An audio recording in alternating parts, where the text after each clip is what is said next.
You think I'm that pathetic loser who got betrayed by friends and expelled by the homeroom teacher? Wrong. When a bolt of lightning struck me back to my 18-year-old self, I realized my life had long been scripted with malice. That so-called brother I once trusted with my whole heart turned out to be the mastermind behind the scenes. I could see the glaring red light on his face. And beneath that glow hid a shocking secret that would ruin me forever. My name is Zhou Yan, a clown who just got laid off from the company. Right after clocking out, I received a call from my mother saying my uncle's family had come to make trouble again. I thought the old classmates reunion would lift my spirits, but unexpectedly, I heard the voice of my longtime friend Chen Jie right outside the private dining room. That clown Zhou Yan had enough self-awareness to know he'd be humiliated if he showed up today. Chen Jie's words were like icy knives, chilling me to the bone. It turned out that my high school expulsion, orchestrated by the homeroom teacher, was all his doing. Misfortune never comes singly. I staggered out of the restaurant in a daze, looking up to roar at the heavens. In the next second, a pale blue lightning bolt split the sky, and darkness descended. The blinding light stabbed at my eyes again, and what greeted my sight was Chen Jie's hypocritical face.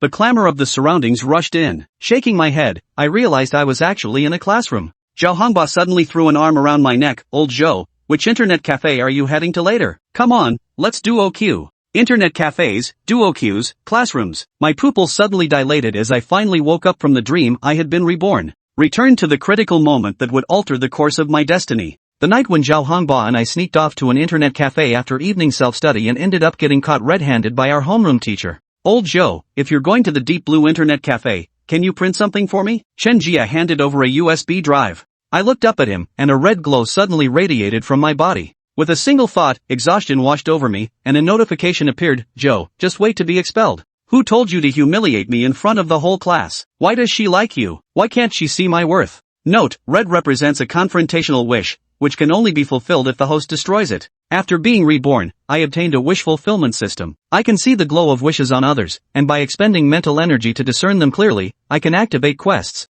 Completing wishes can earn you wish points as rewards. Wish points are the currency in the system's mall, which can be exchanged for cash or properties. High-end items like cars are priced significantly lower than in reality. Wishes are categorized into 5 levels: white, green, blue, purple, and gold. Red is a special category representing hostility, where preventing the other party's wish from being fulfilled counts as completion. Chen Jie's wish instantly made me understand everything from my past life. Turns out he deliberately used a USB drive to make us go to Deep Blue Internet Cafe to print materials after learning that Zhao Hongba and I planned to pull an all-nighter. Deep Blue Internet Cafe was close to campus, but its computer specs were far inferior to others. He tipped off the teacher, causing us to get caught by our homeroom teacher the moment we sat down. Since we're getting a second chance, the changes start today. Meanwhile, Zhao Hongba was enveloped in a faint blue glow. I'm gonna hit gold rank with Yasuo. Hey, why are you two coming so late? Planning to pull an all-nighter today? Li Song, the attendant at Deep Blue Internet Cafe's front desk, teased. Forget about all night, I'm just here to print some stuff. I responded with a laugh. Li Song got up to give me a seat and went out for a smoke.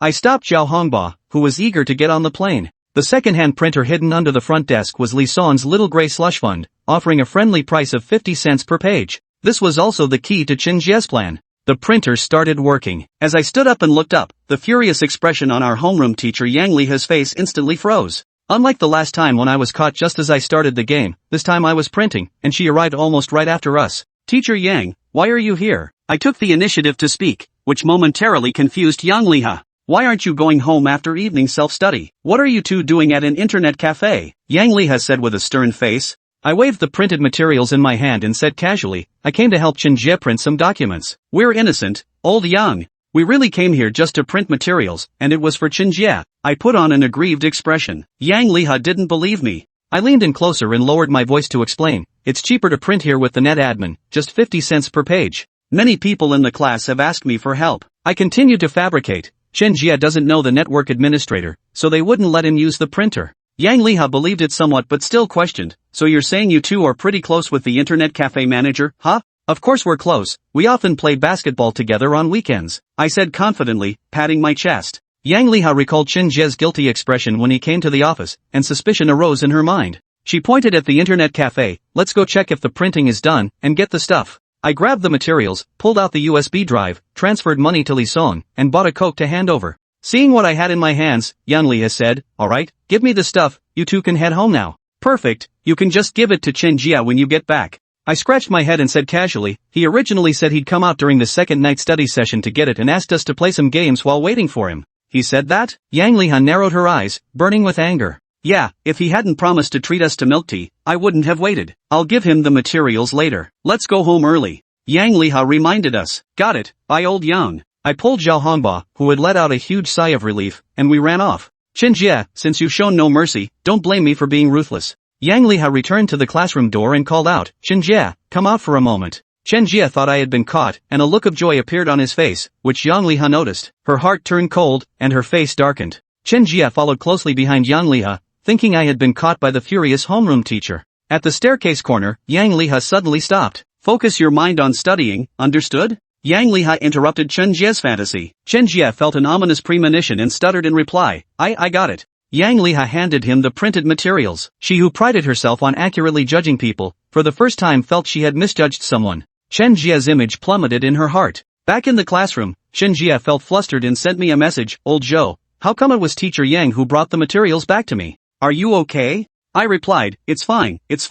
I was just printing some materials when the homeroom teacher suddenly barged in. Thank goodness you called me for help, scared me to death. Chen Jie nearly spat out a mouthful of blood, his face instantly turning pale as sweat poured down his back. When I got home, a system prompt appeared before my eyes. Red Wish, Chen Jie, completed. Gained 100,000 wish points, limited time featured offer 1. First Red Wish package completed. My anger vanished completely. 100,000 wish points meant 100,000 yuan, more than I saved in an entire year in my previous life. I opened the system store, and at the top was a limited time offer enclosed in a golden frame, a property in Xingfuli, limited time offer. 40,000 wish points. This is an 80 square meter, 2-bedroom, 1 living room apartment with a market value of at least 400,000. It's equivalent to a 10% discount. I decisively took action and captured her. A brand new property ownership certificate appeared in my hand during the product redemption and real-world interaction process, with my name clearly printed on it. Mom Lu Dan came in holding a glass of milk and saw my open English textbook, her face breaking into a gratified smile.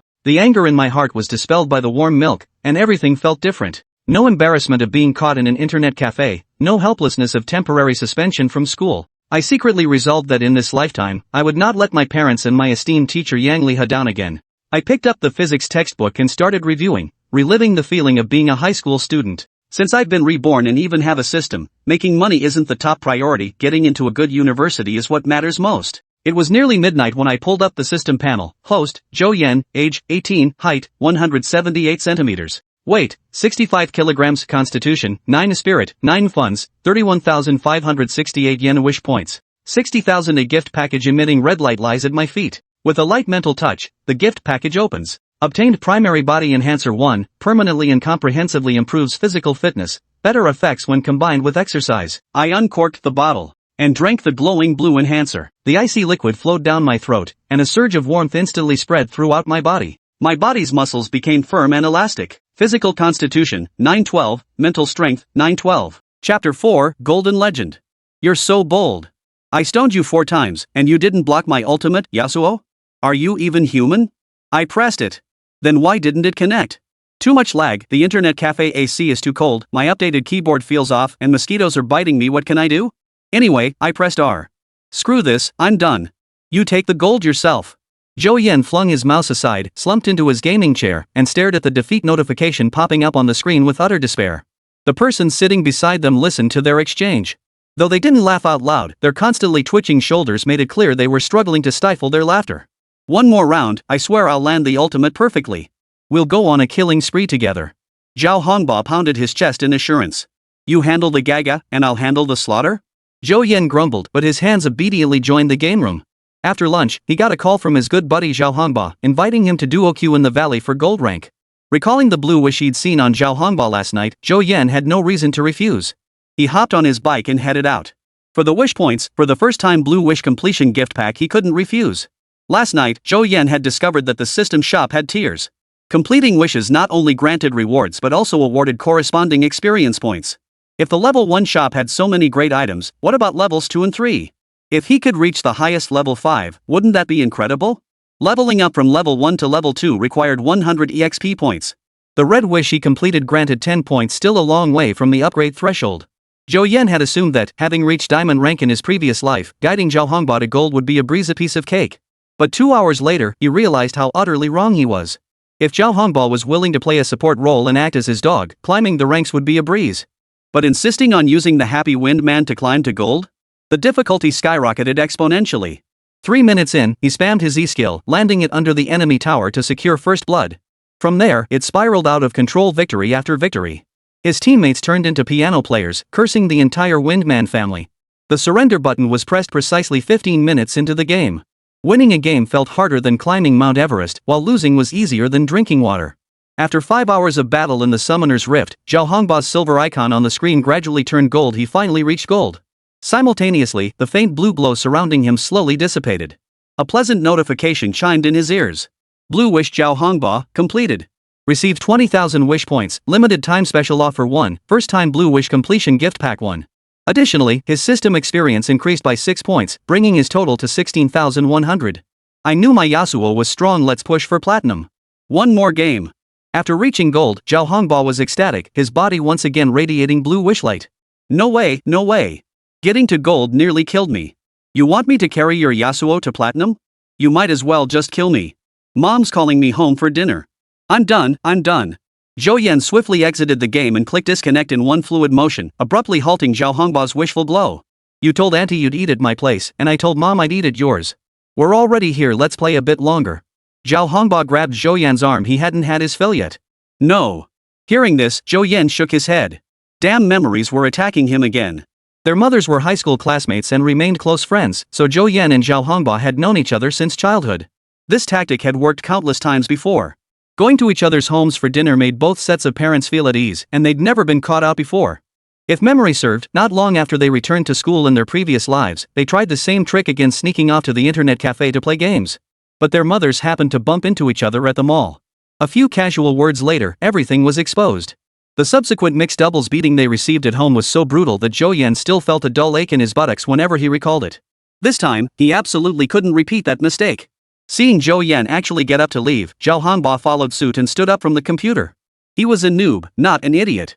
Why the hell would he keep playing after his main man left? Besides, his fingers were already sore from all the teamwork today. Stepping out of the internet cafe and bidding farewell to Zhao Hongba, Zhou Yan eagerly opened the system store. Yesterday's limited time offer had gotten him a house. Could today bring a car? Zhou Yan thought to himself, feeling pretty damn good. Who would have thought he'd have a car and a house right after turning 18? Holy. Glancing at the featured limited time offer at the top of the system store, a curse burst from his lips. It was indeed a vehicle, a new energy one at that, but it didn't have 4 wheels. One Love Donkey electric scooter limited time offer, 298 wish points. System, is it a vehicle or not? Zhou Yan glanced at his current ride, a bicycle, and sighed. At least he didn't have to pedal anymore. That was an upgrade, I guess. With a thought, he clicked to purchase. Exchanging item with reality in progress. 2 minutes later, his phone rang. An unfamiliar landline number appeared. He answered. May I speak with Mr. Zhou Yan? Hello, this is the Love Donkey store. Your previously ordered Love Donkey Layla Q312 has arrived. When would be a convenient time for you to come pick up the vehicle? I'll be there in about half an hour. Zhou Yan estimated the time and replied. We look forward to your visit at the Ilu store. Hanging up the phone, Zhou Yan pulled out his mobile to look up the vehicle. And wouldn't you know it, the design was exactly his style. The latest model from Love Donkey, priced at over 4,000 yuan. For less than 300 wish points, it was a steal. Rounded up, he was practically a homeowner and car owner now. The store wasn't far from the internet cafe where he surfed, just a 10-minute bike ride away. Pedaling his bicycle, Zhou Yan's eyes kept drifting toward the pedestrians on the road. Many people radiated a white glow. He couldn't quite ignore it yet, always finding himself drawn to glance at them. The white glow represented the most basic wishes, simple desires like hunger or thirst.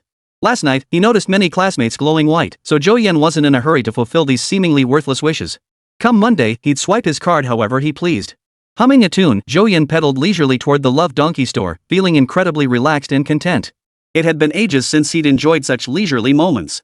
After graduating and starting work in his previous life, he didn't work overtime every day, but at least 6 days a week he'd stay at the office past 10 p.m. But then a thought struck him, if I ride my electric scooter, what about my bicycle? As he neared the storefront and squeezed the brakes, this thought crossed his mind. Suddenly, a distinctive figure caught his attention. Holy crap! Golden Legend. Chapter 5, A Plan to Kill 3 Birds with 1 Stone. At the street corner, a girl wearing an Adu electric scooter brand baseball cap was intently handing out flyers. Unlike the occasional passers-by emitting faint white light, she radiated an intense, dazzling golden glow like a blazing sun on the ground, making it impossible to look away. Was this Xin Zhao? Having taken body enhancement agents, Zhou Yan's vision was significantly sharper than before. Even from a distance, he could clearly make out the person bathed in gold and light down to every bead of sweat on her forehead. Zhou Yan's former deskmate, the school's universally acknowledged ice queen, and genius with an IQ of 158. If memory served, she'd become a billionaire entrepreneur within mere years of graduating college, idolized by countless women. Pretty impressive, huh? It was bought with a lifetime of hardship. When Zhou was in elementary school, a sudden cancer diagnosis shattered her father, the family's pillar of support. To pay for her father's treatment, Zhou's mother, Fang, sold their home, depleted all their savings, and ended up drowning in debt. Tragically, Shen's father passed away despite their efforts. From then on, Fang worked multiple jobs to pay off debts while raising Zhou. As bright as snow, Zhou was not only well-behaved and sensible from a young age, but also consistently ranked at the top of her class. The following year, she even achieved the top score in the city's science section of the college entrance exam. Everything seemed to be moving in a positive direction, but fate dealt her another cruel blow. Shortly after starting university, her mother, who had worked tirelessly day and night for years, her health finally failing, fell ill. This undoubtedly added to the already heavily indebted family's woes. By the time Zhou graduated and achieved success in her business, her mother, Fang, had already passed away from her illness, leaving Zhou alone to face the world. Before Zhou Yan reopened, Zhou remained single, dedicating herself to earning money in charitable causes. Her presence was often seen in news reports. Having lived 2 lifetimes, he now instantly understood that aloofness was merely Zhou's protective color. She turned down every boy's advances and rarely joined extracurricular group activities, and before long, rumors spread that she was aloof. As a senior in high school, she had to hand out flyers on weekends to earn money. She dared not dream of romance like other girls her age, nor could she afford to join extracurricular activities. Gazing from afar at that slightly immature face, Zhou Yan felt a vague sense of disorientation, as if the future and the past were intertwining. Earn 3,000 yuan to help mom pay the rent. Seeing such a simple golden wish, Zhou Yan fell silent. The simpler the wish, the more heartbreaking it seemed. Giving it directly wouldn't work. Zhou would never accept it. Don't be fooled by her beauty and intelligence. She was stubborn as a mule. Once, when he brought snacks to share with classmates, she was the only one who refused. He had to resort to bluffing and scaring her before she finally took some. This girl refused to take advantage of others. Anyone else would have gladly accepted it and probably thought 3,000 yuan wasn't enough.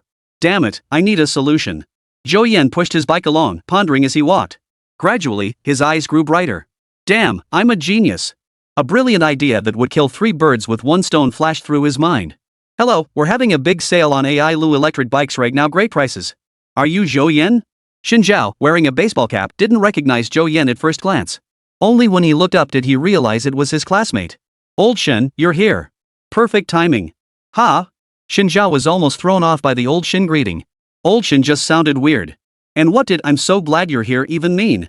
My mom wants me to sign up for tutoring classes, but I told her the distance is too far and biking there is too tiring. And then? Then she bought me a little electric scooter. Look, it's that shop behind you. Zhou Yan pointed to the specialty store behind her. Put. Zhou couldn't help but laugh at that. Glancing at the bike he was propping up, he instantly got it. So you want me to ride it back for you? Smart. On Monday, you can ride it straight to school for me, and I'll treat you to bubble tea. No need, no need. Plain flavor, 5 sugar, okay? Zhou hesitated for 2 seconds before nodding. She knew that even if she refused, Zhou Yan would buy it anyway, so she might as well agree readily. Okay, wait for me. With that, Zhou Yan dashed into the specialty store and soon returned to the intersection on his electric scooter. Parking under a shady tree, he helped Zhou distribute the last few flyers before they parted ways at the intersection. When he got home, Zhou Yan's parents hadn't returned yet. His family ran a medium-sized supermarket. Though they employed 2 staff members, the couple handled most tasks themselves and were usually quite busy. Because of this, Zhou Yan had enjoyed a comfortable life since childhood. That changed when his uncle persuaded him to open a branch store, which not only wiped out their savings but also left them heavily in debt. With the family supermarket, his backpack was always filled with various snacks.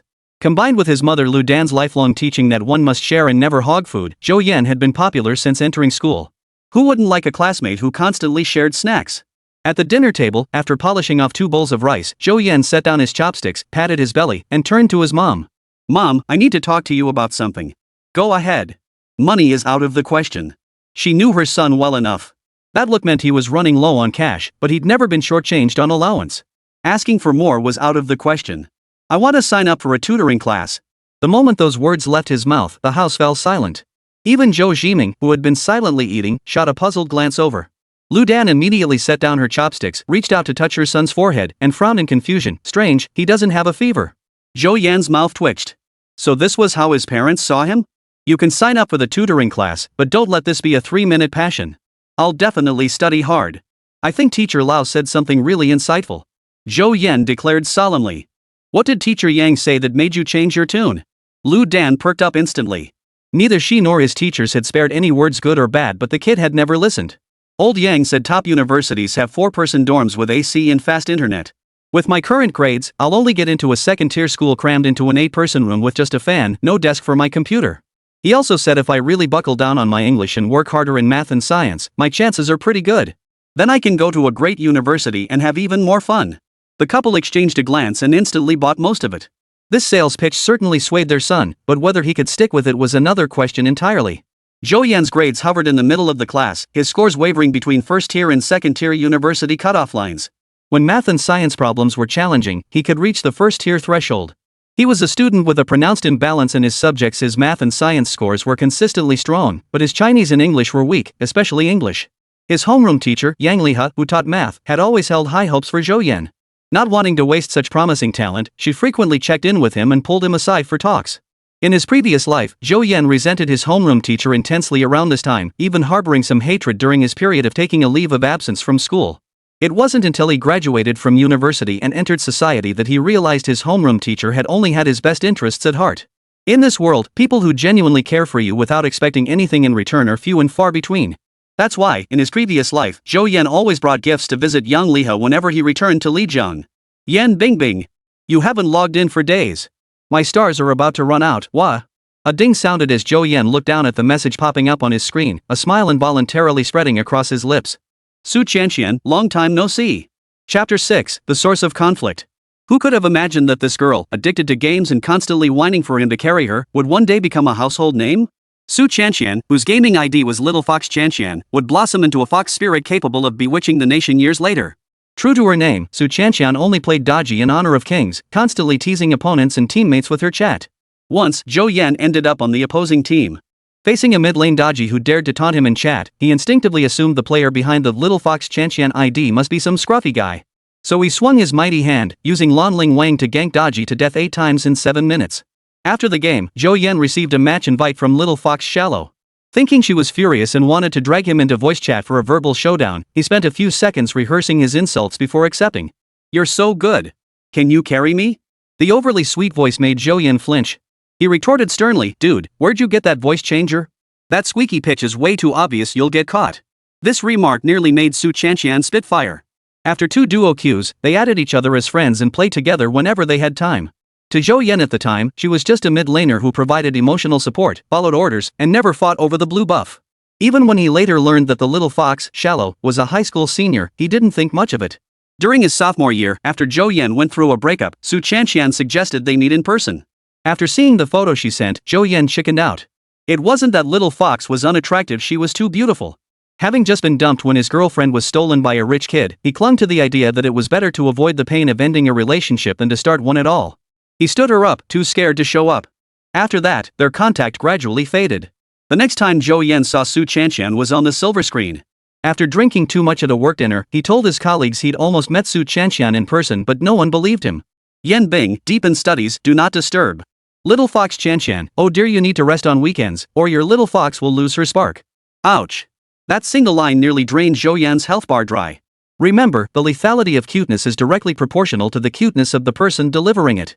Could Feng Jie's cuteness possibly compare to that of the school's enchanting beauty? In his past life, Zhou Yan could resist because he hadn't yet seen the face behind the screen. A stunning beauty, what guy wouldn't be charmed? Reborn with a system in tow, Zhou Yan's mindset was completely different from his past life. This time, he wouldn't be the one running away. Yan Bing, log in. Little Fox Chanxian, roger that, commander.jpg.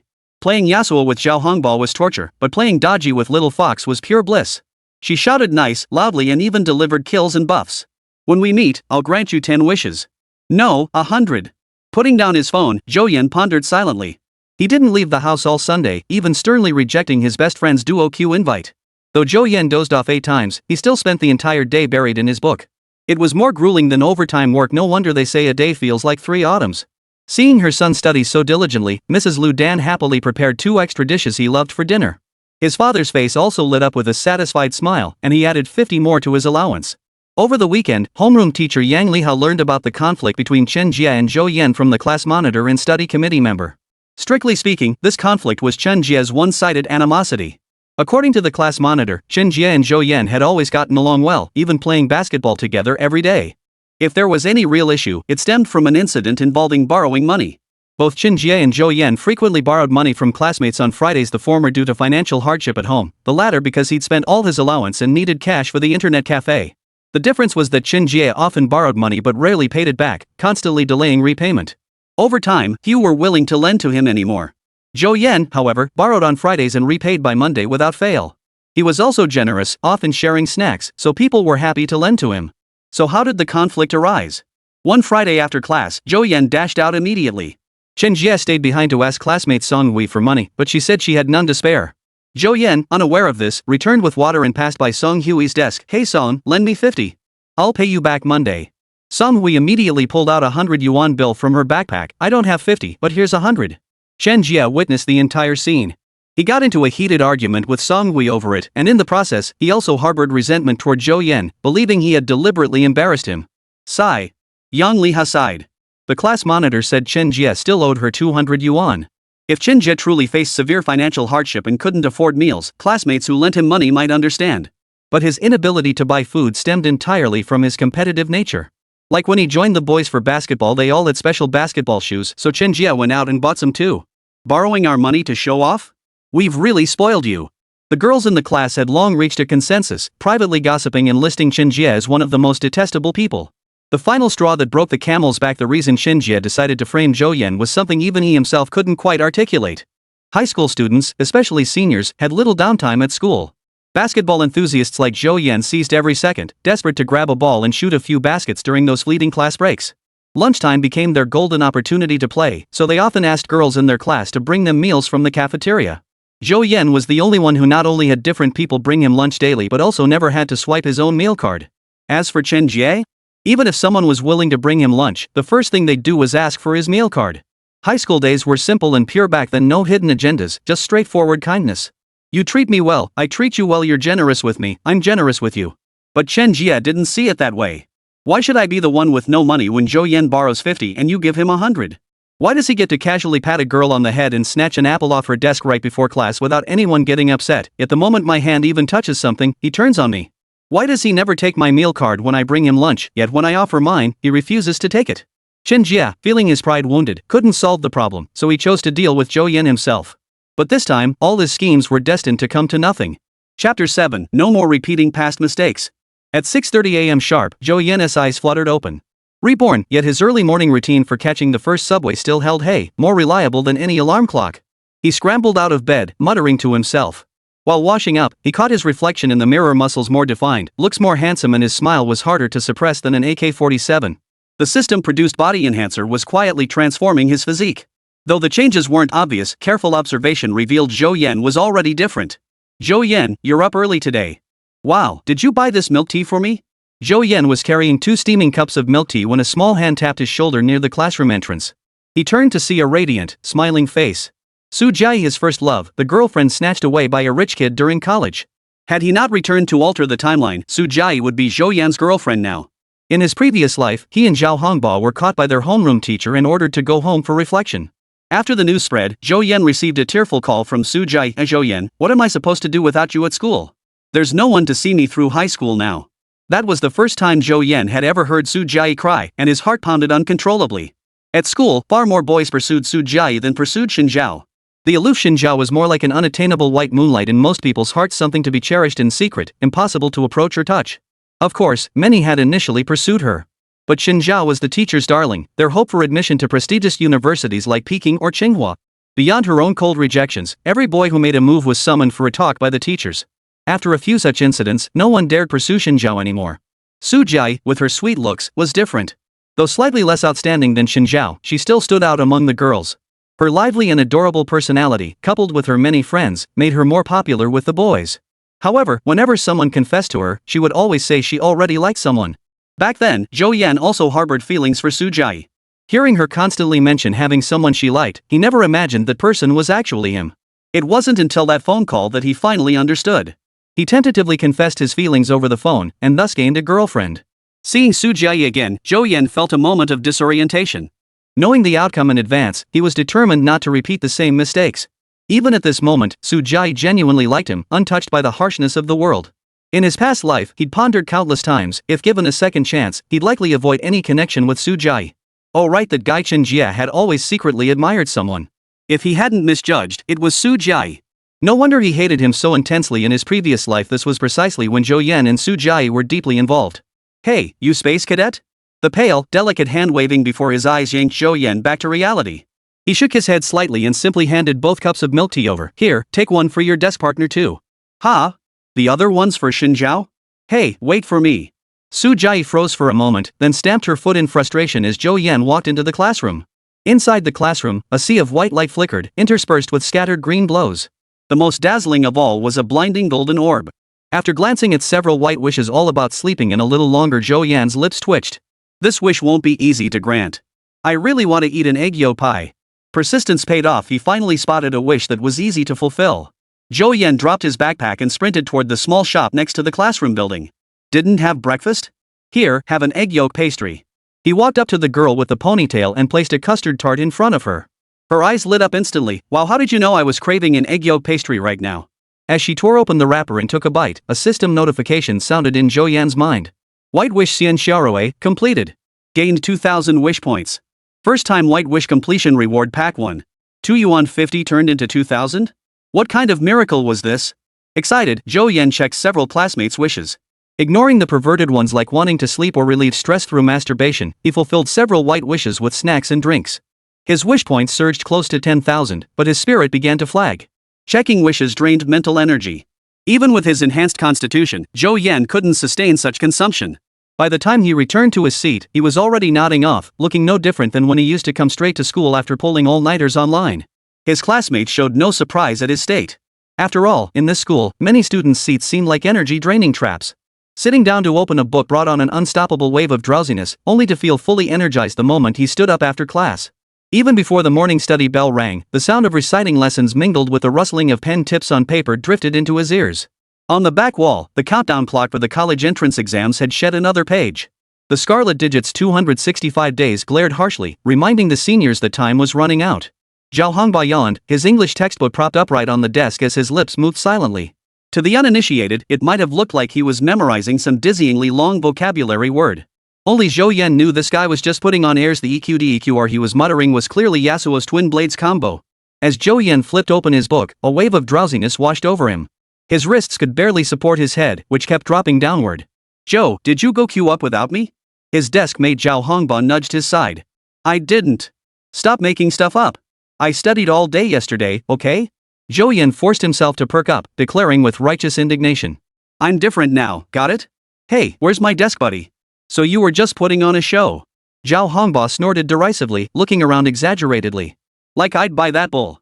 How could someone with a worse internet addiction than me have the nerve to spout nonsense like reading all day? When they hit the internet cafe over the weekend, he'd thought his buddy Zhou Yan seemed a bit different. Guess he was overthinking it. This guy just had thicker skin now. Stop putting on airs and just focus on memorizing those vocabulary words. Zhou Yan offered his friend a gentle reminder, though whether he listened was entirely up to him. Anyway, Zhao Hongba has absolutely nothing to worry about. This guy has been standing at the finish line since the day he was born, and his luck is off the charts. Now he's a factory heir. Just a few years after taking over the family business when it was on the brink of collapse, that huge factory site got demolished. As he'd put it in his past life, money he couldn't possibly spend, houses he couldn't possibly live in. So Zhou Yan only offered a token bit of advice. Even if this guy skipped college after high school, he'd still live a happy, carefree life. And you're telling me? You're drooling all over the place. Why don't you wipe that off first? Me. Just as Zhou Yan was about to retort, he felt a kick in the backside. Turning his head, he saw the face of their homeroom teacher, Yang Liha, appearing in the window of the back classroom door. Zhou Yan, come out here. Chapter 8, Teacher, I have a plan. Under Zhao Hongba's gloating gaze, Zhou Yan gathered his wits and walked out of the classroom. Come to my office. Seeing him so listless first thing in the morning, Yang Liha was furious.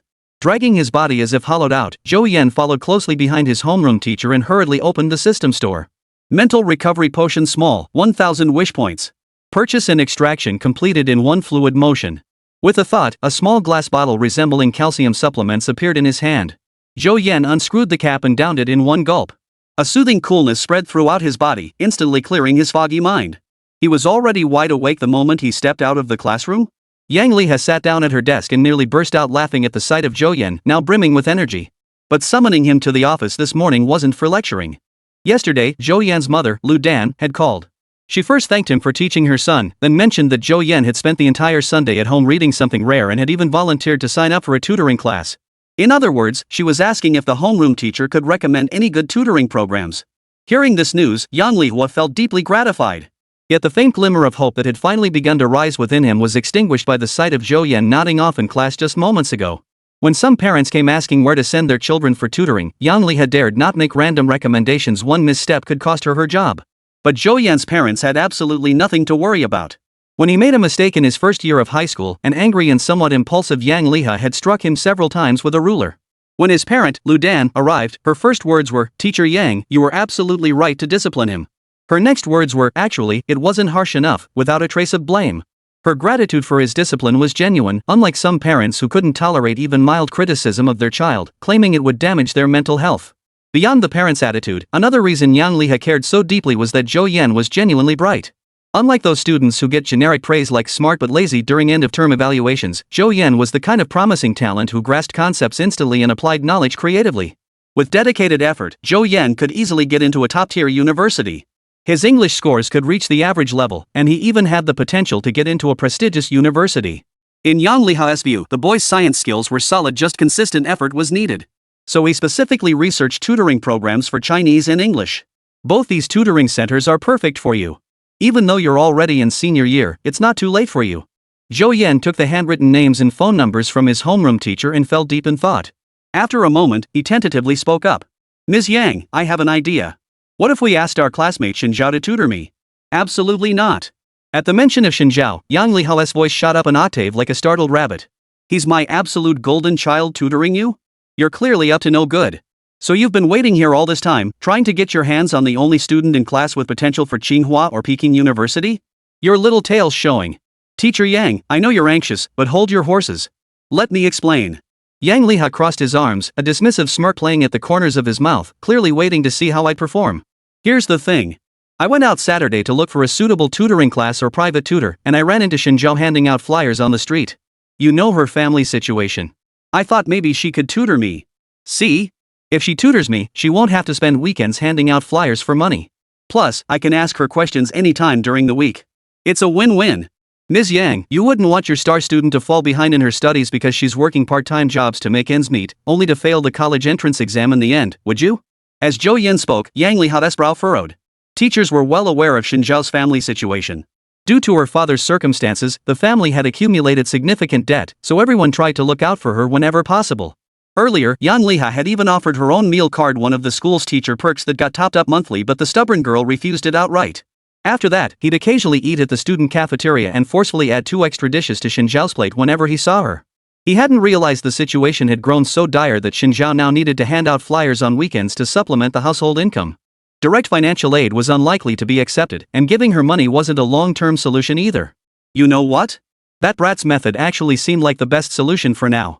It allowed Shenzhou to earn money through her own efforts with a clear conscience. Plus, tutoring Zhou Yan was like revisiting old lessons, certainly better than standing under the blazing sun handing out flyers. But still, having that kid and Shenzhou alone together every day, just the two of them, both in their teens, wasn't exactly safe. In today's high schools, early romance isn't exactly rare. Seeing old Yang's expression shift between conflicted and agonized, Zhou Yan smiled inwardly. Plan successful. After learning Shenzhou's wish to earn money for rent, he'd quickly devised this solution. Not only would Shenzhou earn money to complete the Golden Wish task without any psychological burden, but with the top students tutoring, Zhou Yan's rapid academic improvement wouldn't raise any suspicions. Not only that, but it would also bring him closer to his future female CEO. It was like Qin Shi Huang touching a live wire. He'd won big time. Yang Liha pondered for a moment, then her eyes lit up. Got it. How exactly do you plan to tutor him? During the break after class at noon, and in the evening 1 hour at noon, 1 hour in the evening. On weekends, 2 hours in the afternoon. Could this kid genuinely just want to catch up on his studies? But Yang Liha still felt uneasy. This schedule works. Come to my office during the midday and evening breaks. It's quiet here, and no one will disturb you. Smiles don't disappear, they just shift. Zhou Yan's smile gradually froze, appearing on the homeroom teacher's face. In that case, why not just let me sit next to Shenzhou? You wish. Alright, you can go now. Have Chen Jie come to the office. Got it. Zhou Yan grinned widely and scampered back to the classroom. With old Yang stepping in, he knew this was completely settled. Zhou Yan had been pondering how to broach the subject with Chen Jie asking her to tutor him. With the homeroom teacher's recommendation and the fact that it would be tutoring in the office, Chen Jie had no grounds to refuse. He could easily explain it to his mom when he got home. After all, in the eyes of adults, if a male classmate offered to pay for private lessons with their daughter, it might raise suspicions. But if it was recommended by a teacher who had always looked out for the child, and the lessons were held in the teacher's office, their minds would be put at ease. This way, Zhou Yan could easily explain things at home. Why did he end up getting tutored by a female classmate? The homeroom teacher recommended her. She's the top student in the school year after year. Guaranteed Mrs. Liu wouldn't have a word to say. God, what was coming to you from old Yang? As soon as Zhou Yan sat back down at his desk, a voice filled with schadenfreude came from beside him. Funny? Not as funny as when someone plays Yasuo 08 and gets mocked by teammates asking who brought the little sister. FCKU, UF King a hole. One sentence shattered Zhao Hongbao's defenses. He cursed under his breath while reaching over to tickle Zhou Yan. 3 days without a beating and you're already climbing roofs and tearing tiles off. Take this sunflower dim max strike. Ticklish Zhou Yan dropped his book and fought back, the two of them wrestling into a heap. Before long, Chen Jie returned to the classroom from the homeroom teacher's office. Spotting Zhou Yan wrestling in the back row, a flicker of amusement crossed his eyes. Zhou Yan, thank you. Chapter 9, a huge reward. After lunch, Zhou Yan headed to the school ATM to withdraw cash. Holy crap, old Zhou, you hit the jackpot. I don't think the regular ATMs are worthy of your skills. Tomorrow, we're splurging at the esports zone. Zhao Hongbao stared wide-eyed at the red bills pouring out of the cash dispenser. Despite being a factory owner's son, his high school allowance was meager, mostly spent on game skins, leaving him with barely a few bucks in his pocket. Using the most expensive skins only to get beaten the hardest, that was Zhao Hongbao. This is my tutoring money. I've got a session coming up, what the hell are you thinking about? You? Tutoring?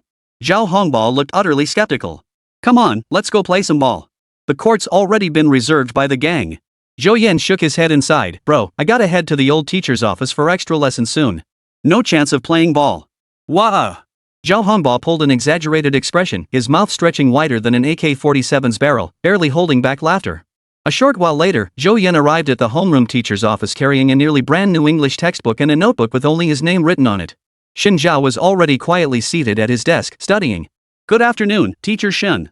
Zhou Yan waved the books in his hands and greeted him with a smile. Oh, you're here. Suddenly shifting from student to teacher, even if only as a tutor, left Chen Jie feeling somewhat uneasy. He stood up immediately. His stiff demeanor nearly made Zhou Yan laugh. The Chen Jie before him now seemed like a completely different person from the confident, elegant female chief referee he remembered from TV in his past life. Not yet grown into the big boss. Strategy difficulty reduced by 180 times. Zhou Yan pulled out a chair and sat down beside her naturally, pulling out the cash he'd just withdrawn. This is the tuition for the next month. Take it for now. Before Chen Jie could react, he slipped the money into her hand. This is so much. Chen Jie glanced down, her eyes darting in panic as she hurriedly placed the money back in front of Zhou Yan. Teacher Yang had only told her she'd be tutoring Zhou Yan. Chen Jie hadn't asked how much Zhou Yan would pay for the lessons. Having never attended tutoring classes herself, she had no idea about the going rate. She'd simply thought she could earn whatever she could, maybe pick up a weekend part-time job to help ease her mother's burden. But this stack of cash, it looked like thousands. It's not much, you know. Have you seen how much those tutoring classes cost? Chen Jie shook her head. A large class with 20 students costs 3,000 yuan a month, and smaller classes are even pricier. One-on-one tutoring starts at 150 yuan per hour. I only gave you 3,000. At 2 hours a day, that's just 50 yuan per hour. That's several times cheaper than hiring a private tutor. Zhou Yan's sales pitch left Chen Jie speechless. But Chen Jie was a high IQ beauty after all, quick to recover. But I can't compare to a professional tutor. I've never taught anyone before. True, so you'll still need to answer questions I don't understand and lend me your notes for all subjects. As he spoke, Zhou Yan opened his jacket pocket, revealing a small stack of 100 yuan bills inside. He'd intentionally withdrawn a few hundred extra when getting the cash. The implication was clear: I'm not just helping you out of the goodness of my heart. I didn't give you all the tutoring money my family gave me, I pocketed some for myself. This made it easier for Chen Jie to accept, and since Zhou Yan frequently borrowed money from classmates, it seemed credible. Human psychology works like this. Chen Jie felt Zhou Yan was giving him too much money, that tutoring him wasn't worth that much. But if Zhou Yan had already taken a portion for himself, it would be easier to accept. All right. I'll teach you well. Chen Jie paused for a moment before nodding in agreement. That's right, you really should take this money. If you don't take it, I'll get mad at you. Zhou Yan quickly stuffed the money into Chen Jiao's hand and urged, "Then let's get started right away." Seeing him change the subject, a warm feeling welled up inside Chen Jiao. Alright, here's the vocabulary memorization method I just organized. Take a look first. Golden Wish Chen Jiao, completed. Acquired 880,000 wish points, limited time special offer 1, first time Golden Wish completion gift pack 1. Upon seeing the wish points figure from the Golden Wish, Zhou Yan nearly burst out laughing. Truly worthy of the Golden Legend title. I absolutely love this reward. Chen Jiao, my darling, you're truly my money tree. Zhou Yan was ecstatic inside. Beyond that, the next prompt from the system made him even more excited. You have completed one high-tier wish. Wish blocking function activated. Heaven knows how unbearable these past 2 days had been. That overwhelming white light was pure torture, especially during class. Can you imagine sitting in a classroom surrounded by nothing but blinding white lights? Block white wish. Zhou Yan immediately made the adjustment. After claiming the first-time completion reward, white wishes offered too little value for the effort. He didn't really need them anymore. His mental energy was only at 12 points after enhancement. Below 5 points brought fatigue, and any lower left him drowsy and listless like that morning. Therefore, activating a higher tier wish was the optimal choice. The system interface unfolded. 3 treasure chests lay at Zhou Yan's character model's feet. The left one looked ordinary, the middle one emitted a faint blue glow, and the right one radiated dazzling golden light. With a thought, all 3 chests opened in sequence. Obtained secret milk tea recipe. Sent to system backpack. Acquired MOBA game mastery. Extract? Obtained Pluto Service Platform S-Class membership, including an annual funding quota of 50 million. Relevant materials sent to your phone. Please check your messages. Zhou Yan immediately ignored the milk tea recipe from the White Wish gift pack. It was useless to him for now. The second item, MOBA game mastery, he extracted without hesitation. The next second, his mind filled with new knowledge, landing techniques, minion wave management, late game strategies, and more. Beyond that, Zhou Yan felt his fingers grow more nimble and his reactions slightly quicker. Simply put, any in-game maneuver he envisioned could now be executed flawlessly. No more lag between thought and execution. He could resume carrying Zhao Hongba to climb the ranks and fulfill his wish. The first 2 rewards were straightforward and easy to grasp, but the last one left Zhou Yan thoroughly baffled. Service platform? What was that about? After clicking for the detailed description, Zhou Yan took a deep breath and his face lit up with excitement. Pluto Private Club, a world-class service platform encompassing a private social network for top-tier tycoons, industry elites, and premium service providers. Approved members can seek services, build connections, and match exchange resources within the platform. Take a simple example. If you want tickets to a sold-out celebrity concert, a last-minute reservation at a Michelin-starred restaurant, or even a wedding in Antarctica, you can request it directly on Pluto and get it resolved quickly provided you pay enough. Essentially, any legitimate goods or services you require can be provided through the platform, though at a hefty price. Fortunately, the system provided a 50 million yuan annual credit limit. Otherwise, for Zhou Yan's current circumstances, this S-Class membership would be useless. Just as he was about to close the system interface and pull out his phone to check the Pluto private service platform, Zhou Yan unexpectedly noticed a new album tab beneath the profile section. What was this? Let me take a look. Chapter 10, Phase 1 Training Program. Being a tutor isn't easy. Chen Jiao's beautiful eyes fixed on Zhou Yan, who had been daydreaming for several minutes. Though his eyes were on the book, his mind was elsewhere. Chen Jiao found himself at a loss. Having agreed to tutor Zhou Yan, Chen Jiao genuinely wanted to help him improve his grades. After all, he decharged quite a bit for the lessons. But this was only the first session. Immersed in the system's new tab page, Zhou Yan remained utterly oblivious to the tutor's shifting mood. Switching to the album page, lines of description appeared before his eyes. At the very top sat a character card adorned with a gold border. Character, Chen Jiao. Traits, brilliant mind, quick learning. Affinity, 40. Experience points, 0. That staggering 40 intimacy level made Zhou Yan's eyebrows shoot up in surprise. He thought to himself, it's actually this high? I thought 20 would be the absolute maximum, but it's doubled instead. Seems mom's habit of teaching me to share things since childhood has paid off. A light tap on the character card triggered a system prompt. Xin Zhao cultivation plan generated. Phase 1, achieve top provincial honors in the college entrance exam. Improve unhealthy dietary habits. Initiate cultivation plan? After reading all the prompts, Zhou Yan suddenly understood. Golden wishes weren't generated for everyone, only 5-star characters recognized by the system could produce them. Upon fulfilling the first golden wish for a special candidate, they will be added to the album. The system will tailor a cultivation plan for each included character to maximize their unique traits. As the host, you'll not only receive substantial rewards after each phase of the training plan is completed, but also gain real-time access to all training outcomes based on your intimacy percentage. Upon reaching 90% intimacy, Zhou Yan will unlock the character card's traits. For instance, Xin Zhao's gifted mind and quick learning means he excels effortlessly at anything he studies. What else is there to say? Initiate. Xin Zhao's Phase 1 cultivation plan activated. Host may redeem the character training acceleration bundle at the system store. Note, hosts may share the effects of this bundle. Holy crap, packs can be shared? Free loot? Xin Zhao's learning equals mine? This isn't just a 5-star character, it's like my dearest friend, my own flesh and blood. Zhou Yan instantly opened the rapidly flashing mall notifications, where several glowing items were pinned at the top. Intense focus, single-use item. Activation significantly boosts concentration, efficiency, comprehension, and memory while reducing mental fatigue. Limited time offer, 200,000 wish points.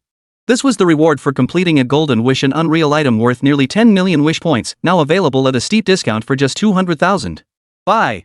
Xin Zhao's cultivation bundle contained 2 items. Study Master single-use item. Doubles learning efficiency and reduces mental exhaustion upon use. Limited time offer, 200,000 wish points. Radiant Vitality, one-time item. Upon use, accelerates physical and mental fatigue recovery, maintaining a healthy glow at all times. Limited time offer, 200,000 wish points. Only children make choices, adults take it all. Zhou Yan mentally scanned the items and redeemed all 3 limited time offers with 600,000 wish points. Opening his system inventory, he clicked Study Master and Radiant Vitality to apply them to Xin Zhao, instantly activating intense focus as well. As if a cool breeze swept through, a layer of thick fog lifted from Zhou Yan's mind, his gaze growing clear. He looked down at the notes on the desk again. With each line he read, it felt as though an invisible hand was typing the content directly into his mind quickly and clearly.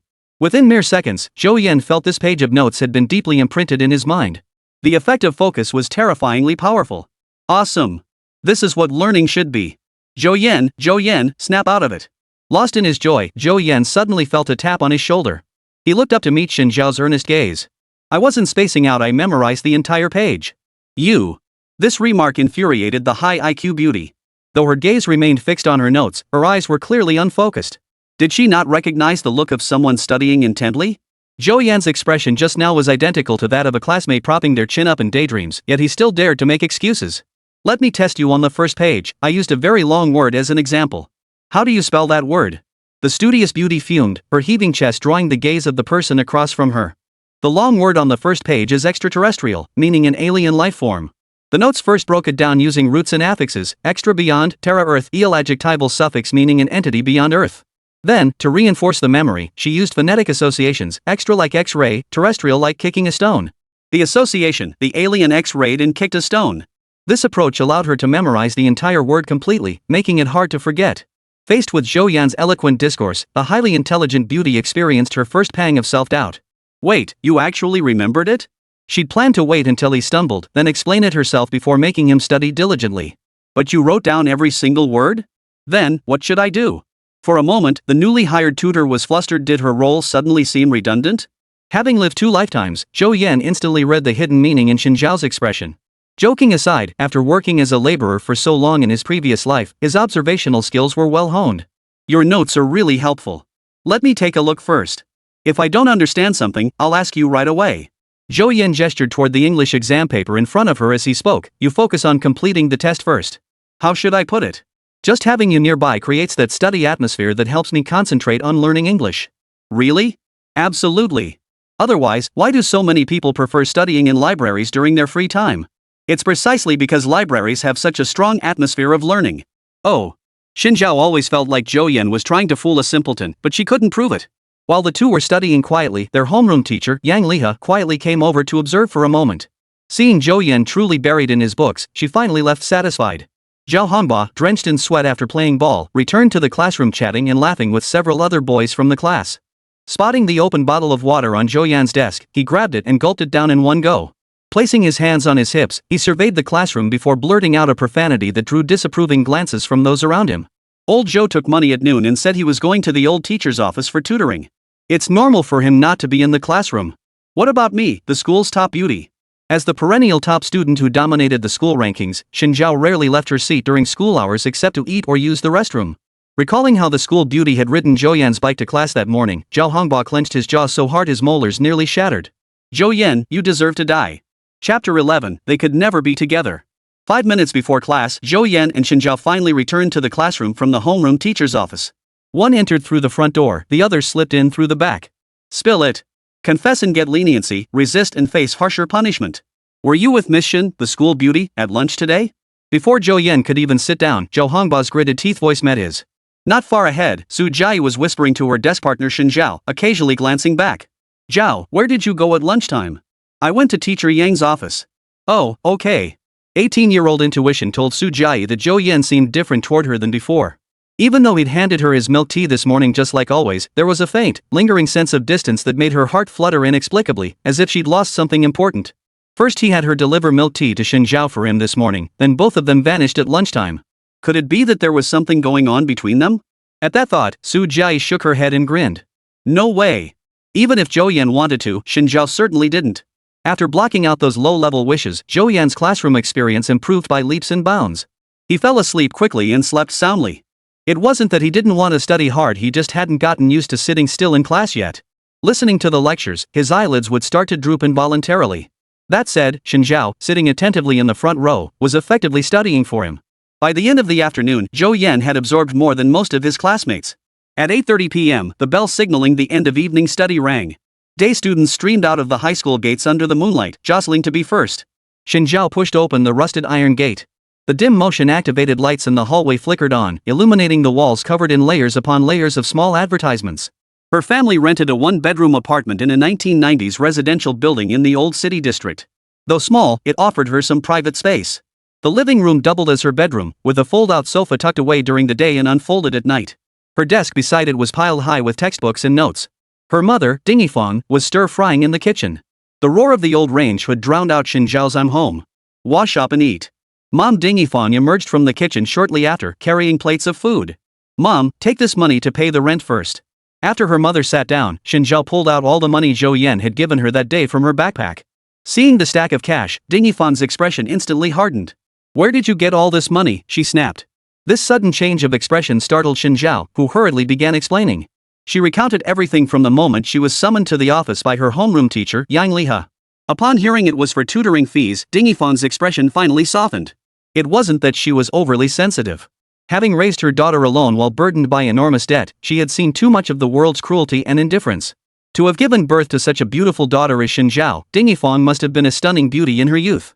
Even now, she still possessed a certain charm. In recent years, no shortage of men had tried to take advantage of her.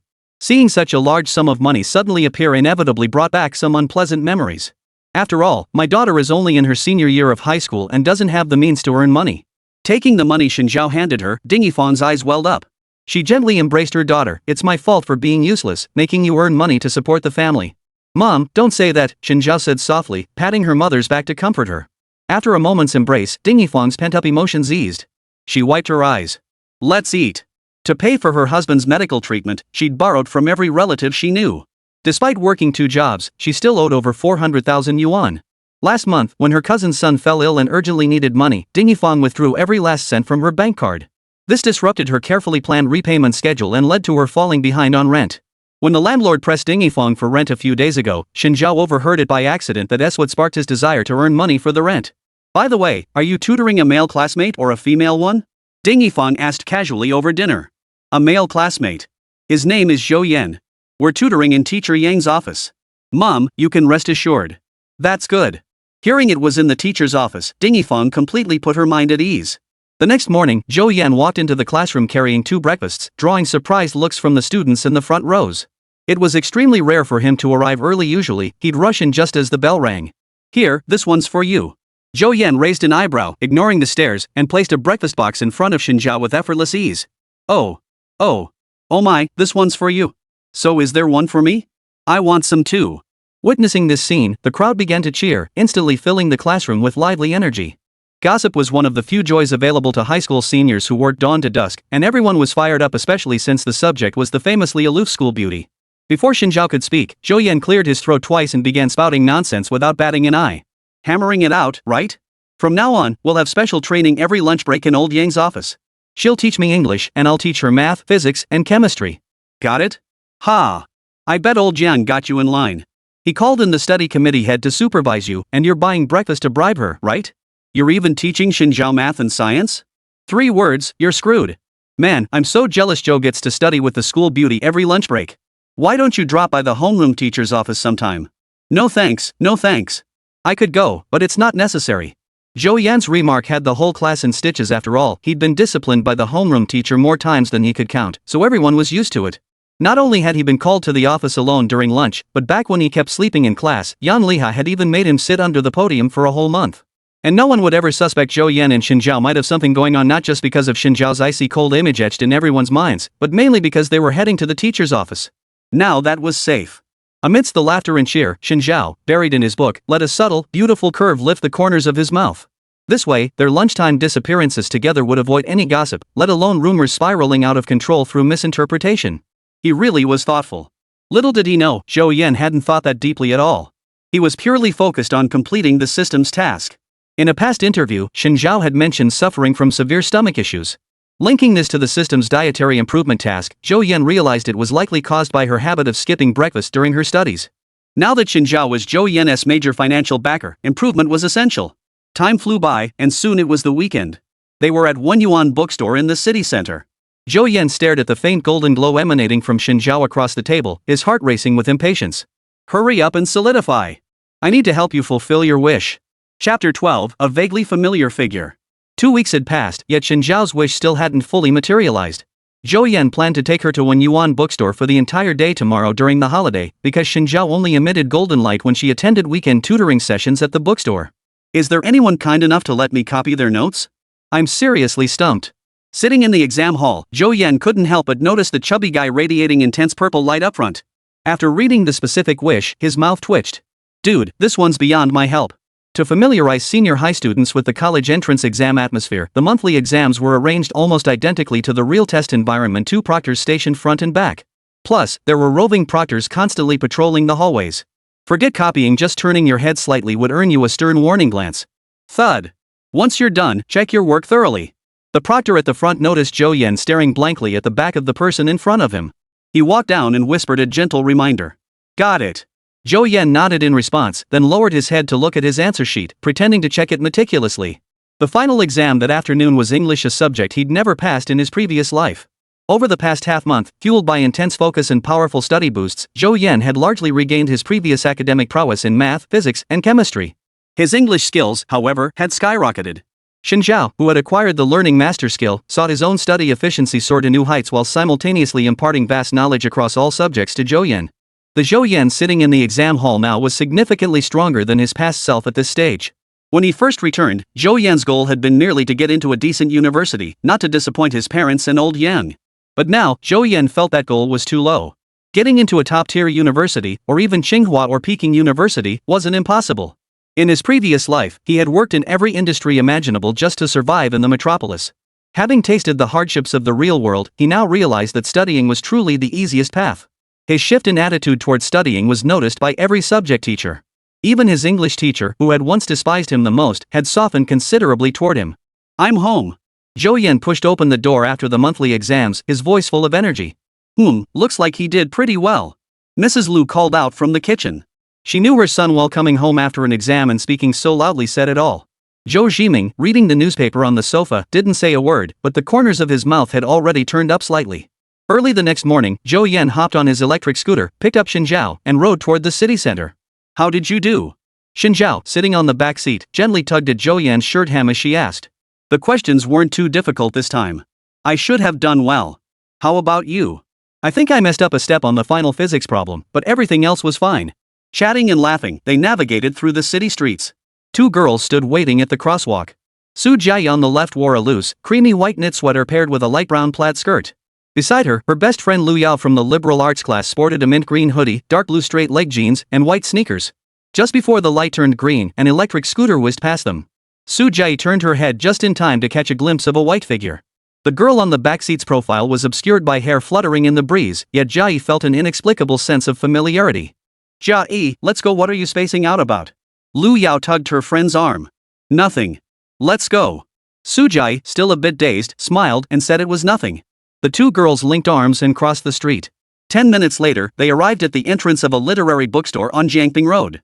Cat Sky City, a hybrid bookstore blending cultural products with coffee, was one of Su Jia's favorite haunts. They found a window seat, and her attention was immediately drawn to the gray electric scooter across the street. Wasn't that the one she'd just encountered? Across the street was one yuan bookstore. A figure suddenly flashed through Zhou Jie's mind, and she finally understood where that sense of familiarity had come from.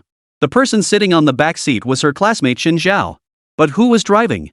The famously aloof school beauty, known throughout the entire school, was actually sitting on the back of someone else's bike.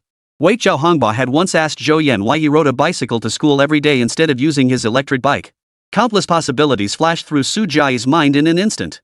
Jie, why are you spacing out again? Didn't do well on the monthly exam? A delicate white hand suddenly appeared before her eyes, interrupting her train of thought. Yeah, a little. Math was too hard. Relax, you just finished the exam, time to unwind. Look what I have.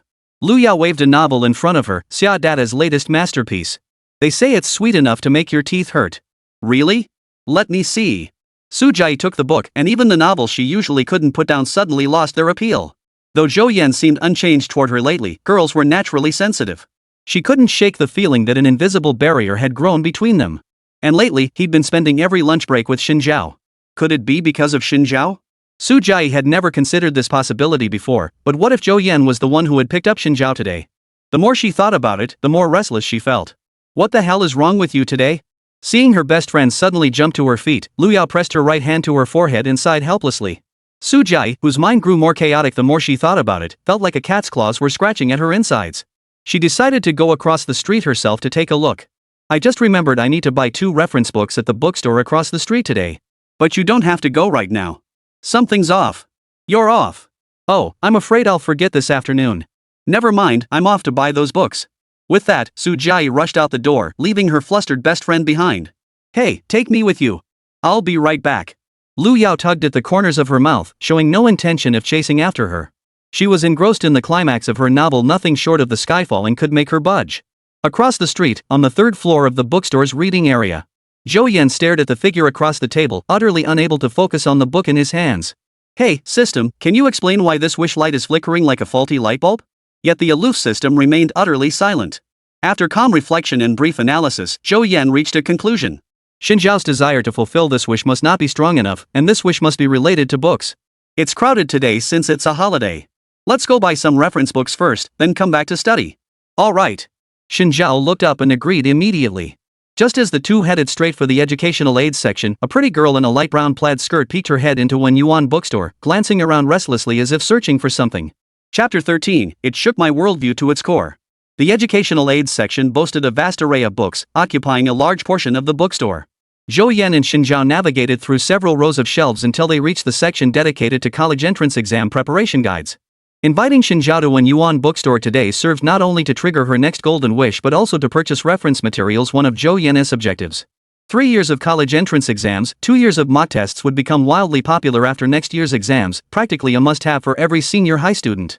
This series had accurately predicted numerous exam questions, including the final math problems and English essays, making it highly valuable. Why are you grabbing so many? Watching Zhou Yan stuff 3 years of college entrance exams, 2 years of mock tests into his arms, Xin Zhao was stunned. What senior student buys reference books like this? One set for me, one for you, and one as a birthday gift for old Zhao. Ha! You don't need to buy one for me. Hearing there was one for him too, Xin Zhao shook his head like a rattle. She already felt guilty about eating his breakfast every day lately. A whole set of study materials wasn't cheap, it cost over 200 yuan. Zhou Yan rested his right hand on the 3 years of college entrance exams, 2 years of practice tests, his expression turning serious. You have to take it. Otherwise, how will you be the first to answer my questions when I don't understand something? But? No buts about it. I don't have much time left. Only if we're both studying at the same pace can you immediately clear up my doubts. Before Xin Zhao could refuse, Zhou Yan cut him off and strode straight to the cash register. He didn't know if Xin Zhao had aced all the questions predicted in the 3 years of college entrance exams, 2 years of mock tests from his previous life, but buying a copy was definitely the right move. The first stage goal was to make her the provincial top scorer. The higher the score, the harder it became to improve. This opportunity couldn't be missed. What puzzled Zhou Yan, however, was that Xin Zhao hadn't emitted a single flash of golden light upon entering the tutoring materials section. If she wasn't after reference books, what could she possibly want? It was morning, and though the bookstore was fairly crowded, the checkout area wasn't congested yet. Only a few people were in line ahead of him. At the front was a middle-aged woman holding an exquisitely packaged book, conversing with the cashier. Excuse me, are these the only 2 copies of this book left on the shelf? Yes, the one you're holding is the anniversary edition of The Little Prince. We have a limited quantity. Hearing this, the woman sighed, then I'll go back and pick another one. My 3 kids will fight if they don't all get the same copy. The 2 copies of The Little Prince were placed on the counter, waiting for the staff to return them to their original spot. As the cashier scanned the barcode to process the payment, Zhou Yan glanced back and his face lit up with delight. Chen Jie's gaze lingered on the Little Prince displayed at the counter, radiating a golden glow. Desire, The Little Prince. It was clear Chen Jie had always wanted this book. Perhaps the desire hadn't been so intense before, but hearing the cashier say only 2 copies remained had changed everything. Such a simple wish, how could Zhou Yan possibly refuse? Hello, with the store discount applied, the total comes to 645 yuan. Additionally, during the National Day holiday, we're running it by 5, get 1 free promotion on books. You may choose any book priced under 100 yuan from our store, or apply it directly toward the book you've selected here. Just when he was feeling sleepy, someone offered him a pillow. Zhou Yan was overjoyed. He'd been racking his brain for an excuse to buy a copy of The Little Prince for Chen Jie, and now he had one. Then I'll take this one. Zhou Yan picked up the anniversary edition of The Little Prince nearby and pulled out his phone to pay. Chen Jie, waiting behind him, suddenly felt something unusual stirring within. Could this book be for me? As the thought crossed Chen Jia's mind, several books were thrust into her arms, the top one being the very copy of The Little Prince she'd been longing for. Wasn't he buying reference books? Why did he buy this one? Zhou Yan pointed to the promotional banner hanging above the cash register. See? Buy 5, get 1 free for National Day. Then I could just pick one I like and save money. This one's expensive, and it's limited edition. Then you keep it. My tutoring hours are way over. Consider this overtime pay. But? No buts about it, I didn't spend extra. Come on, I have a question for you. The 2 walked toward the reading area, chatting quietly. After circling the area without spotting the person she'd imagined, Zhou Jie's lips curved upward. She'd known it. What were the odds? She'd definitely overthought it. As these thoughts crossed her mind, 2 all too familiar voices drifted into her ears. Zhou Jie's gaze swept past the bookshelves to see a man and woman walking side by side. The smile on her lips froze, her fingertips unconsciously digging into her palm as a sour, stifling ache welled up in her chest. Only when she recognized Zhou Yan and Chen Jie did she slowly snap back to reality, her eyes brimming with disbelief. Golden Wish Chen Jie, completed. Acquired 1.2 million wish points, limited time special offer 1. Returning to their seats, Chen Jie unwrapped The Little Prince. Instantly, a melodious voice echoed in Zhou Yan's mind. Cat Sky City limited time offer, 300,000 wish points. Exchanging item with reality in progress. The next second, the system prompt sounded again. Limited time deals were at least 70% off regular store prices. You couldn't go wrong buying blind. Moreover, Zhou Yan was quite familiar with this Cat Sky City, a must-visit spot for every artsy youth. After he started dating Zhou Jie in his past life, they visited this place almost every weekend. His photography skills were honed during that time. Every brick and blade of grass in the shop held memories for Zhou Yan. After they entered university, they sold it off, a decision that left Zhou Jie heartbroken for a long time. Who could have imagined that in this new life, he'd become the owner of this very shop? Talk about a twist. How could this be? They couldn't possibly. Chen Jie was solely focused on getting into a top university, right? That's exactly what she told me. Zhou Yan clearly liked me before. Why did it turn out like this? Zhou Jie muttered to herself, still dazed and confused. She hadn't figured it out even after walking all the way back. Holy, what's gotten into you? Lu Yao couldn't help but blurt out the curse when she saw her best friend like this, drawing stares from those around them. After helping Zhou Jie settle into a seat, she immediately pressed, how did buying some reference books make you lose your mind? What should I do when someone who used to like me and whom I also like no longer does, and is now with another girl? As she spoke, Zhou Jie's eyes welled up, tears welling in her eyes. That's just how people are when you're facing a setback alone, you can handle it. But the moment someone offers comfort, you feel overwhelmingly hurt. After Zhou Jie finished speaking, Lu Yao's eyes widened in disbelief, her small mouth agape. Wait, you actually like Zhou Yan, and just now you saw him with Chen Jie at the bookstore across the street? Oh no, this is completely shattering my worldview. Chapter 14, A Best Friend's Analysis. Morning sunlight slanted through the windows, soft music drifting through the shop, mingling with the aroma of coffee and the scent of paper and ink. 2 girls sat at a small wooden table by the window. Zhou Jie stared down at the tabletop, while Lu Yao gulped down her latte. Their reflections danced on the glass window. Lu Yao, whose brain capacity was already limited, was overwhelmed by the sheer volume of information, causing her mind to freeze momentarily. As Zhou Jie's best friend, Lu Yao genuinely hadn't known she liked Zhou Yan. She'd always assumed her friend's claim of having a crush was just an excuse. After all, back in freshman year before class divisions, Lu Yao, Zhou Yan, and Zhou Jie were in the same class. The 2 of them were at best a bickering pair. The whole class was used to seeing them roughhousing during breaks. Zhou Yan was a constant source of amusement, always teasing this person or that, with most girls in the class having chased him around at some point. Zhou Jie, with her easygoing personality, got along with everyone. So even when teachers saw them, they'd just tell them to stop fooling around all the time. No one ever suspected anything about early romance. I can see you like Zhou Yan now, but how do you know he liked you before? Lu Yao's gossip-loving spirit burned brightly, her eyes practically sparkling. If her best friend weren't feeling down right now, she'd be itching to grab a bag of sunflower seeds and dive into the drama. It's just a feeling, you know? He was different with me. A woman's intuition, you know? Interesting. Lu Yao tilted her head, delivering the ultimate question, then why didn't you confess when you liked him? Girls don't confess. If he'd asked me out, I would have said yes. Su Jie's eyes were red, her voice full of hurt. You were the one who told me girls should be reserved. Lu Yao scratched her head awkwardly. So I'm involved in this too? Seeing her best friend growing more and more upset, tears welling up in her eyes, Lu Yao comforted her. Don't worry, they definitely aren't together. How do you know? Silly girl, what kind of decent person goes on a date to one yuan bookstore? But? Lu Yao moved closer to Su Jie, linking arms with her friend. No buts about it. Chen Jie is the teacher's favorite, he wouldn't let her fall in love so young. As the saying goes, when a guy chases a girl, it's like climbing a mountain. When a girl chases a guy, it's like lifting a veil. With our Jie being so gorgeous, I just don't believe Zhou Yan can resist. Really? Her best friend's analysis sparked a glimmer of hope in Su Jie's heart. But I have to call you out on something. You treat every guy the same, you reject them all while claiming you already have someone you like. No wonder Zhou Yan wouldn't dare confess even if he did like you. What should I do? Bingo, you asked the right person. Lu Yao snapped her fingers, her tone brimming with confidence. Of course, you need to make Zhou Yan feel that you see him differently. First, then, and finally. Though Lu Yao had never dated, she devoured romance novels and considered herself a love guru. One dared to teach, the other dared to believe. Zhou Yan had no idea what awaited him. Ever since Zhou Yan's rebirth, the course of events had been quietly shifting. As noon approached, Zhou Yan first dropped Shen Zhao off at home, then pedaled his bike nonstop toward Zhao Hongbao's residential complex. How could he forget his brother when something good happened? The 3 years of college entrance exams and 2 years of mock tests must reach his hands immediately. No sooner had he left Zhao Hongbao's place than Zhou Yan's phone began vibrating incessantly. Hey Adair, 60-second voice message. Big kid, 60-second voice message. Good son, 60-second voice message. Clearly, 60 seconds was Wei Xin's limit, not his limit. Ronqing, listen to Cook Cafe. Miss Su, if everything's fine, I'll take my leave. Alright, goodbye. The sharply dressed man smiled faintly and rose to leave. Auntie, did you sell your bookstore? A pretty girl in a school uniform skirt blinked her eyes and said to the woman beside her. Yes, I need to go back to Huadu tomorrow to handle the handover. The girl tilted her head thoughtfully, then excitedly hugged her aunt's arm. I want to go too. What for? I'll be back right after the handover. Oh, Auntie, please take me along. I've never been to Huadu before, and I finally have time off. The girl clung to her arm, shaking it and pouting. Fine, but you're not allowed to complain about being bored once you're there. Yay, I knew you were the best. The triumphant girl clenched her little fist and made a yes gesture. Hey, Yan Bingbing, I'm coming.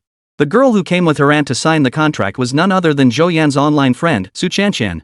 Little Fox Chanshan, Yan Bingbing, you've changed. Yan Bing? Little Fox Chanshan, you didn't even call me to play games during the break. Tell me. Is there someone else? Yan Bing, photo.jpg. Yan Bing, studying hard, don't disturb. Excuses. Su Chanshan sat on the sofa, her delicate white feet dangling lightly. Her reason for wanting to go to Huadu with her aunt was to secretly see this online friend she'd been gaming with for over a year. Back when they played games, this guy always called himself Flower City's Zhou Yanzu. After getting mad at her, he'd brag that if she wasn't satisfied, she should come to number 1 high school and beat him up. But there was one problem: whenever she had a break, it seemed like this guy had one too. At this thought, Su Chanshan furrowed her beautiful brows. Don't be fooled by how she chattered nonstop and occasionally made suggestive remarks while gaming with Zhou Yan. Meeting him in person was an entirely different matter. Su Chanshan certainly didn't want Zhou Yan to turn into just another guy once they met in person. She had more than enough people fawning over her daily, swarming around her like flies, which was unbearably annoying. This forced Su Chanshan to rein in her lively nature, keeping a cold, silent face at school. Only online could she revert to her true self. Just wait till you actually meet me. See if you can still laugh then. Putting down her phone, Su Chanshan recalled how Zhou Yan had laughed so heartily when she mentioned being called the Ice Queen at school. Heaven help me see Zhou Yan just once, just a quick glance, that's all. Before boarding the plane with her aunt Lin Yaden, Su Chanshan pressed her palms together and silently prayed. The second day of the National Day holiday. Waking up naturally, Zhou Yan washed up, gobbled down 2 steamed buns, and rode his electric scooter toward the city center. He had received a call from the owner of Sky City Cat Cafe yesterday evening, arranging to meet at the shop at 2 p.m. today. During the exchange, Zhou Yan had assumed it was just the shop itself. Only upon returning home and examining it closely did he realize that even the commercial space had become his. After completing the handover, the entire commercial space and bookstore were now his. The thought of Zhou Jie, who had left him for money in his past life, now coming to hand him cash every single week, filled Zhou Yan with a quiet, secret satisfaction.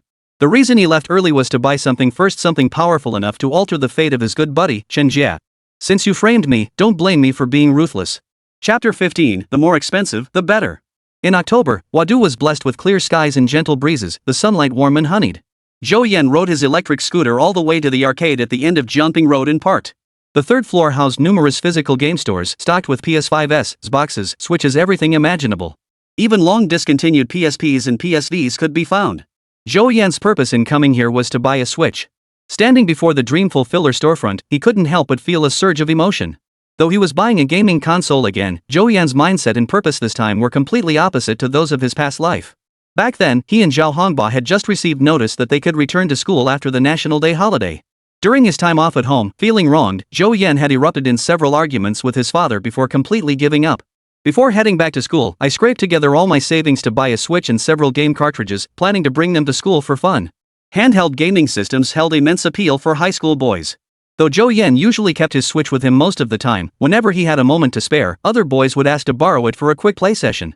Since Zhou Yan usually went to the internet cafe during weekend breaks, and he feared bringing the Switch home might get him caught, he entrusted it to his boarding school friend, Yang Jiming. What happened next left a vivid impression on Zhou Yan. On the afternoon of his second weekend back at school, he received a new game cartridge and couldn't wait to play it, so he rushed back to campus on his bike. But Yang Jiming was frantically searching the dorm, practically turning it upside down, and couldn't find the console anywhere. Zhou Yan was nearly driven to distraction, even considering calling the police. Finally, Chen Jie strolled back to the dorm, holding Zhou Yan's game console. He explained that Yang Jiming had gone to play basketball that afternoon and probably didn't have time to play, so he'd taken it to the library. With his beloved game console safely returned, and Zhou Yan genuinely considering Chen Jie a good friend at the time, he let it slide after a few complaints. As the old saying goes, to take without speaking is theft, to take without asking is robbery. Some things seem insignificant until weighed, then prove to be heavy as lead. If memory served, Chen Jie had turned 18 6 months ago. Zhou Yan pushed open the glass door of dream fulfillment. A blast of cold air mixed with the scent of freshly unwrapped plastic hit him. The owner behind the counter was bent over, polishing a retro red and white console. Hearing the wind chime, he looked up, his gaze lingering on Zhou Yan for a second before returning to his task. Got any Switch consoles? Zhou Yan strode straight to the display case, tapping the glass with his fingertips. Not the standard edition. The owner set down the cloth, pulled a black and red hard case from beneath the counter, and slid it over. OLED model, red and blue controllers. $20.99. Zhou Yan glanced at it but didn't take it. His eyes swept over the top shelf where a deep red box with gold embossed edges lay quietly, its side printed with the Triforce emblem from The Legend of Zelda. I'll take the one on top. The shopkeeper raised an eyebrow. The Kingdom's Tears limited edition? $36.99, no haggling. Includes the game and special bonuses. Climbing a ladder to retrieve it, he observed Zhou Yan's youthful face and offered a warning. This edition only has a few extra artbooks and virtual items compared to the standard version. It's not worth the price difference. I decide what's worth it. Zhou Yan pulled out his wallet. Brand new, unopened. Nationwide warranty.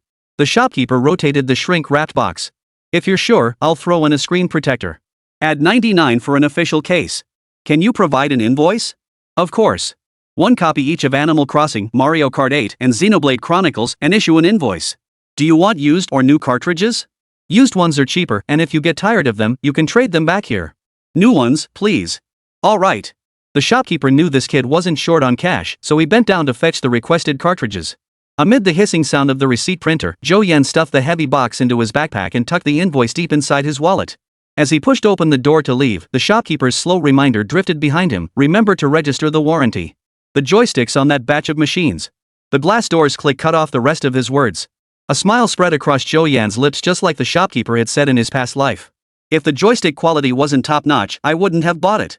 He knew he'd been ripped off. The premium on limited editions was outrageous, but so what? I'll buy the expensive one, the pricier, the better. The price wasn't high enough to meet the threshold for criminal investigation. Why would the school take it seriously? Stepping out of the arcade, Zhou Yan entered a nearby KFC, finding a quiet corner table. He ordered a meal set for lunch. This place was close to Cat Sky City, just a 2-minute walk away. He'd head over shortly to handle the handover. Little Fox Chanqian, I followed the network cable all the way to Huadu. Come out and die. Yanbing, whatever. You're really getting on my nerves. Little Fox Chanqian, what's the matter? Afraid to meet up? I'm the campus beauty everyone adores, with countless admirers. Yanbing, ha ha ha. Little Fox Chanqian, really not meeting? Yanding, if it's meant to be, we'll meet. On the second floor of Cat Sky City, Su Chanchan clutched her phone to her chest, feeling her heart pound wildly. Seeing Zhou Yan's message declining to meet, she first sighed in relief, then felt a pang of irritation.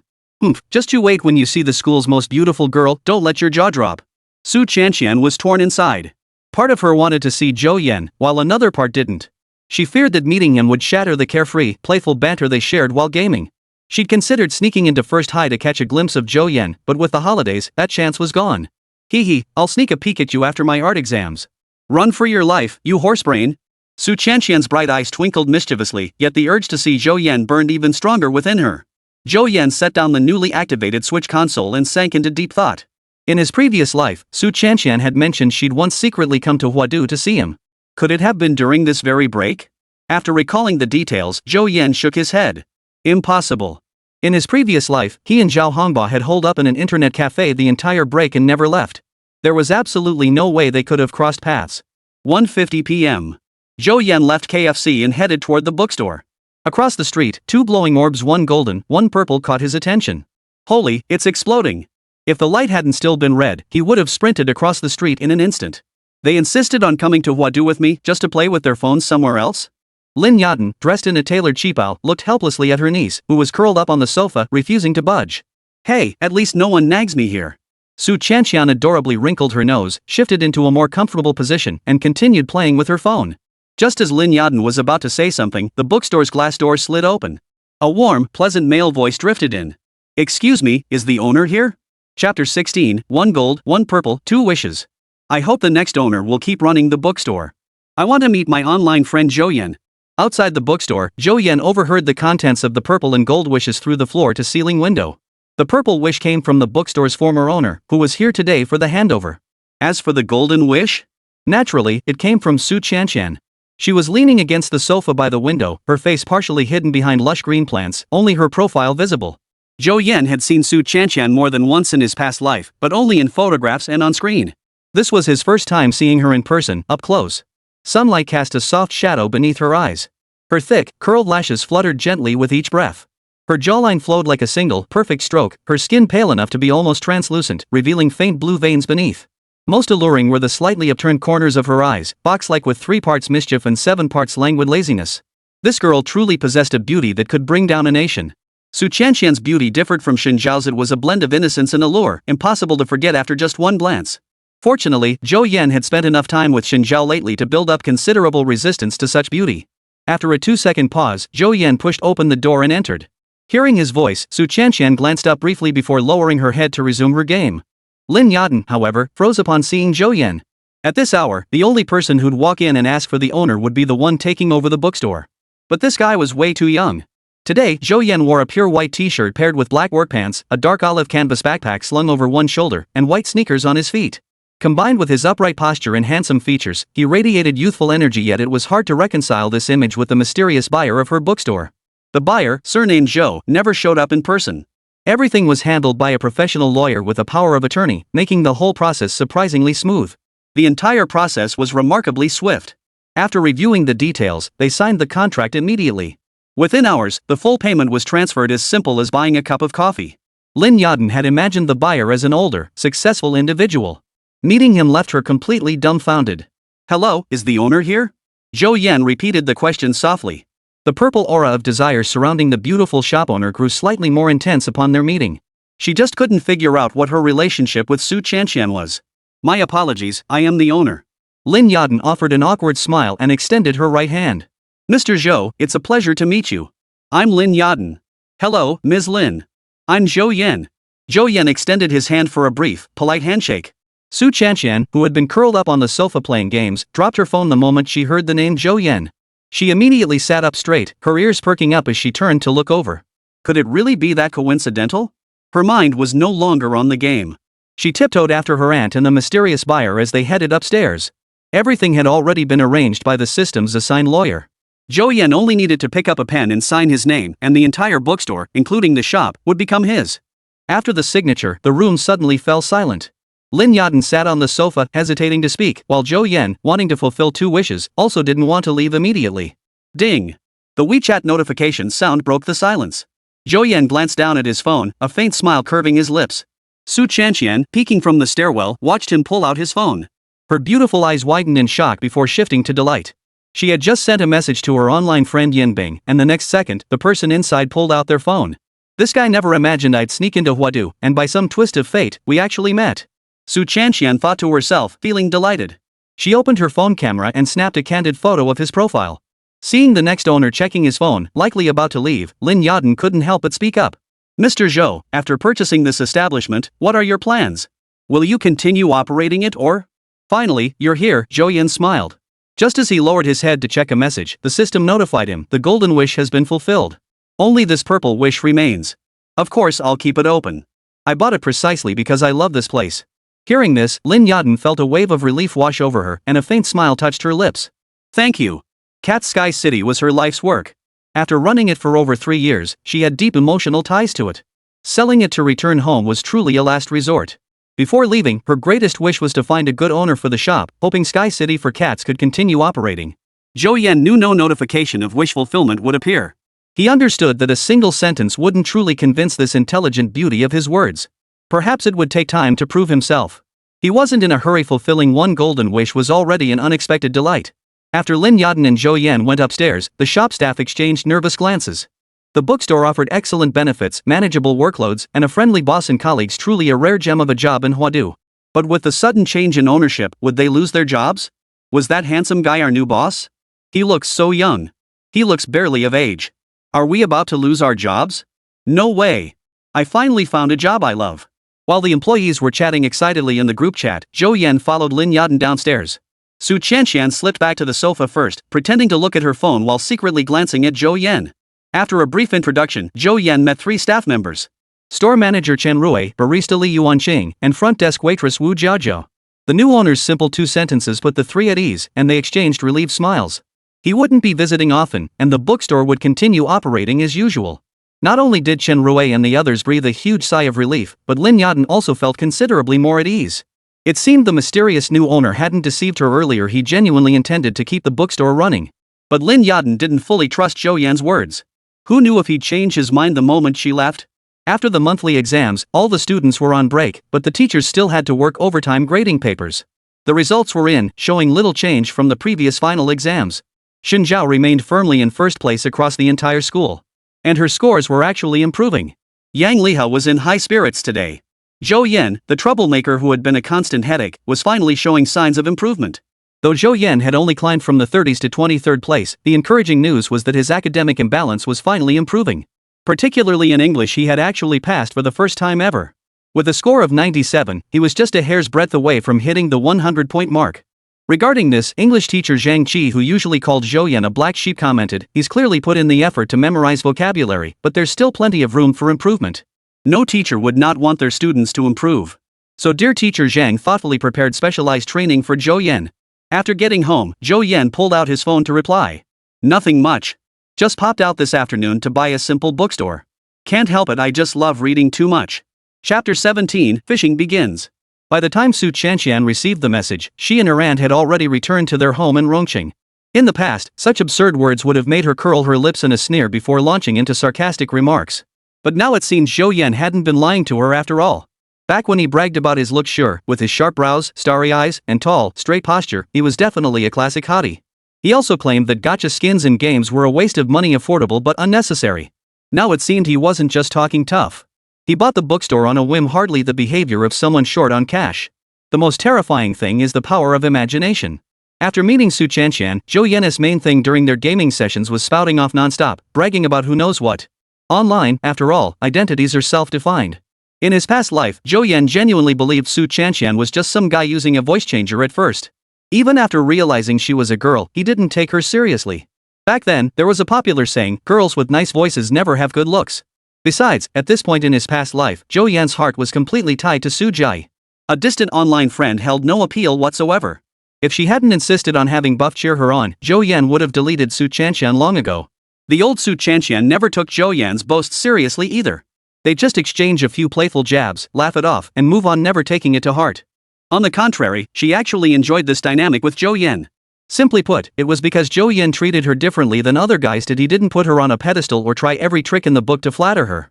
He wasn't like other online acquaintances who, after playing together for a couple of days, would start finding excuses to ask for photos or try to initiate video chats. Zhou Yan was the only one who simply wanted to play games with her. He was different. Before actually meeting Zhou Yan, Su Chanxian felt deeply conflicted. She desperately wanted to see what this online friend looked like, yet she was also terrified that Zhou Yan might be vastly different from her imagination. Who wouldn't hope the person behind the screen they game with daily was a handsome guy or a beautiful girl? But what if Zhou Yan turned out to be a greasy, overweight geek? Su Chanxian feared she'd never muster the courage to ask him to carry her in-game again. So when Su Chanxian arrived in Huadu and saw Zhou Yan reject her meetup request, she actually breathed a sigh of relief. Little did she expect that despite not wanting to meet, fate would lead to a one-sided encounter. On her way home, Su Chanxian replayed all the moments since they'd met, imagining countless scenarios. Thousands of miles away, Zhou Yan stared at Su Chanxian's rapidly rising intimacy level in the system's character album, lost in thought. What's going on? Character, Su Chanxian. Traits, innate allure. Affinity, 68. Experience points, 0. According to the system's intimacy description, 6,170 points signifies the budding affection stage. In other words, if Zhou Yan confessed at this point, he'd likely gain a girlfriend. A girlfriend? Women only slow down my progress through English practice papers. Zhou Yan stared at the thick stack of test papers and grammar materials on his desk, his gaze unwaveringly determined. As soon as the monthly exam scores were released, the homeroom teacher posted them in the parent group. Besides praising Chen Jie for consistently maintaining first place, she specifically singled out Zhou Yan's mother. She even made a special phone call to Mrs. Liu, urging her to keep pushing Zhou Yan to maintain his momentum. This trajectory could easily land him in a top-tier university. She also relayed the English teacher's advice. His vocabulary has improved significantly, but his grammar is still lacking. Otherwise, his scores would be even higher. Hearing this, Zhou's mother couldn't sit still. She rushed straight to the bookstore. Mars English Grammar Mastery bought. High School English Grammar Practice Guide bought. Huayan Foreign Language High School English Grammar Mastery Practice bought. She also grabbed a stack of English practice tests, stocking up like a supermarket delivery. Zhou Yan, humming a tune on his way home, was stunned by the sight. Yet deep down, he felt touched. Mom didn't understand English and didn't know which grammar book was better, but as long as it helped her child, she was willing to spend the money. Zhou Yan found it odd that fulfilling Su Chanxian's golden wish hadn't activated a training program like Chen Jiao's, despite earning over 1,000,000 wish points and a limited time discount. Perhaps because Su Chanxian had pursued an entertainment career in her previous life, she hadn't even taken the arts entrance exams at this point. Radiant gaze, one-time item. Enhances charm, causing others to be irresistibly drawn to one's gaze. Limited time offer, 200,000 wish points. After using it, Zhou Yan felt a cool sensation swiftly sweep through his eyes. Before he could fully appreciate it, the feeling vanished. During the following vacation days, Zhou Yan's greatest pleasure besides reading and doing practice papers was trolling in the school basketball WeChat group. To lure Chen Jie the big fish onto the hook, he meticulously recreated the plot points from his past life at this exact moment. What made Zhou Yan both laugh and cry was that instead of reeling in his enemy Chen Jie, he ended up hooking Zhao Hongba, who had spent the entire holiday at home biting his pen in frustration. Over the phone, Zhao Hongba tearfully recounted Zhou Yan's transgressions. That day, Zhou Yan first delivered a set of 3 years of college entrance exams, 2 years of practice tests, which earned Zhao Hongba a scolding. Then the next day, the monthly exam results came out. In the parent group chat, Zhao's mother saw the homeroom teacher publicly praise Zhou Yan, saying he had made significant progress. If it had been anyone else, it might have been fine. But it happened to be the son of a high school classmate. The comparison instantly ignited his anger. So when Zhao Hongba came home after playing basketball, he got a serious scolding. Look at that kid Zhou Yan, now look at you. All you do is play video games and run around with a basketball. Not only did he get a beating, but he was also grounded for the rest of the break, forced to study the reference books Zhou Yan had sent over. It was safe to say this was the most diligent vacation Zhao Hongba had ever had since starting school. When the monthly exam results came out, everyone was thrilled except for the unlucky Zhao Hongba. The teachers were delighted with Zhou Yan's progress, especially Yang Liha, who felt his decision to have Chen Jie tutor him in his office had been brilliant. Zhou's mother, Lu Dan, had already prepared a red envelope, insisting Zhou Yan give it to Chen Jie after the break without any skimming. Shen's mother, Ding Yifang, was thoroughly relieved. Not only had her daughter earned money by tutoring classmates, but her own grades had even seen a slight improvement. She had initially worried that Chen Jiao's tutoring might negatively impact her own grades, a scenario that would have been a net loss. The 7-day break flew by in the blink of an eye. Zhou Yan awoke from her slumber, packed her school bag, and finally slipped her Switch and game cartridges into the hidden compartment. The show was about to begin. Chapter 18, The Fish Has Taken the Bait. Huadu City First High School, Class 125. Yang Liha entered the classroom 5 minutes early, holding a stack of test papers. Her gaze swept across the class. Once the room quieted, she spoke slowly. Class monitor, distribute the test papers. While the papers were being distributed, Yang Liha opened the presentation for the next 2 periods. With only a few months left until the college entrance exams, I am extremely dissatisfied with the results of this monthly exam. A month into the semester, and I see some of you are still stuck in summer vacation mode, regressing instead of progressing. The class teacher's resonant voice made several students whose math scores had slipped shrink back, fearing their names would be called next. Zhou Yan, upon receiving his exam paper, immediately began reviewing where he had gone wrong. He scored 121 on math, this time above average, but still a drop from his previous marks. Beside him, Zhao Hongba kept his head down, seemingly reviewing his paper, but his mind was already far away. His hand was in the desk drawer, constantly fiddling with the joystick of his game console. Last night he'd made a bold declaration. Today at school, he'd show Zhou Yan exactly why the flowers were so red. Jesus himself couldn't save you now, I swear. Spotting Zhou Yan at the school gate, he let out a shrill yell and charged forward. Just as he neared his target, he slammed on the brakes, grinding to an abrupt halt. Blocking Zhao Hongba's path was a switch console adorned with golden Hyrule runes. His raised fist turned into a fawning grin, and he ended up clutching the console behind Zhou Yan, grinning like a Cheshire cat. The moment he entered the classroom, Zhao Hongba couldn't wait to turn it on and try it out. But the very next second, the homeroom teacher walked in. Judging by the teacher's tone and expression, he dared not risk defying the rules. Instead, he could only secretly fiddle with the joystick under his desk to satisfy his craving. As everyone knew, there was no break during the test review session after exams. After 2 math classes ended, the entire class scattered like birds and beasts. Some headed to the restroom together, others rushed to the snack shop famished, while a group of boys charged over in a few strides, surrounding their desks. The Kingdom of Tears theme animation playing on the screen instantly drew gasps of astonishment. Holy crap, the Kingdom Hearts limited edition. Pretty cool, let me see. Old Joe, what games did you buy? Did you get that super popular fitness ring? Who needs a fitness ring? 2K really nailed it. Amidst the chattering crowd, Chen Jie stood on tiptoe at the edge, straining to see inside. That hint of envy in his eyes was clearly spotted by Zhou Yan. Hey, the fish is about to take the bait. After getting warned by the homeroom teacher, Chen Jie was a nervous wreck for days, too scared to face Zhou Yan and Zhao Hongba. When Zhao Hongba called him to play ball, he made excuses to avoid it, terrified they might have caught onto something and were setting him up for a dirty trick. Later, he gradually realized they seemed to know nothing at all and still treated him like a good brother. Only then did he slowly relax and return to their previous dynamic. The break was short. Before the game console could reach Chen Jie, the bell rang for class. Besides Zhao Hongba, who couldn't focus on the lesson, Zhu Jie sitting in the front row was equally preoccupied. Her best friend's analysis made sense.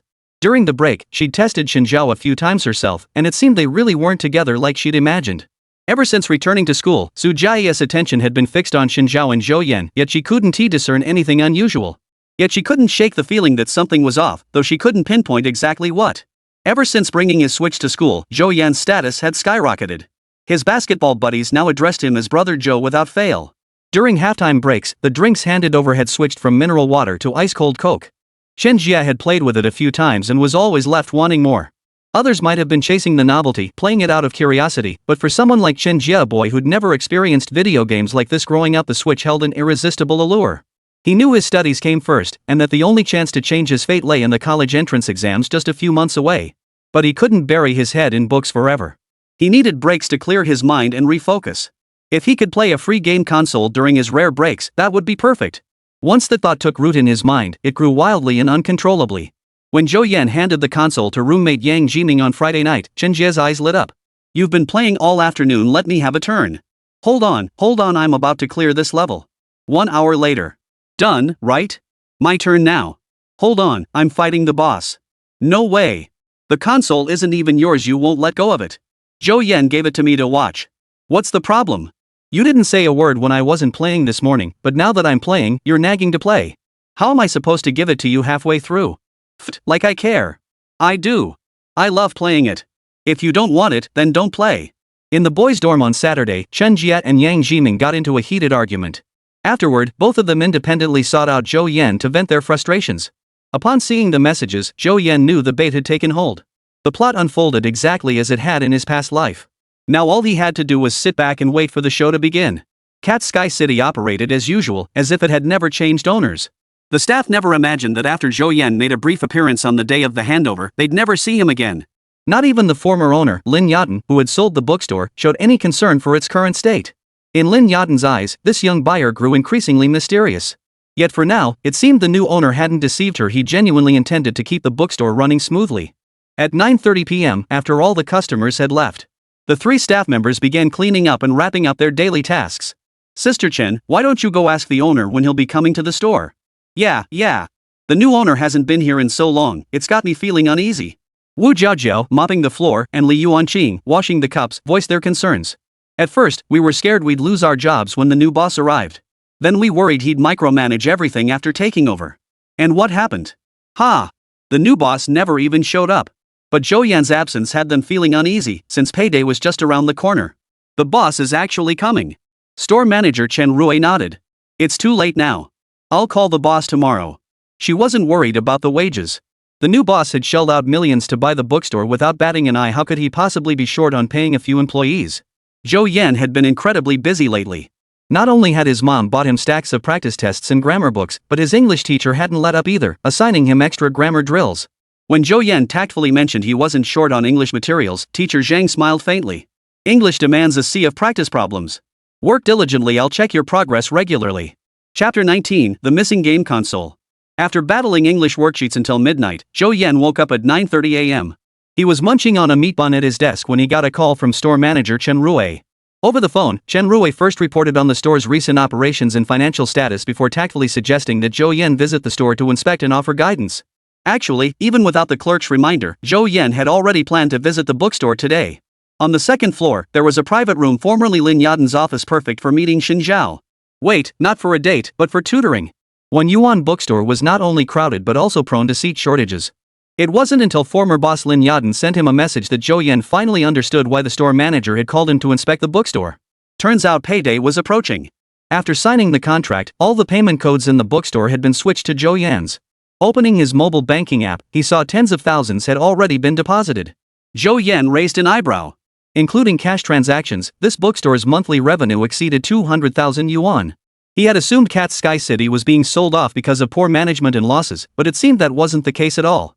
With such high turnover, even accounting for steep rent and other costs, the net profit still reached 350,000 yuan.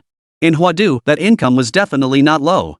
After Zhou Yan took over, with the major expense of rent eliminated, he roughly estimated the store could bring him over 50,000 yuan in monthly income. Whoa! What else could he say? The system was amazing. He sent Xin Zhao a message. The afternoon tutoring session would be moved to Cat's Sky City. After lunch, Zhou Yan hopped on his electric scooter and rushed to the shop, gathering the staff for a brief meeting. Having worked like a horse in his previous life, he understood exactly what workers needed most: money. With that sorted, everything else could be negotiated. So the moment Zhou Yan arrived, he handed out the wages plus an extra 1,000 yuan bonus. The staff's eyes lit up instantly. Who says young bosses are all about reckless micromanagement? Take him out and shoot him in 10 minutes. Everyone's been working hard lately. After closing tonight, let's all grab dinner together, the store's treating. Boss, aren't you coming? Asked the young Wu Jiaojiao, raising her hand. Yeah, you have to come to the first dinner. If you're not there, the food won't taste good to me. Zhou Yan scratched his head awkwardly. It's not that I don't want to go, but I have evening self-study tonight. The small meeting room fell silent. Everyone looked at each other, unsure how to respond. Now everyone understood why the new boss had said he didn't visit the store often. His teaching schedule truly made it impossible. Weekends were the busiest time for the bookstore staff, so the meeting quickly wrapped up and everyone returned to their posts. Zhou Yan, however, remained in the office poring over English grammar. He intended to work hard in secret and then astonish everyone. Before he could astonish anyone, Xin Zhao's arrival left the store staff utterly stunned. Could this be our boss's wife? She's stunning. Sigh. Same white hoodie and jeans, but she wears it like a goddess. Does that make me look like a country bumpkin? Ever consider it might be the person wearing it? Bro, do I need you to tell me that? Sky City of Cat Xin Zhao knew this bookstore, having passed by countless times, but today was her first time stepping inside. To others, her expressionless face and unwavering gaze were pure aloofness. Only Zhou Yan could detect a hint of curiosity in her eyes. Upon entering the office, the astute Xin Zhao instantly recognized this as a restricted area. Yet she didn't inquire, and Zhou Yan offered no explanation. Undoubtedly, the space was spacious and quiet, an ideal place for studying. In school days, conflicts between boys rarely lasted overnight. It was common to see two boys fighting on the playground in the afternoon, then walking home together laughing and chatting after school. But Yang Jiming and Chen Jie were different this time. Since their argument yesterday, they hadn't exchanged a single word. The game console was merely the spark that ignited the accumulated tensions between them. As Yang Jiming put it, I'd been putting up with him for far too long. Sharing a dorm room, he spent far more time with Chen Jie than with Zhou Yan and the others. What annoyed Yang Jiming most about Chen Jie was this. That guy uses my toilet paper every single day and never buys any himself. Whenever Yang Jiming bought snacks back to the dorm, Chen Jie would eat them, but Yang Jiming never touched anything Chen Jie bought. Over time, resentment inevitably built up, and it finally erupted during this game console dispute. Zhou Yan hadn't been involved in their conflict. Zhao Hanba and the others tried desperately to mediate, saying things like it's all small stuff, brothers don't hold grudges overnight, and so on. After all, their fight meant one less person for basketball. After a round of persuasion, Yang Jiming and Chen Jie reluctantly made up, though they still barely spoke. Zhou Yan's switch still circulated among many classmates during the day. Even some girls enjoyed grabbing it to play a few rounds of Super Smash Bros., creating a lively atmosphere. Occasionally it would land in Chen Jie's hands, but the brief break time was far too short to truly enjoy it. It was back. That familiar feeling was back. Zhou Yan silently watched it all unfold, his heart bursting with joy. Friday evening, after the final bell rang, Zhou Yan packed his things, ready to head home. Sitting in the third row, Chen Jie hesitated, wondering if he should offer to hold onto the console for Zhou Yan. Everyone knew why he didn't take it home. If his parents found it in his backpack, he'd be in big trouble. Besides, Zhou Yan usually went to the internet cafe on weekends. Handheld games were nowhere near as fun as PC games. But hesitation meant defeat. The moment Chen Jie stood up, he saw Yang Jiming already smiling as he took the portable case from Zhou Yan's hands. Chen Jie gritted his teeth in frustration. "Oh, Yang, I bought a new game cartridge. If it arrives tomorrow, I'll come get it from you." "No problem. I'm always at school. Just call me when you want to pick it up." Yang Jiming pounded his chest emphatically. As he walked out of the classroom, Zhou Yan's gaze drifted casually over Chen Jie. Everything is ready except for the final push.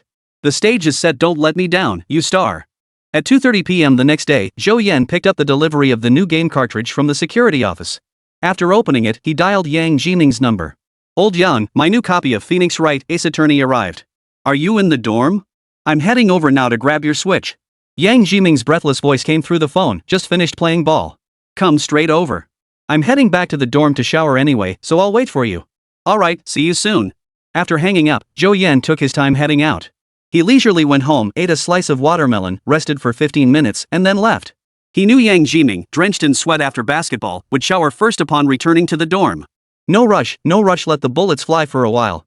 Just as Zhou Yan rode his electric bike out of the residential compound, his phone rang. Yang Jiming's voice sounded tearful. "I clearly locked it in the cabinet." Chapter 20, Call the Police. Oh no! Yang Jiming's face turned pale as he clutched his phone. That switch wasn't cheap, and Zhou Yan's model was a limited edition collaboration, definitely even pricier. He didn't know the exact price, but he definitely couldn't afford to pay for it. Zhou Yan slammed on the brakes, pulling over to the curb. He feigned shock at just the right moment. "Are you sure it's gone? Why don't we look again?" "It's really gone."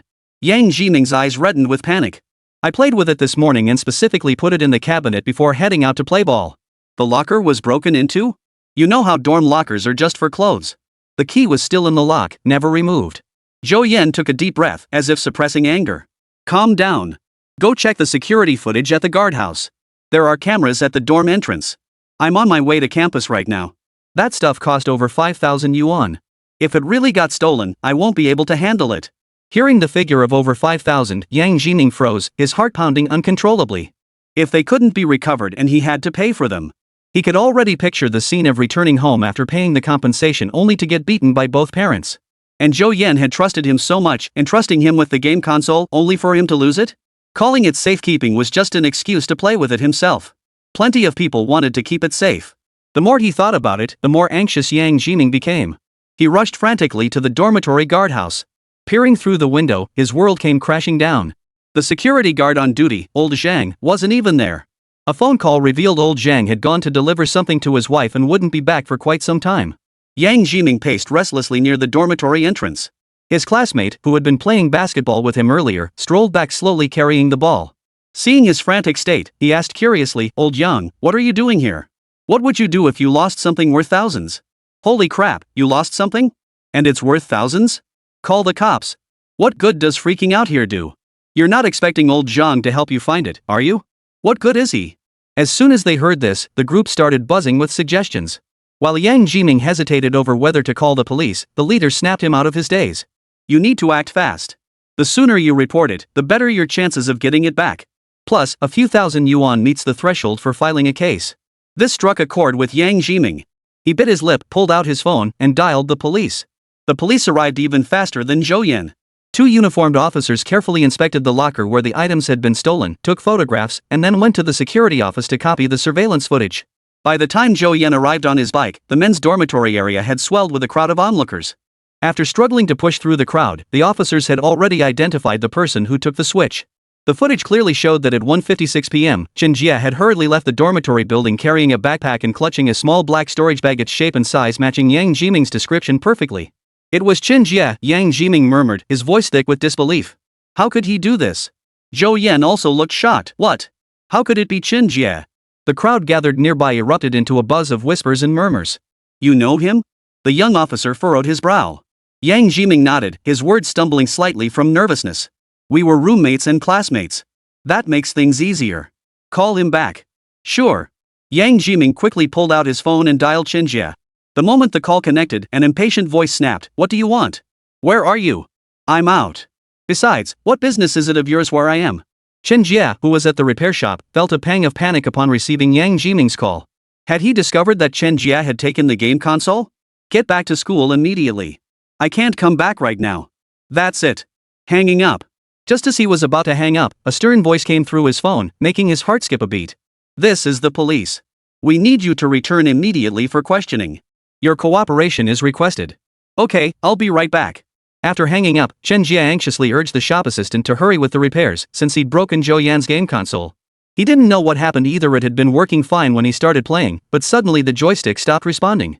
He'd planned to quietly return it to its place and pretend nothing happened, but when he asked around among the classmates who'd gone to play basketball with Yang Jiming, they said he'd taken a call and returned to the dorm.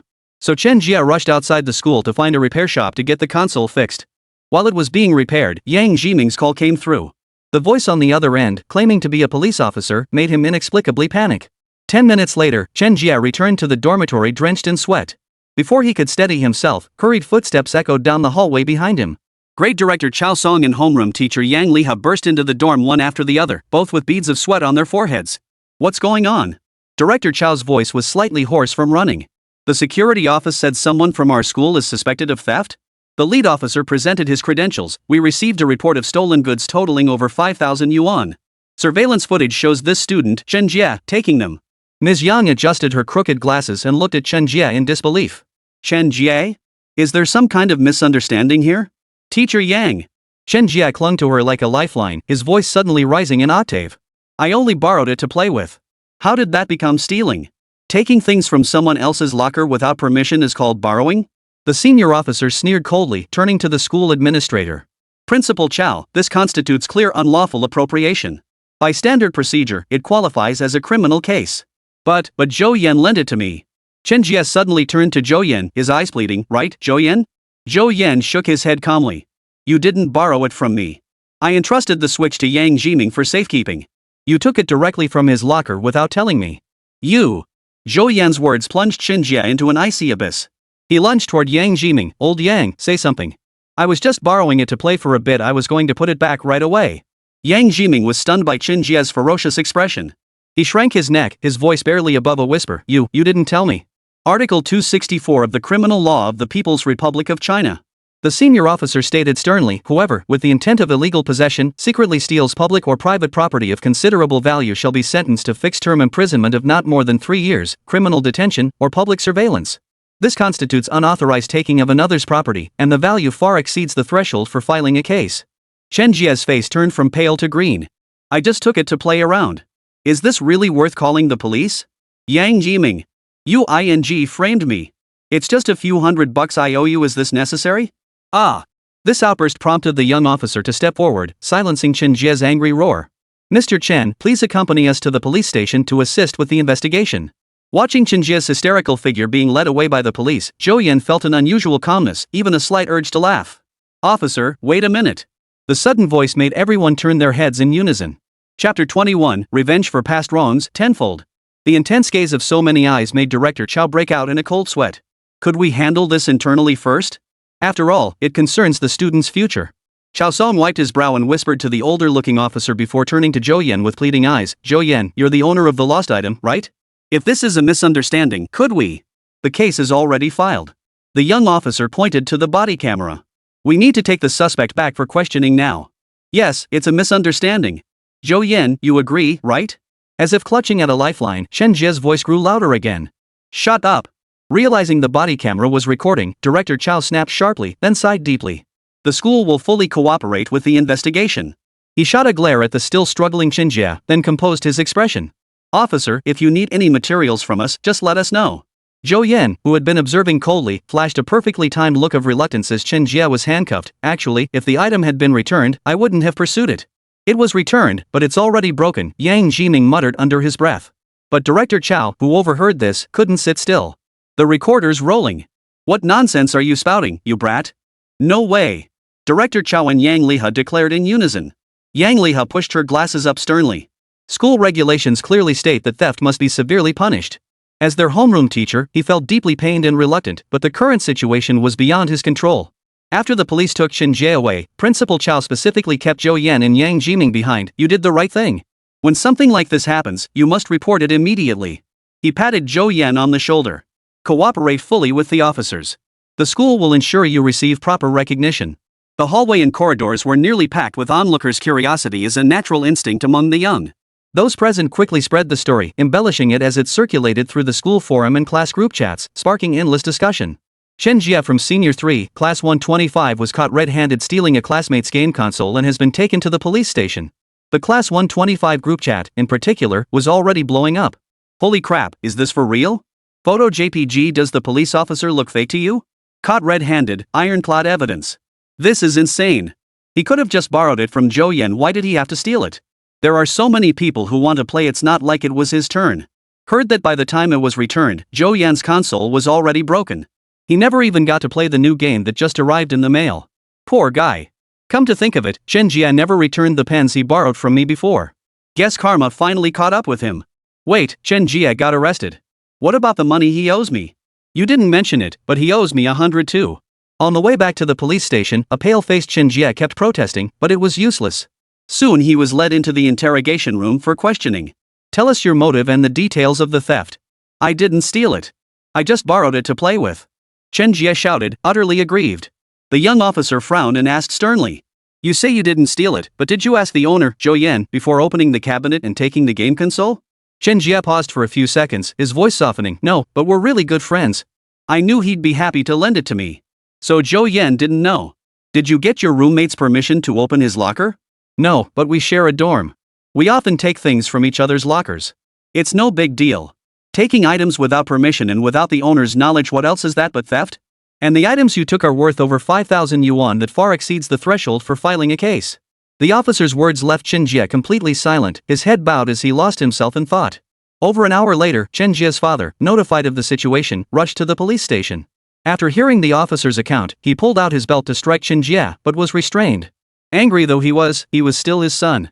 Chen Jie's father tried to excuse his child's actions as youthful ignorance, but the officer dismissed this argument with relevant legal provisions, citing similar cases at other schools where the perpetrators were ultimately convicted of theft. Although the amount stolen by Chen Jie was substantial, considering his lack of prior criminal record and his status as a high school student, he received lenient treatment. Chen Jie's father formally apologized to Zhou Yan on his son's behalf and compensated for the damaged Switch console. In the end, Zhou Yan signed a statement of forgiveness. Chen Jie, who had initially faced criminal charges, received an administrative penalty instead, 10 days of detention and a 1,000 yuan fine. At Monday's flag-raising ceremony, Year Director Chao Song solemnly announced Chen Jie's disciplinary decision, expulsion. The reason stated was serious violation of school rules and regulations, suspected illegal activity. A murmur rippled through the crowd below the stage, with many students stealing glances at Zhou Yan and Yang Jiming. After the ceremony, teachers in every class addressed the incident before lessons began, using it as a cautionary tale to warn students against impulsive actions that break the law or school rules. After the brief upheaval, Class 125 plunged back into the intense grind of senior year review. With the college entrance exams drawing ever closer, no one paid much attention to Chen Jie. He was soon forgotten, his name only occasionally surfacing in casual chatter during breaks. Over a week later, Zhou Yan pushed his bicycle out of the school gates. Starlight filtered through the mottled leaves of the sycamore trees, casting dappled patterns on the ground. Suddenly, a figure blocked his path. Zhou Yan. Chen Yan's eyes were bloodshot, his face unshaven, a shadow of his former self. Are you satisfied now? I got expelled. My future's ruined. All for a damn game console? Zhou Yan halted, silently observing the man who had framed him in his past life. Then why didn't you tell me earlier? Wouldn't you be worried if something worth thousands suddenly vanished? When the police came, why didn't you just cooperate and say you lent it to me? Everyone knows I'm an honest person, especially when dealing with the police. You. Pushing his bike over to Chen Jie, Zhou Yan whispered in a voice only they could hear, "You sent Teacher Young to the internet cafe to arrest me, and now you expect me to cooperate? I'm not the Leshan giant Buddha." Chen Jie's pupils suddenly contracted. What are you talking about?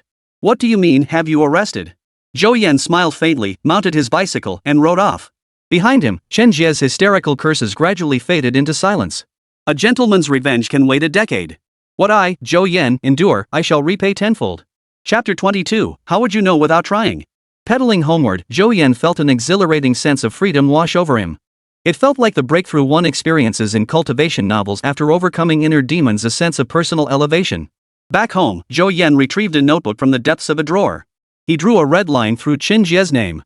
Another name stood out in bold across the pages, his maternal uncle, Lu Xinghua. If Chen Jie's deliberate sabotage marked the turning point in Zhou Yan's personal life, partnering with his uncle to open a branch store became the pivotal moment for his entire family. If it had been a simple partnership to open a supermarket, even if they had lost money, it would have been beyond reproach. But his uncle Lu Xinghua was a man with lofty ambitions but limited abilities. Over the years, he had tried countless businesses, none of which succeeded. At the urging of his aunt Tian Jie, he set his sights on Zhou Yan's family supermarket. Coinciding with Zhou Yan's disastrous college entrance exam results barely scraping into a university with bleak prospects, Zhou Zhiming, who had initially been reluctant, changed his mind. The two families partnered to open a branch store, for which Zhou Yan's father took out a substantial bank loan. With the original store requiring Zhou Zhiming's presence, control of the new branch fell into Lu Xinghua's hands. Not only did he collude with suppliers to pocket kickbacks, ruining the branch's business and reputation, but after the store eventually failed, he came to Zhou Yan's home demanding the return of his initial investment. What started as a partnership turned into his father borrowing money from him to open the branch. Zhou Yan still couldn't forget the ugly face he wore. To make matters worse, his grandmother, who favored her eldest son, secretly supported Lu Xinghua's actions, constantly trying to morally blackmail them. Although Lu Xinghua's family ultimately failed to extract a single penny from them, the household was still saddled with substantial debt and endured the constant harassment of his maternal uncle's family. Later, when Lu Xinghua's son gained admission to a top-tier university, the humiliation of Zhou Yan only intensified. He had to get into college, a good one at that, not just for himself, but for his parents too. After studying diligently for 2 hours, Zhou Yan logged online to play a couple of games of Honor of Kings with Su Qianqian to unwind. Since their chance encounter at the bookstore, they'd been in much closer contact. Previously, they only played together during holidays and rarely communicated otherwise. Recently, Zhou Yan had even become Su Qianqian's remote tutor. Whenever she encountered a problem, she'd snap a photo and send it to him for help. He found this surprisingly enjoyable, as tackling different problems proved beneficial for Zhou Yan as well. As soon as Zhou Yan logged in, he noticed Su Qianqian idling alone in the game lobby. "Hey, are you there?" "Here." A listless female voice came through the voice chat. Zhou Yan raised an eyebrow, wondering why the usually energetic girl seemed so down today. "What's wrong? Did someone upset you?" Su Qianqian, lying on her bed, tugged at the covers. Hesitantly, she began, "I have a friend.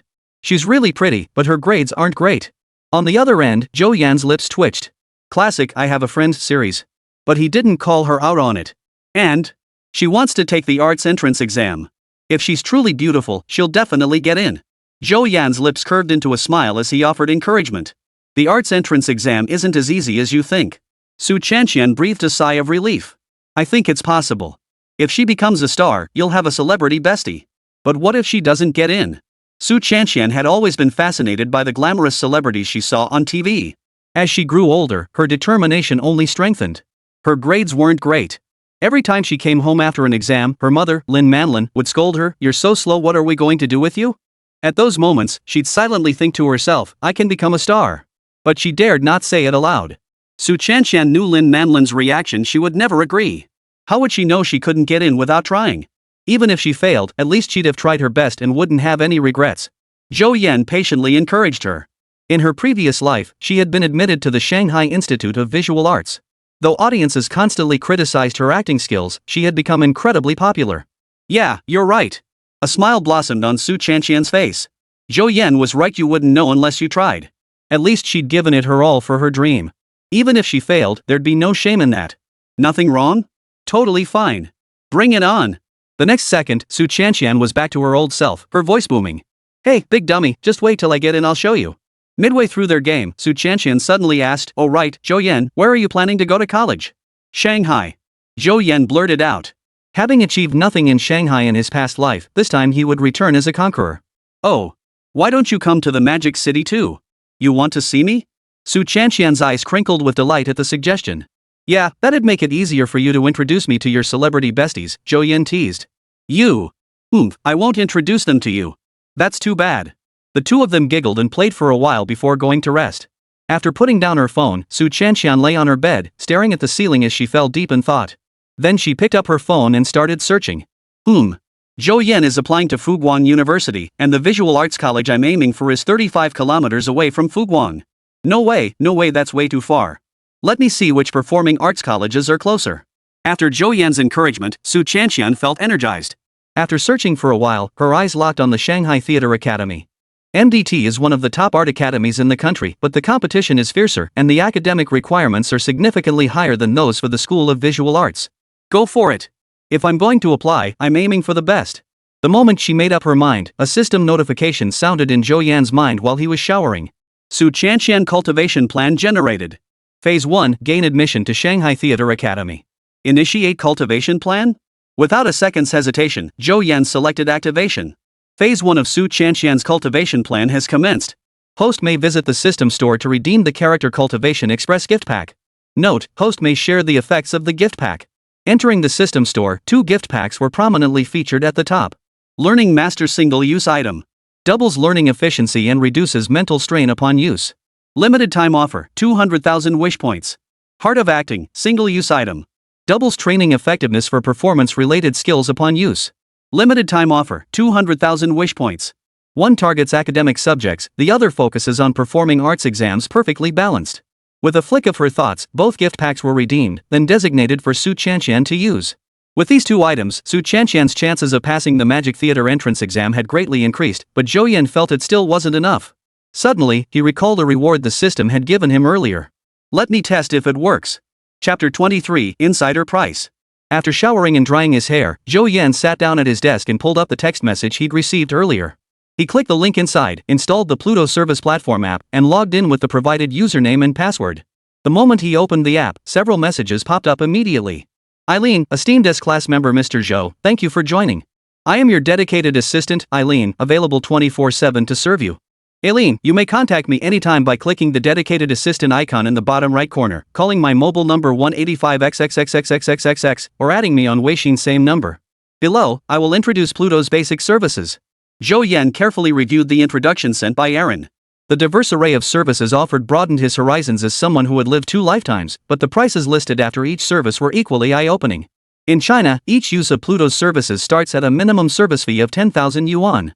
If the service requires international travel, the fee escalates to a minimum of $10,000. And that didn't even include the cost of the specific services themselves. Were it not for the system automatically depositing 50 million yuan annually into his membership account, Zhou Yan would never have been able to afford it. The pop-up message also instructed him on how to register his service areas. When other members needed assistance, the platform might reach out to him. Just turned 18, proficient in high school math? He couldn't possibly fill that out. Copy Aaron's phone number, then open WeChat and click Add Friend. It was now 12:30 a.m. I'd see if this 24/7 service was for real. After about 10 seconds, the friend request was accepted. Good evening, Mr. Zhou. How may Aaron assist you? Thousands of kilometers away in Yanjing, a beautiful woman sat up instantly upon hearing the distinctive ringtone. Seeing the friend request, Aaron's face lit up with delight. It's been over a month. Do you have any idea how I've been living these past weeks? She had finally connected with this mysterious S-level member, Mr. Zhou. After all, Aaron had defeated many competitors to become the exclusive assistant to an S-level member. Being an exclusive assistant meant serving only one member. Not only did this reduce her workload and increase her income, but it also opened up new possibilities for her future. As a platform employee, Aaron understood exactly what these top-tier members represented: wealth, status, and unimaginable connections. So when she first learned she'd won the bid to become exclusive assistant to newly promoted S-level member Zhou Yan, Aaron nearly jumped for joy. She spent the entire night preparing everything, only to send out the message and receive no response whatsoever. Despite the lack of response, Aaron remained on standby 24/7 during this period. Persistence paid off, and the moment finally arrived. A friend of mine is taking the Magic Theater entrance exam in a few months. Could you help me find a weekend training program in Roncheng? Understood, Mr. Zhou.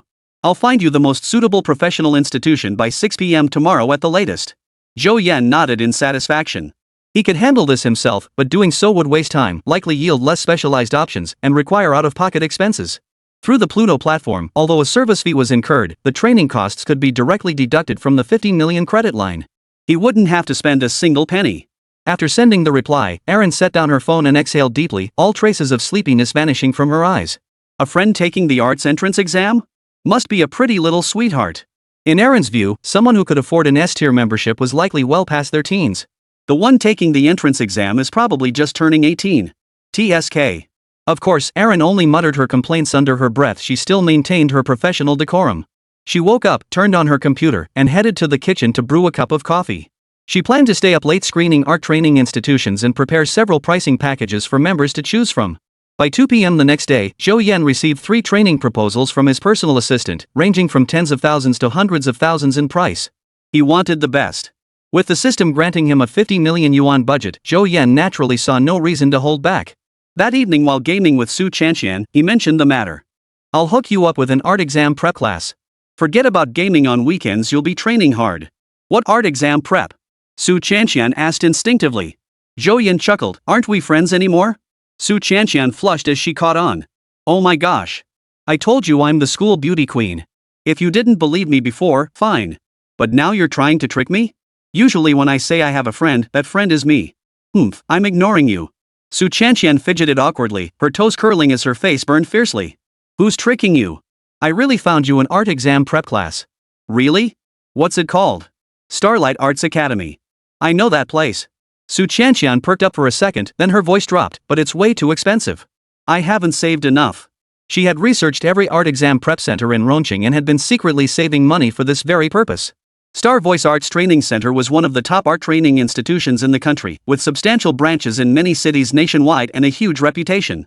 "I have a friend who works there. The internal rate is only 8,000 yuan. Too expensive? How about 6,000?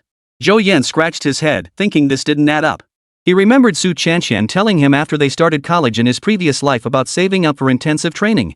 He said that to reassure her, since in her eyes, he hadn't even met her yet. After a long pause, Su Chanxian finally spoke up. "Stop lying to me. Even the cheapest foundation course at Star Voice Arts costs 20,000 yuan per term. I don't buy that insider price of 8,000 yuan. You're definitely planning to cover the rest yourself." She knew Zhou Yan had money he could afford to buy her aunt's bookstore, but spending his money like this was out of the question. "Alright, the real insider price is 15,000. If you're short, I can lend you the money." "Hey, I'm only a little short. I'll go see Auntie tomorrow." Hearing the cheerful voice on the other end, Zhou Yan couldn't help but smile too. "Alright, I'll let my friend know. Just go directly on Saturday, someone will meet you at the entrance." "Yay. Love you, kisses." Eileen, who had just finished communicating with the boss of Star Voice Entertainment, saw Zhou Yan's message and her lips twitched. "Internal price? Charge her 15 grand? Whoa, what kind of new game is this?" Eileen didn't understand, but she was utterly stunned. But what could she do when it was an S-tier VIP member's request? Aileen sighed and redialed the number she'd just hung up on. "Mr. Jiang, there was something I forgot to mention earlier. It's like this." Chapter 24, Don't repeat past mistakes. School days were strange. Classes dragged on endlessly, yet weekends arrived in the blink of an eye. With Xin Zhao's help, Zhou Yan's grasp of each subject grew increasingly solid. His scores steadily improved with each pop quiz. The most gratifying person was undoubtedly his homeroom teacher, Yang Liha. Back home, his parents' laughter and joyful chatter grew noticeably more frequent. "Hey old Zhou, heard Chen Jie went out to work with his dad," Zhao Hongba said while pulling up his pants on his way to the restroom. "Working away is great. Counting college, they'll earn 5 years worth more than us. Their future looks bright." "Whoa, why do I feel like you're being sarcastic?" Zhao Hongba scratched his head, puzzled. He felt a bit regretful about Chen Jie getting expelled, since it meant one less person to play basketball with and made it harder to form a team. Hearing that Chen Jie had gone to work elsewhere, Zhou Yan felt completely relieved. He posed no threat anymore. After all, they'd already burned their bridges. If that kid transferred to another high school, he'd have to go through more trouble. As the old folks in the village often said, if you encounter a snake, either don't fight it at all, or if you decide to fight, you must kill it. Now that the matter was completely resolved, Zhou Yan no longer kept it from Zhao Hongba. He recounted the entire story of how Chen Jie had schemed to frame them both. Holy, that bastard was way too sneaky. No way, I gotta find someone to beat the crap out of him. Zhao Hongba grew angrier by the second, rolling up his sleeves and reaching for his phone to call for backup. "Cut it out, you don't even know where he went. You can run but you can't hide. I don't believe he won't come back to Huadu. A gentleman never forgets a grudge. When he returns, I'll get someone to put a sack over his head." "No need. He got fired, didn't he?" Zhou Yan chuckled and patted Zhao Hongba's shoulder. He was genuinely worried this guy would hire thugs to beat up Chen Jie, only to get himself arrested in the process. Zhao Hongba could easily rally a crowd. His family ran a factory, and many young workers there were close friends of his. He got fired for stealing your game console, didn't he? Serves him right. Zhou Yan smiled without comment. Zhao Hongba trailed behind, pondering for a while before suddenly looking enlightened. Damn it, I thought Chen Jie was already a piece of work, but you're even worse. Damn it, how dare you slander me out of nowhere. Zhou Yan spun around and delivered a flying kick. While Zhou Yan's campus life was going smoothly, Su Chanqian felt deeply uneasy inside. While her aunt was still at home, she quietly voiced her thoughts after dinner. She wanted to apply to the Shanghai Theatre Academy to study acting. Though she'd resolved to pursue it after that night's conversation with Zhou Yan, Su Chanqian still chickened out when it came to facing her mother. No way. True to form, the moment the words left her mouth, Lin Manlin immediately voiced her opposition. Having given birth to a daughter like Su Chanqian, one could imagine Lin Manlin's own striking appearance. Combined with her affluent married life and distinguished career, her aura was exceptionally refined. That's why Su Chanqian had always feared her mother, especially now that the usually serene and elegant face was covered in frost. Why? You can't just crush my dreams, Su Chanqian muttered under her breath, head bowed. There's no why. It's simply not allowed. Lin Manlin sat on the sofa with her arms crossed, her tone leaving no room for negotiation. As the only daughter in the family, her husband doted on her excessively, spoiling her rotten from a young age and fostering a somewhat free-spirited personality. Her daughter had always been beautiful and adorable. She had tried steering her toward the arts, violin, piano, things like that, but there was absolutely no way she would let her study acting. The entertainment industry was a quagmire. How could anyone expect to emerge unscathed? True, her daughter was beautiful, but in showbiz, the prettier you were, the more dangerous it became. Auntie, look at mom being so unreasonable. Su Chanqian wrapped her arms around Lin Yaden's arm and immediately started acting all cute and clingy. Calling me auntie won't help, I'm your mother. From childhood to now, piano, violin, painting, have you ever succeeded at a single thing? Though she knew this would hurt her daughter's confidence, Lin Manlin couldn't care less. She couldn't stand by and watch her daughter sink into a quagmire. You forced me to learn all those things, and now you're criticizing me? Su Chanqian's nostrils flared as she spoke with a pout, tears welling in her eyes but held back with effort. You forced me to learn things I hated, yet you won't let me pursue what I truly love. She wasn't good at her studies and had no other talents. Maybe her mother was right, but she just wanted to try once. As Zhou Yan had said, only by trying hard would she have no regrets. Besides, how could you even take the arts entrance exam without any acting training? Seeing her daughter's expression, Lin Manlin felt a pang of pity and softened her tone. I've been teaching myself all along, and I've saved up money to enroll in a training program. How much have you saved? I've saved over 10,000 yuan. I'll have enough soon. Hearing this, Lin Manlin was somewhat surprised. Though her daughter was well provided for in terms of food, clothing, and daily necessities, she had always limited her allowance to help her focus on her studies. Saving over 10,000 must have taken a long time. Clearly, she was serious this time. Sis, I need to talk to you about something. Hearing this, Lin Yaden, who had remained silent until now, finally spoke up. Her earlier silence stemmed from uncertainty. Was her niece's enthusiasm just a fleeting whim? After all, pursuing dreams wasn't something to be taken lightly. Seeing her aunt and mother enter the room, Su Chanqian patted her ample chest with her small hand. She knew her aunt would support her. Minutes later, the two emerged from the room. Lin Manlin's expression was complex. You really want to audition for an art school? Yes. Su Chanqian nodded vigorously. Since you're set on going, don't let this be another 3-minute passion like before. No way, no way. Hearing this, Su Chanqian bounced up from the sofa, her face lighting up with a bright smile. Seeing her daughter like this, Lin Manlin sighed inwardly. Sigh, just let her have her way this once. It wouldn't be good if this caused a rift between them. Earlier in the room, her younger sister Lin Yaden's words had struck a chord with Lin Manlin. Those involved are often blind, while outsiders see clearly. Her concern had clouded her judgment. A similar situation had already played out in their family once before.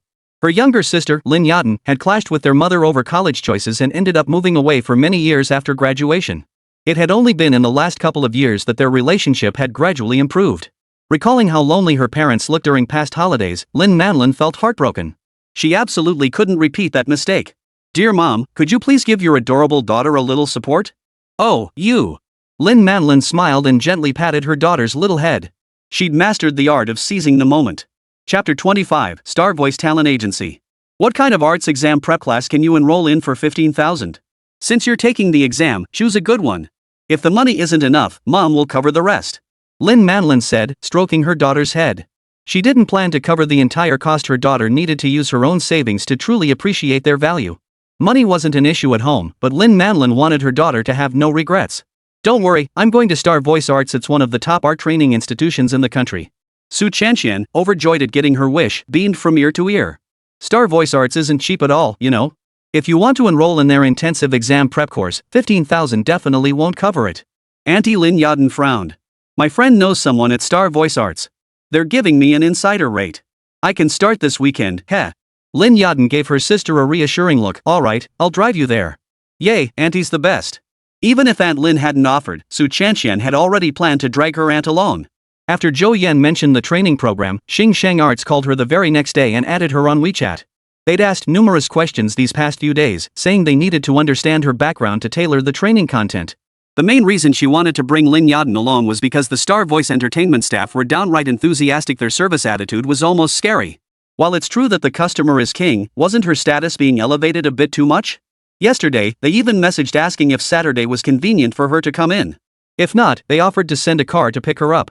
How ridiculous is that? Seeing her daughter genuinely happy, plus the fact that she'd secretly saved up so much money, Lin Manlin knew her sister was right.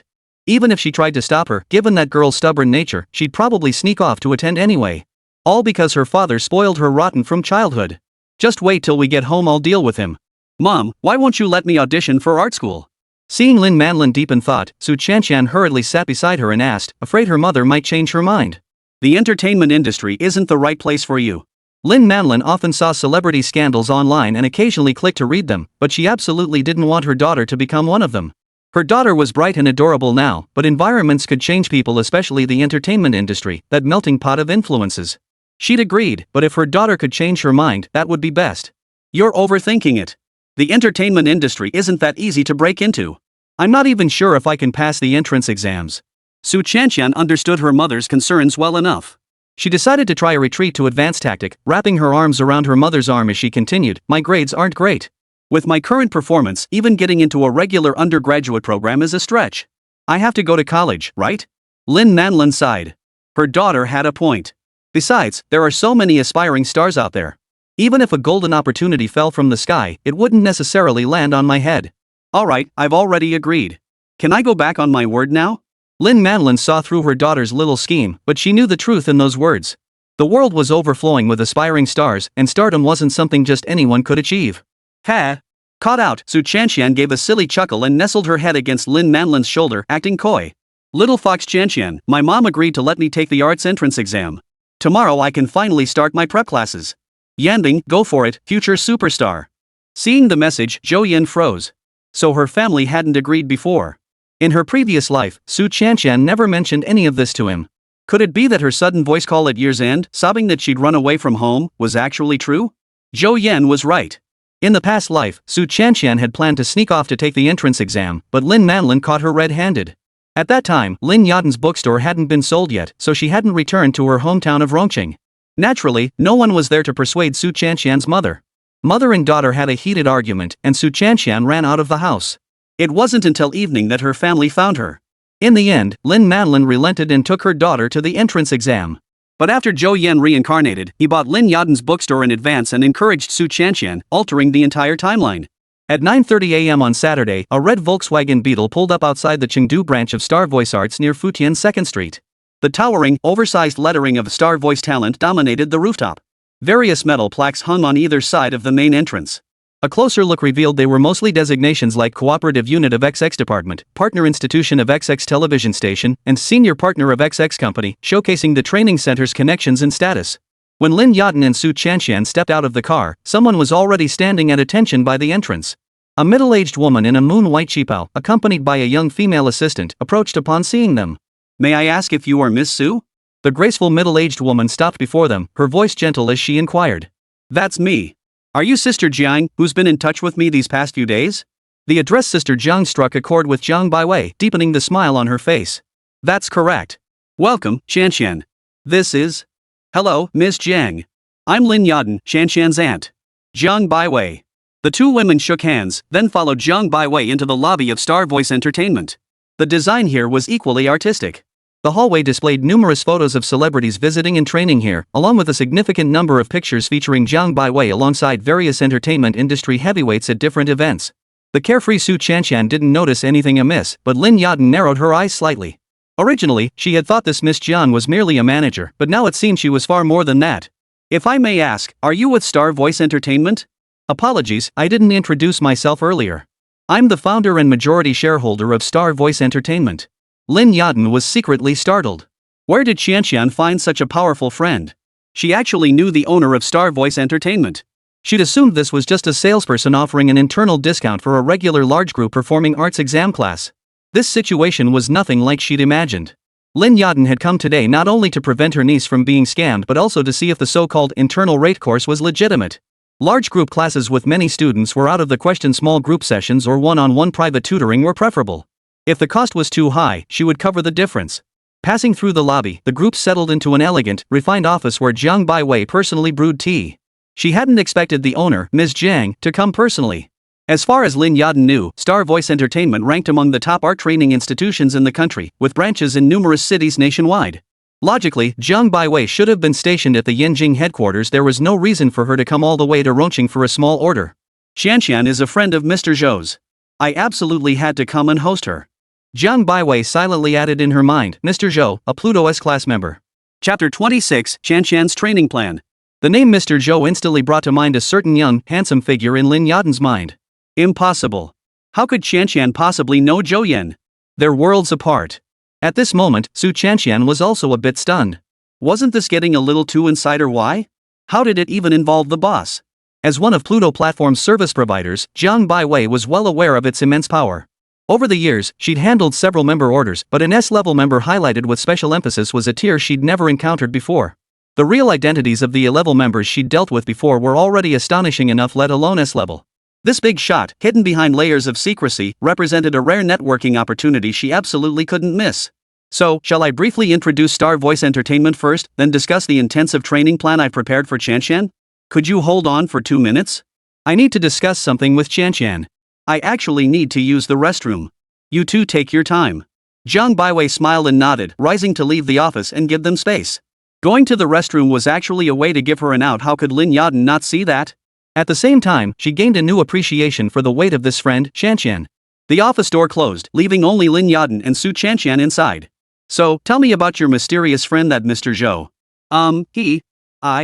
Su Chanshan tapped her forehead, wanting to speak but unsure where to begin, her words stumbling out in a fluster. After a long pause, she blurted out, "It's that Zhou Yan, you know. The Zhou Yan who bought my bookstore?" Lin Yadin's eyes widened. Her head felt like it was buzzing. This answer was a bit too shocking. But then she suddenly felt a bit relieved.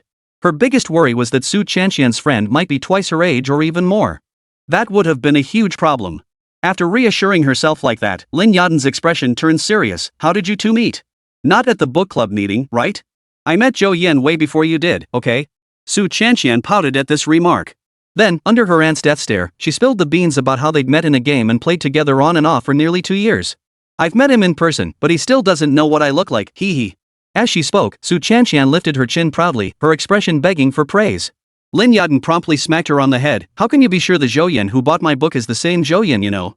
What if it's just someone with the same name?" "No way. He's a senior at Huadu No. 1 High School. He just turned 18 and tricked me into giving him a skin. I asked him to meet up, but he had something else to do. Then that night, he bragged to me about buying a whole bookstore because he loves studying so much." Lin Yadin fell completely silent. After a long pause, she asked, "Did he encourage you to apply to art school?" "No, I've wanted to be a star since I was little." Su Chanshan shook her head. "But he encouraged me. That's what gave me the courage to tell my mom." "So going to Magic Theater was your own decision?" "Yeah." "Did he demand anything from you?" "No, he didn't." "All right, text boss Jiang to come in." Lin Yadin waved her hand, her tone brimming with resignation. Jiang Baiwei, who had stepped out for a 10-minute bathroom break, slowly pushed open the door upon receiving the message. As if nothing had happened, she sat down and began introducing Star Voice Entertainment. Even though the mysterious S-level member hadn't shown up, she needed to demonstrate her capabilities to prove that the S-level member's choice was the right one. Besides, after communicating with his assistant earlier, Jiang Baiwei had already made up her mind. She didn't need to rush to build a relationship with the S-level member. As long as this talented youngster trained here, opportunities would come in abundance. The fact that they specifically requested the Magic Theater audition meant the big shot was in Magic City. Star Voice Entertainment's largest branch was located right there. So Jiang Baiwei laid out the full picture: Star Voice's nationwide branches, the strength of their training programs, partnerships with major entertainment companies, and the roster of famous artists and top-tier celebrities who had trained there. Su Chanxian listened with her heart racing. When Jiang Baiwei mentioned the specially tailored magic theater crash course designed just for her, even Lin Yadin couldn't sit still. First, retired magic theater instructors provided one-on-one coaching in lines, physicality, and performance techniques. Then, top-tier actors refined specific performance details. Next, up-and-coming directors would identify gaps and offer professional feedback. Finally, senior acting faculty from Magic Theater would conduct full-scale mock auditions. As for portfolio customization and such, Jiang Baiwei couldn't be bothered to mention it. Why not just hand her the acceptance letter already? Lin Yadin's mouth twitched as she listened, her mind screaming. After hearing this intensive plan, she couldn't imagine how her niece could possibly fail the entrance exam. Oh, and given that Qianqian's academic scores hover around the undergraduate cutoff, while the core performance program's academic requirements at Magic Theater have been steadily rising these past 2 years. Jiang Baiwei glanced at Su Qianqian, paused, then continued, just to be safe, we've also arranged for an experienced tutor to come to the house Monday through Friday for 1 hour of academic crash courses each day. Ha! That's unnecessary. Su Qianqian's face darkened at the suggestion. No, it's absolutely necessary. Qianqian, your goal is to exceed the undergraduate cutoff by 30 points or more. You've got to push yourself. Ms. Jiang, you've thought of everything. Lin Yadin felt completely numb. Jiang Baiwei smiled, my pleasure. And just like that, Su Qianqian's intensive preparation plan for the Magic Theater Arts exam was officially set. It was just lunchtime, and at Jiang Baiwei's warm invitation, they all experienced the cafeteria at the Xingsheng Arts and Entertainment branch. This was also a demonstration for Lin Yadin, rest assured. Here, Su Qianqian will not only learn well but also be well fed and cared for. Nutritionally balanced, featuring both meat and vegetables. The emphasis was on meticulous care. Earlier, when the two were chatting alone in the office, Lin Yadin had looked up Jiang Baiwei's background. She was indeed the owner and major shareholder of Star Voice Entertainment. When signing the training contract, she had scrutinized it countless times to ensure there were no hidden traps or unnecessary conditions before letting Su Qianqian sign. But compared to the services offered in the contract, that 15,000 price tag was a bit eye-watering. While others might stretch $1 to its limit, my niece was spending it like it was 100. Lin Yadin drove home alone, as Su Qianqian's training course was set to begin that afternoon. Why do you look like that coming back? Is that training center unreliable? Lin Manlin asked with concern, noticing her sister's dazed and disoriented look. It's not about whether they're reliable or not. It's just that. I can't explain it all right now. You'll see just how reliable it is in a couple of days. Chapter 27, I'm supposed to thank him? Concerned about her daughter, Lin Manlin grew anxious. Are you writing a novel here? The more she listened, the more absurd it sounded. Lin Manlin raised her hand to interrupt Lin Yadin's vividly detailed account. It wasn't that she didn't believe her, it was that her sister's story was so outlandish, even TV dramas wouldn't dare portray it that way. A top-tier actor coaching my daughter for her arts exam? Why not just hire a movie star? Get it all done in one go. I knew you wouldn't believe me. Look at this. Lin Yadin opened her phone gallery and tapped on a photo taken during the contract signing. After staring for several seconds, Lin Manlin rubbed her eyes and looked again from the beginning. Finally, upon seeing the official seal and her daughter's signature, the long-cultivated composure of the woman who had nurtured her talent for years gave way to a slight twitch at the corner of her mouth. Yet she also caught the key phrase, Mr. Zhou. Who was this Mr. Zhou? Fate, truly wondrous. Remember when I told you the bookstore was bought by a young, handsome guy? I remember. That handsome guy is also named Zhou Yan, and he's the same person who knows Qianqian. Isn't that a coincidence? Lin Manlin narrowed her beautiful eyes. They knew each other back then? No, you might not believe this, but they've known each other for nearly 2 years. How did they meet? Not online dating, right? They met through gaming. I don't think it was an online romance.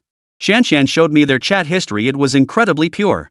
At this point, Lin Yadin couldn't help but laugh, so pure that for months they only exchanged the same 2 characters, just with different punctuation. What does that mean? Log in? Log in. Yes, for a long time, their entire chat history consisted of just those 2 words. The concept was so abstract that Lin Manlin was momentarily at a loss for words. Come to think of it, you should thank Zhou Yan. Lin Manlin raised her eyebrows. I should thank him? Exactly.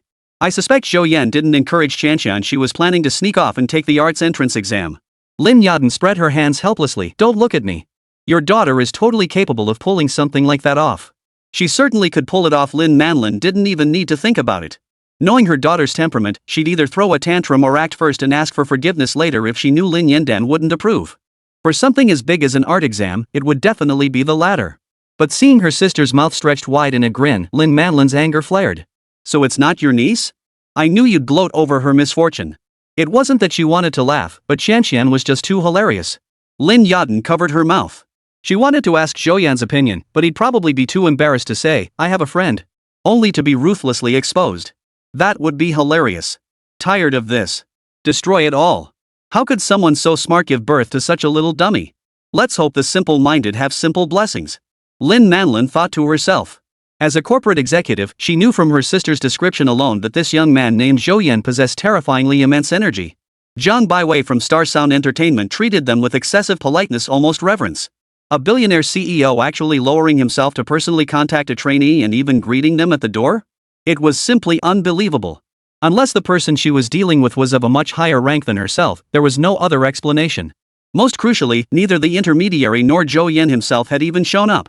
And the training program itself was equally unsettling. The more she thought about it, the more terrifying it became. Lin Manlin believed such a large arts training institution had the connections to secure top-tier actors and industry elites. But if they were brought in specifically to teach a high school student preparing for art college entrance exams? That was another story entirely. In other words, these industry elites have their pride. This was nothing short of using a cannon to swat a mosquito. Not only would it drain their personal connections, but the money required would be no small sum. Lin Manlin couldn't even begin to imagine how much Zhou Yan had paid to get Star Voice Arts to do this. If Jiang Baiwei knew what was going through her mind, she'd probably say, "You're overthinking it, sis." In truth, nearly the entire training program was designed by Aaron, with Star Voice Entertainment merely offering some optimization suggestions. As for the A-list actors and senior performance instructors from Magic Theater, they were all invited by the Pluto platform. Star Voice Entertainment's role was merely to coordinate and execute. To connect with the mysterious S-tier big shot, CEO Jiang Baiwei had to personally step in to demonstrate their sincerity. At 6 in the evening, a black Alphard pulled up at the entrance of the residential complex. The door slid open slowly. A young woman declined the driver's offer to assist, muttered a quick thanks, sir, and grimaced as she lifted a thick stack of books from the seat. Yes, this was Su Chanshan, the same girl who had left home earlier that day, skipping and jumping with excitement. The excitement she felt leaving home that morning was now replaced by utter despair upon returning. The schedule was packed, the teachers were strict, and though her tutor hadn't arrived yet, the study guides were already in place. Only the gentle, sweet-smelling Sister Jiang could offer her any comfort. When Lin Yadin heard the knock and opened the door, she couldn't help but smile. Oh, isn't this our future superstar?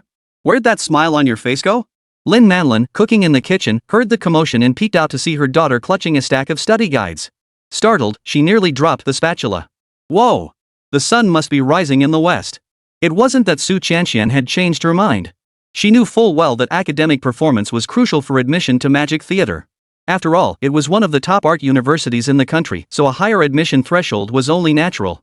But suddenly confronted with this mountain of study guides, the unmotivated student felt a bit overwhelmed. Just holding them all felt heavy. How long would it take to get through them all? She had chosen this path, so she had to give it her all. She didn't want to regret it if she didn't get in. During dinner, Lin Manlin watched her daughter shoveling food into her mouth and delivered another jab. I'm full.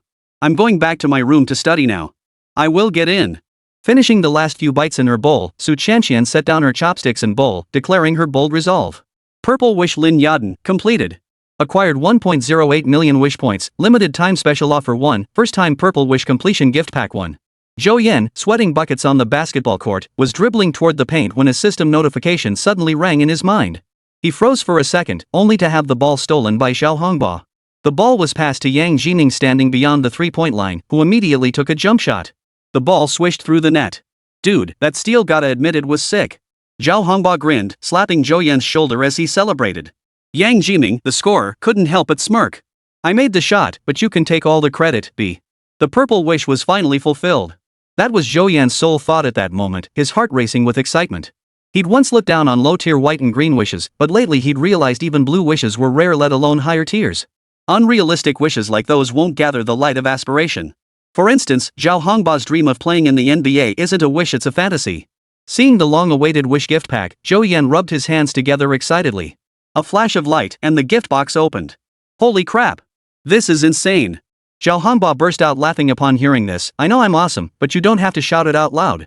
Keep it low-key, low-key. Chapter 28, Startup Capital. Congratulations, host. You have obtained 50 million yuan in startup capital. Note, this can be used for company registration and operational expenses. After reading the note following the 50 million, Zhou Yan felt like he'd been doused with a bucket of cold water. The money was substantial, but the restrictions were numerous. It could only be used for a company he personally founded. He shook his head. He didn't need this money just yet. Starting a business was indeed on his agenda, but Zhou Yan planned to do so after the college entrance exams. His immediate priority was getting into a top-tier university. His university couldn't be too far from the two campus beauties who could grant golden wishes. Xin Zhao needed no introduction. After receiving the powerful study master buff, her grades steadily improved, and her latest monthly exam score had surpassed 710 points. Though Zhou Yan's progress was even more remarkable, scoring over 600 for the first time since entering high school and breaking into the top 15 in his class, he still lagged far behind the school's top beauty, Xin Zhao. As for Su Qianqian, needless to say, in that absurdly intense arts exam prep class, her chances of getting into the Magic Theater Academy were practically guaranteed. Completing Lin Yaden's purple wish took the longest time. Zhou Yan had assumed Su Qianqian played a crucial role in this. That evening, after visiting Star Voice Talent Agency, Su Qianqian mentioned during their chat that Lin Yaden was her aunt and that she had already met him before. She also subtly inquired on her aunt's behalf whether the bookstore would continue operating. Then, within 2 days, the wish task was marked as completed. But what truly convinced Lin Yaden that Zhou Yan would keep the bookstore running was a cup of milk tea. Cat Sky City primarily served coffee, with no bubble tea option on the menu. One weekend at the shop, Zhou Yan suddenly remembered he had a secret milk tea recipe, one he'd unlocked from a White Wish gift pack. After tasting it, several staff members, even Xin Zhao, found it exceptionally delicious. Thus, milk tea was added to the bookstore's drink menu, named Sky Tea. Regular customers who spotted the new item eagerly ordered a cup to try it out, and without exception, they all gave it a thumbs up. When store manager Chen Rui mentioned it during a casual chat with Lin Yaden, she raved about the milk tea's flavor, insisting Lin must try it next time she returned. This incident convinced Lin Yaden that Zhou Yan would undoubtedly keep the bookstore thriving, perhaps even better than when she was there. Since his rebirth, Zhou Yan had altered the lives of many people and events, but the one harboring the deepest resentment was undoubtedly his good friend Zhao Hongba. Ever since Zhou Yan's grades skyrocketed, Zhao Hongba's good times had come to an abrupt end. It was no coincidence that their mothers were high school classmates. With their neighborhoods just a short distance apart, Feng Yiru, Zhao Hongba's mother, often visited Zhou Yan's family-run supermarket to buy groceries. Whenever they met, they would pause to chat about everyday matters, with their children being the most frequent topic. They used to lament together about how their sons were so ungrateful, how their test scores had slipped again, and so on. But everything changed after Zhou Yan's rebirth. Oh my little Yan has finally grown up. He's taking extra lessons on his own, and his test scores have improved. Just now, teacher Yang even called to praise him. Senior year is super stressful. Xiao Yan studies until midnight every day, and he barely made it into the top 20 in the monthly exam. Ruoro, Xiao Yan scored over 600 for the first time. How did Hong Bo do? The smile wouldn't fade, but it never graced Feng Yiru's face again after that. Under these circumstances, Zhao Hongba's life at home grew increasingly difficult. To make matters worse, Zhou Yan had previously delivered a set of 3 years of college entrance exams, 2 years of mock tests, to their doorstep. Before, he could pretend to flip through the books for a bit before sneaking off to play games. Now, not only was the internet cable unplugged, but even the mouse had vanished without a trace. Every time he saw the computer desk with just a monitor and keyboard, Zhao Hongba couldn't resist messaging Zhou Yan to tease him. Here's the deal: if you score over 465 on the final exams, I'll take you to platinum during winter break. You can play whatever you want. Seriously? I'd be a dog if I lied. You're already pretty much a dog yourself. Forget it then. I'll just help my little sister. Wait, hold on, it's just the undergraduate cutoff. Zhao Hongba gritted his teeth and stamped his foot. He'd fight for every point. Truth be told, this guy wasn't exactly dumb, but his mind was never on his studies. Of course, his love for gaming was a trait he'd inherited directly from his father, Zhao Guanyao. Once when Zhou Yan went over for dinner, old Zhao proudly boasted that he'd taught Zhao Hongba to hold a controller before the kid could even walk. Back then, whenever they had free time, father and son would play video games at home, reportedly smashing through several consoles thanks to Feng Yiru. It wasn't until Zhao Guanyao started his business and became increasingly busy that he simply didn't have time for games anymore. But clearly, Zhao Hongba had inherited this trait perfectly. To this day, whenever Feng Yiru sees her son's report card, she can't resist scolding her husband over dinner. This is all you're doing. In his previous life, Zhao Hongba scored 447 on the college entrance exam, just shy of the second-tier university cutoff, a difference of only a few multiple-choice or fill-in-the-blank questions. Had he truly mastered the 3 years of college entrance exams and 2 years of practice tests Zhou Yan gave him, securing a bachelor's degree would have been entirely possible. Entering senior year, time seemed to accelerate. The ever-decreasing countdown clock at the back of the classroom constantly reminded the students, your time is running out. Ever since Su Qianqian enrolled in the intensive art exam prep class, the two hadn't played games together in ages, though they still exchanged casual messages on Weixin daily. It wasn't until mid-January that he heard her voice again. The moment she entered the game room, Su Qianqian's excited voice rang out. Zhou Yan, I passed the preliminary round. Congrats, congrats. You're one step closer to becoming a big star. Hee hee, you deserve some credit for this. So how are you going to thank me? I'm not telling you just yet. The Shanghai Theatre Academy entrance exams consist of preliminary, secondary, and final rounds. Su Qianqian only needed to submit online videos of her prepared lines and a cappella vocal performance for the preliminary round. With her looks, there was no reason she wouldn't pass, especially after all that intense training from those big names in the industry lately. During her time at Star Voice Talent, Su Qianqian became the darling of the group. Beautiful, with a sweet voice, and well-mannered, who wouldn't adore a student like that? Some even braced themselves before meeting her, expecting someone with a powerful background to be full of airs, a common trait among the well-connected in showbiz. But upon meeting her, they were instantly charmed. Wow, what a beautiful young lady! Then, a sweet hello, teacher, instantly won them over. Unlike her previous life, where she'd mostly taught herself, having a good teacher from the start meant she could avoid many pitfalls when learning anything new. At this stage, Su Qianqian was still a blank slate. With these top industry professionals teaching her meticulously, her progress was nothing short of remarkable.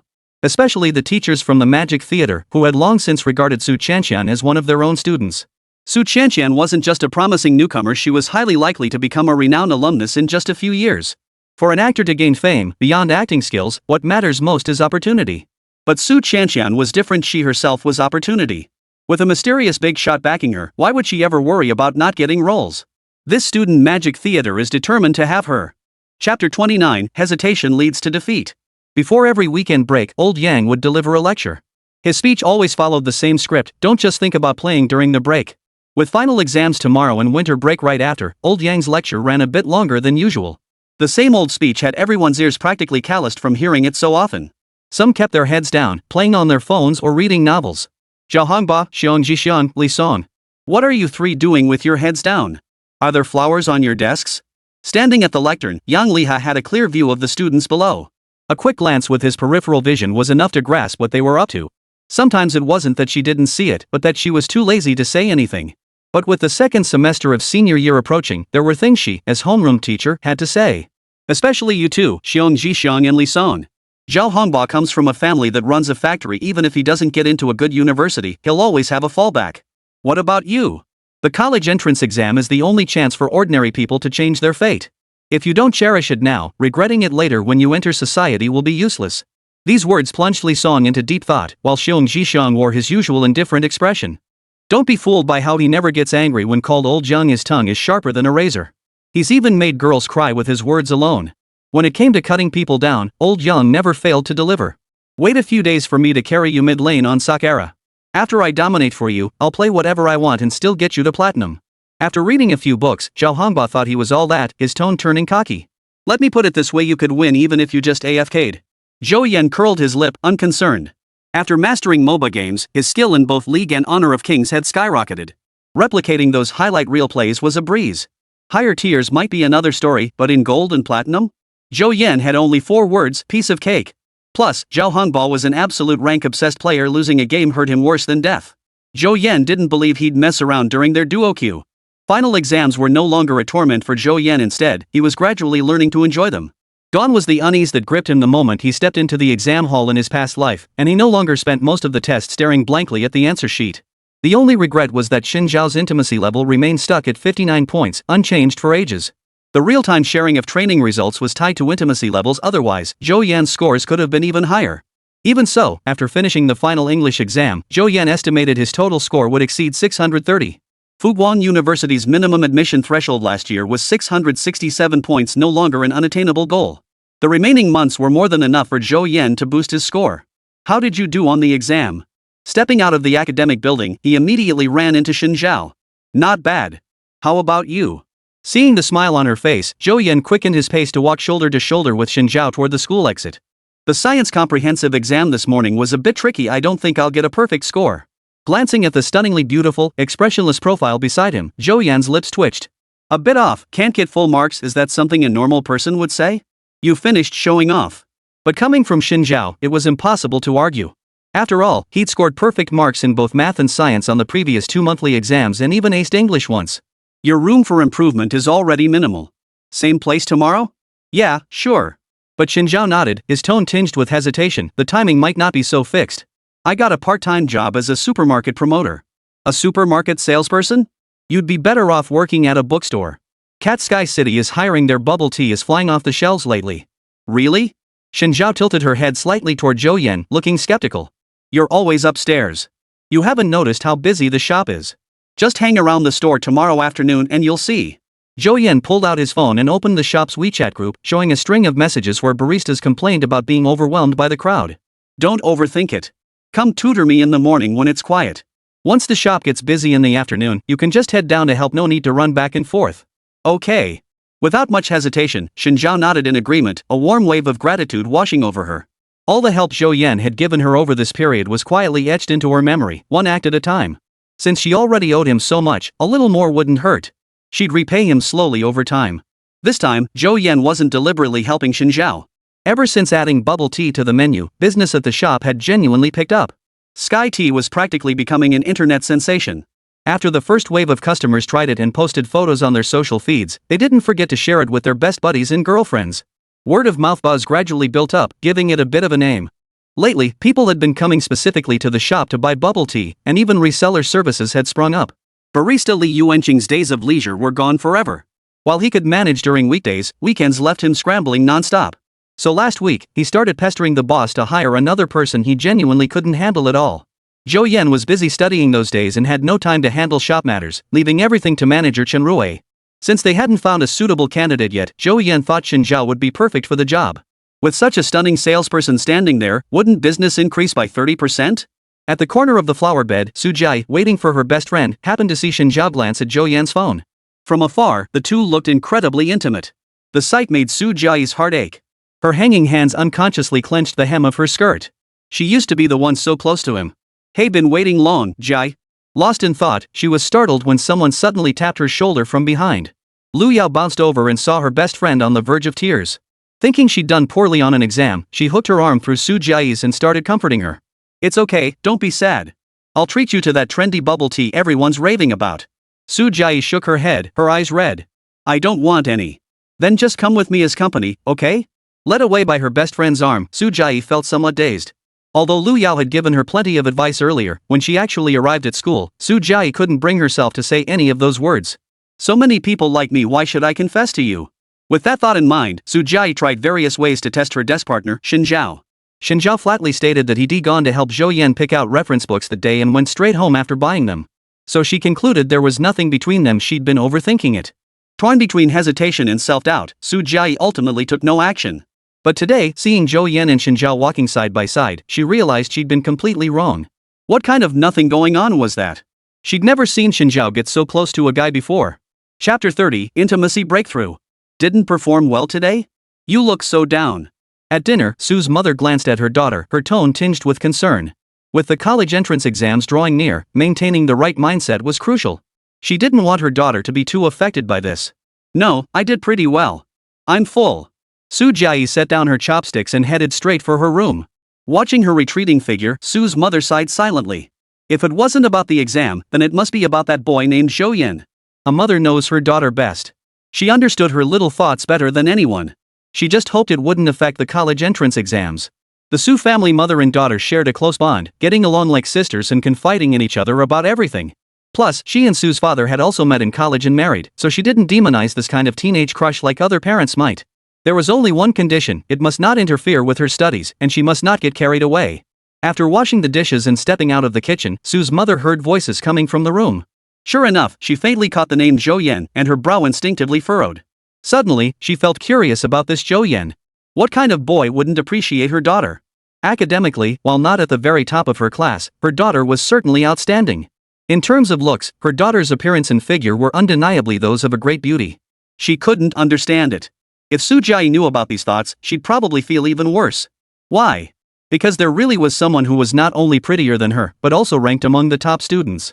The next morning, Zhou Yan rode his electric scooter to pick up Chen Jie and bring her to the bookstore. For the next period, she would serve as barista Li Yuanqing's assistant, helping prepare bubble tea. Zhou Yan mentioned that Chen Jie would be joining him as his assistant for the next period. Li Yuanqing's immediate reaction was, "No way, I can't handle that." Though he complained daily about being exhausted, he earned commissions on beverage sales. Tired as he was, his wages were visibly increasing. "Wow, boss, you're actually letting the boss lady come down to help out." Wu Jiajiao exaggerated her expression and joked. After spending time together recently, Zhou Yan had become quite familiar with the staff. Since they were all around the same age, they often teased each other. The moment boss's wife was uttered, both Zhou Yan and Chen Jie froze. Don't be ridiculous. She's my tutor, not your boss's wife. Zhou Yan shot Wu Jiajiao a glare. His explanation only made matters worse. The others immediately exchanged knowing smiles and turned their attention to Chen Jie. The latter maintained his usual cool, unruffled demeanor, but surprisingly didn't speak up to refute it. The ears hidden beneath his long hair had already turned slightly red. Chen Jie affinity level 5. The sudden pop-up notification from the system made Zhou Yan beam with delight. This intimacy level had been stuck at 59 for ages, finally a breakthrough. Ha! Does breaking 60 mean? At the thought, Zhou Yan's heart raced with excitement, but he quickly regained his composure. Confessing to other girls with over 60 intimacy might work, but Chen Jie was different. She carried a heavy burden, and being both highly intelligent and rational, a rash move would likely end in rejection.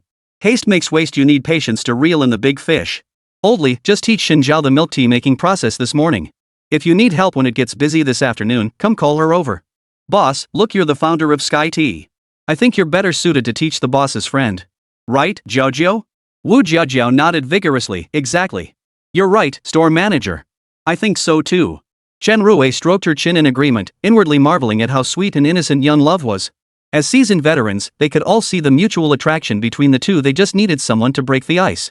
Though everyone was single now, who could resist shipping such a handsome guy and beautiful girl? Especially when it involved their own boss.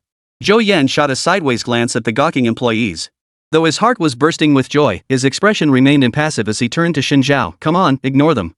I'll teach you. Okay. Chen Jie replied crisply. Facing the teasing glances of the others, a faint blush spread across her pretty face.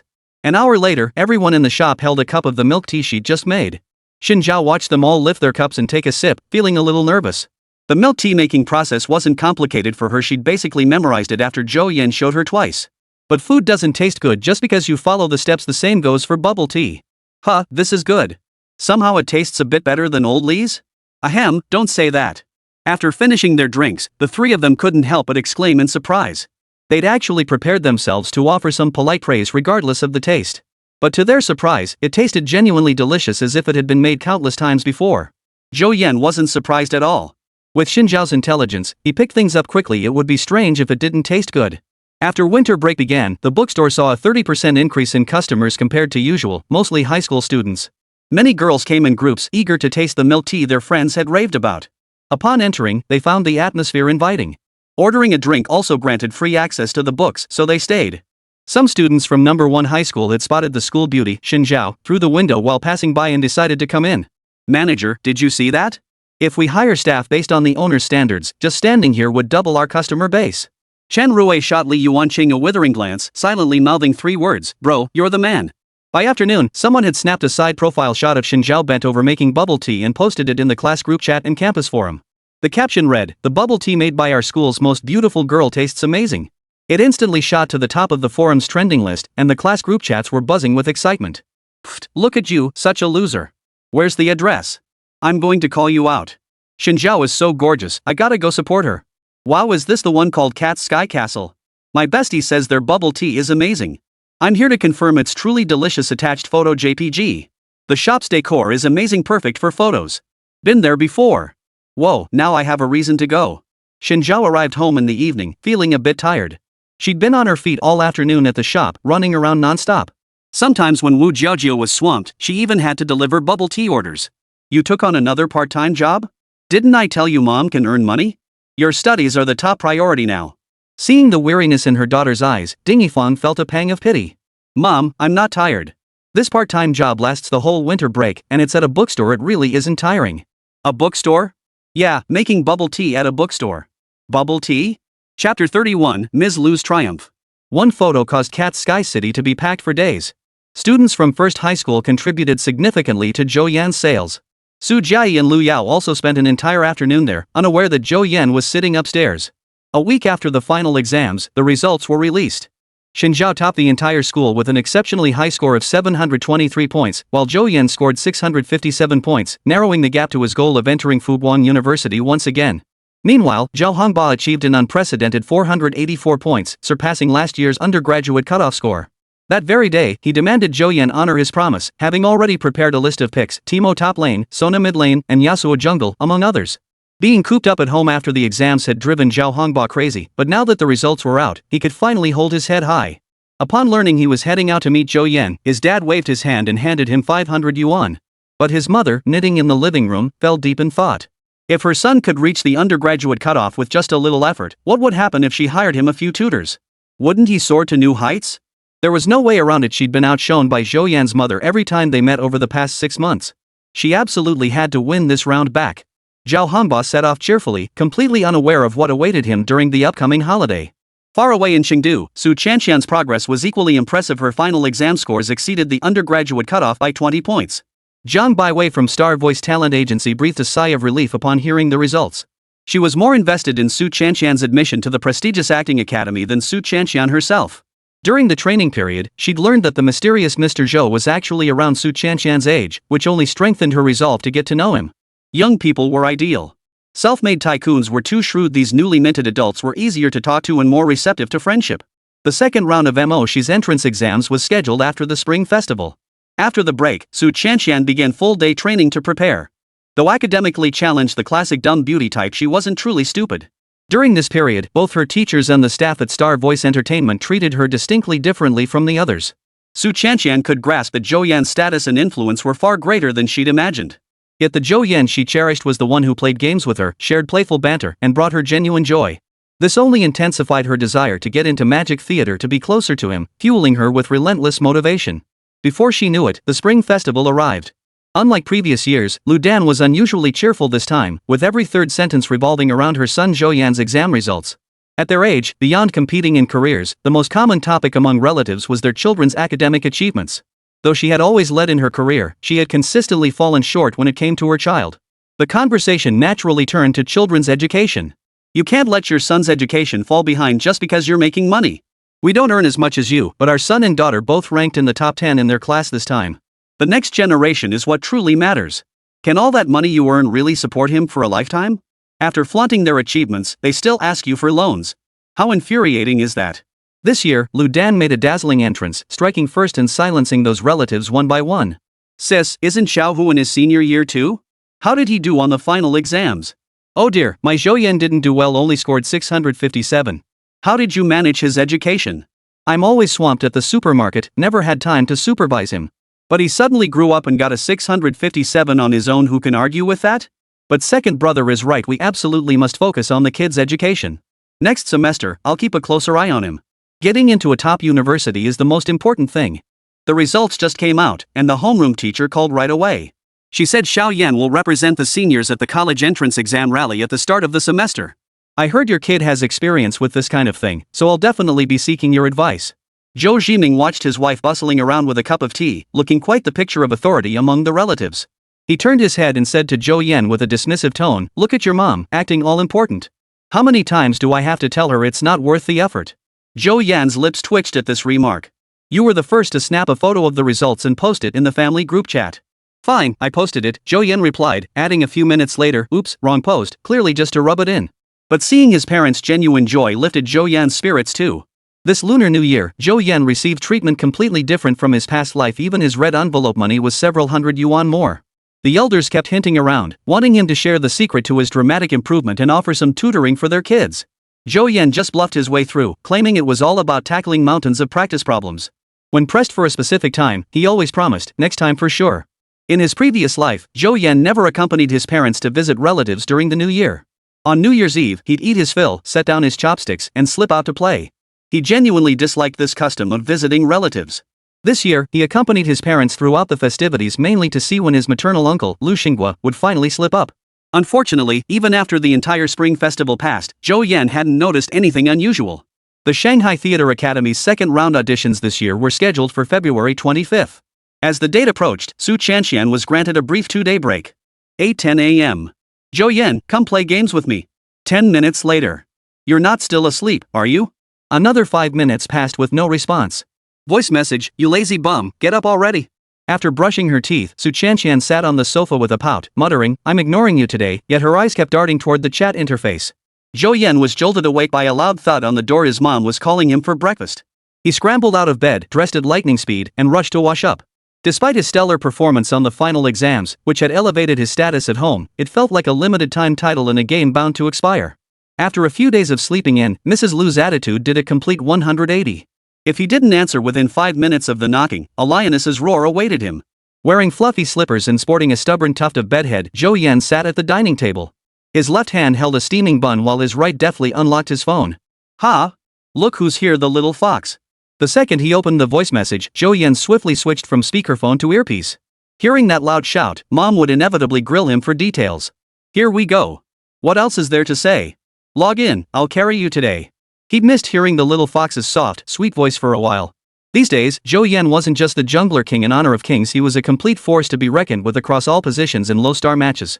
His dazzling gameplay left Su Chanxian gasping in awe, delivering an emotional high. Only when called for lunch did Su Chanxian reluctantly log off.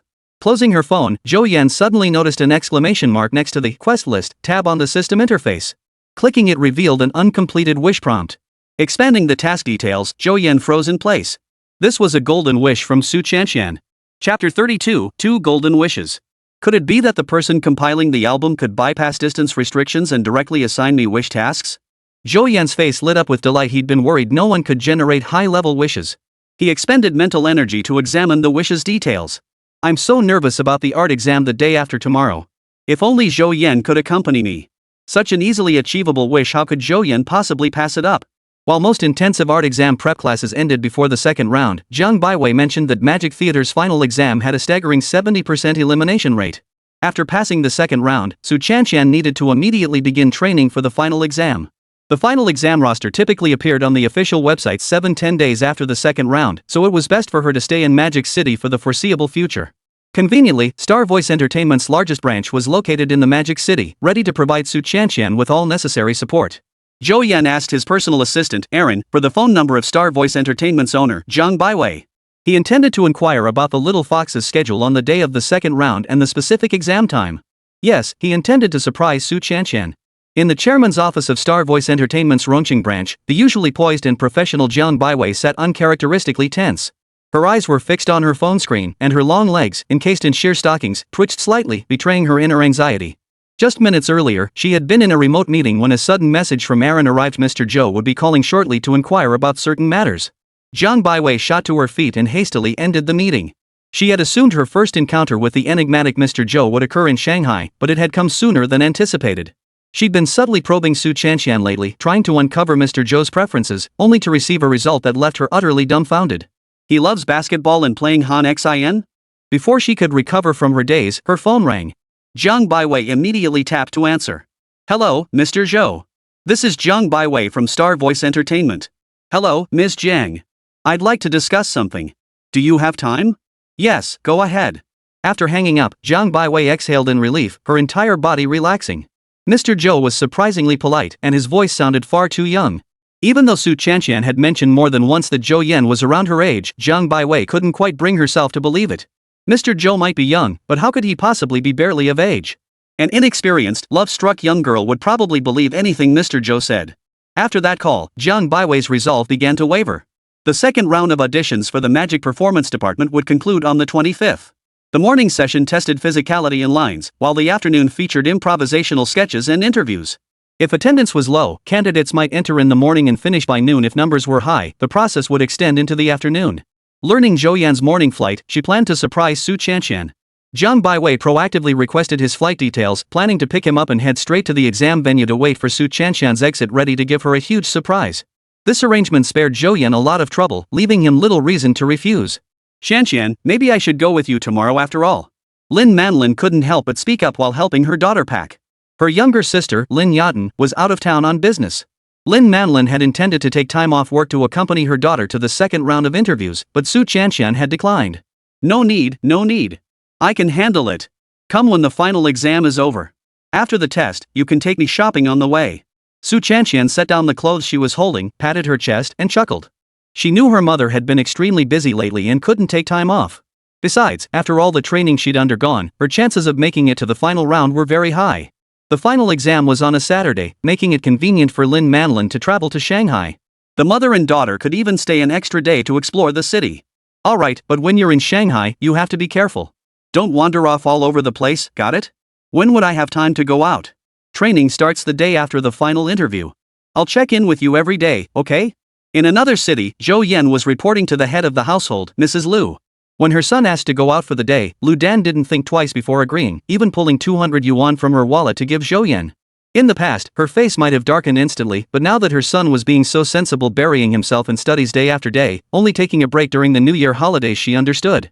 She understood the importance of balancing work and rest. Early the next morning, Jiang Baiwei personally drove to pick up Su Chanshan, boarding a flight bound for Shanghai. Props and costumes for the performance had already been prepared according to the script and shipped to the Shanghai branch of Star Voice Entertainment. Su Chanshan only needed to pack clothes for the upcoming training period. After his parents left, Zhou Yan leisurely finished his breakfast at home before slinging his backpack over his shoulder and heading to Cat's Sky City.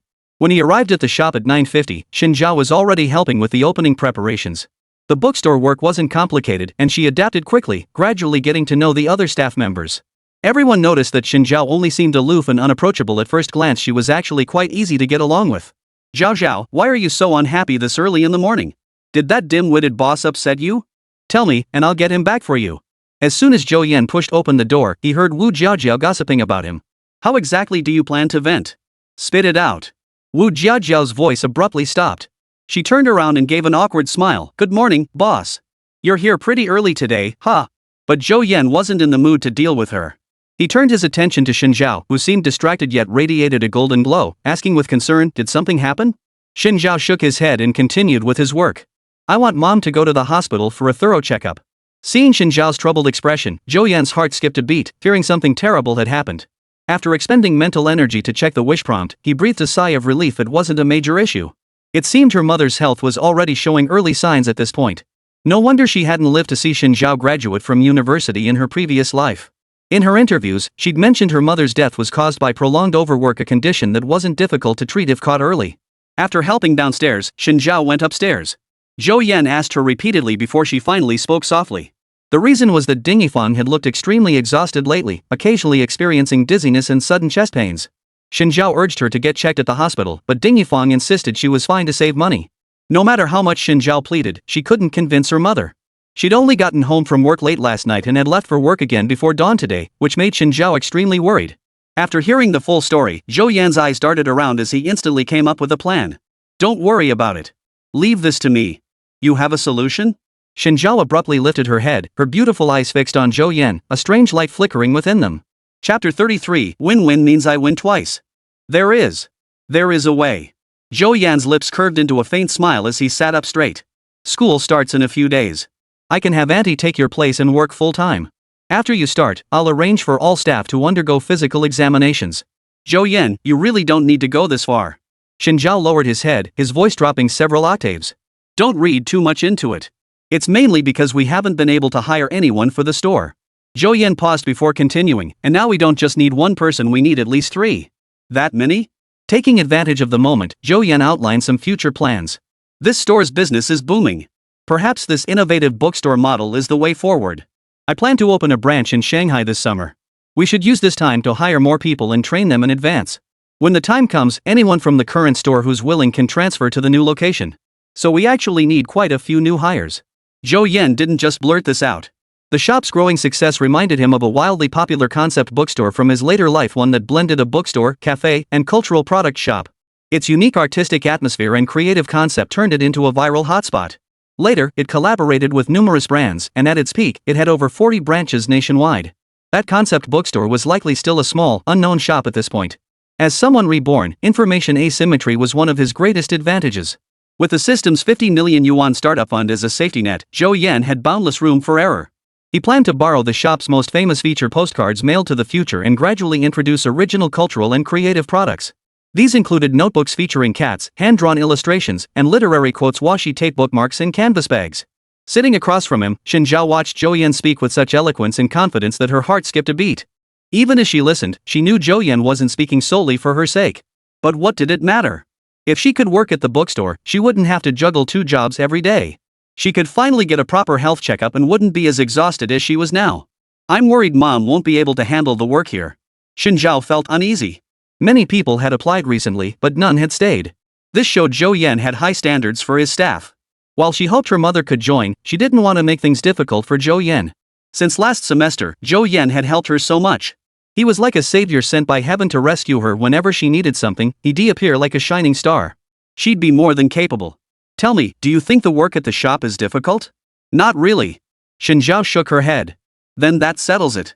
Some applicants quit because they find the work mechanical and tedious, while others aren't detail-oriented or warm enough to customers. Store manager Chen Rue hired several people over winter break, but without exception, none made it through the probation period. Cat Sky City isn't your typical bookstore, it's a hybrid space blending coffee and creative goods, with plans to add a post office feature later. The Sky Tea has brought the bookstore modest fame, but many visitors drawn by its reputation remain unaware of the shop's other offerings. This requires staff to guide them and convert them into genuine patrons, not just customers buying a bubble tea. Therefore, the staff must be enthusiastic and attentive, unlike the laid-back, slacking off vibe found in other bookstores. Of course, you could adopt Chen Zhao's aloof demeanor provided you possess her looks, and patrons would still pay for the experience. Once Zhou Yan leaves for college in the Magic City, he won't be able to visit the shop weekly like he does now. If the bookstore retained its current staff, Zhou Yan could rest easy. But the problem was that several, perhaps even all, would accompany him to the metropolis. Thus, he needed a trustworthy manager. As a high school student, Zhou Yan found it incredibly difficult to find a trustworthy manager. Undoubtedly, fulfilling Chen Zhao's golden wish would not only earn him a substantial reward from the system but also secure a reliable store manager. For him, it was a win-win deal. Win-win, win-win. Zhou Yan winning twice was precisely what made it a win-win. With his daughter already in his care, how could he not be trustworthy? Chen Zhao pondered briefly before nodding in agreement. I'll go talk to mom and have her reply. Best if she comes tomorrow, before you start school. Oh, right. Zhou Yan slapped his forehead. I won't be here the next couple days, so tutoring is on hold. All right. Chen Zhao almost asked where Zhou Yan was going the next 2 days, but the words died on his lips. What right did she have to ask? Even though Wu Jiaojiao called her boss lady every day, and she'd gotten used to it over time, she wasn't really the boss lady. Well, at least not yet. When she got home that evening and mentioned it, Ding Yifang froze for a moment, then pointed at herself. Me? Work at the bookstore? No way, no way. In Ding Yifang's eyes, bookstores held no connection to her whatsoever. Back when times were tough, she dropped out of high school to work. She couldn't even remember the last time she set foot in a bookstore. Now she worked as a sales clerk at a supermarket during the day and at a barbecue restaurant at night. It was tiring, but she earned over 6,000 yuan a month. Working at a bookstore would only mean being a cashier or a cleaner, no different from her current jobs. Mom, working at the bookstore is great. The pay is good, and you wouldn't have to work so hard. Plus, the job isn't what you imagine it to be. A job with good pay and no hard work? Would they even hire someone like you, Mom, who didn't even finish high school? Ding Yifang didn't believe it for a second. Even if such a job existed, it had nothing to do with her. Chen Zhao sat beside her, took her mother's hand, and patiently explained. Working at the bookstore isn't just about organizing shelves, restocking books, and daily cleaning. It also involves serving coffee and bubble tea, assisting customers, and organizing events twice a month. While the work might be a bit tedious, it shouldn't be too much for you. I can handle it, sure, but will I earn as much as I do now? Over the years, Ding Yifang had worked at a milk tea shop, as a cashier, a cleaner, and a supermarket sales assistant. Going to work at her daughter's bookstore was certainly an option, but her biggest concern was the salary. It's definitely higher than what you're making now. Higher than what I make now. Xiao Zhao, don't lie to me. Ding Yifang frowned. Because business is booming, and employees get commissions on everything sold daily. See for yourself, here's my pay stub from this month's part-time job. Chen Zhao pulled out the photo she'd taken today. The numbers on it startled Ding Yifang. Base salary, 1,800. Commissions, 2238. Perfect attendance bonus, 200. Performance bonus, 500. Total, 4,738. And this is just my part-time gig. The base salary for full-time staff at the store is over 3,000. Seeing the pay stub, Ding Yifang believed it, but her brow remained furrowed. A job this good should be easy to get hired for. Otherwise, they wouldn't take someone like me, an old maid. Chen Zhao knew his mother was tempted, so he brought up Zhou Yan's theory. Many people want to work there, but few stay because. And this opening exists only because the boss is opening a new branch, creating opportunities as current staff get promoted. But at my age and with my looks, you're not old at all. With the right styling, you'd look absolutely stunning. I've already told the boss you can try out the position tomorrow. We can't just stand him up now. Ding Yifang hesitated for a moment. Then I'll go try tomorrow? Chapter 34, Long Time No See. 10:30 a.m., the 25th. A misty white Maserati Quattroporte sped along the highway toward Shanghai International Airport. Auntie, who's so important that you'd personally drive to pick them up? Jiang Ningxia, sitting in the passenger seat, yawned lazily. They insisted on dragging me along. I'm still half asleep. Big shot. Jiang Ningxia widened her beautiful eyes, instantly intrigued. How big? The phrase big shot rarely passed her aunt's lips. To many, the founder of China's top-tier talent training agency was already a major figure. If you win his favor, you'll achieve your dream of dominating the entertainment industry. Jiang Baiwei glanced at her mischievous niece and spoke slowly. Her niece, Jiang Ningxia, ranked among the top tier of second-tier singers in the Chinese music scene today. True to her name, she radiated the fresh vitality of a lemon, dazzling like midsummer sunshine and brimming with youthful energy. With her striking looks and instantly recognizable voice, she's amassed a massive following among teens, earning her the nickname Little Sun of the World. Holy crap, she's that famous. But Jiang Ningxia quickly feigned horror. Auntie, you wouldn't actually be planning to give me away to some 50-year-old guy, would you? That's terrifying. I'm getting out of this car. At the traffic lights, Jiang Baiwei couldn't resist reaching over to give her a light tap on the head. What on earth is going through your head these days? Don't be so giggly when we meet him. Behave yourself. Woo. Jiang Ningxia's lips curved upward as she turned her head to gaze at the scenery rushing past outside the window. She wasn't stupid. This side of her was only for family and a handful of close friends to see. Her aunt had brought her along to make a good impression in front of the big shot to boost their visibility. In the entertainment industry, connections were one of the most crucial things. Sometimes, even the slightest impression could lead to unexpected benefits or even save your life. Simultaneously, she pondered what kind of person she would meet shortly. An image of a suit-clad, charismatic tycoon inevitably surfaced in her mind. The Maserati slowed to a stop in front of the terminal. Jiang Baiwei didn't rush to get out, her eyes scanning the crowd for Mr. Zhou. Suddenly, a youthful figure caught her eye. Get out. Go meet him. Where is he? Jiang Ningxia frantically pulled out a mask and baseball cap, yanked open the car door, and followed out. Following her aunt's gaze, her eyes widened in disbelief. What? No way. Zhou Yan wore a minimalist beige turtleneck sweater today, accentuating his slender neck. His radiant appearance made him stand out like a crane among chickens in the crowd. His upright posture paired with his crisp, cool features made him look like some unknown trainee. If her aunt hadn't mentioned it beforehand, Jiang Ningxia would have thought so. Hey handsome, can I add you on WeChat? Sorry, my ride is here. Zhou Yan smiled as he declined the JK girl's request, thinking to himself, no wonder it's an international metropolis, the girls here sure are bold. Back in Huadu, girls weren't this forward about asking for contact info. While the JK girl was pretty, she couldn't hold a candle to Shen Jie, whom he saw daily, or Su Chanqian, whom he was about to meet. The JK girl also spotted Jiang Baiwei striding over, followed closely by Jiang Ningxia. The former wore a sharp skirt suit with black stockings and heels, radiating the aura of a powerhouse executive. The latter, though her face was hidden by a mask and hat, revealed through her eyes and slender figure that she was undoubtedly a beauty. No wonder a hottie of this caliber could charm anyone, young or old. No way, gotta get out of here. Hello, Mr. Zhou. I'm Jiang Baiwei. As she neared Zhou Yan, Jiang Baiwei slowed her pace, extending her right hand with a faint smile. Hello, CEO Jiang. I'm Zhou Yan. It's crowded and noisy here. Let's get in the car first. The two shook hands. Jiang Baiwei gestured for them to enter, and the group got into the car. Only after they were seated did she begin the introductions. Mr. Zhou, this is my niece, Jiang Ningxia. Jiang Ningxia immediately removed her mask and hat upon entering, revealing her lovely face.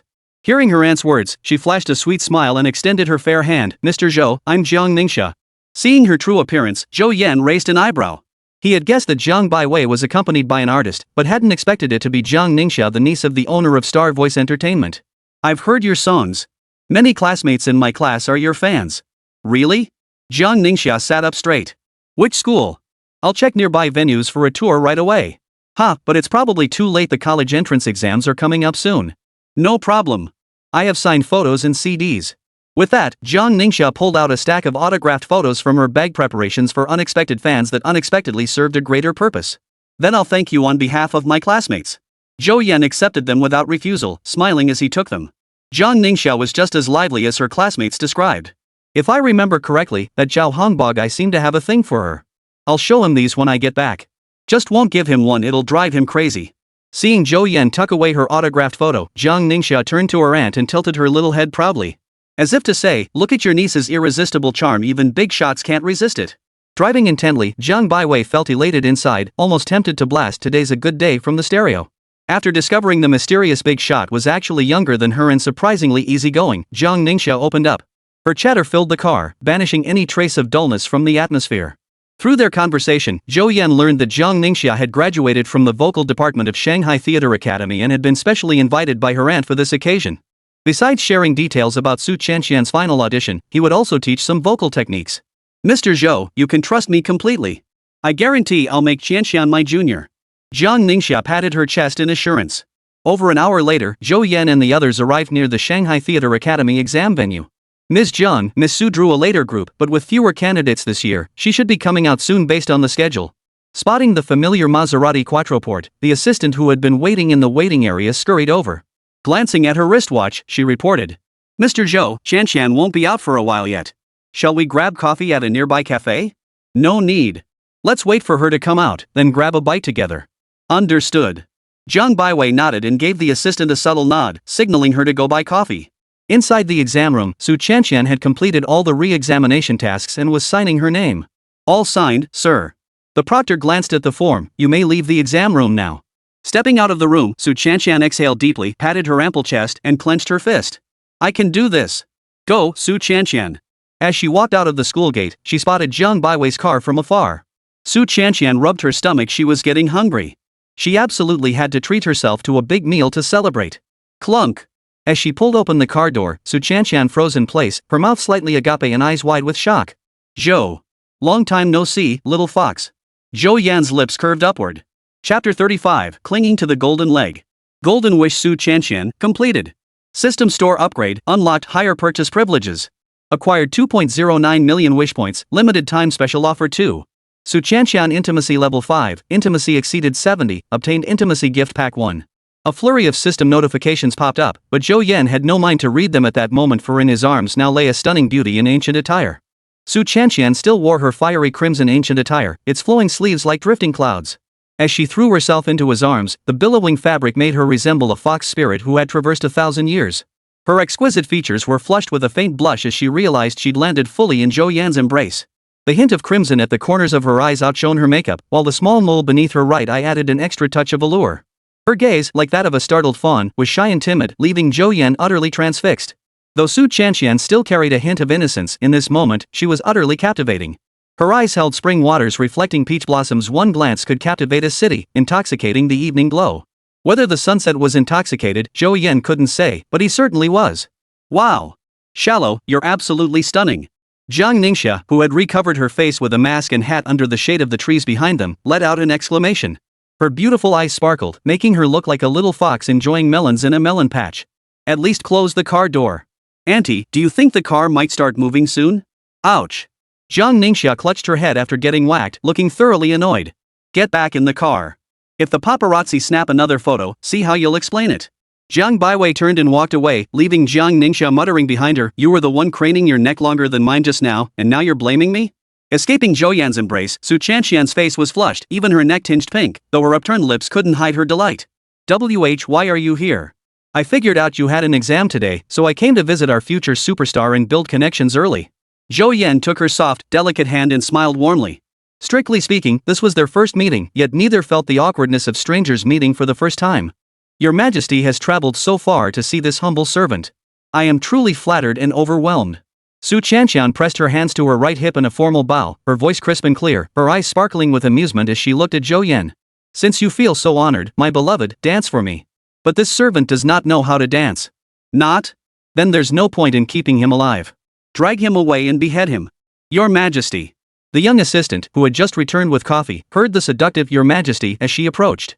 Startled, her hand trembled, nearly spilling the coffee. Miss Su was so dedicated starting practice right after leaving the exam hall. Inside the rear support vehicle, Jiang Ningxia chattered away with her aunt. Auntie, what exactly is this Mr. Zhou's status that you hold him in such high regard? Jiang Baiwei shook her head, I don't know. You don't know? He's quite handsome, but his clothes and style are so ordinary. You didn't misjudge him, did you? Jiang Ningxia murmured under her breath. From the moment she first saw Zhou Yan until now, she struggled to connect him with the mysterious big shot her aunt kept mentioning. He's clearly just a handsome younger brother. Do you know how much he spent on Su Qian's art exam training this time? Before her niece could respond, Jiang Baiwei continued, nearly 2 million. Whoa, that's outrageous. Jiang Baiwei shook her head slowly. The money is just the tip of the iceberg. The teachers who came to teach Su Qian included A-list actors, veteran instructors from the Magic Theater, professors. Oh, and that director Lu Yulai came too. You're the least qualified among Qian's teachers. In other words, I practically shoved you in there. The revelation caused Jiang Ningxia's brain to freeze completely. She herself had trained at Star Voice Entertainment, and as the boss's niece, she naturally enjoyed the best educational resources. But compared to Su Qian's, her imagination simply couldn't keep up. No wonder Auntie said 2 million was just pocket change compared to those instructors, it really was nothing. It's just the entrance exam for Magic Theater, is it really that big a deal? After years in the entertainment industry, you must have heard of the Pluto platform. I've scrambled for years and still only have C-level membership, while the guy in the car earlier? He's S-level. Jiang Ningxia fell silent for a minute, then pulled out her phone to dial only to be stopped by Jiang Baiwei. What are you doing? I'm calling my agent to have her prepare 10 limited edition signed CDs. No, make that 20. Jiang Ningxia's expression turned serious. This golden opportunity was one she absolutely had to seize. Honestly, if it were a young, handsome big shot like this, I'd gladly let him give me a villa and a sports car. She muttered under her breath. Though the call didn't go through, she'd already sent a WeChat message to her agent. Jiang Ningxia didn't know how powerful Pluto's S-class members were, but her aunt was C-class. Once, after getting drunk at a dinner party, the company boss bragged he was B-class. If he weren't already with the stunning Su Chanshan, she might have considered making a move. But after just one glance at Su Chanshan, any such thoughts vanished from her mind. Younger than her, prettier than her. The entertainment industry was never short of handsome men and beautiful women. Jiang Ningxia knew full well that even among beauties, there were degrees of difference. Many beauties leave a fleeting impression, attractive at first glance, but soon forgotten. Su Chanshan was different. One glance left a lasting impression, impossible to forget. A beauty of her caliber could skyrocket to fame in the entertainment industry with just a modicum of resources. With a heavyweight like Zhou Yan backing her, would Su Chanshan ever lack resources? Jiang Ningxia could already envision Su Chanshan becoming a major star in just a few years. No clinging to Zhou Yan's coattails feels too calculated. I just need to cling tightly to Su Chanshan's coattails. Jiang Ningxia nodded firmly, giving herself a reassuring pat on the back. Zhou Yan, I'm hungry. After a few moments of playful banter, Su Chanshan rubbed her stomach and pouted slightly. Then let's go eat. Yay! Su Chanshan immediately cheered with excitement. They stepped out of Jiang Baiwei's car and walked toward the minivan parked behind, tapping on the window. The door slid open slowly. Wow, Zhou Yan, it's little sunshine. Su Chanshan spotted Jiang Ningxia at once and excitedly hugged Zhou Yan's arm. Hi there, Chanshan. Hi. Can I get your autograph? No way, we have to take a photo together at least. Aren't you hungry? Oh, no rush, it'll be quick. Jiang Ningxia shifted inward, pulling Su Chanshan to sit beside her. Zhou Yan shook his head and looked at Jiang Baiwei. Miss Jiang, do you have any good restaurant recommendations? What would you like to eat, Mr. Zhou? There are plenty of places to eat in Magic City. Chanshan, what would you like to eat? Zhou Yan turned to Su Chanshan, who tilted her head and pondered for a moment. I want to go to the Tower restaurant. My acting teacher said it's absolutely gorgeous. You can see the entire bund from there. Alright, then let's go to the Tower restaurant. Jiang Ningxia, standing nearby, hesitated to speak, swallowing her words just as they reached her lips. She wanted to say that reservations for the Tower restaurant had to be made well in advance, and going on short notice. Chapter 36, A full stomach gives you the energy to dance. Jiang Ningxia didn't say it, and Jiang Baiwei didn't speak up either. Of course she knew the Tower restaurant required reservations made well in advance, but that applied to ordinary people. Restaurants like this always reserved VIP private rooms, and Jiang Baiwei naturally assumed they were reserved for big shots like Zhou Yan. After parking, Su Chanshan tilted her little face upward to gaze at the towering spherical structure before them. Rising nearly 500 meters high, it stood like a colossal pillar along the riverbank, facing the World Architecture Expo across the water. A gasp of awe escaped her lips. Let's go. Zhou Yan said nothing more, leading the way toward the tower. In his previous life as a hard worker in the metropolis, he naturally visited this tower. Several female colleagues had booked a table at the Tower restaurant half a month in advance, and the fact that they posted 5 WeChat Moments updates just for one meal had left a deep impression on him. While still in the car, he'd messaged Pluto's personal secretary to reserve a table at the Tower restaurant. The group boarded the high-speed elevator, ascending directly to the restaurant housed within the tower's spherical structure. Ding! The elevator doors opened. A middle-aged man in a suit stood at the entrance, sizing up the group before striding forward. May I ask if you are Mr. Zhou? He inquired with a slight bow. That's me. Greetings, and welcome. My name is Wang, and I'm the manager of this restaurant. The reserved VIP private room is ready for you. Please follow me. Thank you for your trouble, Manager Wang. Not at all. Jiang Baiwei and Zhou Yan looked perfectly composed, while Su Chanshan peered around like a curious child. Jiang Ningxia, arm in arm with her, couldn't help but inwardly gasp. The restaurant manager greeting them, the VIP private room. She'd been here several times before, but this kind of setup was a first. She thought to herself, tightening her grip on the arm she was holding. The group traversed the spacious, brightly lit lobby filled with soft music, ascending the gleaming, ornate curved staircase to a higher, quieter level. Surrounding the central area were individually numbered private rooms. Led by Manager Wang, they approached the door of the VIP 001 suite, its golden plaque gleaming. At the entrance stood a limited edition designer artwork. He pushed open the intricately carved double wooden doors and bowed before stepping aside. After passing through the foyer, the four guests were met with a breathtaking vista. Beyond the expansive floor-to-ceiling glass windows, the stunning views of the Huangpu River unfolded. From 267 meters above, the vista evoked the majestic feeling of standing atop the highest peak, overlooking all others below. Upon entering the private room, Jiang Ningxia had barely removed her hat and mask when Su Chanqian pulled her toward the floor-to-ceiling windows. The city skyline stretched beyond the glass, skyscraper spires piercing the twilight. Cruise ships glided across the river, trailing shimmering ripples like scattered diamonds in a necklace. The private room rotated slowly with the restaurant, city lights silently flowing through their field of vision, as if they were suspended within a crystal palace. "Here, let me take a picture for you." Jiang Ningxia flashed a sweet smile, pulling out her phone to aim at the excited Su Chanqian. Zhou Yan and Jiang Baiwei settled at the central black marble round table. This was actually their first time in such a high-end restaurant in both lifetimes, and they quietly surveyed the entire private room. The marble table before them gleamed like a mirror, its edges inlaid with a delicate gold border. The surface held gilded bone china and crystal glasses, refracting tiny specks of light. On the left wall hung a silk embroidery depicting the Bund skyline, its silver-threaded outlines shimmering coldly against the deep gray fabric. Beside the compact bar on the right, an antique gramophone's brass horn tilted slightly as vinyl records played a languid melody. The air carried the scent of cedar and brandy. A waiter knocked softly on the door before entering, carrying a leather menu with a gilded cover. "Good evening, ladies and gentlemen." He bowed slightly, his voice deep and clear. "This is today's chef's special menu, featuring exclusive dishes prepared especially for our VIP private dining room." Zhou Yan flipped open the menu's inner pages. The paper felt smooth and refined, like some kind of premium stationery. Dish names were elegantly listed in both Chinese and English, each accompanied by the chef's handwritten notes on its flavor profile. To be honest, he wasn't particularly drawn to items like truffle-infused foie gras tranche with fig jam. He beckoned to Su Chanqian. "Chanqian, come take a look. What would you like to try?" Lost in the breathtaking skyline, Su Chanqian momentarily forgot her hunger. "You order. I'm fine with anything." Before Zhou Yan could ask, Jiang Baiwei spoke up, "Whatever Mr. Zhou chooses." For her, the food itself wasn't important, what mattered was who she shared the meal with. Besides, everything on this menu tasted exceptional. With that settled, Zhou Yan ordered the restaurant's entire selection of signature dishes, a diverse range of flavors that would satisfy everyone's palate. Selfies, group photos, editing, posting to moments after completing the entire routine, the two girls finally returned to their seats. Su Chanqian leaned close to Zhou Yan, sticking out her tongue and whispering, "Zhou Yan, this place is expensive, right?" "Yeah, if we can't afford the bill, I'll leave you here to wash dishes." "Ha? No way. Your Majesty, I suddenly remembered I learned a dance recently. Would you like to see it?" Zhou Yan glanced at Su Chanqian, who had already changed back into her regular clothes. He knew this girl was just putting on a show. He ruffled her hair. "Don't worry, I won't eat myself into bankruptcy." Su Chanqian nuzzled her head against his palm like a lazy cat. "Ha! You need energy to dance after eating, right?" Cat Sky City. Ding Yifan was teaching her daughter how to make bubble tea. She was learning earnestly, having already completed her onboarding at noon and officially becoming part of the bookstore team. Many young people who came before her ultimately backed out because the bookstore only allowed 5 days off per month and the schedule was unpredictable. But for Ding Yifan, who had previously worked almost non-stop, what? Such a high salary and 5 days off every month? The other staff were friendly, and she seemed to get along well with her daughter. After confirming the salary and benefits with the manager, Ding Yifan was eager to sign the contract immediately. She only chose to observe for the entire morning because she worried she might not be able to handle the job and embarrass her daughter.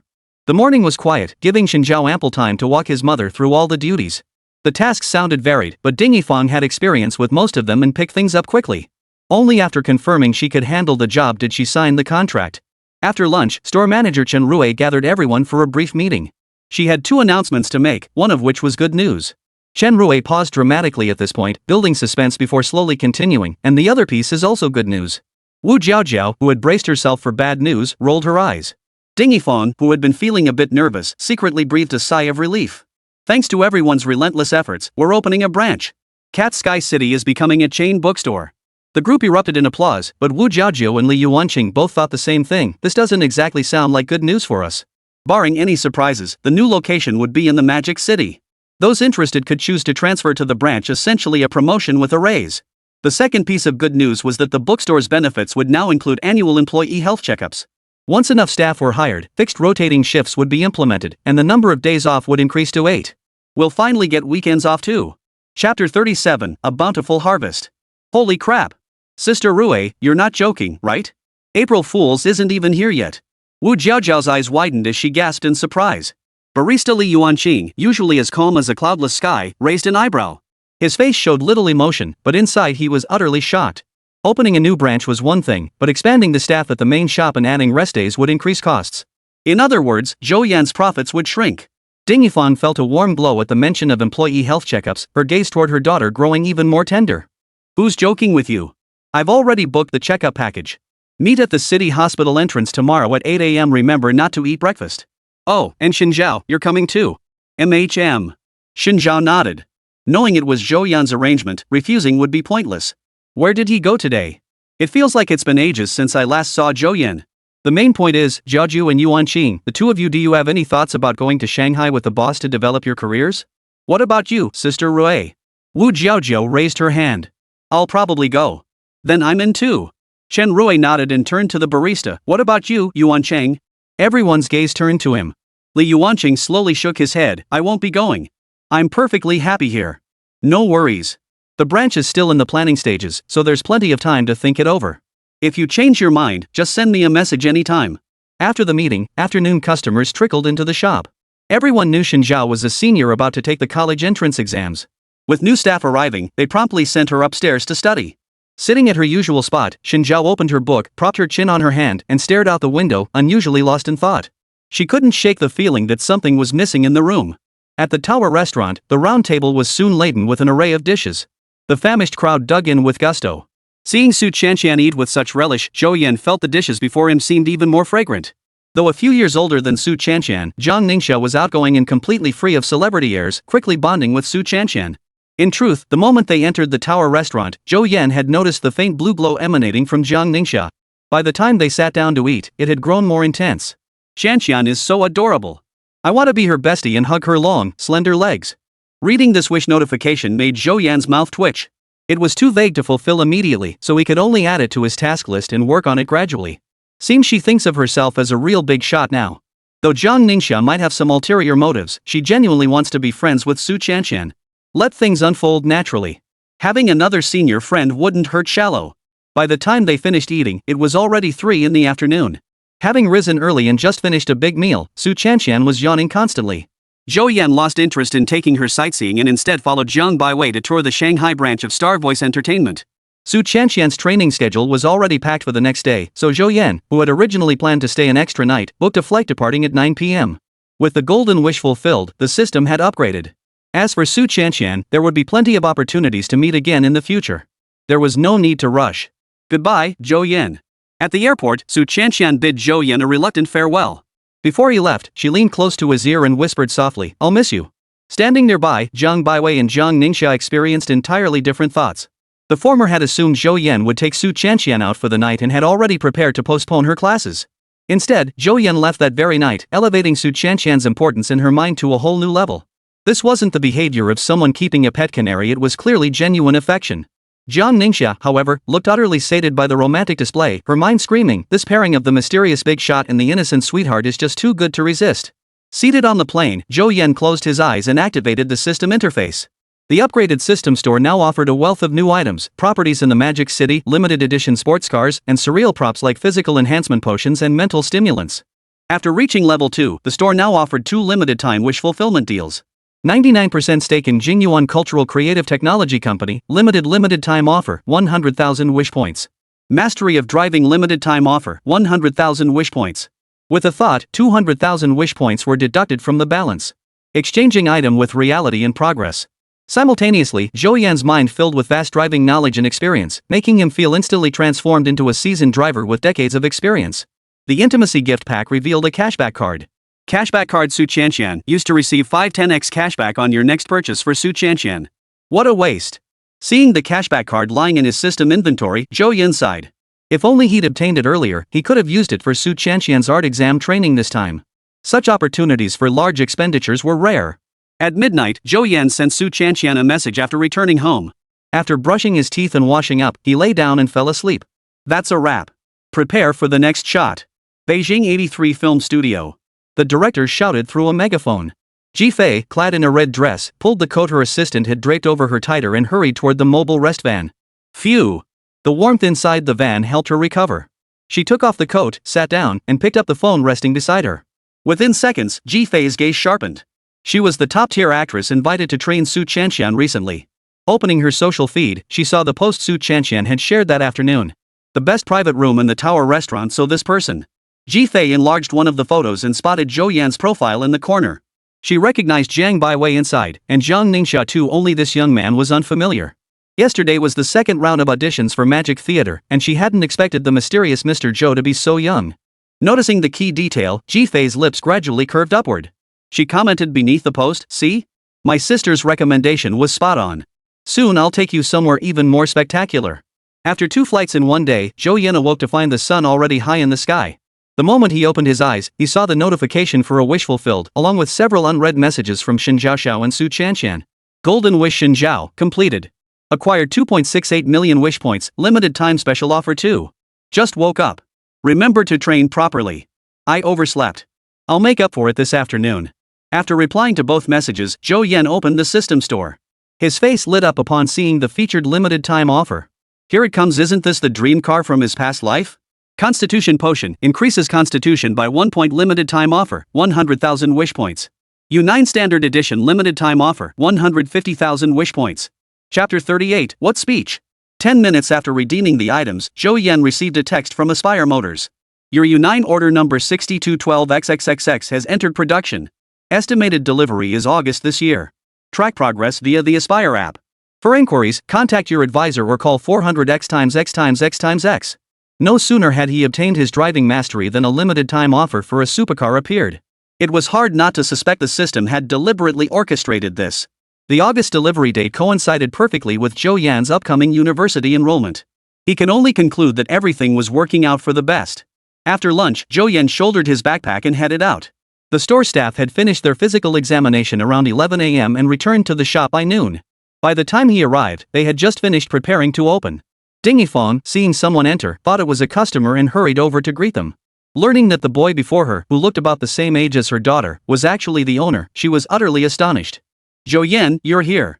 Xin Zhao, who had heard the commotion, descended the stairs. His cool tone carried a hint of delight. Hearing the name Zhou Yan, Ding Yifang immediately recognized him. Wasn't this the male classmate who tutored her daughter? How had he become her boss? After some explanation, Ding Yifang nodded, not thinking much of it. It all started when Xin Zhao tutored Zhou Yan. Since it was more convenient for her to come to the store on weekends, they continued that arrangement. Later, during the holidays, Xin Zhao learned that her daughter needed to take on a part-time job and would have to adjust the tutoring schedule. Coincidentally, Zhou Yan's store was short-staffed, so he offered her a part-time position there. As the bookstore's business flourished, he planned to open a branch. Seeing the favorable conditions and staffing needs at the new location, his daughter recommended Ding Yifang for the job. It all made perfect sense. Although Ding Yifang noticed her usually aloof daughter had a special attitude toward Zhou Yan, she didn't pay it much mind. It wasn't because she was working at Zhou Yan's store, but rather because since she started tutoring him, her daughter had become much more cheerful, and her grades were steadily improving. Everything was changing for the better. Why would she stand in the way? After work, Ding Yifang called her daughter back as she was heading to her room. "Xiao Xiao, Mom needs to talk to you about something." Xin Zhao walked over and sat down beside her. "Mom, what is it?" "About you and Zhou Yan." Though the words weren't explicitly stated, Xin Zhao understood the implication. Instantly, she recalled Wu Jiaojiu calling her boss's wife, and a blush crept up her ears. Her voice trembled slightly. "Mom, what are you thinking? There's nothing between us." Her words sounded like a classic case of denying something you know to be true. Ding Yifang sighed inwardly and said earnestly, "All right, I understand. But you two need to be mindful of your boundaries when you're together. Got it? You know what I know." Xin Zhao lowered her head, certain her mother had misunderstood. But it wasn't entirely a misunderstanding. The truth was, she and Zhou Yan were completely innocent, and Xin Zhao knew there was no way to explain it clearly right now. So she chose silence. Nodding in agreement, she rose and returned to her room. Closing the door behind her, Xin Zhao leaned against it, her heart pounding. Mom's attitude seemed to imply she wasn't opposed to anything. What are you thinking? Your top priority now is the college entrance exam. The higher your score, the better. Xin Zhao knew that every year, the Huadu City Education Bureau awarded the city's top student 50,000 yuan, and the school also offered substantial bonuses, though First High hadn't distributed them in years. If she scored well enough on the college entrance exam, she could help her family pay off a large chunk of their debt and secure a full scholarship for university, eliminating any worries about tuition. As for everything else, Xin Zhao truly couldn't spare the mental energy to think about it. After a moment of wandering thoughts, Xin Zhao regained her composure, her gaze hardening with renewed determination. 3 days later, the day before school started. The health check results for the bookstore staff came back. While store manager Chen Jie was in excellent health, the younger employees like Li Yuanqing and Wu Jiajiu all showed minor health issues. Chen Jie was diagnosed with a mild stomach condition. The doctor advised her to develop good eating and lifestyle habits and maintain moderate exercise. Her greatest concern wasn't for herself, but for her mother, Ding Yifang. After carefully reviewing the reports, both Chen Jie and Zhou Yan breathed a sigh of relief. Although Ding Yifang's report indicated an unhealthy state, it was most likely due to prolonged work stress causing excessive brain fatigue and poor mental health. The doctor advised promptly adjusting her work pace, ensuring adequate sleep, and supplementing with medications like calming and brain-nourishing tonics. Otherwise, if this condition persisted, it could potentially lead to sudden death from extreme exhaustion. After reading it over several times, Chen Zhao's heart slowly settled. Thankfully, it had been caught in time. If Mom had continued juggling 2 jobs like before, she couldn't bear to imagine how she would have coped if the doctor's worst-case scenario had come to pass. At this thought, Chen Zhao's gaze toward Zhou Yan grew even more tender. During the days before the semester started, Zhou Yan led his staff in a small renovation of the bookstore. The decorative wall on the left upon entering was transformed into a postcard wall. The entire wall was divided into small squares representing the 31 days of each month. From left to right, they corresponded to specific dates, and from top to bottom, they corresponded to months. Customers could specify a future date for their postcards to be mailed. Zhou Yan told the staff this was called Postcards to the Future, destined to become one of the bookstore's signature features. Literary types like Li Yuanqing's eyes lit up instantly upon hearing this, hailing it as a genius idea. When the postcard wall was completed, postcards featuring cityscapes, hand-drawn illustrations, cat themes, movie quotes, and other styles were prominently displayed. Zhou Yan also specially commissioned complimentary commemorative stamps for customers to affix in the corners of their postcards. In the future, he planned to launch a series of derivative products like exclusive stamps, wax seals, and limited edition postcards. Various cultural and creative products unique to Cat Sky City, hereafter referred to as Cat Sky, would also be developed in succession. The day after Zhou Yan purchased shares in Jingyuan Cultural Creative Technology Company, Limited through the System Marketplace, he received a call from the company's president, Gao Zhengping. After briefly reviewing Jingyuan Cultural Creative's fundamentals, he signed all necessary documents, securing full ownership of the company. With this creative company under his control, Zhou Yan could now advance his plans for Cat Sky City.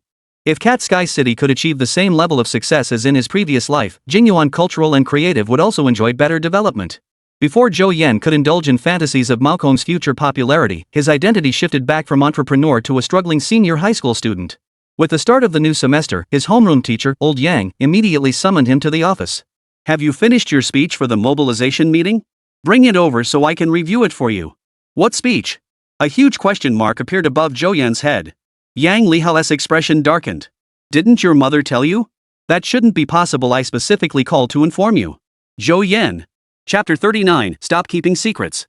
Mrs. Liu did mention it during the New Year celebrations in front of relatives. But Zhou Yan had assumed his mom was just bragging and talking off the cuff. He never expected it to be true. Seeing his old teacher's increasingly dangerous glare, Zhou Yan scratched his head and gave a silly laugh. Actually, I just forgot to bring it from home." "You better have forgotten it. I want to see that speech tomorrow, or else you'll be in for it." After issuing that warning, he let Zhou Yan return to class. The first 2 days of the semester featured class-organized entrance exams. Their purpose was to help students quickly return to their academic rhythm while also preparing them for the first comprehensive mock exam, the first mock scheduled for late March. This year's mobilization meeting at No. 1 High School, the college entrance exam rally, was scheduled for March 6, the first Friday after the semester began. Originally, Chen Jie was the sole student speaker selected. After all, her outstanding academic performance and exemplary character made her the perfect representative for such an occasion. In fact, ever since Chen Jie enrolled at Municipal No. 1 High School, she had been selected as the student representative for every occasion requiring a student speaker. Teachers adore her, and students love watching her. After all, the school beauty is genuinely stunning. This time, adding Zhou Yan to the list wasn't the result of homeroom teacher Yang Lihao's strong recommendation, but rather the principal's personal selection. Students had grown tired of Chen Zhao's story. Her scores consistently hitting new highs seemed like old hat to them, a case of the old horse recognizing the path. Zhou Yan, however, was a different story. His progress was nothing short of meteoric. In just 1 semester, he'd catapulted from barely qualifying for a second-tier university to achieving scores worthy of a top-tier institution. Even the teachers, with years of experience, considered this a rare occurrence, like a desert flower blooming. Crucially, Principal Zhang recognized Zhou Yan. He'd been involved in every student disturbance, and it wasn't the first or second time he'd been called up to the stage during flag-raising ceremonies to make a public apology. Unlike Chen Jie, whose reputation as the school's top student in beauty was well known, Zhou Yan's name was equally famous throughout the school, arguably even more so. Last winter, a group of local hoodlums had been lurking around the city's top high school after evening study sessions, blocking roads and robbing students. One evening after class, Zhou Yan gathered a group of basketball players. Each grabbed a wooden stick, intending to protect their classmates. They ran into plainclothes officers from the nearby police station who were out on an arrest. Both sides immediately recognized each other as troublemakers and nearly came to blows. It took the principal personally intervening to retrieve Zhou Yan and his group from the station. At the following Monday's flag-raising ceremony, the grade director harshly reprimanded Zhou Yan and his group of hotheads, which also made Zhou Yan's name widely known. The rally was meant to motivate the seniors, but having Chen Jie as the sole speaker grew tiresome. Crucially, she couldn't inspire the other students anymore. Since enrollment, Chen Jie's exam scores had never fallen below second place school-wide, a level of academic excellence most simply couldn't emulate. That's why when the principal asked during the meeting if any students had made remarkable progress, those who'd risen from the bottom, it was precisely such underdog stories that could galvanize the senior class. If he can do it, why can't I? Before Yang Liha could speak, several teachers simultaneously blurted out the name, Zhou Yan. The principal immediately smiled. This kid was perfect, he was the one. Never committing major mistakes yet constantly making minor ones, coupled with his notoriety among students, he was the perfect candidate. After the meeting, the principal specifically instructed Yang Liha to ensure Zhou Yan prepared thoroughly. When he gets up there, he must speak earnestly, truly earnestly, he emphasized. He has to get those students below him howling with excitement. For these class-organized exams, teachers typically graded papers immediately after the test, so scores came out remarkably fast. To heighten the students' sense of urgency, teachers deliberately set the exams at a higher difficulty level, especially for math and science. The students of Class 125 were scratching their heads in frustration, nearly doubting their own abilities. The increased difficulty in science subjects amplified Zhou Yan's strengths, propelling him to fourth place in this exam, a result that stunned many. Zhu Jie, in particular, was stunned to find Zhou Yan had surpassed her by nearly 30 points. Her previous hesitation stemmed largely from the significant gap between their scores, making the idea of attending the same university seem like a pipe dream. But now the tables had turned dramatically. Zhou Yan's progress was too rapid. This was great. Zhu Jie wouldn't be able to get into the same university he could. Especially when she noticed her desk partner Chen Jiao's eyes light up visibly as the teacher announced Zhou Yan's score. No, she couldn't hesitate any longer. Good-looking, academically gifted, and skilled at basketball, that alone was enough to win over most girls. Plus, as Zhu Jie understood, Zhou Yan's family ran a supermarket, indicating solid financial standing. She used to think she might find someone better than Zhou Yan in college, but now, no matter how she looked at it, Zhou Yan was outstanding in every way. Sitting in the back row, Zhou Yan naturally had no idea about the complex inner workings of Zhu Jie's mind. Even if he did, he'd just smile and shake his head, a man she could never have. What troubled Zhou Yan more than the exam was how to write this 5-minute speech. Having lived 2 lifetimes, he truly lacked this kind of experience. Even with Chen Jiao's help, old Yang kept rejecting Zhou Yan's drafts. Just moments ago, old Yang had patted his shoulder and said, "Zhou, if you have any study methods, don't keep them to yourself, share them with everyone." In truth, it wasn't just Yang Li. How many teachers in the class believed Zhou Yan had discovered the perfect study method, combined with sheer hard work, which was why he'd progressed so rapidly. Zhou Yan just wanted to say, "I have a cheat code, do others have one?" In the end, it was Little Fox who stepped in, photographing the notes she'd taken from the senior teachers over the past period and sending them to Zhou Yan. Creative association techniques for rapid vocabulary memorization, the 3-stage training method for mastering math. These insights left Zhou Yan in awe, and he swiftly incorporated them into his speech. This time, the homeroom teacher finally smiled with satisfaction, declaring, "That's the spirit. Share effective study methods with your classmates so everyone can improve together. This year's school-wide 3 Good Student Award is yours for the taking." Zhou Yan, nearly toppled by the teacher's enthusiastic slaps on his shoulder, managed a wry smile. "Thanks, Teacher Yang." News of the new postcard wall at Cat Sky City quickly spread. The concept of sending postcards to the future piqued many customers' interest. Combined with the shop's vast selection of affordable, attractive postcards, the priciest costing only 20 yuan. How could any artsy-fartsy kid resist such temptation? You've come up with this creative idea. What else could they say? I'll buy one then. This novel concept gradually spread through spontaneous promotions on customers' social media feeds in Douyin. It offered graduating students an unconventional way to commemorate their final year. Many girls from Class 125 went together to write postcards to send to their future university selves, while others addressed them to secret crushes. The bookstore suddenly became bustling with activity. Fortunately, after improving employee benefits, store manager Chen Rui found recruitment much smoother. Staff numbers doubled, and including owner Zhou Yan and his wife Xin Zhao, Cat Sky's workforce had surpassed double digits.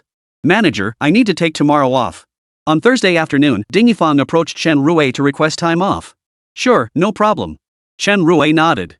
Wu Jiaojiao's head popped up beside her. "Sis Fong, are you going to the rally?" "Yes. I heard the boss and Zhao Zhao are both giving speeches." Feng Jie, remember to film it and share it in the group chat. This. No problem, Feng. Please do it for us. Yeah. We all want to see it. The new employees chimed in too. They hadn't met the boss yet, only heard about him from veterans like Wu Jiaojiao, and were dying of curiosity. Alright then. Chapter 40, Rally. Zhou Ximing. What are you dawdling around for? Hurry up or you'll miss the rally. Ms. Lu Dan, dressed in her best new outfit, stood with her hands on her hips, bellowing. Zhou Ximing poked his head out from behind the shelves, sounding resigned. Why don't you just go? Someone has to stay at the supermarket. What, the other employees aren't human? The store can't function without you? Your son's giving a speech today, don't you think it's only right for his dad to be there? Lu Dan's eyebrows shot up. Today was a big day for her, she couldn't afford any slip-ups. Over the past few years, every parent-teacher meeting, well, not every single one was an embarrassment, but whenever someone was asked to stay behind afterward, it was always her. Of course, there was also Feng Yiru, the mother of her high school classmate and best friend, Zhao Hongba. But today was different. Her son was speaking as a student representative in a way. This was her last parent-teacher conference, and a major one at that. After the college entrance exams, once he got into university, there wouldn't be any more parent-teacher conferences like this. Unable to withstand his wife's fierce roar, Zhou Ximing returned to his office to change clothes. The couple then drove toward the city's first high school. The rally at number 1 high school began at 3 p.m., but by 2:30 p.m., parents had already started arriving in droves. Their children led them to their respective class sections in the auditorium. When Zhou Yan spotted his parents, he nearly burst out laughing. Mom, are you two celebrating the new year? It's not New Year's, but we're finally smiling when we come to school. Lu Dan shot her son a disapproving look. On the way to the auditorium, Lu Dan's eyes suddenly lit up, and she broke into a bright smile. Xiaoro, I finally found you. Zhao Hongba rushed over to Zhou Yan as if he'd found his savior. The two families chatted casually as they entered the auditorium. The solemn school auditorium was now brightly lit. On either side of the walls, 2 3-meter-high red banners cascaded down like waterfalls. Under the spotlight, the golden-painted characters gleamed. 10 years sharpening the sword, 100 days galloping to conquer the past, 1 day testing the blade. June brings triumphant news. The most eye-catching feature was undoubtedly the countdown clock for the college entrance exams suspended high in the center. The air carried the scent of ink, disinfectant, and the faint fragrance of osmanthus. 20 pots of golden osmanthus trees recently brought in by the logistics staff, symbolizing the triumph of winning the top honors. After the headcount for each class was completed, the main doors gradually closed. As the national anthem began to play, the auditorium suddenly fell silent. The great director, serving as the MC for this rally, took the stage for a brief opening address. Next, we welcome the principal to deliver his address. Amidst enthusiastic applause from the audience, the principal steadily ascended the steps and began his speech. Following this, a teacher representative spoke and a parent representative delivered a video message. Afterward, Chen Jie walked onto the stage under the gaze of all faculty and students. Some sleepy male students in the audience instantly perked up. Though the school's top beauty delivered her usual speech, many called it formulaic. Her undeniable beauty captivated everyone. Even in her school uniform, she radiated a unique elegance. Thank you, Chen Zhao, for your wonderful speech. Next, we welcome student representative Zhou Yan to share his study tips and secrets. The host paused. In just 1 semester, Zhou improved his score by over 100 points from the 500-point range, achieving the leap from a second-tier university to a key institution. The host's words perked up the parents in the audience. Some glanced at their own drowsy sons and daughters and immediately snapped them awake. The previous speaker was a waste of time, but this one is worth listening to. Zhao Hongba shrank his neck, looking visibly shaken. He could feel his mother radiating pure menace. Lu Dan had already pulled out her phone to record. This was her son's shining moment, destined for her social media feed. Zhou Yan, who had been waiting backstage, smoothed his school uniform and strode confidently onto the stage, taking the microphone from the host. Distinguished leaders, teachers, parents, and dear fellow students, hello, I am Zhou Yan. The school leaders seated not far below nodded approvingly. This student certainly wasn't stage shy. To be honest, I never imagined I'd be chosen to speak as a representative. After all, my previous appearances on stage were always for self-criticisms, which made me a bit nervous. Zhou Yan's voice carried through the speakers, filling every corner of the auditorium. The previously subdued auditorium erupted in laughter, especially from class 125. Their homeroom teacher, Yang Liha, whose face was already dark, turned even darker. I stole a glance at the principal's expression and noticed a hint of a smile at the corner of his mouth, which finally put my mind at ease. When writing my speech, homeroom teacher Yang asked me if I had any quick tips for boosting scores. I replied, yes, teacher, I do. With that, Zhou Yan turned slightly, revealing the large screen behind him displaying his previously developed creative association method and 3-stage training method. Many students and even parents quickly pulled out their phones to take pictures. After deliberately waiting several seconds, Zhou Yan picked up the microphone. Actually, what I really want to share isn't methods, but the motivation to learn. Only with motivation can you truly progress. Many classmates know I used to be a real troublemaker, dozing off in class, rushing out with my basketball the moment the bell rang. So how did I change? This struck a chord with the teachers and parents present. Without intrinsic motivation, no method truly works. In fact, every class had students exactly like the ones Zhou Yan described. The story begins with my sophomore year's final exam results.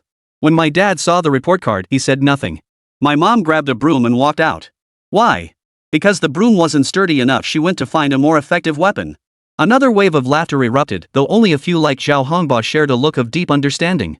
Mr. and Mrs. Zhou exchanged glances. Did that really happen? I don't remember. Getting beaten up didn't suddenly make me love studying.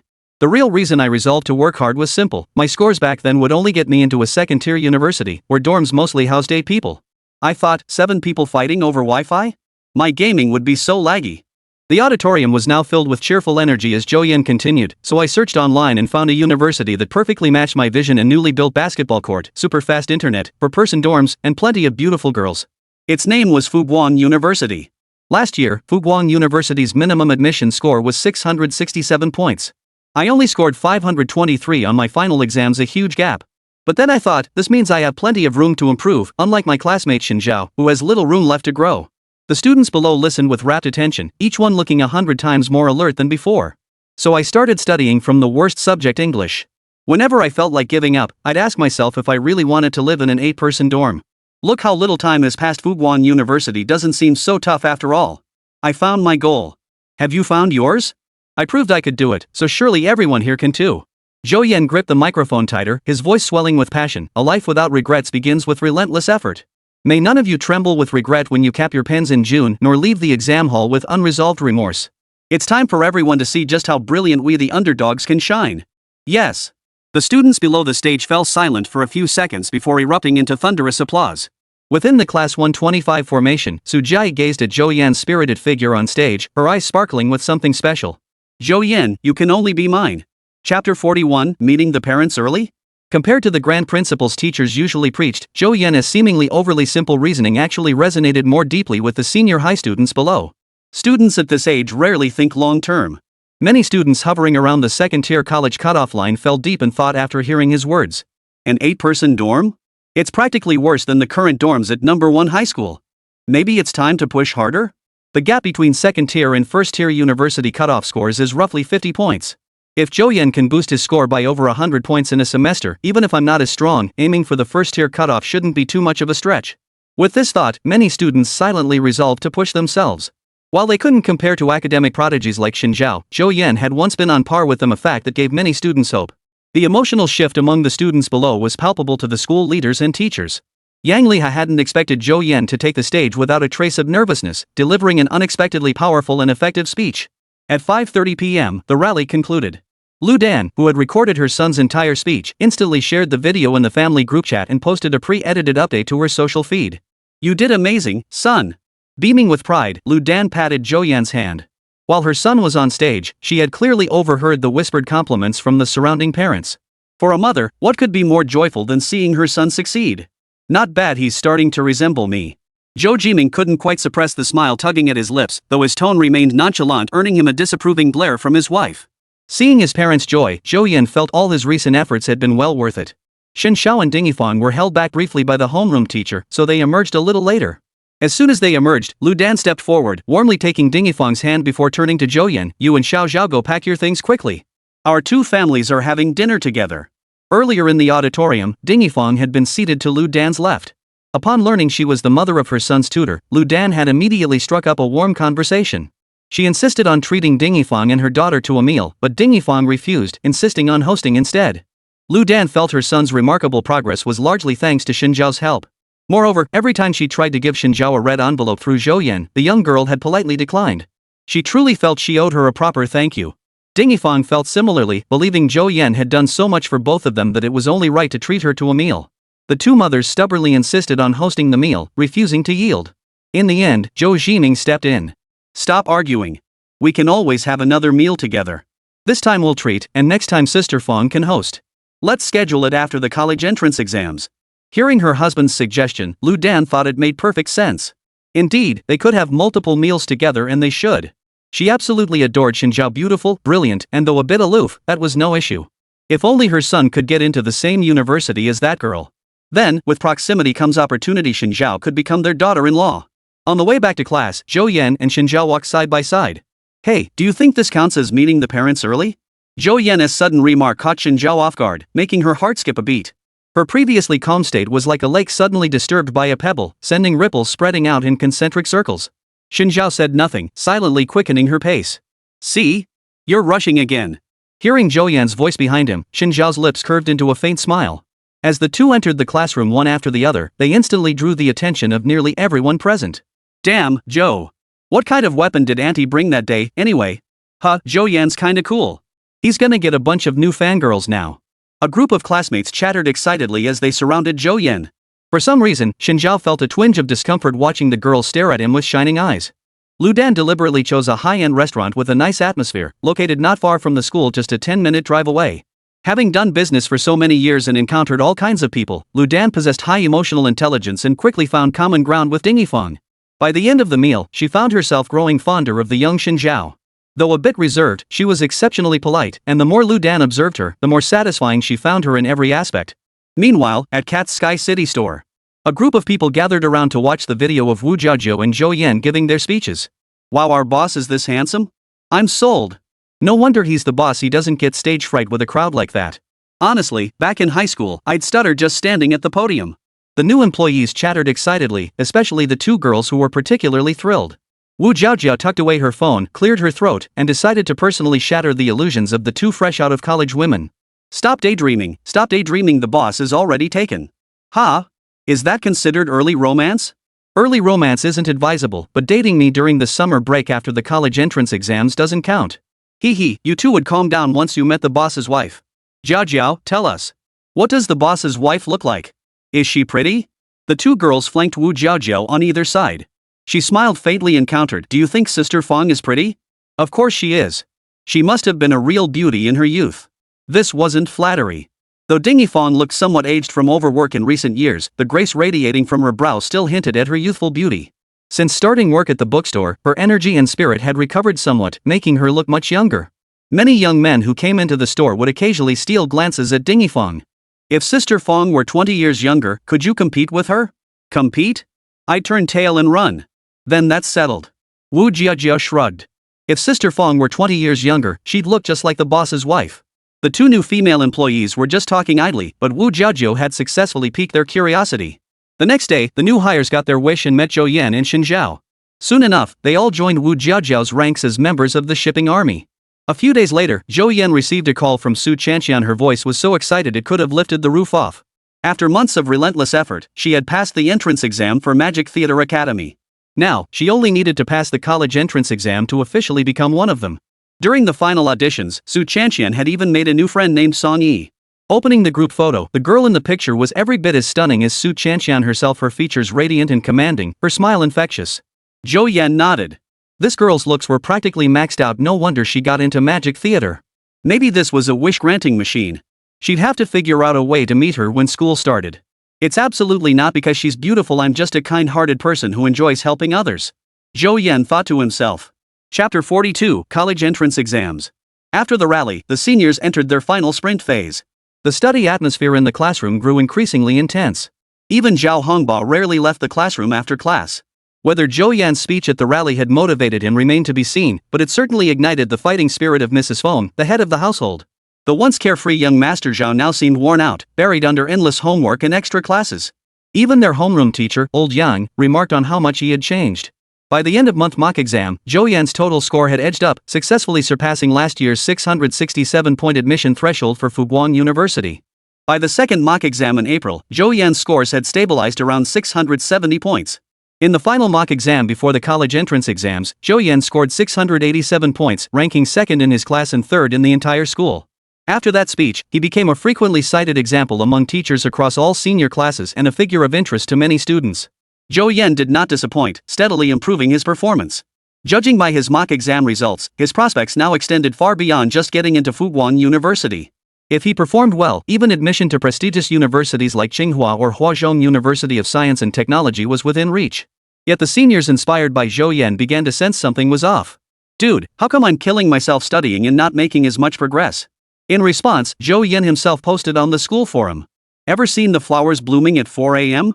As long as you don't study yourself to death, study like hell. A flood of likes followed, with comments like, never imagined he put in such grueling effort behind the scenes. Got it. Zhao Hongba saw the likes and comments and nearly cried from laughter. Zhou Yan had indeed seen the flowers of the city at 4 in the morning when the internet cafe suddenly lost power, forcing the two of them to find a hotel. Before they knew it, early June arrived. I won't dwell on the importance of the college entrance exam, but I must stress again, keep your admission tickets safe. Every year, some idiots lose theirs. Before dismissal, old Yang stepped up to the podium. Barring any surprises, this would be the last time this class heard his lecture. The college entrance exam is important, but it won't define your entire life. It's an opportunity, a test, but by no means the only path forward. If you do well, don't get cocky, you'll find plenty of outstanding people in college. If you don't do well, don't be discouraged, life has just begun. If you want to retake the exams, don't be too proud to ask, come find me anytime. My final advice, keep a level head. Whatever the outcome, you will always be my pride. The bell had long since rung, yet not a single student showed impatience. Some emotional girls were even quietly wiping away tears. As parting drew near, everyone felt a pang of reluctance.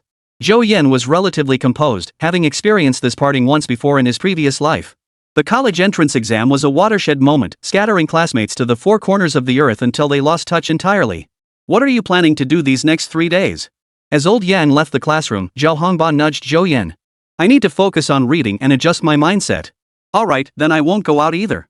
Oh, remember that copy of 3 years of college entrance exams and 2 years of mock tests I gave you?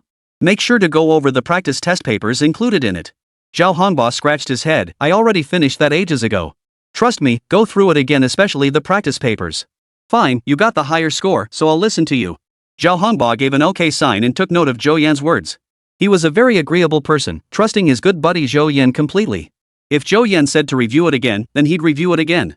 Besides reminding his best friend, Zhou Yan specifically reminded Su Chanxian and Xin Zhao. Especially Su Chanxian, even though he'd personally gone over the material with her recently, just in case Zhou Yan asked her to review it again. During the 3-day break before the college entrance exams, Zhou Yan didn't set foot in the bookstore. He spent his time at home reading books and playing video games, embracing a carefree and relaxed pace. The 3 days flew by, and before he knew it, June 7th arrived. For most people, it was just another ordinary Saturday. But for high school seniors, it was an incredibly important day. Su Chanxian felt unusually relaxed. After all, the hardest hurdle was already behind her. As long as she didn't make any outrageous mistakes during the exam, she was quite confident. Did you pack your ID and admission ticket? Lin Manlin, however, felt more nervous than her daughter. You've asked me a dozen times already. Despite her words, Su Chanxian still opened her transparent pencil case for one last check before heading toward the door. Though she tended to be a bit scatterbrained at times, she wasn't a child, she didn't need constant reminders. You're wearing slippers? Seeing her daughter about to leave wearing flip-flops, Lin Manlin froze in shock. Hey! Su Chanxian gave a silly grin, turned around, and squatted down to change her shoes. Zhou Yan's exam was at City First High School. His old man personally drove him to the school gate. At 8:30, students were allowed to enter the exam hall. Zhou Yan found his seat with practiced ease and sat idly, staring blankly into space. The other 29 students in the exam hall were doing much the same. Only after the proctor emphasized the exam rules did the atmosphere gradually grow tense. The first exam was Chinese. Once the test papers were distributed, the classroom fell silent except for the soft scratching of pen tips against the answer sheets. The moment he saw the essay prompt, a faint smile touched Zhou Yan's lips. It seemed his rebirth hadn't affected the college entrance exam questions. That was a relief. Meanwhile, in other exam rooms, Zhao Hongba, Su Chanxian, and others brightened at the sight. How come this essay topic looks so familiar? He. At 11:30 a.m., the bell rang, and all students stopped writing. The June sun never disappoints, hanging high overhead and radiating intense heat. Outside the exam hall, a crowd of parents buzzed with noise, mingled with the clatter of cameras from journalists. As soon as Zhou Yan got into the car, he received a message from Su Chanxian. Wow, you're so awesome. Stay calm. Handing tea to the boss.jpg. Do your best on the exam. Got it. After lunch, Zhou Yan reviewed the final few major problems on the practice test once more. Math couldn't afford any slip-ups. At 3 p.m. sharp, the math exam began. Upon receiving the test paper, Zhou Yan flipped to the major questions and glanced at them, finally feeling completely at ease. Zhao Hongba's eyes widened. I recognize this problem. Xin Zhao, who was seated behind him, was equally astonished. The practice test had actually predicted the major problems. Su Chanxian pinched her thigh discreetly, her eyes brimming with suppressed laughter.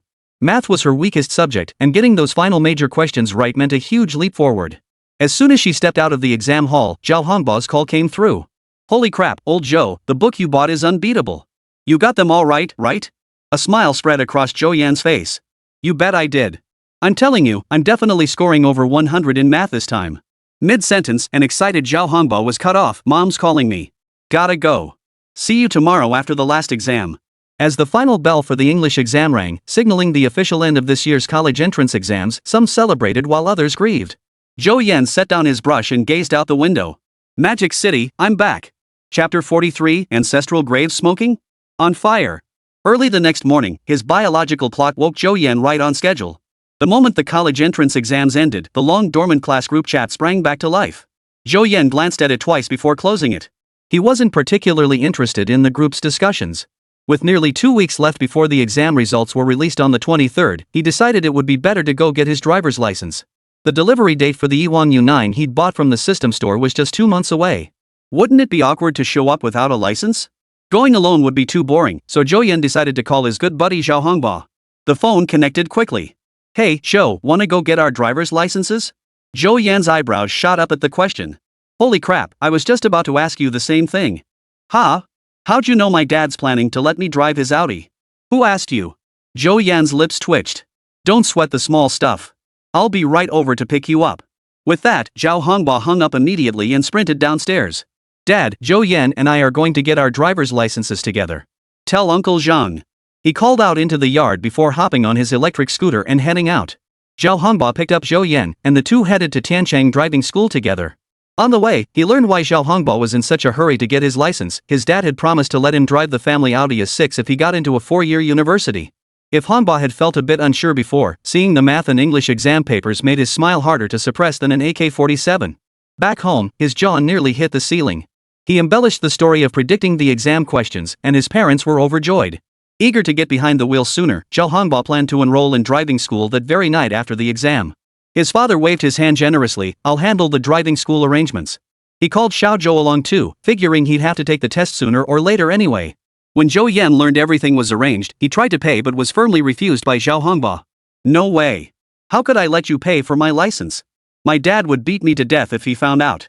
"Huh? Do you have any idea how many extra points you got me? My parents already bought gifts to thank you. If the scores weren't still pending, they'd have gone last night." Zhao Hongbao patted Zhou Yan on the shoulder. "Just focus on studying. Once you get your license, I'll take you for a spin."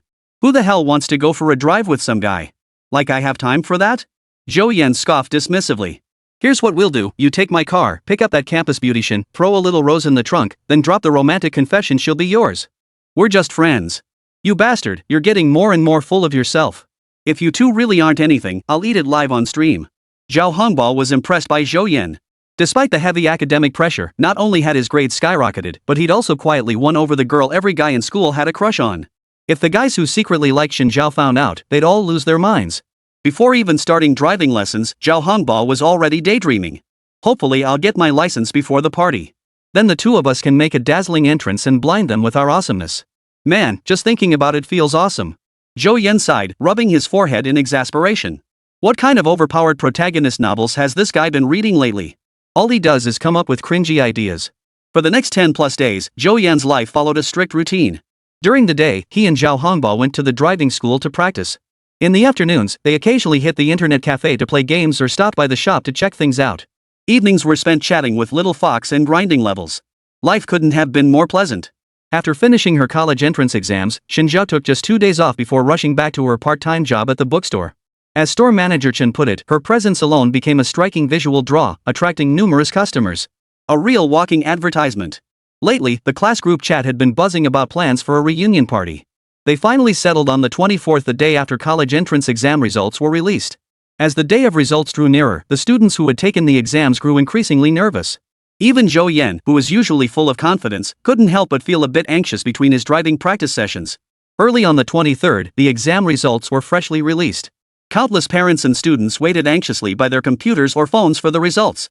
Today was the day that would determine the futures of these senior high school students, tugging at the hearts of countless families. Zhou Jiming and Lu Dan rose early, dragging their son Zhou Yan out of his warm bed along with them. Unlike the last time results were released in his previous life, his parents' faces were now filled with anticipation. Zhou Yan couldn't help but let the corners of his mouth turn upward. This time, I won't let you down. Chinese, 129. Math, 150. English, 132. Science, 294. Total score, 705. Higher than any previous mock exam. It was Zhou Yan's best score in all 3 years of high school and the most crucial one yet. Whoa, what are you doing? Zhou Shiming sucked in a sharp breath as his arm was gripped tightly. Lu Dan, who had grabbed him, instantly burst with excitement. It's real, honey. I didn't misread it. Our son scored 700 points. My little Yan has made it.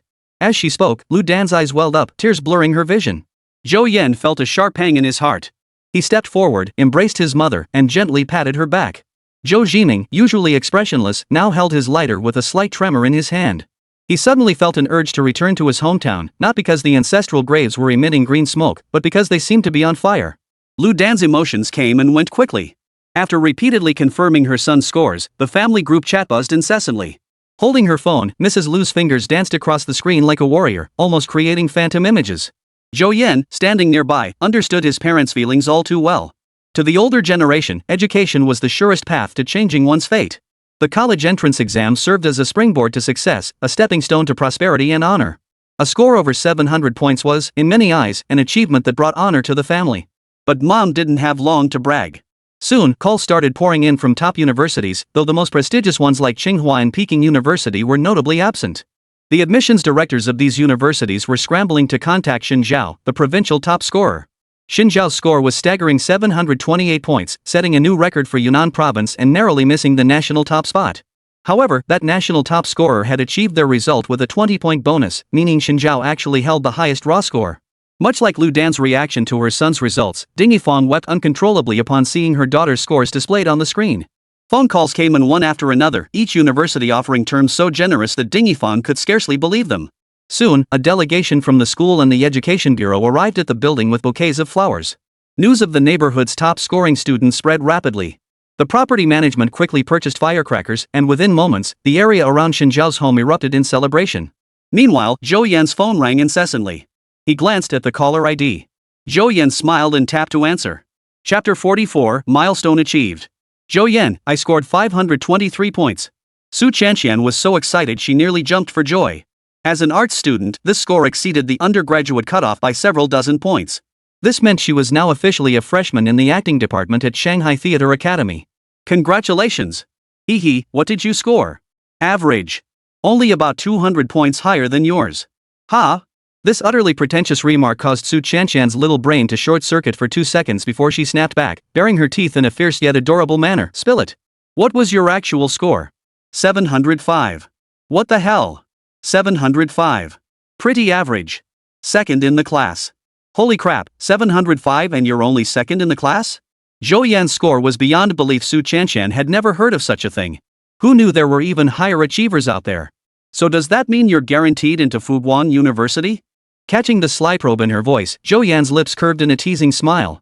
Not necessarily, he said, deliberately toying with her. Hucking University called me. Oh. Su Chanxian's head drooped on the other end of the line, the joy of getting into magic theater vanishing instantly. But she understood. After all, watching University was every high school student's dream. Who would choose another university over watching? Understanding is one thing, but Su Chanxian still felt deeply hurt. The next moment, she forced herself to perk up, her smile strained. Hua Cheng, congratulations. You actually fell for that? Of course I applied to the school closest to the big stars. Oomph. You're lying again. I'm ignoring you. Su Chanxian wiped away her tears with a smile, rubbing her eyes as she spoke in a sweet, girlish tone. Don't. We agreed to do OQ tonight. Tonight I'm gonna steal your kills and your buffs, and make you. Her voice trailed off as if someone was calling her. After a few seconds, she replied, Mom's calling me. I'll call you back later. Zhou Yan hung up the call, but his phone rang again almost immediately. Old Zhou, hurry up and get the door ready. We're at the community gate. Zhao Hongba's entire family had also risen early, immediately gathering to check the scores. His total was 533, just barely above the first-tier university cutoff. On exam day, he had estimated his score around 500, never expecting to achieve such a high result. Beyond Zhao Hongba's own efforts in the latter half of the semester, Zhou Yan deserved immense credit. After lunch, Zhao's parents immediately brought him over to express their gratitude. The two families were already on good terms and visited often, but this occasion called for something more formal. They loaded up the trunk with cigarettes, liquor, tea, and all sorts of gifts. The knocking startled Lu Dan when she opened the door. The family of three was practically weighed down by bags and packages, their armpits practically crammed with more items. What are you two doing, old Zhao and Xiao Rou? Not only did you not offer to help, but you're blocking the doorway. After years of friendship, and having just been flaunted in her face by Lu Dan, Feng Yiru shot her a glare. The gifts they brought required 2 trips to carry, the coffee table couldn't hold them all, so the Maotai ended up on the floor. A quick glance revealed the items were worth tens of thousands altogether. Lu Dan brewed tea for everyone, feeling a bit baffled. Sure, Zhou Yan did well on his exams, but come on, this is my son, right? What on earth was the point of lugging all this stuff over? Before Lu Dan and her husband could speak, Zhao Guanyao took a sip of tea and addressed them. Today, I mainly came to thank Xiao Yan. He's really helped Hongba so much. At his words, the couple exchanged a puzzled glance. What could their son possibly have done for Xiao Bo to warrant such gifts? Zhou Yan nudged Zhao Hongba and whispered, "You call this stuff just a few things I picked up? If the trunk hadn't been full, my parents would have brought even more. I couldn't stop them." Through Feng Yiru's description, Zhou Yan's parents finally understood why they'd brought all these things specifically to thank their son. Although the questions were from the 3 years of college entrance exams, 2 years of mock test series, the books themselves had been delivered to Zhou Yan's doorstep long before he bought them. Before the college entrance exam break, they had specifically reminded their son to thoroughly review the practice papers at the back. The math problems and English essay questions boosted Zhao Hongba's score by a whopping 50+ points. What does a 50-point jump on the college entrance exam mean? This was an immense favor. They'd been playing together since they were in diapers, sharing a deep bond that naturally called for mutual support. But really, giving so many things was going overboard. Running a supermarket, Lu Dan and Zhou Jiming instantly recognized these items weren't cheap and firmly refused to accept them. Not much at all. I wish I'd brought more. You have no idea how much my husband and I have agonized over his grades. Without Xiao Yan, I can't even imagine. The 4 adults argued back and forth, one side adamantly refusing, the other insisting on giving, until they were nearly at each other's throats. In the end, it was Zhou Yan who broke the deadlock. Mom, Dad, Uncle Zhao, and Aunt Feng went to so much trouble carrying all this upstairs. It wouldn't be right to refuse. Before Zhou Yan could finish, he got glared at. Uncle Zhao and Aunt Feng grinned, as if to say, "See? Your son's given his blessing." But there was simply too much stuff. The gesture was appreciated, and he helped Hongba because of their friendship, not for any other reason. Saying this, Zhou Yan picked a bottle of liquor and a box of cosmetics from the pile on the coffee table and set them aside. Hearing this, all 4 adults present smiled. Zhou Jiming looked at his son with satisfaction, while Lu Dan beamed with joy. Her son had truly grown up. Look at Xiao Yan, learn from him. All you do is play day in and day out. No comparison, no hurt feelings. Feng Yiru shot a glare at her son, who was glued to his phone. Zhao Hongba? Why am I always the one getting hurt? Ha, then let's listen to Xiao Yan. I've already reserved a table at Jinwei Lu tonight. Old Zhou, you and I need to have a proper drink. Zhao Guanyao laughed heartily, then shot Zhou Jiming a knowing glance. The latter immediately understood. Right, today's a special day, we won't stop until we're drunk. The 2 men, usually kept in check, instantly found common ground. Lu Dan and Feng Yiru exchanged a glance and smiled helplessly. Alright, tonight we sisters will join you for a few drinks. You two stop loafing around. First, load everything back into the car, then do whatever you want. Looks like the sofa's grown thorns sitting on it must be torturing you. Got it. The 2 immediately sprang to their feet, grunting and huffing as they hauled things outside. An apartment building in the old city district. Shen Zhao sat quietly on a small stool while the school principal beside her chatted with her mother. The camera's shutter clicked incessantly. Her face showed little emotion, but inside she felt a bit impatient. After checking her scores, Shen Zhao wanted to call Zhou Yan to ask how he did, but before she could even pick up her phone, firecrackers went off downstairs. Knocks on the door followed immediately, leading to the present moment. The school officials and education bureau representatives hadn't come bearing only flowers to celebrate, they also brought substantial cash rewards. Hua City produced top scorers every year, but provincial champions were rare. The reward must be issued at the maximum amount immediately. Xinjiao's Phase 1 development program completed. Reward distribution in progress. Sitting in the taxi, Zhou Yan suddenly opened his eyes wide. His worries had indeed been unnecessary, no surprises had occurred. Chapter 45, Super Discount. At noon, Zhou Yan sent Xinjiao a message but received no reply for a long time. He had suspected that family members might have arrived after the results were released, leaving him unavailable. Now it seemed that was indeed the case. Congratulations, host, on earning 1 million wish points. First stage Grand Gift Pack 1. Note, Xinjiao's second stage cultivation plan will generate after his major selection. After over half a year of completing stage cultivation tasks, what goodies would he get? Zhou Yan rubbed his hands together excitedly, silently chanting Om Mani Padme Hum, bring on the goodies. Zhao Hongba, sitting beside him, Subway Grandpa staring at his phone. JPG. Acquired, critical hit cashback card Xinjiao, random Shanghai property card, limited time super discount 1. The cashback card's description resembled the one previously obtained for Su Qianqian, except Xinjiao's version was directly set at the maximum tenfold amount. The property card, as the name suggests, grants a random property in Magic City worth no more than 5 million yuan. But 5 million yuan won't buy you much in Magic City. The space is likely tiny, and the location probably isn't great either. However, Zhou Yan noticed a line of fine print in the item details, upgradable with value-added cards.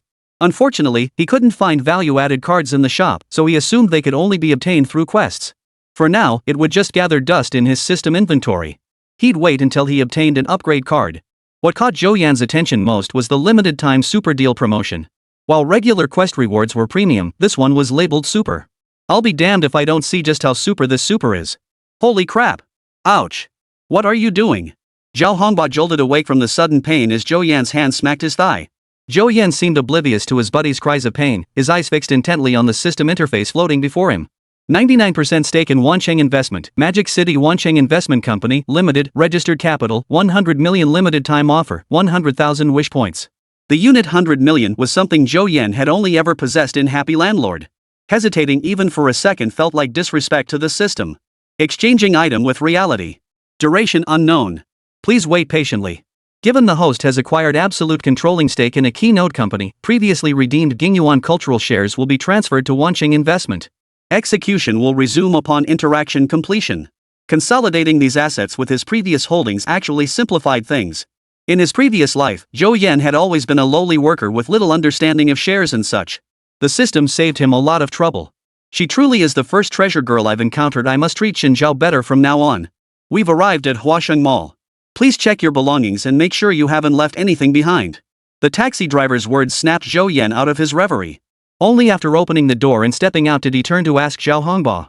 I thought we were going online. What are we doing at the mall? Zhao Hongbao pulled a card from his pocket, flashing a devilish grin. He pointed his right hand skyward at an angle. All purchases today this gentleman's treat. Feeling the stares of people around him as if he were a fool, Zhou Yan took 2 steps back and turned to look across the street, silently repeating to himself, I don't know this guy, I don't know this guy. The next second, a hand landed on his shoulder, and Zhou Yan felt utterly hopeless. So what do you want to buy? I just graduated high school. It's time for a new phone and computer. Today, I'm getting you top-of-the-line versions of everything. We can upgrade, but it's unnecessary. Zhou Yan instantly got it. This was a shopping spree on his dime. Are you kidding? I just acquired a company with 100 million yuan in registered capital, you know?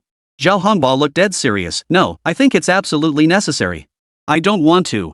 Zhou Yan shook his head. You really need to change it. Don't make me beg you on my knees. Zhao Hongbao's expression changed in a flash, adopting a pitiful look. My dad said I can only buy the same thing you get. If you don't want anything, what am I supposed to do? You don't want your best bro to ace his exams and not even have a computer, do you? Zhou Yan, exasperated, brushed away the clinging hand from his shoulder. Fine, buy whatever you want. Stop embarrassing me at the door. Hurry up. With things having gone this far, he saw no point in being coy. In his previous life, Zhou Yan might have found the price too steep to accept such a favor, but now things were different. As the best buddy across 2 lifetimes, he'd have plenty of chances and the means to help Zhao Hongbao later. Any wish you have in the future, just count on me. Half an hour later, Zhao Hongbao walked out beaming, clutching a top-of-the-line Alienware laptop under his arm and a flagship iPhone in his pocket. Oh, by the way, Zhou, which university are you planning to attend? Only after getting into the car did Zhao Hongbao remember to ask. Before leaving home, Zhao Guangyou had told him to ask Zhou Yan which university he was applying to, suggesting they try to attend the same city.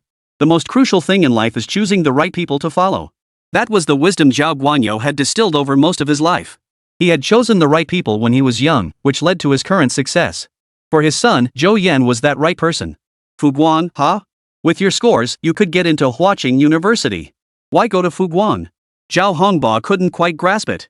He figured if you had the option, you'd definitely choose the most prestigious school. My scores could get me into Huacheng, but I might not get into my desired major. The competitive majors are extremely crowded.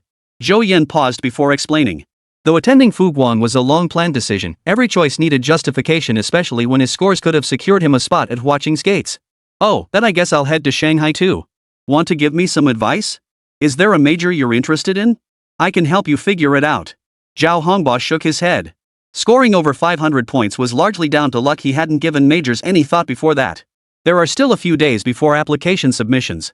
Go explore majors that interest you first. Alright, I'll look into it tonight when I get home. Then you can give me some advice. Alright. After seeing off the officials who came to congratulate the family, Chen Jie immediately replied to Zhou Yan's message. The officials visited our home at noon and just left. I did pretty well on the exam. How about you? I did okay too, 705 points. Seeing the message on the screen, Chen Jie felt an inexplicable sense of relief wash over him. If things turned out this way, could they attend the same university? After a few more casual words, Zhou Yan and the others arrived home. Earlier, their homeroom teacher had called home, asking Zhou Yan to come to school tomorrow at 10 in the morning. Admissions officers from 6 universities, Yen University, Huaqing University, Fuguan University, and others were coming to meet Chen Jie and him. Although the focus would undoubtedly be on Chen Jie, Zhou Yan's scores were equally impressive, ranking among the top 10 in the province. In years with particularly challenging exams, he could have easily been the top scorer. Today's results were out, and the class group chat had long since hit 99 messages. Some excitedly posted their scores, while others remained silent. Zhou Yan, what score did you get? Suddenly, someone tagged Zhou Yan, and immediately many classmates chimed in with the same question.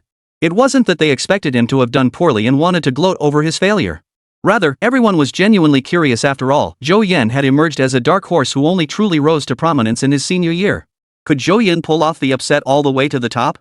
It wasn't just his classmates who were curious, many students from the same graduating class wanted to know too. Since you're asking so sincerely, I guess I have to. Zhou Yan's lips curled into a faint smile as his fingers hovered over the keyboard. The next second, his expression froze. My buddy did okay, only 172 points higher than me. So naturally someone will ask, what did you score? I'm no genius, I only managed a measly 533 points. An invincible life is as lonely as snow.jpg. Zhou Hongba's few messages plunged the entire class group chat into silence. Zhou Yan's face darkened.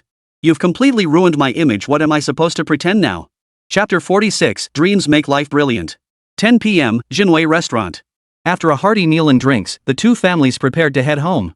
Fathers Zhou Jiming and Zhao Guangyao, flushed from their drinks, walked out arm in arm. The two mothers, unusually cheerful after joining in for a couple of drinks, wore a rosy flush on their cheeks. If not for Zhou Yan needing to go to school tomorrow morning, Zhao Guangyao would have arranged a second round. Su Jie lay in bed, tossing and turning, unable to sleep. Every so often, she reached under her pillow to glance at her phone. After checking her college entrance exam scores, she immediately sent Zhou Yan a message. His reply was that he'd done okay. When she asked which university he planned to attend, Zhou Yan replied he hadn't decided yet. Her last message was inviting Zhou Yan to go shopping the following afternoon. Then, nothing. That night, as classmates tagged Zhou Yan in posts, Su Jie kept watching. When Zhao Hongba posted their scores, she couldn't quite believe it. Her score of 647 was certainly respectable, but the gap between it and Zhou Yan's score just over 700 felt enormous. The 600-point mark was a threshold in the college entrance exam. The higher you scored, the harder it was to improve. A single point could mean thousands of places in the rankings. If Zhou Yan truly intended to attend Fuguan University, Su Jie's score might not guarantee her a secure admission spot. She used to think that with such a gap in their grades, even if they dated in high school, they'd have to be long distance in college. There was no future for them, and they'd inevitably break up. Su Jie's reasoning wasn't wrong. In her previous life, if Zhou Yan hadn't been temporarily expelled due to Chen Jie's scheme, they never would have ended up together. And that is exactly how it played out. In her previous life, Zhou Yan and Su Jie did get together, but after starting university, they broke up after a period of long distance. This time, however, Su Jie hadn't anticipated that after the college entrance exam results came out, the gap in their scores was indeed huge, but the outcome was reversed. Now it was her who might not be able to attend Zhou Yan's university. After discussing it with her best friend, Su Jie decided to ask Zhou Yan out tomorrow before the class dinner to confess her feelings. If they succeeded, she could announce it publicly at the gathering. Her friend Lu Yao's analysis made sense. Although Zhou Yan scored high, Chen Jie was this year's top scorer and would surely attend elite institutions like Huaqing or Yanda. Zhou Yan's goal was Fuguan University. Would Chen Jie follow him there? No way. Even if she wasn't as pretty as Chen Jie, she wasn't bad either, and she was clearly more interesting. The plan was set, but it fell apart before it even began. Because I never even managed to get Zhou Yan to hang out. Maybe Zhou Yan was out eating and didn't check her phone much. She'll definitely reply once she wakes up. Su Jie muttered to herself in consolation, leaning back against the pillow and closing her eyes to sleep. Earlier, she'd seen Zhao Hongba's WeChat Moments post and knew both families had gone out to dinner. Little did she know Zhou Yan had seen her message long ago. He simply didn't feel like replying. He didn't harbor hatred towards Su Jie now, but he certainly didn't feel the same affection he had in his previous life. He simply regarded her as an ordinary friend. After all, nothing had happened in this lifetime. He couldn't possibly wield the sword of the past to cut down someone in the present. Letting things run their course, gradually fading from each other's worlds, that was the best outcome. In his past life, Zhou Jie had gone to Jinling University. Zhou Yan felt that once the college entrance exams were over, everyone would pursue their own dreams and lives, with little chance of meeting again. On the morning of the 24th, Zhou Yan rose early. After finishing his mother's lovingly prepared breakfast, he hopped on his electric scooter and headed out. The couple is very open-minded. During dinner last night, they said that Zhou Yan could decide for himself which university to attend and what major to pursue. They wouldn't oppose it, only support him. But they hoped their son wouldn't act impulsively and would think things through before making a decision. A similar scene unfolded at the Shen household. Ding Yifang believed her daughter was a strong-willed person. Since she herself had little education, she felt it best not to offer any opinions and let her daughter make her own decisions. Interfering might only harm her. Yesterday afternoon, Shen Zhao received a cash reward of 200,000 yuan, 100,000 each from the Huadu City Education Bureau and the first high school, both at the maximum award level. Shen Zhao told his mother to use the money to repay the debts owed to relatives first. Ding Yifang agreed outwardly, but inwardly she had other plans. Zhou Yan picked up Shen Zhao at the street corner. Across the wide road, he spotted the bright red banners hanging at the school entrance. Heartfelt congratulations to Hua City No. 1 high school graduate Shen Zhao for achieving top scorer in the Yunnan Provincial College entrance examination. New couplets now flanked the school gates, 10 years honing the sword, racing against time to forge resolve and scale the summit. Today's race sees you and I striving to break through waves and display heroic spirit. Wow, the school moved fast, must have been put up overnight. Zhou Yan parked the car, glanced at Shen Zhao's composed expression, and smiled. Thanks to your reminder. Otherwise, I might not have scored this high. Shen Zhao gave a faint smile, and for a moment, Zhou Yan was utterly captivated by her charm. Let's go. Teacher Yang is waiting for us in the office. Feeling Zhou Yan's gaze fixed on her, Shen Zhao's cheeks flushed slightly. She gently nudged him. As they strolled through the campus, listening to the rhythmic sounds of students reciting lessons from the classrooms, it suddenly felt a bit unfamiliar. Fortunately, other grades were in class at this hour, otherwise, Shen Zhao and Zhou Yan would likely have been gawked at like monkeys by the students. A sophomore had already posted on the forum asking when Shen Zhao would return to campus, hoping to soak up some of the top students' aura to bless her own college entrance exam. Knocking on the homeroom teacher's office door, they were greeted by Yang Lihao's beaming smile. What a glorious moment! Yesterday, after the scores were released, had been the most glorious day of Yang Lihao's decade-long teaching career. Both students who scored over 700 points were from her class, one of whom was even the provincial top scorer. Bonuses and honors were all coming her way. After briefly congratulating the two students, Yang Lihao's expression turned serious. Once the admissions officers from various universities had all arrived, they would meet with Shen Zhao and Zhou Yan. These institutions are all renowned names, no introduction needed. The universities, however, have asked me to encourage you both to choose between Huaqing and Yanda. This would make the university's performance look better and bring them greater prestige. Of course, Yang Liha didn't voice that last part aloud. He paused before continuing, but as your teacher, I urge you to deliberate carefully before deciding. Tsinghua and Yanda may be the best options, but they might not be the best fit for you. He tapped Zhou Yan on the shoulder. Especially you. I'm not worried about Shen Zhao. Her grades would get her into any major at any university nationwide. But you're different. Don't let the prestige of Huaqing or Yanda push you into a major you dislike. This might be the most important decision you've made so far in your lives. I understand, thank you, Teacher Yang. Zhou Yan didn't laugh it off. He solemnly thanked his homeroom teacher. This was genuine concern for his future, not some empty hype pushing him toward Tsinghua or Yanda for their hollow prestige. No sooner had Yang Liha finished speaking than her phone rang. Let's go. The university admissions officers are all in the conference room. Chapter 47, The Choice. On the way to the conference room, Zhou Yan suddenly remembered something. Damn it, could Shen Zhao be heading to Huaqing this time? Zhou Yan had set his sights on Fuguan University not only because he'd worked in the metropolis throughout his previous life and was familiar with the environment. Another reason was that Shen Zhao had attended Fuguan University in her previous life. In his previous life, Shen Zhao's scores had been good enough for Huaqing or Yanda, but Fuguan University offered better conditions, so she chose Fuguan. But things were different now. With Shen Zhao's astonishing 728-point score, her competitiveness was significantly higher than in his previous life.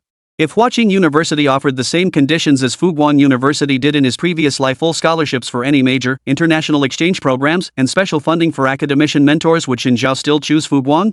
Hard to say. Really hard to say. No worries, no worries. Transportation is so convenient these days. If it really comes down to it, I'll just fly from Shanghai to Beijing every week. What's there to fear? I've got cheat codes. Zhou Yan trailed behind his homeroom teacher, repeating this mantra to himself. But he clearly underestimated Fuguan University's deep pockets. In the conference room, admissions officers from top universities instantly lit up at the sight of Shen Zhao, silently raising their internal standards once more. This newly crowned top scholar wasn't just academically outstanding, his looks were truly one in a million. Recruiting him would make their admissions work much easier for years to come, maximizing their appeal. Fuguan University's delegation was led by Lu Junjie, director of admissions. The moment he saw Chen Jie, his resolve solidified in an instant, for decisive words must secure him. Secure them all. Mr. Chen Jie, should you choose to attend Fuguan University, beyond the standard perks unrestricted major selection, private dormitory, full tuition waiver, and mentorship from academicians, we offer an additional 200,000 yuan freshman scholarship. Funds will be disbursed immediately. Without giving other universities a chance to speak, Lu Junjie played his trump card. Representatives from other universities instantly grew anxious, especially the admissions officers from Huaqing and Yanda. Seriously, man? You start with the trump card? Do you even know how to recruit? Isn't the usual approach a back-and-forth competition? Who just lays their cards on the table like that? This is pure bad faith. How are we supposed to negotiate now? Before arriving, representatives from every university had thoroughly researched Chen Jiao's background and prepared substantial freshman scholarships. But when you open your mouth and demand 200,000 yuan? Who can compete with that? When Lu Junjie made his offer, several university representatives fell silent. It took a while before the professors from Yen University and Huaqing University presented their terms. Other aspects were comparable, but their maximum scholarship was 100,000 yuan. So they emphasized their institution's strengths in areas like faculty expertise and alumni networks. Zhou Yan sat quietly in the corner, blending into the background. She fidgeted with her fingers and gazed out the window. Under the gaze of university leaders and admissions officers, Chen Jie slowly spoke, making his decision. Fuguan University. Just as in his previous life, Chen Jie chose the more prestigious Fuguan University. Only after the provincial top scholar made his choice did everyone turn their gaze toward Zhou Yan, who was still fidgeting with his fingers in the corner. I can't have the campus beauty or the top scholar, but taking home the entire inspirational campus heartthrob isn't bad either. The Huaqing teacher thought to himself. They were all aware of Zhou Yan's remarkable journey from scoring just over 500 points to soaring to 700 in his senior year, a truly inspiring story, though it paled in comparison to Chen Jiao's achievements. His goal was Fuguan University. Everyone present understood that, yet he remained confident in his own institution. His earlier goals were conservative given his past performance. Wasn't Huaqing or Yanda better than Fuguan? The advantage is ours.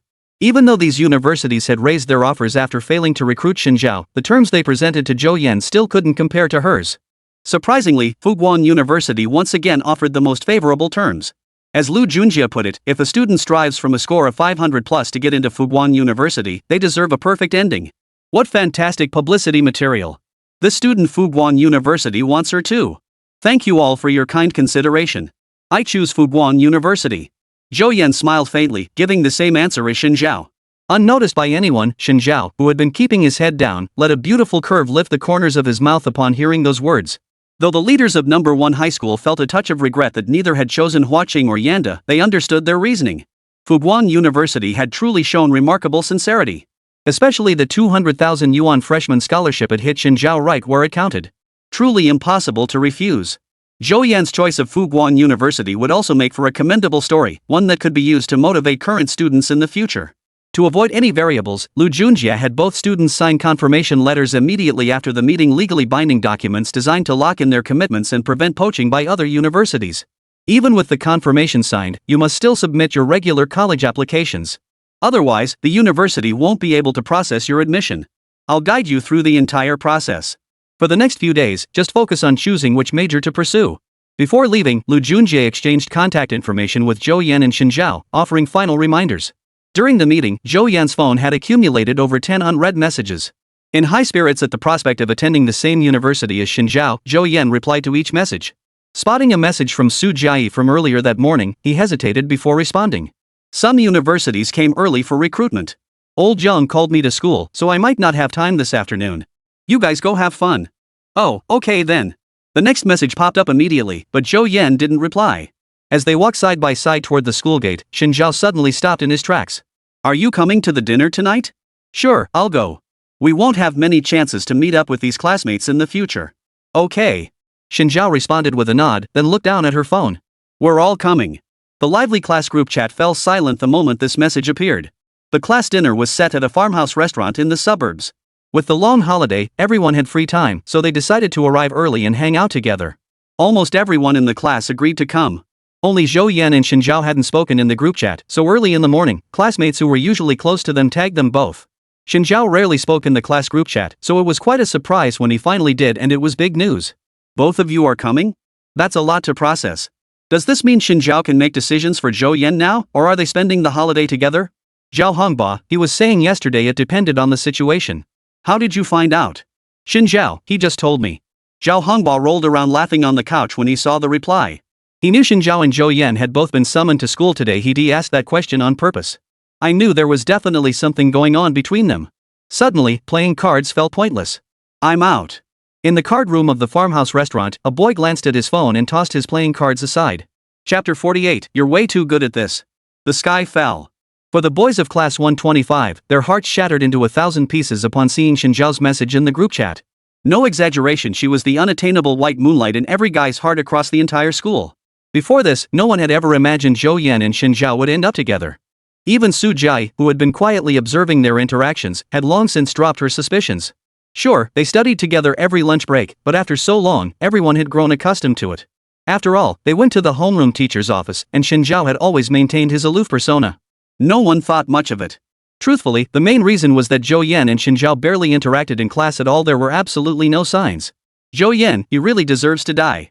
In the card room, several boys let out a collective sigh. Stepping outside the card room, they found their classmates buzzing with excitement about the incident, like a bunch of excited rabbits in a melon patch. These past 10 odd days after the college entrance exams, with no homework and no academic pressure, they could do whatever they pleased. Most had long since shifted from the initial holiday frenzy to sheer boredom. It could be said they were now the most idle people in the world, bar none. And what could be more thrilling than gossiping? Could they really be together? Hard to say. Personally, I think. What the hell do you know? Has Shin, the class beauty, even said more than 10 words in the class group chat over 3 years? You'll only believe it when they show up holding hands right in front of you, won't you? Old Wong, your words are a bit hurtful. Lies don't hurt people, truth is the real blade. They're a perfect match, made for each other. Who are you, some monster, to object? Compared to the boys' melancholy over their dream girl being taken, most of the girls except for a few who had feelings for Zhou Yan were supportive.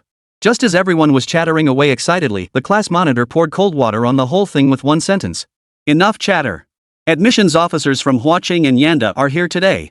Xin Xiao and Zhou Yan have both been called to the office. Ha? Then who's going to fill my CP gap? Even if they were both called to the school, their relationship is definitely not ordinary. Have you ever seen Xin Zhao speak up for anyone? You're right about that, I guess. Hearing the class monitor's explanation, the boys' faces lit up with excitement before quickly turning downcast. All right, Zhou Yan scored over 700 points. Under normal circumstances, with that score, he could practically pick any university in the country. But when they thought about their own college entrance exam scores, everyone felt even more disheartened. 2:30 p.m. in a taxi. Jie, didn't you see the class group message? Lu Yao waved her phone and asked. She'd been invited to class 125's reunion today. Lu Yao had been in class 125 during her freshman year, but after the arts sciences track split in her sophomore year, she moved to the arts class, though she still considered herself part of class 125.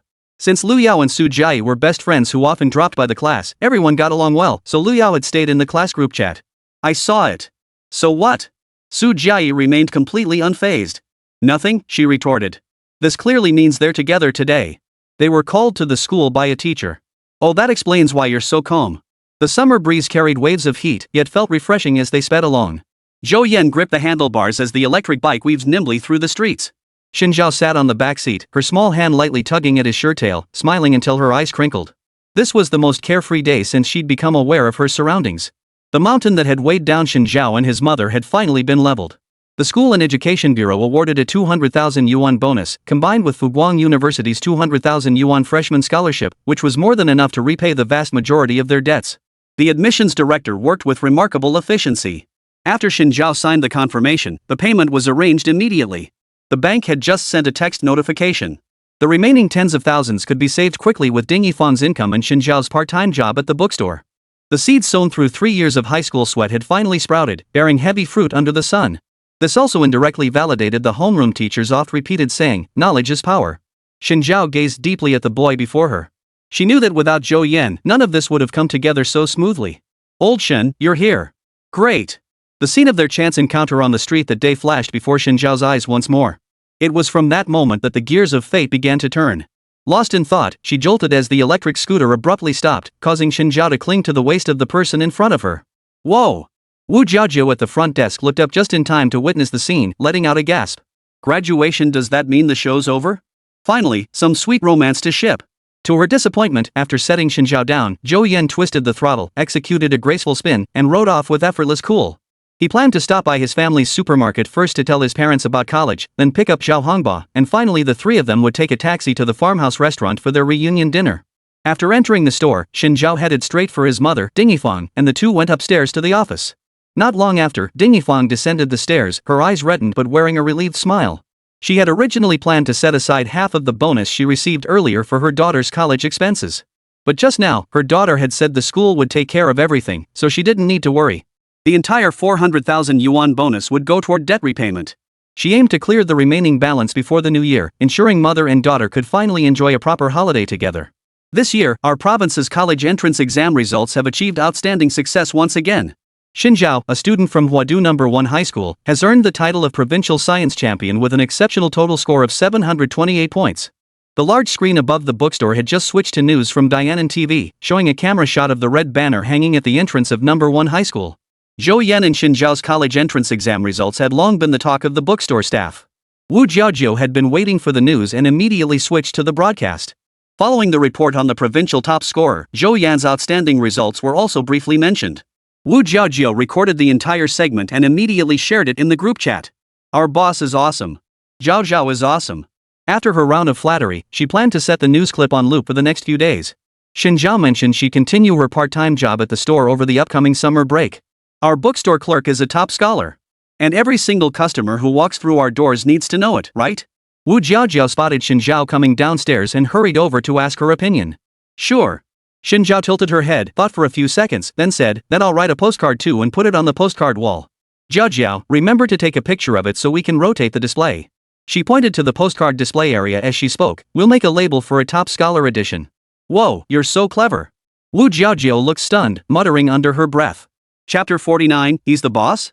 The moment Su Jiayi and Lu Yao appeared, they drew the attention of nearly everyone in the courtyard. Usually everyone wore uniforms, but today's meticulously dressed Su Jiayi was clearly far prettier than she was at school. A pink floral t-shirt paired with a skirt accentuates her skin as milky white as snow. Her delicate features show no flaw whatsoever, while her cascading shoulder-length hair adds a touch of pure innocence.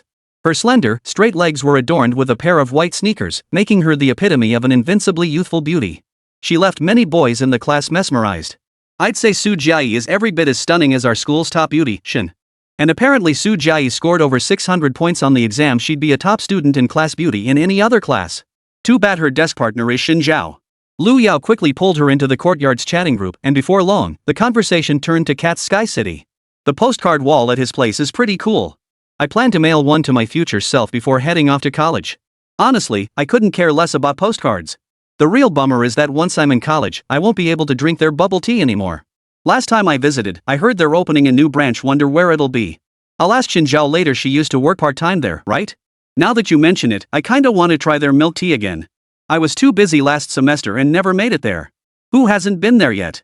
Just ask him to bring a few cups. What's the big deal? When girls hit on a topic they love, their chatter just won't stop. Cracking sunflower seeds and enjoying the breeze, pure bliss. The guys nearby listened with envy. Is the milk tea really that good? Almost everyone was here, just missing Zhou Yan, Xin Jiaxiang, and Zhao Hongba. One of the guys glanced at Su Jiayi. You're Shin's classmate, why not ask her to grab a few cups? Just as Su Jiayi hesitated, a bespectacled boy in the corner suddenly spoke up. Just ask Zhou Yan, he owns that shop. The words cut through the air like a sharp pair of scissors, snapping the buzz of conversation in the courtyard to a sudden halt. The air seemed to freeze solid, leaving only the faint rustling of a few fallen leaves rolling across the ground. Old Tang, April Fool's Day is long gone. This joke isn't funny at all. Su Jiayi sat bolt upright, her eyes locked on Tang Peng. Are you sure? All eyes instantly turned to her, making Tang Peng feel uncomfortable and stutter slightly. It really was Zhou Yan's. My cousin works at Maokong. Last night she even posted on WeChat moments congratulating the boss on his success. No way. Jia Yi and I go there all the time. How come we've never run into him? Lu Yao piped up immediately. Exactly. Don't exaggerate. That Maokong shop's been open for years. That's a downtown storefront. You have any idea how expensive that is? Once someone started questioning it, everyone chimed in with doubts. This news was too far-fetched for anyone to believe. Tang Peng, flustered by the barrage of questions, flushed red and pulled out his phone to show his cousin's WeChat moments post. See for yourselves, there can't possibly be another Zhou Yan who scored 705 points, right? Then why have I never seen him at the store on weekends? Xin Zhouhao was tutoring him in the second floor office. Plus, my cousin said that whole milk tea and postcard wall thing was Zhou Yan's idea too. Under fire, Tang Peng's voice rose several decibels. The courtyard fell silent once more, so quiet you could hear a pin drop. The revelation was so shocking that everyone struggled to process it. Zhou Yan's sudden academic leap made sense. He was naturally intelligent, worked hard, and had a top student tutoring him. Even if his progress seemed exaggerated, it was somewhat plausible. Even the rumored pursuit of every boy's dream girl could be explained away with studying together daily, proximity breeds familiarity, or love blossoming over time. But opening a bookstore right in the city center? That was terrifying. And this wasn't some obscure little shop, it was a well-known bookstore that many classmates had visited. Sky Tea, plenty of girls even made special trips to Maokon just to check it out. Then suddenly you reveal that this wildly popular bubble tea was actually concocted by a classmate who sits right next to you every day. Not only is it hard to wrap my head around, it's downright unacceptable. Especially for a few guys who were just comparing themselves to Zhou Yan in their heads. So what if your college entrance exam scores are higher than mine now? The game isn't over yet, we're both dark horses. Who knows who will be more successful after graduation and entering the workforce? Now look at this, the guy hasn't even started college yet and he's already opened such a huge bookstore. They were just discussing how much money Maokon would make after opening a branch, and it turns out the owner was right there beside them. How can we even compare? We're not on the same level anymore. It's like just stepping out of the newbie village in a game, only to get one shot by a Valkyrie's waterbird dance before you even get started. This is a bit too much for a bunch of students fresh out of the college entrance exams. What are you all sitting around for? Having a meeting? As the entire courtyard fell silent, a cheerful voice cut through the air. Zhao Hongba appeared, twirling a car key on his index finger as he strutted into view with exaggerated steps. He'd gone to great lengths to spruce himself up before leaving hair wax, cologne looking greasy no matter how you looked at him. Though he hadn't gotten his driver's license yet, he'd specifically snatched the keys from his dad today just to show off at the gathering. Zhou Yan, is Cat Sky City your shop? Su Jie stood up, her gaze fixed on Zhou Yan behind Zhao Hongba. Zhou Yan froze, surprised that classmates knew about it, then nodded. Yep, that's right. How'd you guys find out? He hadn't intended to show off at the gathering, but since he'd been found out, he might as well own up to it. Holy, that bookstore is yours? Zhao Hongba's smug grin froze on his face as he whipped his head around with a startled yelp. It is. Ask her if you don't believe me. Xin Zhao nodded. He's the owner. Alright, he admitted it himself. The expressions of the students present grew complicated, especially those of Su Jie and Lu Yao, the two sisters who were regulars at Cat's Nest. But Su Jie's desire to be with Zhou Yan only grew stronger. She had to act immediately after dinner. The way they just exchanged those questions and answers made her feel a strong sense of crisis. Damn, Zhou. You're the man. Zhao Hongba spoke up, and the other classmates chimed in with praise. I've never tried your shop's bubble tea, but I hear it's amazing. Yeah. Boss Zhou has to treat us. Exactly. Nobody even knew you opened a shop. The atmosphere grew lively as everyone chimed in, urging Zhou Yan to treat them. Then I'll have the shop send some over, enough for everyone. What a generous boss.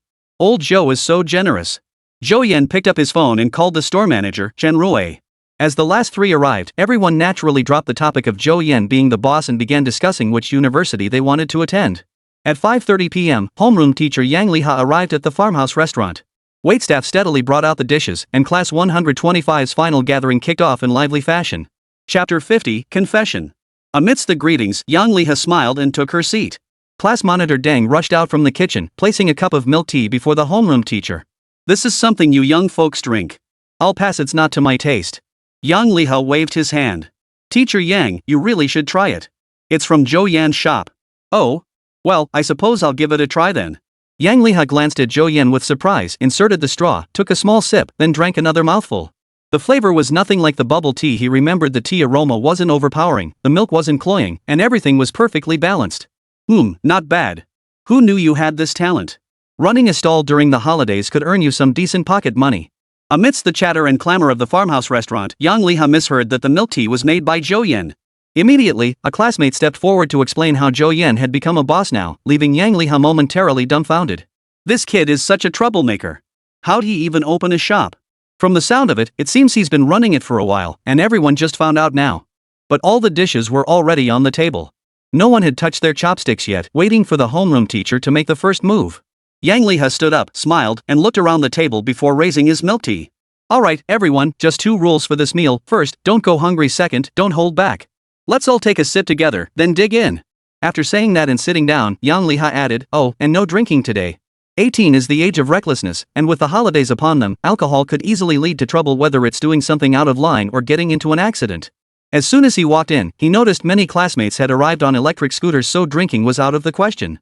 Not even beer? A boy from another table shouted. It was their last gathering without alcohol, it just wouldn't feel right. Earlier, they'd all agreed to get their homeroom teacher and Zhou Yan drunk. Planning to drink up before confessing? Hey, alcohol gives cowards courage. The remark drew laughter from the surrounding classmates. The boy's face turned slightly red. He really had that idea. Here, let's just have Zhou Yan's milk tea today. Why drink alcohol at such a young age? Yang Liha smiled at Zhou Yan and teased. Exactly.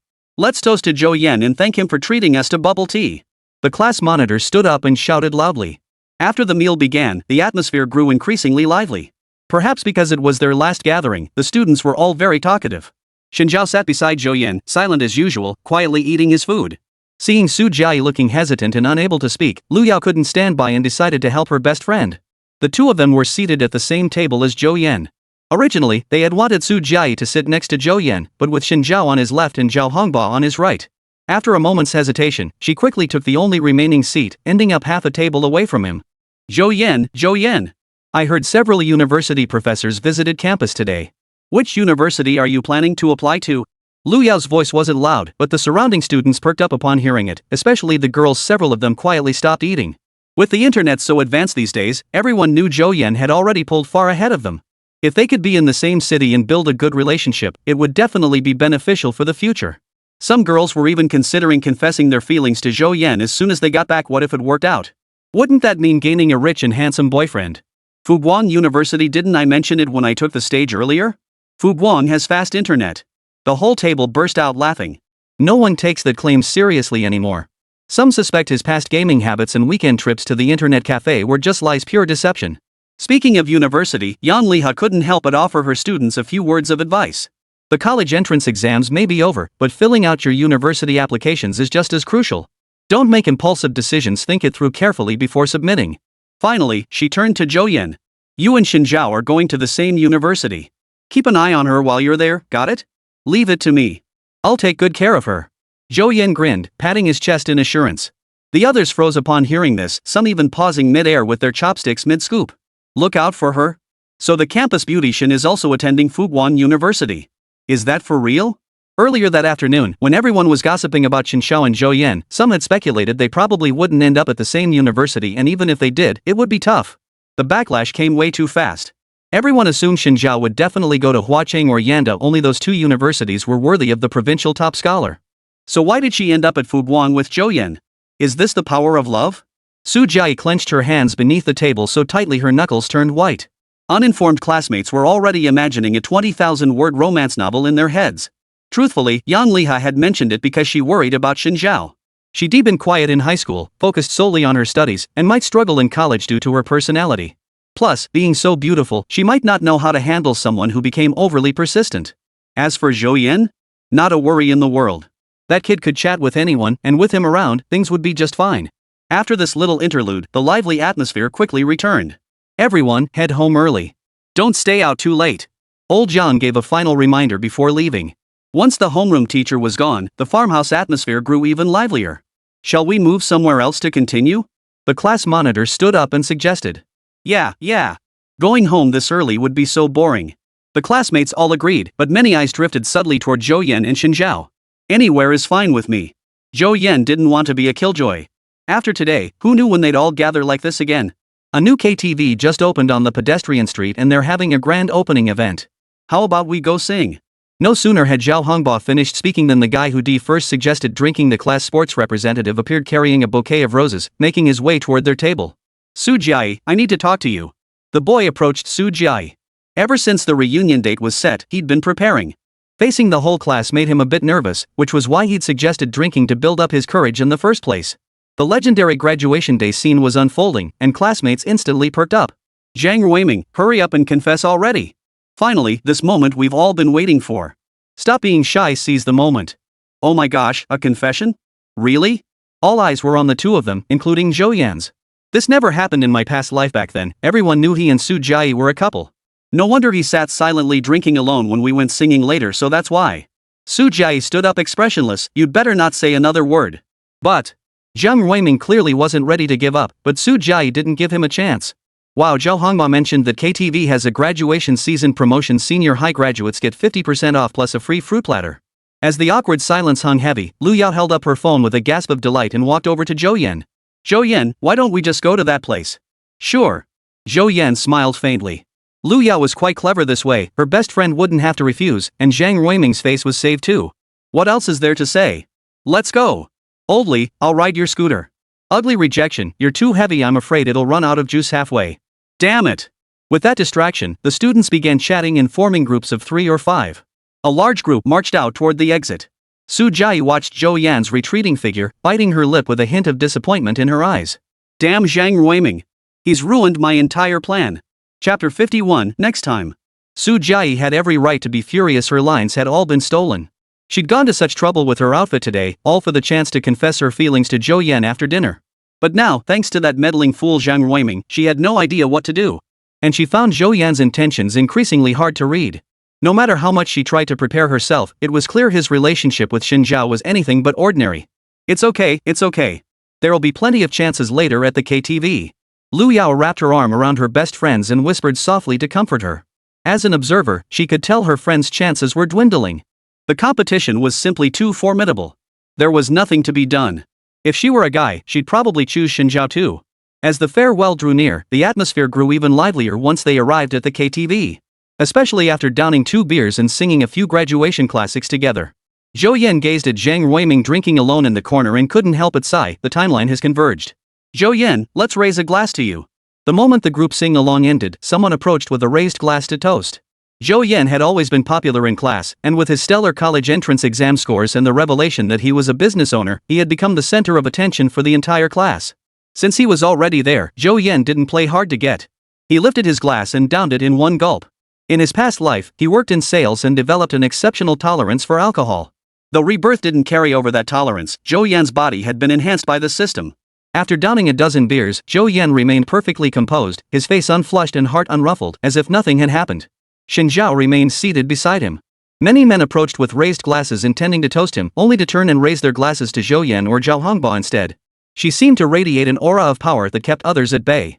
Seeing Zhou Yan had already gone through a round of drinks, Lu Yao discreetly nudged her best friend, signaling the moment was ripe to make her move. Su Jie smoothed her clothes, filled a glass with beer, and stood up, walking toward Zhou Yan. Here's to you too. Thanks for the milk tea this afternoon. Just as Zhou Yan reached for his glass on the coffee table, a slender white hand beat into it, snatching his cup away. He's had too much. I'll drink it for him. Xin Zhao stood up, holding the glass. Her cool voice wasn't loud, yet it seemed to drown out the noisy KTV environment. Heads turned in unison, and even those lost in their songs with microphones paused. Oh my. His best friend Lu Yao pressed a hand to her forehead. Su Jie wore a faint smile, offering no response, only glaring stubbornly at Zhou Yan. Just then, the next song began playing in the private room. As the music kicked in, many couldn't hold back. Some things you choose not to tell him. You speak of a certain vulnerability I can only empathize with. Under Su Jie's gaze, Zhou Yan finally took the glass from Xin Zhao's hand and leaned close to her ear. You've never drunk before. Let me handle it, I can hold my liquor like a pro. Then I'll down mine. You take your time. Zhou Yan flashed Su Jie a smile, clinked glasses with her, then downed his drink in one gulp. Su Jie, her face slightly pale, said nothing more. After finishing her drink, she walked straight back to Lu Yao and sat down beside her. Then I'll toast you too. No sooner had he sat down than Zhou Yan met Xin Zhao's bright, piercing gaze. Fine, but you can only drink half a glass. Zhou Yan opened a new bottle of beer, took a fresh glass, and poured half a glass. Thanks for everything these past few days. Xin Zhao hesitated for 2 seconds, then picked up Zhou Yan's glass now filled to the brim and downed it in one gulp. This scene sent the guy watching from the side into a complete emotional spiral. He ordered a bunch of sad songs, wrapped his arms around himself, and wailed like a ghost. Thud. Even more devastated, Zhang Ruiming wasn't satisfied with drinking from the glass anymore. He started chugging straight from the bottle. This minor incident didn't dampen the party's lively mood at all. Before they knew it, it was already past 10 o'clock. Some people gradually received calls from home and left. Those who remained were either microphone hogs belting out songs or gathered in groups playing games and drinking. Zhou Yan's left shoulder was nearly numb from Xin Zhao leaning on it. She'd never drunk alcohol before, and this was her first time drinking so quickly. One beer was enough to make her head spin, and after clinging to Zhou Yan for 2 more drinks, she was already tipsy. Xin Zhao's cheeks were flushed pink, a stark contrast to her usual cool demeanor. This moment brought out a touch of adorable charm and allure. He patted Zhao Hongba on the shoulder, ready to leave too. Sensing the pillow's movement, Xin Zhao opened her drowsy eyes. As she stood up, she swayed unsteadily, and Zhou Yan quickly caught her arm. After bidding farewell to classmates still engrossed in their games, the three of them rose and headed for the exit. Seeing Zhou Yan rise, Zhou Jie, also a bit tipsy, immediately stood up to follow. "You're a bit drunk. Let me walk you home." Zhang Ruiming saw this and strode over to her, wanting one last shot. Maybe there was still a chance. "No need. I'm still here. Need you to butter me up?" Lu Yao crossed her arms defiantly, her tone sharp. With that, the two sisters also exited the private room. The five of them boarded the same elevator. After pressing the button for the first floor, silence fell. Zhou Jie radiated an intense blue glow of desire. Zhou Yan couldn't resist expending mental energy to glance at her. "I want Zhou Yan to take me home. I have so much to say." Seeing the swish notification, Zhou Yan pretended not to notice. Besides, there was a tipsy little cat waiting for his attention. Even without Shen Zhao, he didn't want to hear it. "After tonight, you'll go to your Nanjing, and I'll go to my Shanghai. We all have bright futures ahead. Zhou Jie, oh Zhou Jie, your future boyfriend will spawn at Jiling University. You'll meet him soon enough. Need a ride home?" The cramped, silent space made Zhao Hongba feel uneasy, so he broke the awkward silence. "No need, unless." Lu Yao shook her head, yet her eyes drifted toward Zhou Yan. Ding! The elevator doors opened just in time. First floor. Stepping onto the street, the evening breeze swept away the lingering drowsiness from their drinks. It took over 10 minutes to hail the first taxi. Zhou Yan snapped a photo of the license plate with his phone, then turned to say, "Old Zhou, you take them home. Text me when you arrive safely." "No need, no need. We both live nearby." Zhou Jie lifted her head. "It's too late and unsafe." Zhou Yan explained, then gave Zhao Hongba a knowing look. "Exactly. It's on my way anyway." Zhao Hongba opened the car door and climbed in, waving to Lu Yao and Zhou Jie. Lu Yao hesitated for a moment before pulling Zhou Jie into the car. Before the taxi pulled away, Zhou Jie rolled down her window and fixed Zhou Yan with an intense gaze. "I need to talk to you. The cab's here. Next time." Zhou Yan didn't respond. He pointed to another taxi that had pulled up beside them, then turned and walked over, supporting Shen Zhao. Chapter 52, Don't blame your nephew for being ruthless. The next morning, Zhou Yan rode his electric scooter as usual to pick up Zhao Hongba for driving practice. The moment they met, Zhao Hongba jumped up and ranted at him for ages. He complained that Zhou Yan had conveniently slipped away in another car, leaving him alone to endure the awkward silence of the two sisters. Before they knew it, it was time to fill out college applications. Zhao Hongba ultimately chose Magic City University of Finance and Economics, located not far from Fuguan University. After the class dinner, Zhou Jie, who had been feeling down for days, made her decision after much deliberation. The more unattainable something was, the more she wanted it. What Zhou Yan hadn't anticipated was that after that night, Zhou Jie became even more determined to attend Fuguan University. On July 10, Zhou Yan and Zhao Hongba, both tanned several shades darker, finally received their driver's licenses. Anxious to hit the road, Zhao Hongba dragged Zhou Yan around for joyrides and even acted as his photographer. By month's end, Zhou Yan received his admission letter from Fuguan University.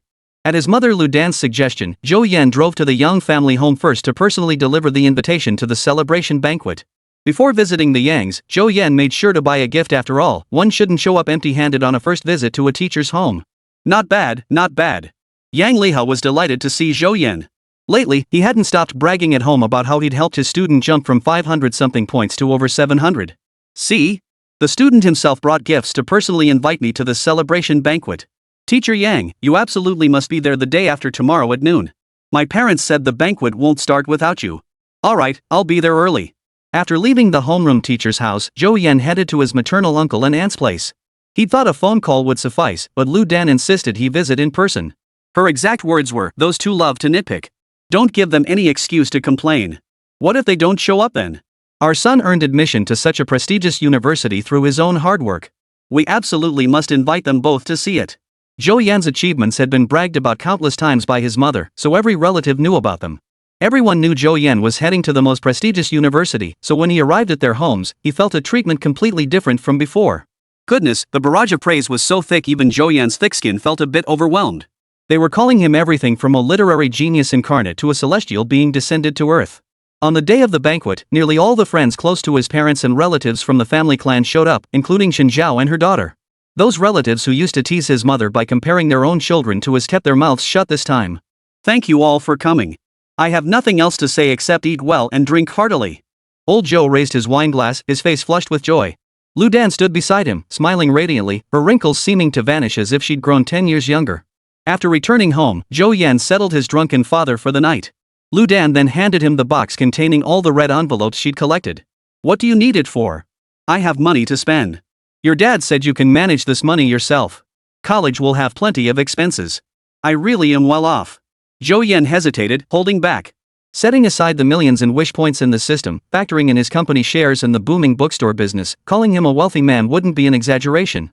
In the end, he couldn't resist his mother and accepted the red envelopes given to him today.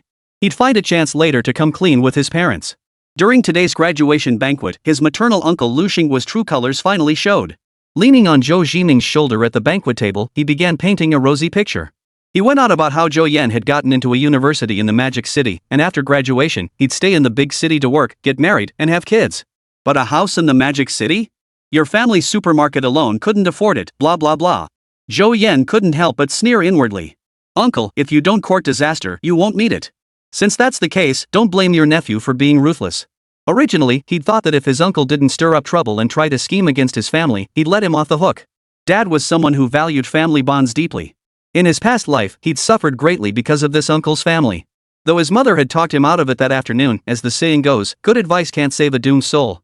My uncle's family would never give up.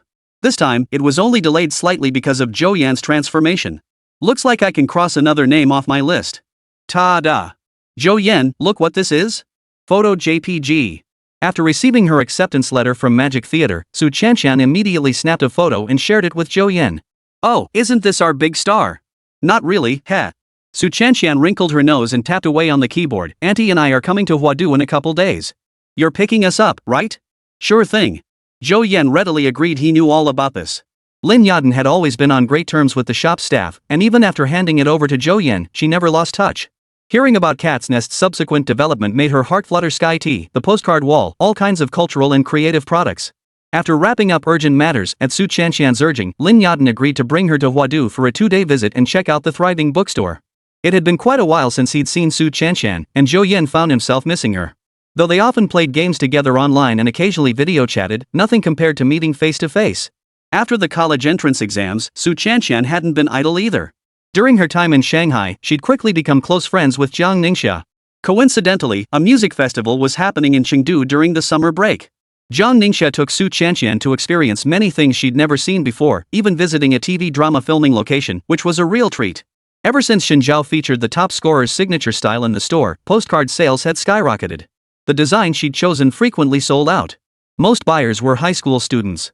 Some who spotted the design in store would purchase it, write their college entrance exam aspirations on it, pin it to the postcard wall, and share photos on WeChat Moments and Douyin.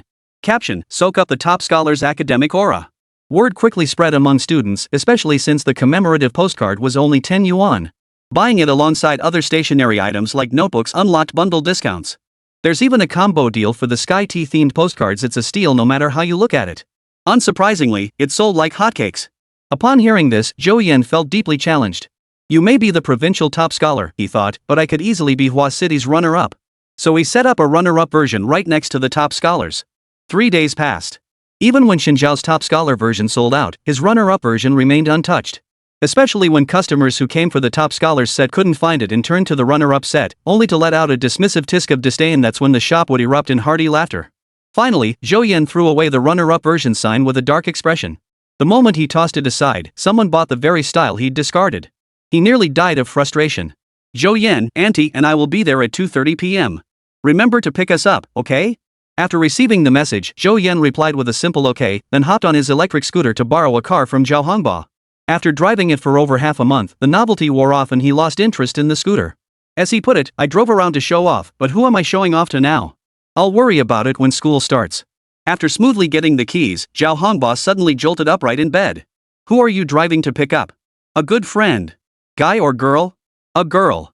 Then I'm coming too. Chapter 53, Happy Collaboration. Is it that little fox who plays Honor of Kings with you? Is she pretty? By the way, if Shenzhou finds out you're picking up another girl, won't he beat you to a pulp? Sitting in the passenger seat, Zhao Hongba's little mouth kept firing off questions non-stop, driving Zhou Yan's head to ache. After finishing his driving lessons recently, Zhao Hongba kept insisting on joining Zhou Yan's evening game sessions, claiming he had prior commitments to play Honor of Kings with friends. After playing together for a few days, Zhao Hongba angrily uninstalled the game. His exact words were, "All the fun is between you two. I feel like an outsider." It was her, and her aunt. Holy, she's got it all. You look like a decent guy, but who knew you were so promiscuous? Zhao Hongba was genuinely impressed. Get moving. Her aunt used to own the bookstore and is here for serious business talks. Oh. Hearing it was serious business, Zhou Hongba dropped his goofy grin and fell unusually quiet for a moment. Jokes aside, he didn't think Zhou Yan and that little vixen had anything going on. No matter how sweet the voice, it meant nothing compared to Shen Zhao's face. Could anyone be prettier than Miss Shen, the campus beauty? Only a fool wouldn't know which to choose. After waiting outside the airport for a few minutes, Zhou Yan received word that Su Chanshan and Lin Yaden had arrived. Get out of the car, they're here. Holy crap! Zhou Yan, look, there are beauties. Zhou Hongba, bored stiff and leaning out the car window, pointed excitedly at two beauties, one tall, one petite, emerging slowly from the distance. He turned around only to find Zhou Yan had vanished. His eyes widened as he muttered, "No way." The younger girl, a schoolgirl, flashed a sweet smile and broke into a light jog toward Zhou Yan. She nearly crashed into his arms before slamming on the brakes. Whatever Zhou Yan said must have worked, because the beauty twirled around, lifting her skirt, and then Zhou Yan ruffled her hair. This can't be real. Zhou Hongba buried his head in his hands. Wasn't it supposed to be that the better the voice, the uglier the face? Why was it different for Zhou Yan? Once they reached the city center, Zhou Hongba, utterly dejected, found an excuse to head home. His retreating figure looked rather forlorn. Lin Yaden thought he was a shy, quiet boy. Only Su Chanshan, who knew him well, whispered to Zhou Yan, "What's gotten into him today? He's so down. Did he get dumped?" "No idea. He was bouncing around when I picked you guys up." Zhou Yan shrugged his hands. Since Xin Zhao and her daughter were off today, Zhou Yan wasn't worried about any dramatic confrontations. Besides, they hadn't even confirmed their relationship, they were just good friends. Compared to when Lin Yaden ran it, Cat Hollow had changed significantly. The layouts on both the first and second floors had been rearranged, incorporating many new cat-themed elements. The postcard wall on the left upon entering was particularly eye-catching. Below it, several customers were intently writing their own postcards, while others stood on ladders to post them. Foot traffic had more than doubled compared to before. The moment Su Chanshan walked in, she gasped and dashed to the bar, demanding 2 cups of sky tea. "Let's head upstairs. I have something I'd like to discuss with you." Zhou Yan gave Lin Yaden a gentle smile and gestured for them to follow. The two ascended the stairs and entered the office. This was arguably the least changed area of the entire bookstore, remaining almost entirely unchanged, making Lin Yaden feel as if she had stepped back in time. After hearing about the changes at Maokong, Lin Yaden had been seeking advice from Zhou Yan. Yes, she was seeking advice. Those creative ideas were truly eye-opening, especially the postcards that could be mailed to the future. She had even seen short videos about them trending in Rongcheng. They were filmed by visitors from Rongcheng who came to Huadu for summer vacation, garnering plenty of likes and comments. Maokong was Lin Yaden's heart and soul. If something unavoidable happened, she would never consider selling it. Now that the situation had been resolved satisfactorily, her original plan was to open a similar shop in Rongcheng. That's why, after hearing the veteran employee's description, she came to discuss it with Zhou Yan. Upon hearing her proposal, Zhou Yan immediately invited her to join Cat Sky. After the college entrance exams, he took time to register a company and is now urgently seeking various talents. In Zhou Yan's view, Lin Yaden is exceptionally well suited for the role of general manager. A trendy bookstore like Maokong needs a founder with a compelling story to attract more customers and enhance brand promotion and marketing. Zhou Yan only wanted to be a silent investor, in other words, a hands-off owner. As a soon-to-be college student, he simply didn't have the time to develop a viral bookstore. After visiting the store in person and considering Zhou Yan's incredibly generous offer, shares worth more than a year's salary, Lin Yaden simply couldn't refuse. Moreover, she realized Zhou Yan's vision for the future of Cat Empty was no pie-in-the-sky dream, it was a well-planned, achievable blueprint. He already owned a cultural and creative products company, which handled the design and production of all kinds of Maokong-themed stationery and postcards. "Welcome aboard, Ms. Lin. Looking forward to a fruitful collaboration. Pleased to collaborate, Mr. Zhou." The two reached an agreement, stood up, and shook hands with smiles. "But Yaden, you should still call me Xiao Yan. Zhou seems kind of weird. You're the one who started calling me Mr. Lin. We need to maintain some formality, right?" Carrying 3 cups of milk tea, Su Chanshan bounded up the stairs, only to overhear the odd exchange. Pushing open the office door, she saw Zhou Yan and her aunt still holding hands and instantly felt sick to her stomach. "You, what are you doing?" Her voice startled Lin Yaden, who quickly withdrew her hand. Zhou Yan remained perfectly composed. He reached for a cup of milk tea, took a sip, and then began to explain. "Oh, so that's what it was." After hearing Zhou Yan's explanation, Su Chanshan stuck out her tongue in a playful manner, then grinned and said, "Does that mean I don't have to pay for the milk tea?" "Theoretically, yes." Before Zhou Yan could finish, a pair of small hands appeared before him. "What are you doing?" "Reimbursement." Su Chanshan blinked her eyes. "I waited in line forever and paid for it just now." "Reimbursement? When the Shanghai branch opens, I'm dragging you there to work as a waitress." "No way am I going." Su Chanshan tilted her little head up in a pout, utterly adorable. After Zhou Yan announced downstairs that Lin Yadin had rejoined Cat's Nest, the former staff members cheered in unison. He then drove Lin Yadin to Jingyuan Cultural Creative, introducing her to CEO Gao Zhengping. From now on, they would handle all matters between themselves, freeing Zhou Yan from having to personally run around handling everything. That evening, Lin Yadin gathered a few old friends for a meal. Since Lin Yadin had become Maokong's general manager, the company was still just a shell at this point, so she needed to stay a few more days. She planned to establish the basic framework before returning to Chengdu to pack her belongings. Hearing her aunt wasn't in a rush to leave, Su Chanxian was overjoyed. This meant she could spend a few more days playing with Zhou Yan. Zhou Yan recalled he still owned a 2-bedroom apartment in Xingfu Li. It would be perfect for Lin Yadin and Su Chanxian to stay in. It would also provide a place for Lin Yadin to stay if she planned to remain in Huadu long term. Lin Yadin's appointment as general manager added fuel to the fire among employees already competing fiercely. With a new branch opening, the store manager position was up for grabs. Promotion and a raise were within reach. Who wouldn't want to give it their all? Chapter 54, Right or Wrong? Vision Tower, one of the iconic landmarks in the CBD of the Magic City. Wancheng Investment Company, Limited occupied the 77th and 78th floors. At that moment, in the president's office, Shi Hongjia was entertaining 2 distinguished guests. Principal Lu, regarding this year's donation, I must consult with the boss before giving you an answer. Shi Hongjia brought out his treasured tea leaves, pouring tea for the 2 men seated across the coffee table while explaining softly. The visitors were Lu Chang, vice president of Fuguan University, and Zhou Yan who, if present, would recognize him as the wealthy admissions director Lu Junjie. Don't be ridiculous. Aren't you the boss? Lu Chang's hand holding the teacup froze mid-air, his brow furrowing slightly. I was before, but I'm not anymore. Listening to Shi Hongjia's earnest tone, Lu Chang remained skeptical. Besides, if you're no longer the boss, why are you still sitting in the president's office? Someone acquired 99% of Wancheng Investments shares. Now I'm just a high-level employee. As he spoke, Shi Hongjia rose and retrieved a stack of documents he'd prepared earlier from his desk drawer, showing the cover to his former mentor. This glance was enough for Lu Chang to know Shi Hongjia wasn't deceiving him, nor did he have any reason to.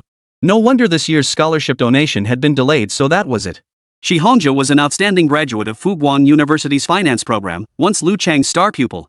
Precisely because of this, Wancheng Investment established the Wancheng Scholarship at Fuguan University. Beyond awarding scholarships, the company annually donated substantial teaching resources including books, sports equipment, and laboratory apparatus, while also providing numerous internship opportunities, making it a vital partner in university industry collaboration. The firm also provided numerous internship opportunities, making it a vital partner in the university's industry-academia collaboration. While the donation itself wasn't a major matter, it still required the new boss's approval. Shi Hongjia knew full well that the new boss would undoubtedly approve continuing the donations. But his approval was one thing, proceeding without asking was quite another. After all, this new boss was only 19, just coming of age. He certainly didn't want to leave a bad impression on him. To achieve near total control of Wancheng Investment in such a short time required unimaginable backing, and that power had been entrusted to a youth named Zhou Yan. Perhaps this was merely a coming-of-age gift from some powerful family, a trial run for their offspring. Therefore, everything must be handled by the book, not a single detail could be overlooked. Xiaoxia, could you help arrange an introduction to this new boss? Wancheng Investment's donation wasn't substantial for a prestigious century-old institution like Fuguan, but they didn't want to pass it up, especially since it meant a lot to Lu Chang. Teacher, it's not that I don't want to introduce you, but I haven't met the new boss myself yet. Shi Hongjia gave a wry smile. Ha! Lu Junjie, who had been quietly standing by like a mascot, couldn't help but exclaim in surprise. Lu Chang silenced him with a single glance. My new boss is still enjoying his summer vacation. He told me yesterday he won't be arriving in Shanghai for at least another week. Summer vacation? Now Lu Chang was baffled too. When Xiaoxia first said he hadn't met the new boss, Lu Chang instinctively assumed the person who acquired Wancheng Investment was a business tycoon who was too busy to come over temporarily. But now you're telling me he's enjoying his summer vacation? Summer vacation? What the hell? Oh, right. At that moment, Shi Hongjia seemed to suddenly recall something and continued, you could check this year's freshman roster at Fuguan University. Maybe my new boss is actually my junior from elementary school. After all, children from such prominent families would surely attend the top universities when coming to Shanghai for college. Could it be Fuguan? What's his name? Zhou Yan. Holy! This expletive made Lu Chang frown deeply. He thought to himself, his nephew was usually such a steady person, why was he so jumpy today? Zhou from the Zhou dynasty, and Yan with the stone radical? Ignoring his uncle's warning glare, Lu Junjie looked at Shi Hongjia with some urgency. Yes, that Zhou Yan. Uncle, it really seems to be a freshman at our Fuguan University. Remember when I went to Huadu? I recruited 2 freshmen, one was the provincial top scholar, and the other was named Zhou Yan. That's fantastic. Lu Chang slapped his thigh, his anger instantly turning to joy. Just when it seemed like there was no way out, a new path opened up. The turn of events was beyond his wildest expectations. But something didn't feel quite right. After the initial excitement, Chen Jie frowned deeply. Before leaving, he had looked up the two students' backgrounds. Their homeroom teacher mentioned that Zhou Yan's family seemed to run a supermarket. Their family circumstances weren't bad, but there was no way they could afford to acquire Wanqing investment. A bucket of cold water poured over him, dousing his false hopes. The name Zhou Yan wasn't unique.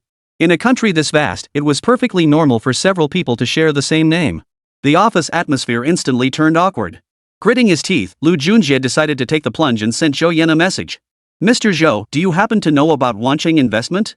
The reply popped up the next second, and the words on the screen made Chen Jie's eyes widen. "Yeah, mine." Zhou Yan's reply was crisp and to the point.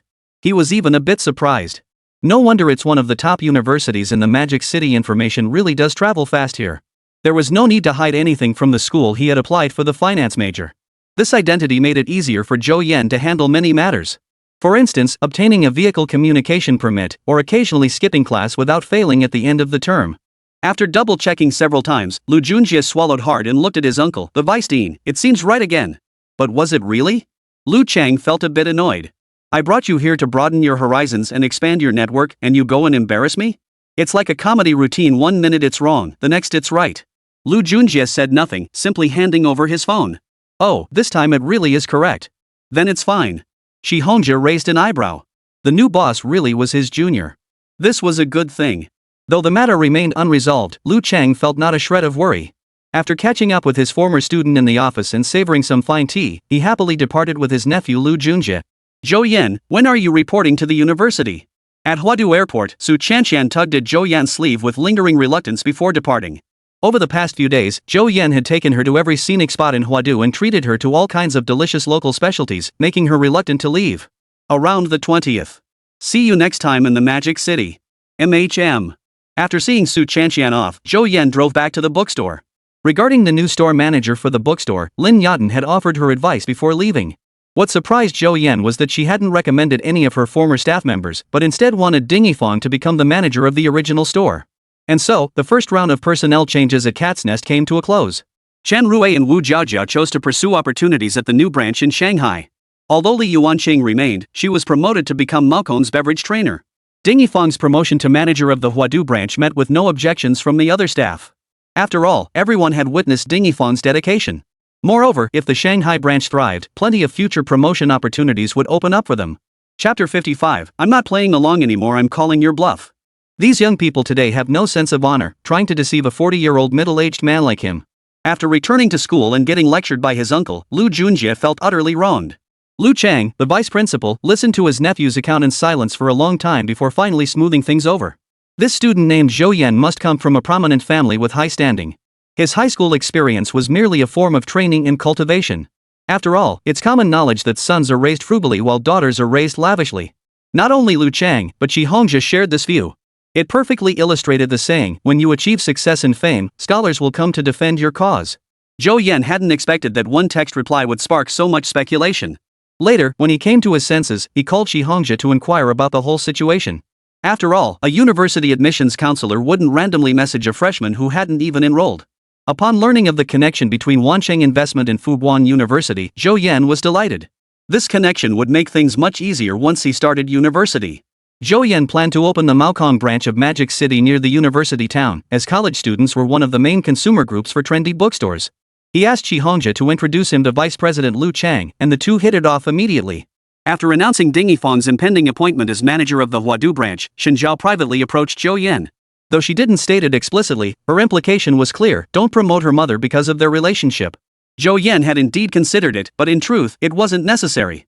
Among the new hires, she had the lowest educational background and was the oldest. In the eyes of Lin Yatan and Chen Rui, she was the most suitable candidate. On one hand, Ding Yifang worked diligently and conscientiously. On the other, she had been studying hard and had a thorough grasp of every aspect of the store's operations and workflows. If not her, then who should be store manager? A text arrived from Iwang Motors. Zhou Yan's ordered U9 was expected to be delivered on August 15th. He chose to pick it up at the Yangwang Center in Shanghai, but to his frustration, Zhou Yan discovered that the limited-time special offer didn't include a license plate. Had he purchased it at full price through the System Mall, the license plate issue would have been handled directly. Grumbling under his breath, Zhou Yan had no choice but to spend another 100,000 wish points to customize a license plate, ZY520. Since he'd decided to head to Shanghai early, he gathered his thoughts and resolved to come clean with his parents over dinner. That's right, your son not only turned his academic fortunes around but also earned his own money. Out in the world, he's known as Mr. Zhou. Ideally, he could dissuade his father from partnering with his uncle to open a branch store. There were plenty of ways to deal with his uncle's family. There was no need to shatter his father's cherished hopes for familial bonds. Recently, Zhou Yan's standing at home had plummeted, returning to what it used to be or even lower. After sleeping in late. Today, when he slept in, Mrs. Lu snapped, "You stay up late every night and sleep in every morning. Can't you even tidy up your pigsty of a room?" Her tone dripped with disdain, as if she couldn't wait for Zhou Yan to leave for college. But Zhou Yan knew that when the time came to leave, his mother would be the one who suffered the most. Ahem. After finishing 2 bowls of rice, Zhou Yan set down his chopsticks, ready to give his parents a big surprise. Lu Dan frowned. "Where do you think you're off to play again? You're never home." "I have something important to announce, really important." Seeing their son's serious expression, the couple put down their chopsticks and looked at him. "I'm not pretending anymore. I'll come clean, your son is actually a millionaire." The dining room fell silent. Finally, Mrs. Lu couldn't hold back and burst out laughing. Old Zhou's mouth twitched, unable to utter a word. The laughter abruptly stopped the next second as Zhou Yan produced a bright red property deed.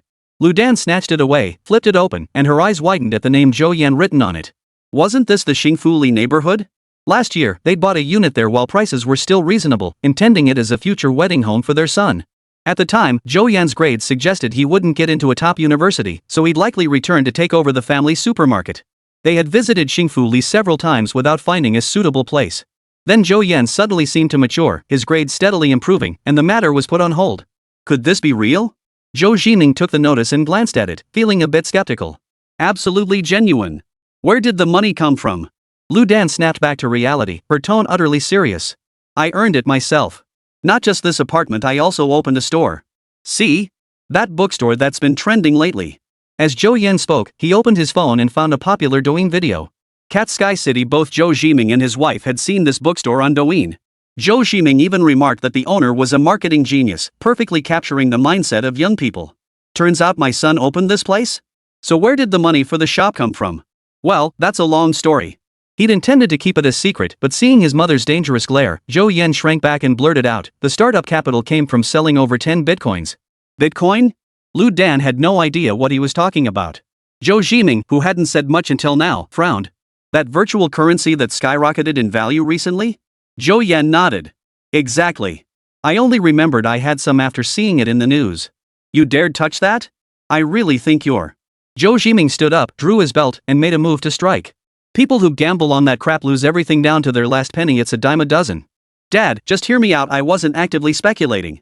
Zhou Yan's voice shot up an octave, surprised his airtight excuse nearly got him beaten. Back in middle school, I went to an internet cafe to play games. This guy sitting next to me was doing something all mysterious, so I got curious and peeked over. He said it was called mining and told me it would definitely make me rich someday should I buy a few. I didn't understand it back then, but it seemed high-tech, so I spent a few bucks on a dozen or so. I only remembered it last year when I saw the news, then sold them immediately. Lu Dan, who knew nothing about this, was completely baffled. It took Zhou Jiming half an hour of explaining before she finally understood what was going on. It turned out he'd gotten lucky by buying some virtual currency at rock-bottom prices when it was cheap, and now that it's skyrocketed in value, he sold it and made a killing. He used that money to take over the bookstore and even bought an apartment. But this really does sound like something Zhou Yan would do. Ever since he was little, he's been incredibly curious. Not only would he stop in his tracks at any unfamiliar toy, but he also loved taking things apart at home. Why didn't you buy a few more back then? After paying the internet bill, I only had $5 left.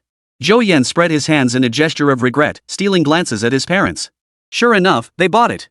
So my college living expenses won't be a worry for you two anymore. People call me Mr. Zhou when I go out now. Alright, Mr. Zhou, huh? Go wash the dishes first. Got it, my dearest mom. Chapter 56, Truly My Son.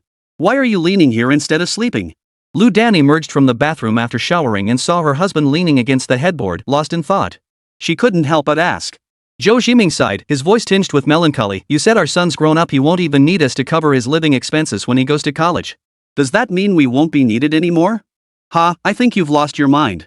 Lu Dan scoffed coldly, pulled back the covers, and crawled in. Last year around this time, you were all gloomy, fretting about what if our son didn't get into a good university and ended up a failure. Now he's successful, and you're sighing and lamenting again. What? Just because he earns money now, he's not my son anymore? Never mind if they call him Mr. Zhou out there, even if he becomes Mr. Zhou himself, he'd still have to call me mom.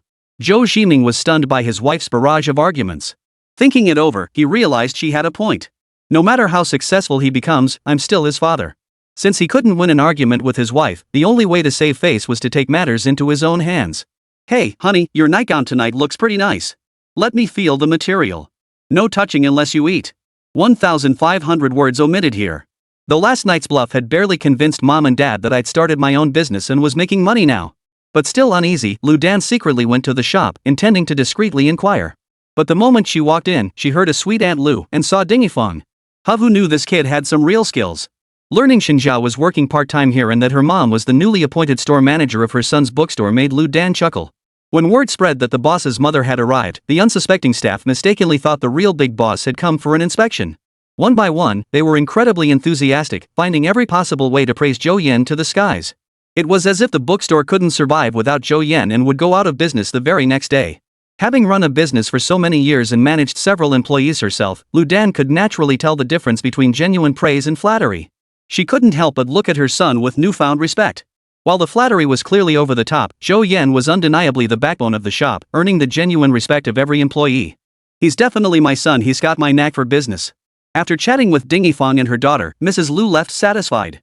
Back at her supermarket, she exaggeratedly bragged to Zhou Yiming, lavishing praise especially on his decision to hire Shen Zhao and her daughter.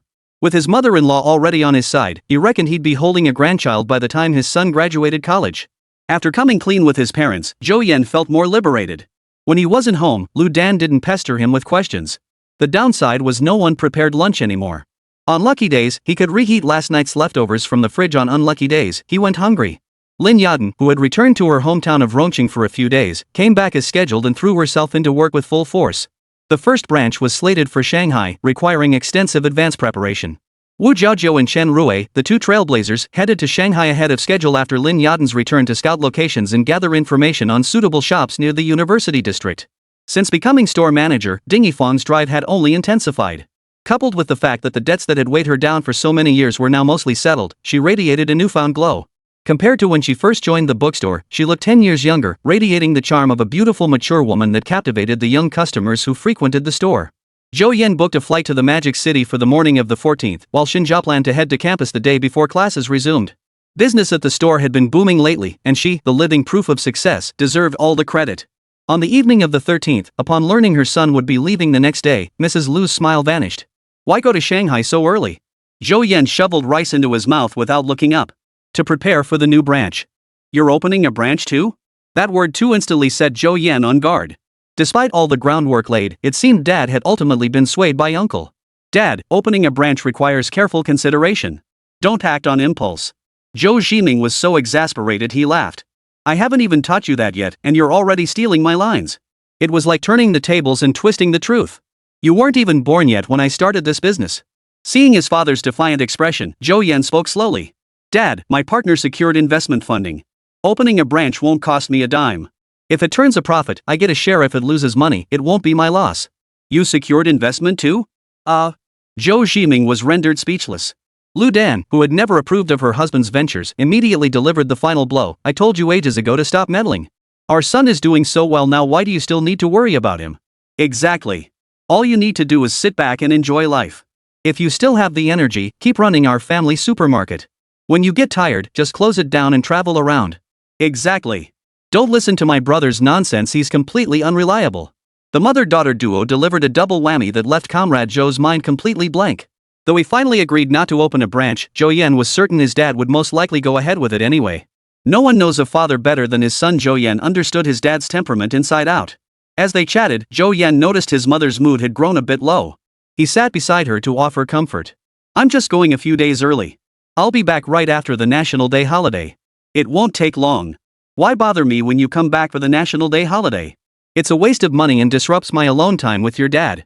Typical tough-talking softy. Zhou Yan shot his father a resigned glance. Early the next morning, Zhou Yiming drove with Lu Dan in the passenger seat as the couple saw their son off at the airport. Zhou Yan's belongings were minimal, much like when he'd headed off to university in his previous life, just a small suitcase and a backpack. He declined Shi Hongjia's offer to pick him up, opting instead for the hotel's shuttle service upon arriving in Shanghai. Now that he'd left home, Zhou Yan, armed with his system, had no intention of living like a pauper. He certainly wouldn't emulate those male protagonists in novels who feign poverty despite being filthy rich, forcing themselves to endure hardship. When booking his flight, Zhou Yan had used Pluto to reserve a 10-day stay in a luxurious lakeview suite at the Bulgari Hotel. Standing before the massive floor-to-ceiling windows, the entire panorama of the Bund and Shanghai unfolded before him, stirring an unmistakable sense of grandeur. After dropping off his luggage and resting for a few minutes, Zhou Yan hailed a cab to the Vision Tower. Standing at the base of the skyscraper, gazing up at the office tower he'd never been able to enter in his past life, his heart swelled with mixed emotions. Who could have imagined that returning here would bring such earth-shattering changes? He sent a message to Hongzhi, informing him he'd be at the company shortly. Stepping into the lobby, the elevator doors opened just a crack, and dazzling golden light spilled out. The long-lost legend of gold. Zhou Yan's back straightened slightly, his expression suddenly turning serious. Chapter 57, Only outrageous excuses will do. The elevator doors slid open slowly, revealing a pair of legs that seemed to stretch on forever. The woman wore white sneakers, standing around 173 centimeters tall. Her slightly loose white printed t-shirt and athletic pants concealed most of her figure, yet couldn't hide her legs of otherworldly proportions. Both Su Chanxian and Shen Zhao possessed legs that were remarkably proportionate to their height. One could even call it the golden ratio, yet they still paled in comparison to the woman before them. Unfortunately, she was clutching a cardboard box, her head bowed so her features remained hidden. The system's judgment was beyond doubt. Zhou Yan expended mental energy to activate the wish prompt. I wish to raise 400,000 yuan for my family. I refuse to return to my hometown and marry a divorced man with children, spending the rest of my life paying off his debts. In an instant, he understood this was a two-in-one wish. Raising money and avoiding marriage back home, both conditions must be met simultaneously for the wish to be fulfilled. Just as they were about to pass each other, Zhou Yan pulled out his phone, pretending not to look where he was going, and bumped into the woman with her head down. Sorry. The cardboard box fell to the ground. The woman lifted her head and locked eyes with Zhou Yan. Her facial features were clean and sharp, a straight nose bridge, perfectly shaped lips, though she was thin, almost malnourished. She had sharp eyebrows and phoenix-like eyes, but her slightly reddened eye sockets suggested she had been crying not long ago. Her expression was cool and distant, radiating a strong sense of detachment somewhat reminiscent of Shen Zhao in his usual state. A classic older sister look, but her skin is dry and her long hair is dry and split-ended, clearly neglected. Up close, she seems a bit unkempt. Holy crap, trouble already? Zhou Yan feigned surprise. Ha! This unexpected remark startled the woman across from him. I can help you out. The woman stared at this guy who looked younger than her, like a green college student, and didn't know how to respond. My kind of favor? You can help me? As they spoke, the doors of another elevator opened, revealing a middle-aged man in a sharp suit. You must be Director Zhou? Hongzhi smiled, quickening his pace to extend his right hand. Hello, Mr. Shi. After the handshake, Hongzhi noticed a young woman standing beside him. No wonder she'd been waiting at the company entrance for so long without seeing anyone. It was. Hey, isn't that Tang Heshi, the girl fired from the company upstairs? Her parents had caused quite a scene upstairs early this morning, drawing the attention of many. When people at the company had free time, they discussed it endlessly. Even he had heard about it. These two are meeting for the first time, right? How did they get involved? Should we go upstairs and talk first? Zhou Yan nodded, took 2 steps forward, then paused and turned to say, if you want my help, follow me. Tang Heshi, who had been about to refuse, froze in shock upon recognizing the approaching figure as Hongzhi. This was the president of Wansheng Investment downstairs. What did he just call that guy? Chairman Zhou. Before he could recover from his daze, the two had already walked a considerable distance away. Then, a voice reached his ears once more. Tang Heshi froze for 2 seconds, then gritted her teeth and followed them into the elevator. She didn't know why, but an unseen voice seemed to urge her to follow. The elevator ascended in silence until it reached the 78th floor. Tang Heshi was directed to the reception area to wait, while Zhou Yan accompanied Hongzhi into the president's office. While listening to Hongzhi explain the company's current situation, Zhou Yan briefly skimmed through the documents handed to him. He then signed his name, completely acquiring ownership of the investment firm. Subsequently, the shares of Maokong and Jingyuan Cultural Creativity began transferring under the system's operation. After signing the agreement and exchanging a few words, Hongzhi breathed a huge sigh of relief. It seemed the future owner had no intention of interfering in the company's day-to-day operations, nor any plans to parachute in management to hinder his authority or dilute his control. His greatest fear was that the young man, full of youthful vigor, would immediately start meddling in company operations, wreaking havoc and throwing everything into disarray. Now he could finally relax. Moreover, this young chairman Zhou clearly possessed a maturity and poise beyond his years. Once business was concluded, Hongzhi finally asked, Mr. Zhou, do you know that Tang Heshi? Who? The young lady you brought with you. Zhou Yan suddenly understood, so that's her name, Tang Heshi.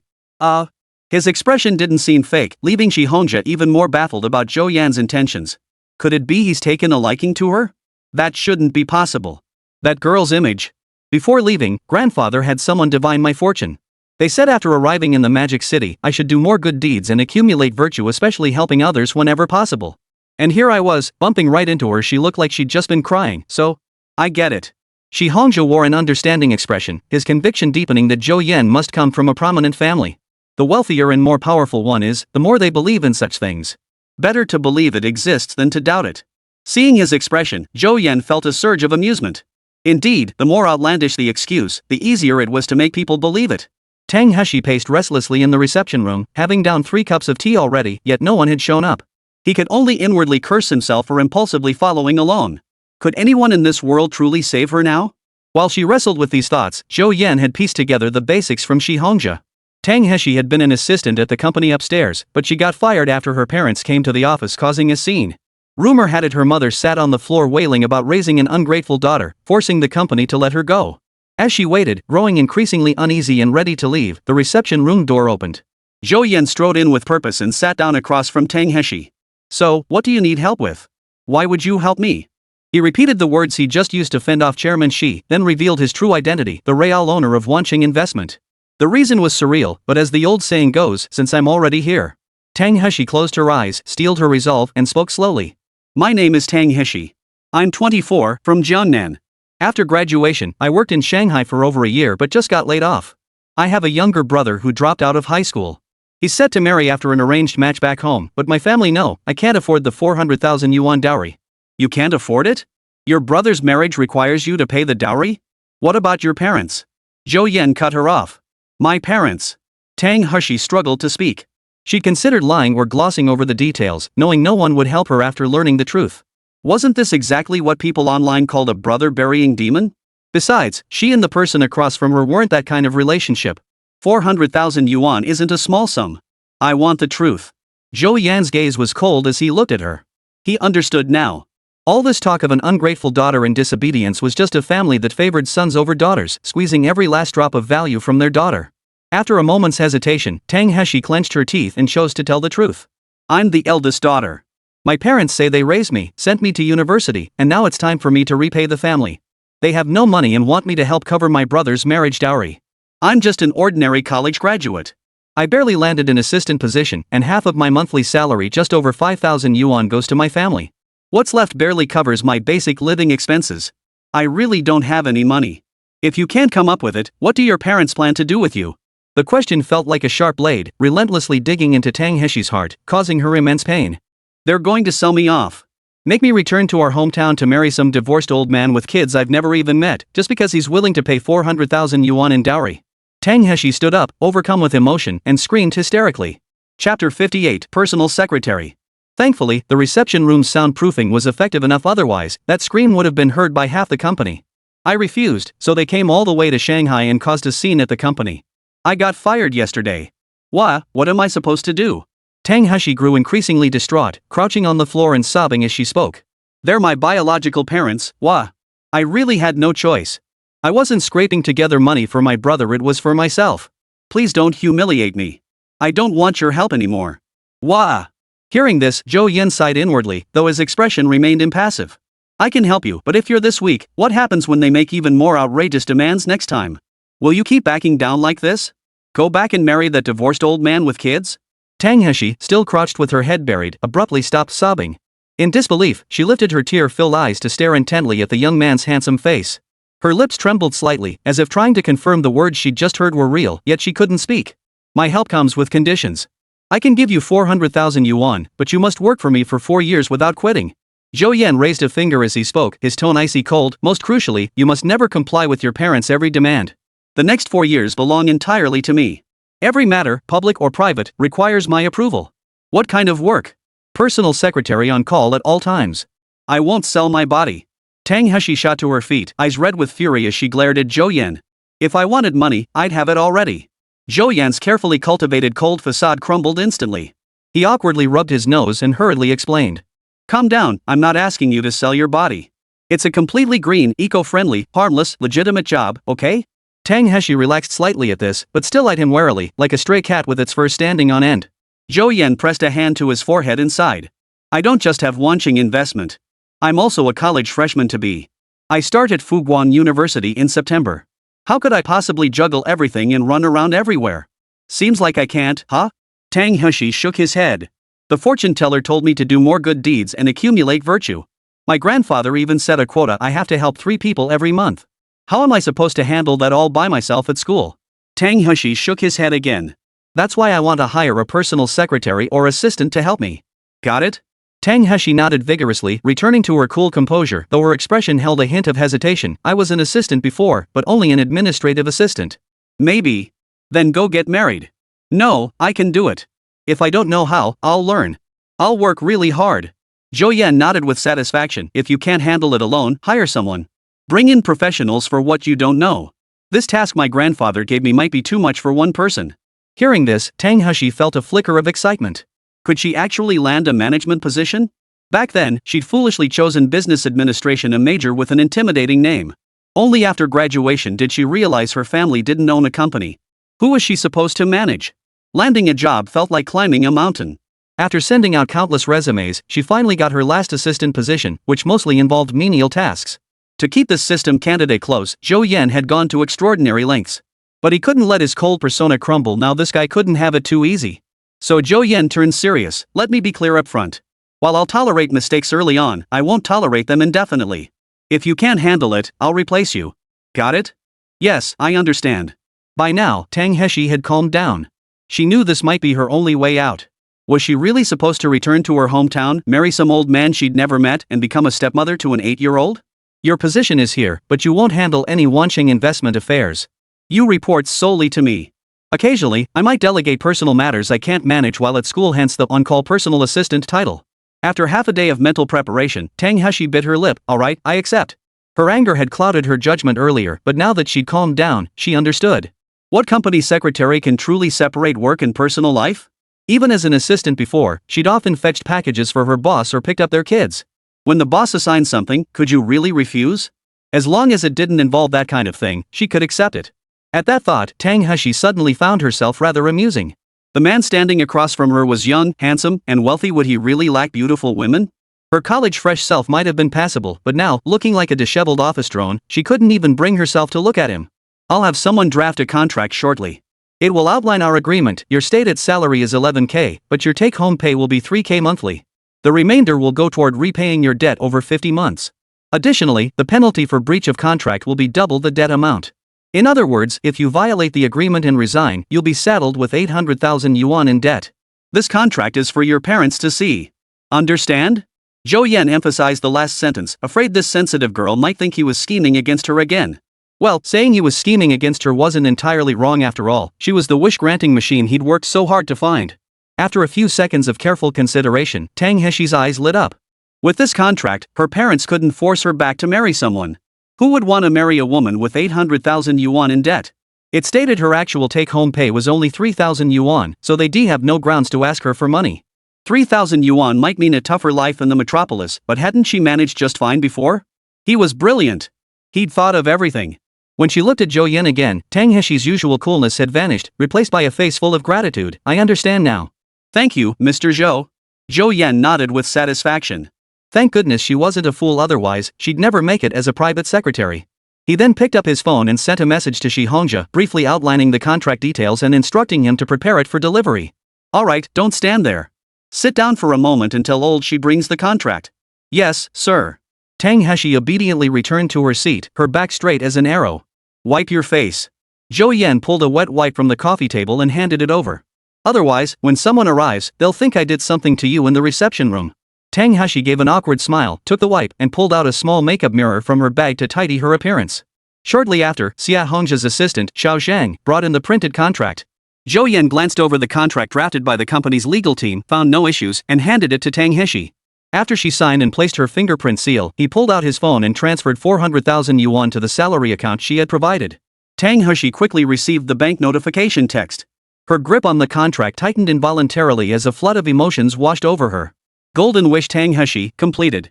Acquired 780,000 wish points, limited time special offer too. Ha! This wish point reward is so low? Zhou Yan furrowed his brow, pondering where things had gone wrong. Chapter 59, the most important first thing. After reading the system message 3 times, Zhou Yan still couldn't accept the reality. Even before the system shop was upgraded, the wish points reward from a golden wish had never been less than 1 million. Tang, what the hell is going on? Wait, could this idiot actually think that 400,000 was a loan to her, causing the reward to shrink? She just claimed she wasn't a fool, but now it seems she's not exactly the sharpest tool in the shed either. Why hadn't he thought to remind her? That contract was only for her parents' eyes, it wasn't meant to be enforced. The thought of losing millions in wish points made Zhou Yan's heart ache unbearably, and his expression turned cold once more. Seeing her boss revert to his aloof, domineering CEO persona, Tang Heshi felt a twinge of unease and sat up straighter. The system's character album promptly updated Tang Heshi's profile card. Character, Tang Heshi. Traits, sharp eyes and ears. Affinity, 25. Experience points, 0. Seeing the intimacy level, Zhou Yan became even more certain of his earlier guess. This guy had definitely misunderstood. Tang Heshi cultivation plan generated. Phase 1, improve hair and skin quality to a good level. Initiate cultivation plan? With things having come to this, Zhou Yan could only initiate the cultivation plan first and casually purchase the quick start bundle. Skin like cream, single-use item. Double skin softening and skin care effects upon use. Limited time offer, 200,000 wish points. Silky hair like clouds, single-use item. Doubles hair nourishment and protection effects upon use. Limited time offer, 200,000 wish points. He had no time to browse the limited time offers now. First, he needed to resolve Tang Heshi's contract issue. Let's go. Sign your employment contract with me. Zhou Yan glanced at his phone before looking up. Sign again? Tang Heshi froze. Hadn't they just signed the contract? How can we process your onboarding or issue your salary without a contract? Tang Heshi murmured, but we just signed it, didn't we? Zhou Yan snorted coldly. What did I just say? That contract was for your parents' benefit. Did you actually take it seriously? I said I'd help you, would I really make you repay a measly 400,000? You're driving me crazy. Now I'm starting to doubt whether you're even qualified to be a secretary. He was genuinely furious. All because this idiot misunderstood, costing him over 1 million wish points. Tang Heshi froze completely in place. After a long moment, he stammered, I don't have to repay the 400,000? Of course not. But if you don't complete your 4-year term, that contract could become real. Tang Heshi affinity plus 20. That's more like it. Zhou Yan snorted coldly and pushed open the reception room door to walk out. Tang Heshi froze for 2 seconds before hurrying after him. Only then did she have a chance to properly observe the 2-story headquarters of Wanqing Investment Company, Ltd. Its minimalist black and white gray decor featured expansive office spaces, high-end furniture, and green plants scattered throughout. The tea room and break area were fully equipped. Dozens of employees diligently focused on their tasks, the entire company buzzing with energy, a stark contrast to her previous workplace. Accompanied by polite greetings from staff along the way, they arrived at the chairman's office. This was the office Shi Hongjie had prepared before Zhou Yan's arrival, even more impressive than his own president's suite. Designed as a suite, the smaller outer room was designated for the secretary. After signing all the agreements earlier, Shi Hongjie had brought Zhou Yan to this office that belonged to him. As for the employees, they had long been aware of the change in ownership. Each had clearly memorized Zhou Yan's face, unwilling to lose this respectable, well-paying job. Pushing open the heavy inner door, the spacious and bright luxury office gradually unfolded before their eyes. Morning sunlight streamed through the crystal-clear floor-to-ceiling windows, bathing the room in light. A mahogany desk, reception sofas, bookshelves, and every other essential piece of furniture were perfectly arranged.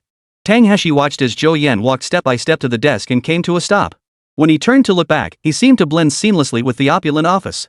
His tall, well-built frame, handsome features, piercing gaze, and slightly aloof demeanor made him look like a domineering CEO straight out of a novel. And I became the personal secretary to this godlike man? Tang Heshi's icy expression flushed faintly as if lost in thought. Zhou Yan found it rather amusing to see his little secretary lost in her own thoughts. After spending just a little time with her, he'd already gotten a good sense of her personality. Beneath her aloof, sophisticated exterior and commanding voice lay a heart as fragile as glass, a thin shell that could shatter at the slightest touch. She was worlds apart from Xin Zhao's inner strength. Just as he was about to tell her to snap out of it and sit down to talk, a knock sounded at the door. Come in. Shi Hongjie pushed open the door, smiling as he greeted Zhou Yan first before nodding to Tang Heshi. Both contracts had passed through his hands earlier. He hadn't expected the boss to make this girl his personal secretary outright. This wasn't just helping, it was practically delivering the Buddha all the way to the west. The position of personal secretary was crucial, so he had to come and probe the situation beforehand. Ms. Tang, welcome to Wanqing Investment. I look forward to your guidance in our future work. Shi Hongjie's demeanor was noticeably more formal than when they'd met at the elevator. Mr. Shi, you're too kind. I'm the one who'll need your guidance going forward. Tang Heshi knew the man's status and dared not be disrespectful to a CEO. After a few polite exchanges, Shi Hongzhi set down the printed contract and explained, Chairman Zhou, the contract is ready. The position is Chairman's secretary.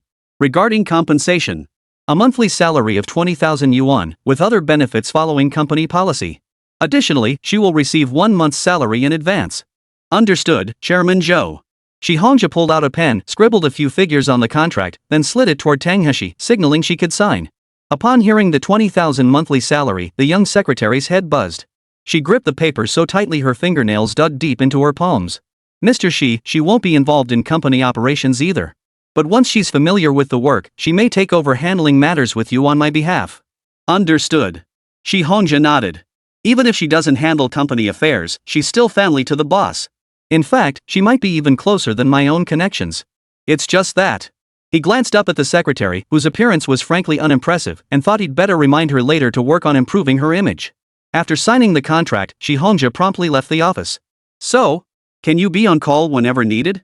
Zhou Yan glanced at her. Tang Heshi nodded rapidly, absolutely. 24/7 service for the boss. If necessary, I could even live at your place, she added silently in her mind. Now, I'm assigning you your first important task. The young secretary hastily pulled out her phone and activated the recording function, afraid she might miss a single word. Here's 100,000 yuan. Go get a membership at a high-end beauty salon and get proper skin and hair treatments. Spruce up your appearance for me. Ha? Tang Heshi was utterly baffled. This was the first important task? What ha? Taking you out looking like this makes me look bad, got it? Oh, got it, boss. Tang Heshi buried her head in her chest. Alright, that's all for today. I'll notify you if anything comes up. Zhou Yan waved his secretary away, sent a message to Old Shi, and prepared to head out for dinner with President Liu of Fuguan University. Chapter 60, The First Car. After more than half a month apart, Liu Junjie's attitude had undergone a complete transformation. Principal Liu was exceptionally cordial, showering Zhou Yan with praise the moment he arrived, so much so that Zhou Yan felt slightly embarrassed. With Shi Hongzhi, the master of social grace, acting as the perfect lubricant, the meal was a resounding success for both host and guest. Liu Chang secured sponsorship for the university, Zhou Yan met the school leadership, and obtained a vehicle pass for the campus. Everyone had gotten what they wanted. By the time they returned to the hotel, it was already 7:30 p.m.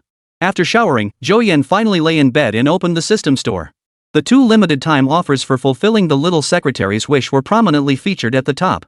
Vacheron Constantine Overseas, Platinum Skeleton Perpetual Calendar Blue Limited-Time Offer, 180,000 wish points. Mental Elixir, increases mental strength by 1 point limited-time offer, 100,000 wish points. With a nice car already in his possession, he truly needed a watch. Not only was it durable, but it also served as a status symbol. Zhou Yan pulled out his phone to check this watch retails for 980,000, yet only requires 180,000 wish points. What else is there to say? Just swap it out. Mental potions were an absolute steal. With a flick of his thoughts, he grabbed them all. Exchanging items with reality in progress.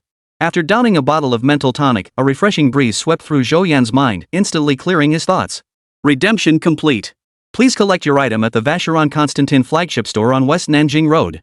After snagging the limited time deals, Zhou Yan glanced at his wish balance in the top right corner, 18.96 million.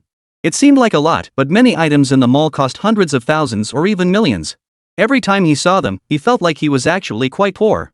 Moreover, the mall contained numerous items that could save lives in critical moments. Though Dragon Nation was currently the safest country in the world, it never hurt to keep extra emergency supplies on hand. Mainly, Zhou Yan didn't really need anything else right now. Items like clothing weren't available in the system mall, those had to be purchased in the real world.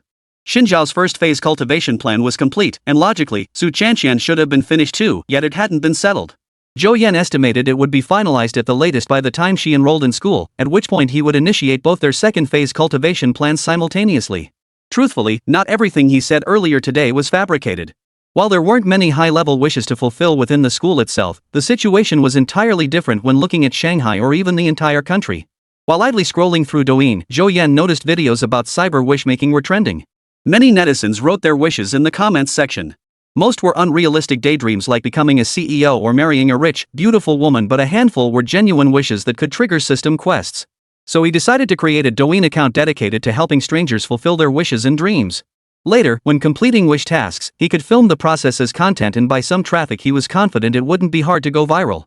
With the groundwork already laid, filtering out scammers and finding wish-triggering events could be smoothly delegated to his assistant. Once she completed the initial training phase, he'd have her register a small company to manage the wish fulfillment account. Then I'll only need to occasionally meet with the vetted candidates to effortlessly complete wish tasks and rake in the rewards. I'm a genius. Zhou Yan stroked his chin, thinking to himself. After returning from the office to her rented apartment, Tang Hashi closed the door, took a shower, and slept soundly. When she woke up, it was already dark outside. The first thing she did was roll out of bed and glance at the contract sitting on the coffee table. She let out a long sigh of relief. Thank goodness it wasn't a dream. He grabbed his phone, transferred the 400,000 yuan that had just arrived in his account to his family, and sent them a message to let them know. 2 minutes later, her phone vibrated. Her mother's call came through. Got the money. I knew you'd find a way to get it, Cece. Your brother will be so grateful. If there's nothing else, I'll rest now. When are you coming back then? Even though your brother's dowry is taken care of, you still need to get married. The family is well off, and you're not getting any younger. You'll marry into a life of comfort, and it's close to home. Your parents are getting older, they're counting on you. Tang Hashi fell silent, unable to speak for a long time. Wait for a life of luxury? More likely, it won't be enough for my brother to buy a house or a car. In that instant, her heart died completely. This money was advanced to me by my new company. If he can pay the 800,000 yuan penalty, I'll buy a ticket back immediately to marry him. The line suddenly went dead. After a moment, a voice complained. Why won't you listen, you stubborn child? Getting married at home would be so much better. Why insist on signing such nonsense? You've grown up and spread your wings, but you don't even consider your parents' difficulties. Large tears fell plop-plop onto the phone screen and the back of her hand. After hanging up, Tang Hashi stroked the contract, a faint smile curving her lips. This is the talisman he gave me. He glanced at the bank balance notification after transferring 400,000 yuan, a six-figure sum remained. An inexplicable warmth filled his heart. He searched for high-end beauty salons on his phone, carefully selected one, then opened a shopping app and bought several books related to secretarial work. Only then did he crawl into bed, drifting off to sleep with a smile still on his lips. Wu Jiajiu and Chen Rui had been in the Magic City for over a week, having explored nearly every corner near the university district. They gathered information on shops suitable for opening a cat cafe, visiting each one to inquire about transfer intentions and asking for quotes. But in the end, no suitable location was found. Those within budget didn't meet the requirements, while those that did either outright refused or demanded exorbitant prices. After compiling this information, he sent one copy to Lin Yaden and another to Zhou Yan.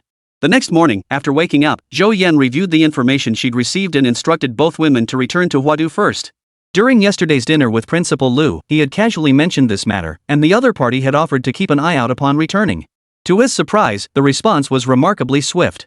Just as Zhou Yan instructed Wu Jiajiu and the others to return, he received a call from someone claiming to be the student union president of Fuguan University. The caller mentioned a nearby cat cafe seeking a transfer of ownership that should meet his requirements. 1:30 p.m., Aspiration Center. After a long wait, Zhou Yan finally saw the U9, fully registered and entirely his own.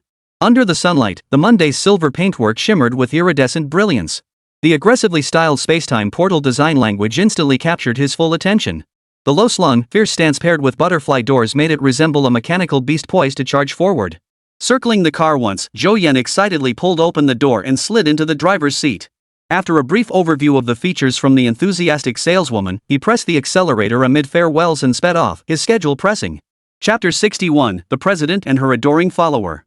President, who are we waiting for here? They're acting like such a big shot, taking forever to show up.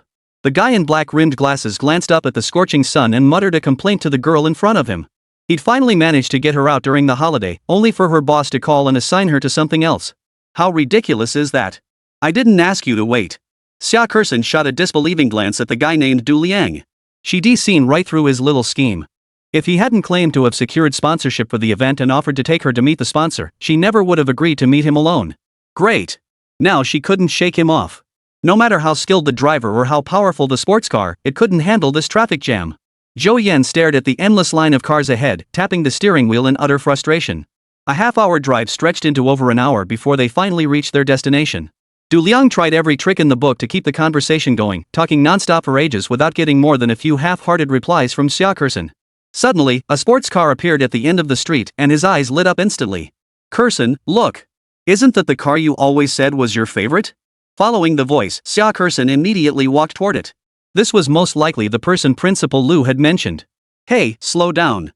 Though he said this, inwardly he felt even more certain that Xia Kersen was a gold digger. Why else would she remain completely unmoved by his pursuit? His sincerity was as clear as day, yet she wouldn't even give him a chance. Seeing a sports car and rushing over like that? How pathetic. Spotting the approaching figure from afar, Zhou Yan recognized her as Xia Kersen, the student union president of Fuguan University. He slammed on the brakes, coming to a halt right in front of them.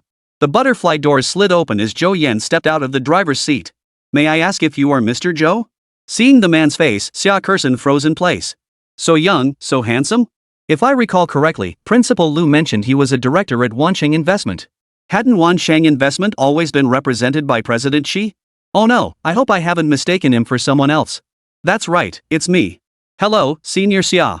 Zhou Yan replied with a smile, only to lift his head and meet a pair of decidedly unfriendly eyes staring back at him. When he saw the handsome guy stepping out of the sports car, Du Liang's jealousy nearly boiled over. All that talk about not wanting a relationship right now, focusing on studies and career, it was all a lie. Who's this? Zhou Yan pointed to the man in black-rimmed glasses standing behind him, showing no intention of indulging such a person. We don't even know each other. What's with that look the moment you show up? How dare you? Xia Kersen's heart raced wildly. She instantly realized this might be her chance, but Zhou Yan's words cut off her train of thought. This is Du Liang, a student council executive. As she introduced him, she shot Du Liang a glare and then frantically signaled to him. To Du Liang, however, the signal clearly meant get lost, don't interrupt my romantic moment. This was the last straw. Feeling humiliated, Du Liang stiffened his neck and took 2 steps forward. In his eyes, Zhou Yan was just a spoiled rich kid who hadn't studied hard, definitely not from Fuguan University. After all, if someone that handsome drove a sports car around campus, they'd be famous by now. Just some useless rich kid flaunting his family's wealth. Once I graduate and work for a few years, won't I crush him? I wonder which prestigious university this freshman attends. Hearing this, Zhou Yan smiled and pointed southeast, Fuguan University. Impossible. I've never seen you before. Du Liang's voice grew louder, relishing the thrill of exposing his rival. I'm a freshman. So what? Xia Kersen, standing beside him, sensed trouble brewing and quickly pulled the troublemaker aside. Are you crazy? Do you even know who he is? Who? Just some rich kid. Is he interrupting your romance? Du Liang shrugged indifferently. Anyway, I can't get him anyway. Whatever. You're done for, Du Liang. He's a director at Wansheng Investments. And you, of all people, want a Wansheng scholarship? Ha!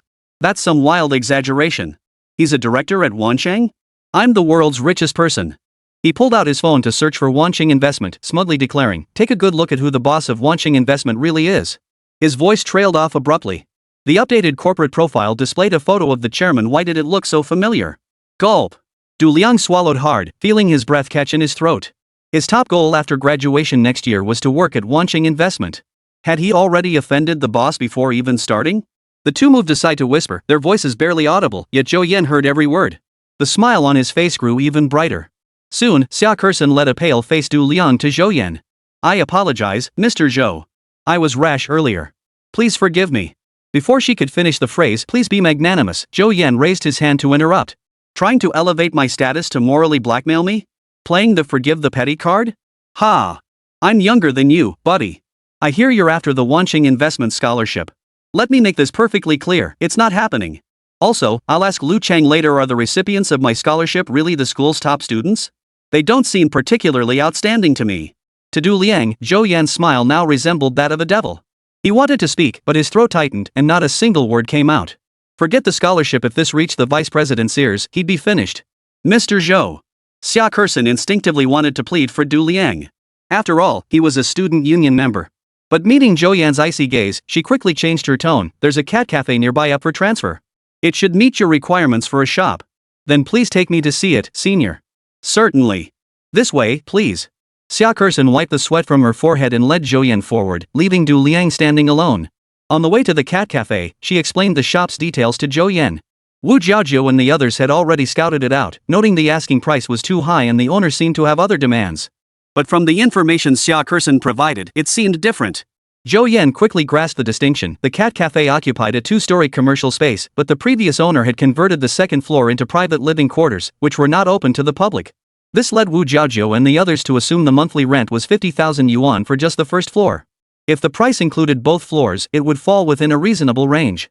The owner was transferring the business because his family had introduced him to a suitable partner, and he planned to return to his hometown to buy a house and get married. Because it was a cat cafe, the shop housed several cats. The owner required that the cats be taken over along with the business and insisted on regular video check-ins.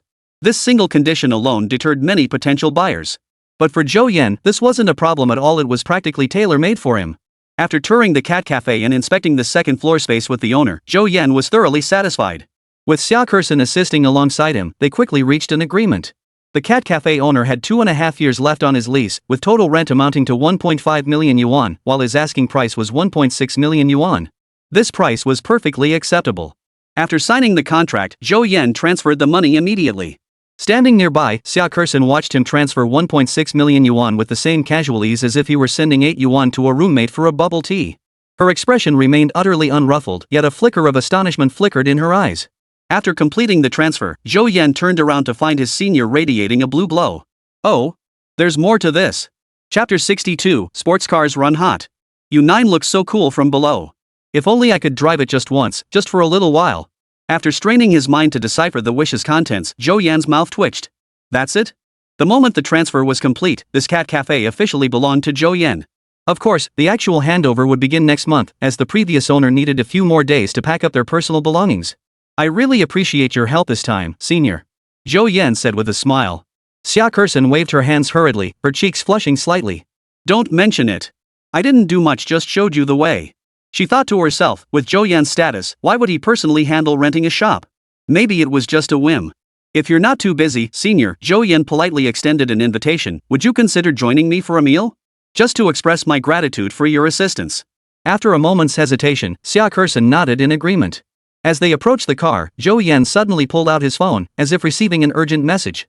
After glancing at it, he stopped and turned to look at Xia Kersen. Do you have a driver's license, senior? Yes, Mr. Zhou. Would you mind filling in as my temporary driver? I've got something to take care of. He waved his phone. This. Xia Kersen glanced at Zhou Yan, then looked at the U9 before her heart racing instantly. Though tempted, she slowly shook her head. Wanting to drive was one thing, but Xia Kersen had never driven such an expensive car. What if she bumped or scratched it?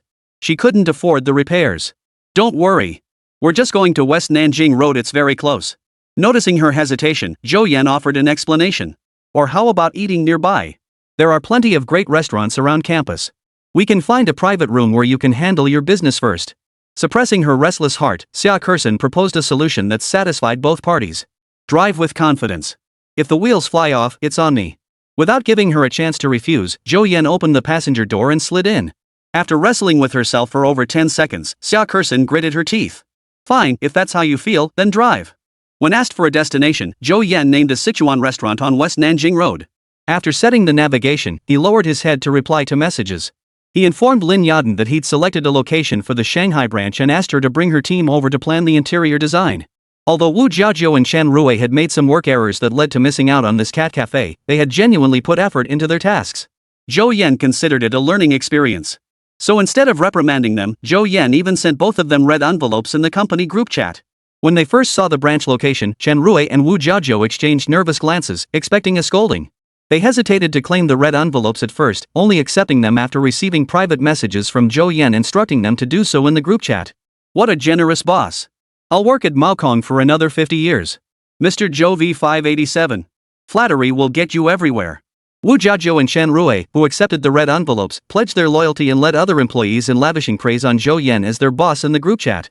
Since you're all praising him so much, what else is there to say?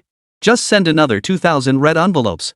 Xia Kersen, who finally got behind the wheel of her dream car, felt no joy at fulfilling her wish. Instead, she was sweating buckets from sheer nerves. The sports car was moving at the speed of an electric scooter. Since it was electric, the problem wasn't too serious. Sitting in a sports car really does make girls feel hot, giving them an urge to shed layers. After sending the red envelopes, Zhou Yan glanced at his temporary driver. Xia Kersen's hands were gripping the steering wheel tightly, her eyes fixed intently on the road ahead. She looked more focused than during final exams. Look at our senior sister, she's sweating buckets. He could only silently turn the car's AC down a few degrees. When they arrived at the restaurant and he parked the car smoothly in the spot, Xia Kersen, drenched in sweat, let out a huge sigh of relief. Damn, that was nerve-wracking. She hadn't even had a chance to properly enjoy this car. As she stepped out, a pang of regret washed over her. Zhou Yan noticed her regretful expression as she stepped out and found her rather endearing. She'd been so nervous in the car earlier, and now she was filled with regret after getting out. But he understood completely. In his previous life as a working stiff, Zhou Yan had driven for his bosses countless times. Every time he drove those luxury cars, his heart would race. There was no joy in driving such a nice vehicle. All he could think about was, please don't crash this thing, or all those years of hard work will be for nothing. Despite this, Zhou Yan still received the notification in his mind, wish task completed. Blue wish xia kursen, completed. This Sichuan restaurant was a long-established brand, offering affordable prices and delicious flavors. Seeing the menu, xia kursen visibly relaxed. She genuinely feared Zhou Yan would take her to some ridiculously expensive place. Especially Western cuisine. If she embarrassed herself again over a meal, it would be a huge loss. While restaurants on West Nanjing Road were certainly pricier than those near campus, xia kursen could still afford them if she tightened her belt. Besides, who doesn't love spicy Sichuan cuisine? They ordered 4 dishes and a soup, and the food arrived quickly. Once they started eating and chatting, xia kursen's nervousness faded considerably. Plus, Zhou Yan was younger than her and quite handsome, which softened her preconceived notions about company directors. Instead, it felt like she was out to dinner with a classmate. After dinner, Zhou Yan suggested xia kursen drive back to campus, but this time she flatly refused. Her wish had been fulfilled, and she had no desire to experience that heart-pounding anxiety again. Zhou Yan didn't press her. He called her a ride and headed to the Vacheron Constantin flagship store. The process went smoothly. There were no snobby salespeople like in novels. Instead, they greeted him warmly upon his arrival. Upon learning Zhou Yan had come to pick up a watch, the staff became even more attentive. Wearing the $1 million watch, Zhou Yan couldn't shake the feeling that something was missing. Oh right, he still needed a few new outfits. His current clothes were comfortable enough, but they didn't quite match his status. Besides, he hadn't brought many outfits with him, so it was convenient to pick some up while he was there. Glancing at the watch on his wrist, Zhou Yan strode confidently into the luxury boutiques he'd never even glanced at in his previous life. While he was happily shopping, Du Liang on the other end wasn't having such a good time. He'd wandered around outside for ages, his anxiety growing with every passing minute. Only after calming himself down did he finally return to the dorm. The moment he stepped inside, his roommates spotted his dazed and disoriented look and immediately started teasing him. Well, if it isn't our esteemed Minister Du. Heard you went on a date with the beautiful president, but you don't look too happy. I still prefer the way you were last night, bragging to us about everything under the sun. Get yourself together. But soon, they sensed something was off. Normally, Du Liang would have fired back with his usual sharp wit by now. What's going on today?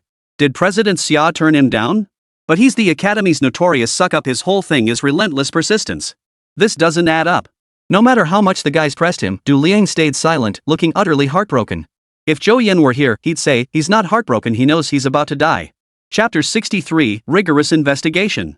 Having learned from his past life's mistakes, Zhou Yan would never repeat the same error. After finishing his shopping, he returned to the hotel and immediately sent a message to Lu Junjie. Upon seeing the message, Lu Junjie immediately sat up straight on the sofa, his expression turning serious. But instead of replying to Zhou Yan right away, he went to consult xia kursen, the student council president who was on site. After hearing xia kursen's account, Lu Junjie pressed one hand to his forehead. Could anyone be this foolish? But upon reflection, he understood the reason. Zhou Yan's youthful, handsome appearance was too deceptive. It was hard to associate him with successful individuals. Knowing that Du Liang had provoked the confrontation out of jealousy, Lu Junjie now knew exactly what to do.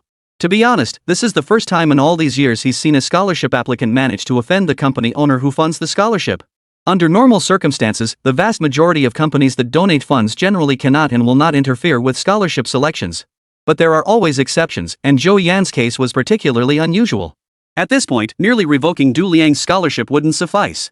After all, he's not just a partner in the University Industry Collaboration Program, he's also a freshman at Fuguan University. What if he handled this poorly and Du Liang simply withdrew? Don't even mention that admission letters have already been sent out. If Zhou Yan expresses his intention, other universities in the metropolis will immediately step in to resolve the matter for him. As the owner of an investment firm and a top-scoring student with over 700 points on the college entrance exam, his status was far from ordinary. Oh, and there's Xin Zhao, the top-ranked student who came with him. If they both ended up at the neighboring school, the repercussions would be enormous. Investigate whether Du Liang violated any student council regulations. If so, punish him severely.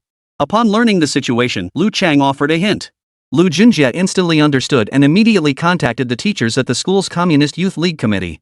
As head of the External Relations Department, Du Liang routinely abused his position to lord over the campus, pocketing generous kickbacks from sponsorships he secured. The External Relations Department was the most vulnerable to scrutiny.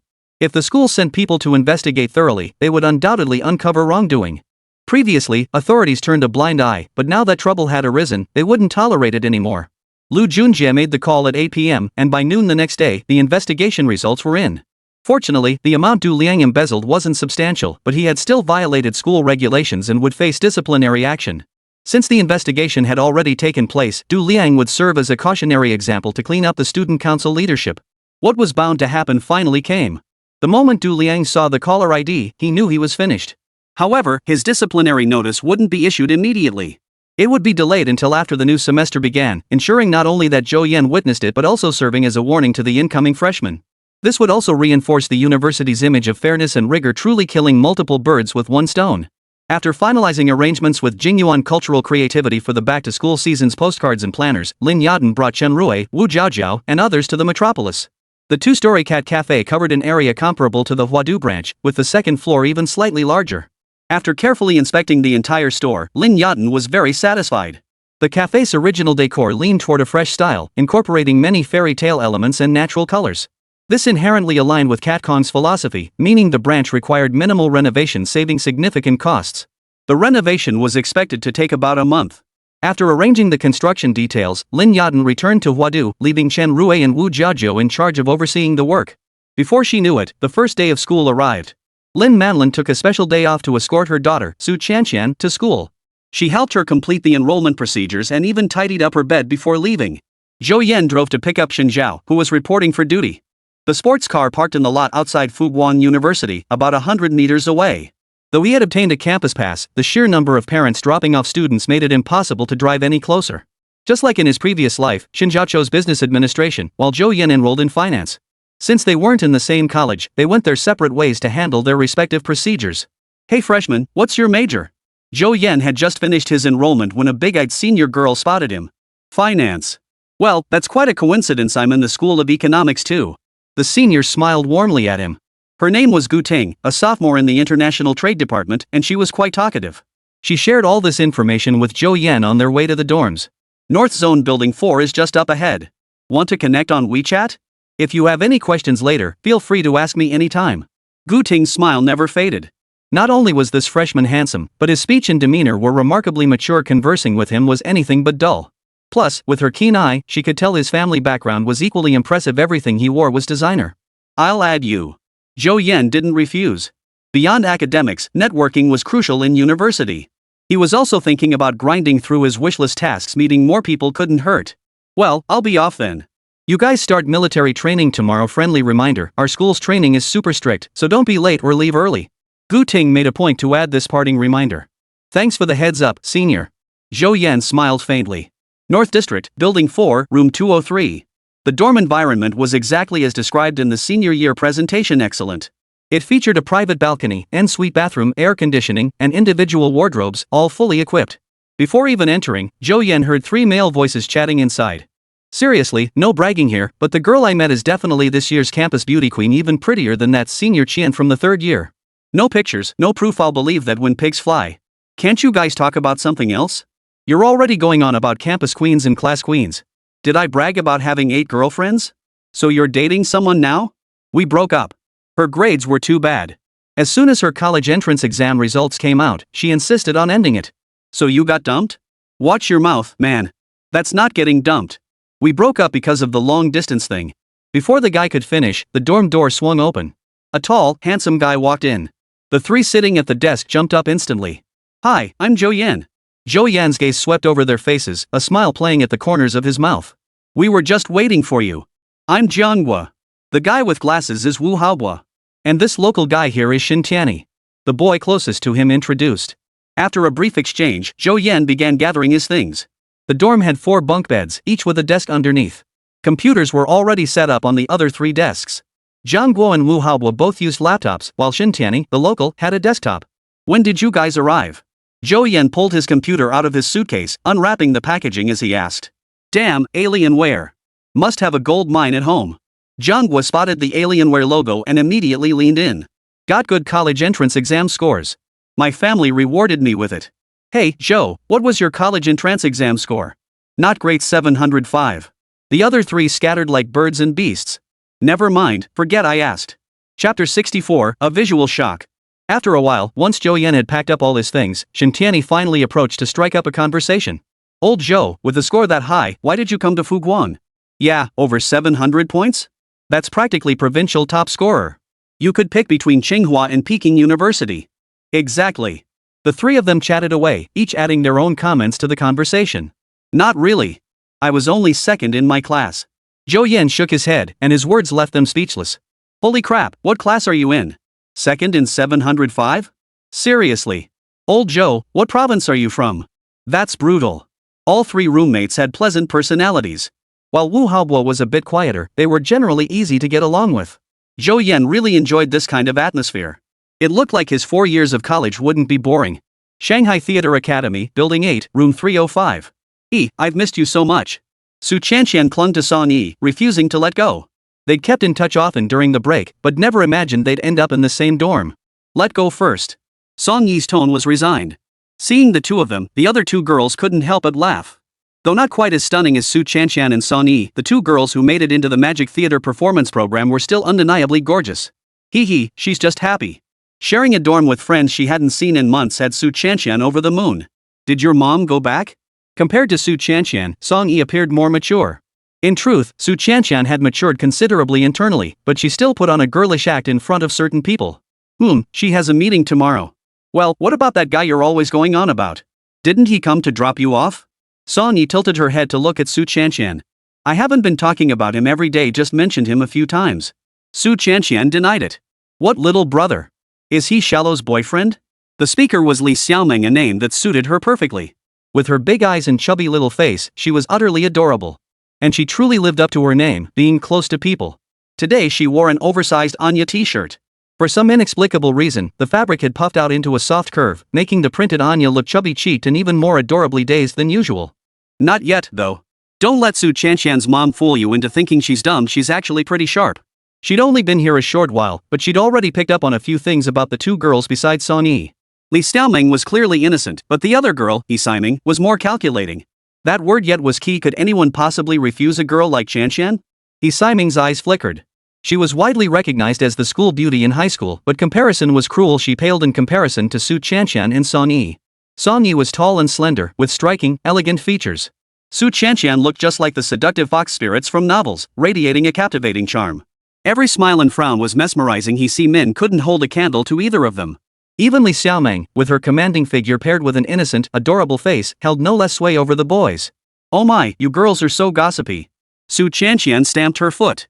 You're always talking about him. Let me see him. Song Yi had long been curious about Zhou Yan. A guy who could hang with Su Chanqian must be pretty special. Like I've been talking about him constantly? Su Chanqian grumbled, but still unlocked her phone. The other two girls crowded around too. Holy crap, he's hot. No wonder you kept him a secret, so that's why. Li Xiaoming covered her mouth with her small hand, feigning surprise.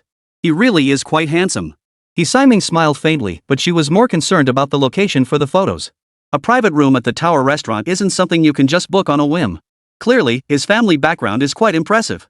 Oh, I completely forgot to tell him. Noticing her three roommates staring, Su Chanqian promptly exited the photo album and turned to message Zhou Yan. Male friendships were remarkably straightforward. Within an hour, Zhou Yan and his three dorm mates had even ranked themselves. Jiang Guo, the eldest, was elected dorm leader. Since no one wanted to be second in command, Zhou Yan, Shen Tianning, and Wu Haobo became third, fourth, and fifth respectively. On the way to the cafeteria, Zhou Yan called his mother, Lu Dan. Learning her son had settled in, Lu Dan felt at ease. A mother worries when her son travels far. It's been that way since ancient times. Having a local in the dorm proved its worth immediately. Following Shen Tianning, the group headed to the second floor of the cafeteria for stir-fried dishes. Apart from the crowd, the taste and price were impeccable. After returning to the dorm, the four thoroughly cleaned the room once more. They then set the air conditioner to 20 degrees Celsius and collapsed into their chairs. Anyone up for a game? Jiang Guo puffed on his cigarette and called out. What else? Let's meet in the rift. I'll carry you guys. Before the words had even left his mouth, Shen Tianning was already sitting up, reaching for the power button, ready to show off his skills. I don't know how to play League. Wu Haobo scratched his head. Then let's play PUBG. We've got 4 people. Sounds good. The squad quickly assembled and began their joyful parachute descent. Someone's behind the tree. Where? Southeast 180. Got it. Watch my move. 3 seconds later, Shen Tianning yelled, help. I'm upside down. I'm upside down. The 4 of them played until 10:30 p.m. Though they didn't bag a single chicken dinner, the atmosphere was spot on, pure, unadulterated fun. Night deepened. Zhou Yan lay in bed chatting with 2 beauties. Chen Jie was the least worrisome. She declined the school's single dorm and opted for a standard 4-person room. The moment she entered the dorm, she stunned her 3 roommates and instantly became the dorm leader. Su Chanxian seemed to be getting along well with her roommates too, and she even ran into a friend she knew from before. Whoa, this little fox's dorm has some serious potential. When Zhou Yan saw the group photo she sent of the 4 roommates, his eyes widened in shock. Who was that baby-faced bombshell in the middle? It just goes to show why Magic Theater is known for its stunning beauties. I really need to go check it out sometime. Lost in thought, Zhou Yan drifted off to sleep, dreaming he was climbing a snow-capped mountain, an exhausting ordeal. The next morning, he jolted awake. Just as he neared the summit, the weather suddenly turned violent. Thunder and lightning erupted. He opened his eyes to find, damn it, it was just Zhang was snoring like a pig. Soon, the other 3 woke up one by one. Stop messing around. Even with hairspray, you're not as handsome as Zhou Yan. Get out here, I need to use the bathroom. Zhang Guo clutched his stomach as he yelled toward the bathroom, where Shen Tianyi had been messing around for over 10 minutes. What the hell's the rush? Old Zhou, check out my hairstyle, got that Daniel Wu vibe? Shen Tianyi wafted over to Zhou Yan, trailing a cloud of cologne, and struck a pose. You're barely 1/10 as handsome as me. Zhou Yan gave him a thumbs up, while old Shen responded with the universal hand gesture. Finally, it's my turn. Zhang Guo dashed into the bathroom. After using the facilities, he grabbed Shen Tianyi's cologne and sprayed it liberally under his armpits. Damn it! That perfume was brought back from abroad by my mom. You better spray it carefully. Shen Tianyi sighed in exasperation, itching to punch the guy. By the time the 4 of them emerged from the dorm, it was already 8:30. Except for Zhou Yan, the other 3 brothers were decked out like peacocks strutting their stuff. Even the usually quiet Wu Haobo had gotten a new hairstyle. As Old Shen put it, they had to deliver a little visual shot to the girls in their class, securing priority in the dating game. Chapter 65, Why was Shen born when Zhou already existed? Economics Building, North Wing 3, Room 408. Even in the hallway, the 4 could hear voices coming from the classroom. Shen Tianyi flicked his hair and dashed to the front. As he put it, since they couldn't match Zhou Yan's looks, they'd have to rely on being first in. That way, if Zhou Yan entered first, the other 3 wouldn't be overlooked. His flamboyant manner instantly amused the other 3. After spending the previous day with him, they discovered that while Shen Tianyi, a native of the Magic City, carried a slight air of superiority, his overall personality and character were genuinely likable. The classroom was nearly full, and Shen Tianyi, the first to enter, certainly drew many classmates' attention. Yet Zhou Yan, who entered last, still garnered the most stares. The 4 of them sat down in the back row. Zhou Yan scanned the classroom. Over half the dozens of students were girls, making the gender ratio surprisingly high. Among them were several attractive girls. The 4 exchanged knowing smiles, no words were needed. Hello, everyone. A girl in the front row suddenly turned around, smiling as she greeted the 4. Hello? Shen Tianyi's eyes lit up. This girl had big eyes, 2 dimples when she smiled, and a great figure and looks. My name is He Yongmei. It's a pleasure to meet you. He Yongmei's gaze drifted unconsciously to Zhou Yan's face. Hello, I'm Zhou Yan. Zhou Yan flashed her a warm smile. You're so tall. I noticed that the moment you walked in. Her smile was radiant, while Jiang Guo beside her rolled his eyes inwardly, muttering that he was clearly the tallest, blah blah blah. Yeah. Zhou Yan said little, while his 3 roommates struck up conversations with the girls sharing a dorm with He Yongmei. Lu Yaden, Yang Ting, Han Ruoyu. Zhou Yan didn't interject much, but he remembered the girls' names. Shen Tianyi soon took charge of the conversation. Being a local with a playful sense of humor, he had the girls giggling non-stop. The room only quieted when a middle-aged man entered the classroom. Hello, everyone. My name is Yao Yu. You can call me Old Yao. First, on behalf of Fu Guang, I'd like to welcome you all. The students below applauded enthusiastically. The homeroom teacher deserved their respect. After the standard opening remarks, Old Yao finally got to the point. Besides me, there's another counselor in the class. She'll take you to pick up your military training uniforms shortly. Enough talk, let's get started with introductions.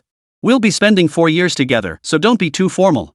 If you have any talents, feel free to showcase them. It might even help your campaign for class committee positions. The moment Old Yao finished speaking, the classroom fell silent. Clearly, no one was eager to be the first to step forward. After about 10 seconds, He Yongmei stood up, a green glow emanating from her body. I absolutely must become class president. After checking the notification, Zhou Yan's lips slowly curved upward. When she had greeted him earlier, he already suspected He Yongmei might be eyeing the class president role. A university class president differs from their high school counterpart and actually holds some influence.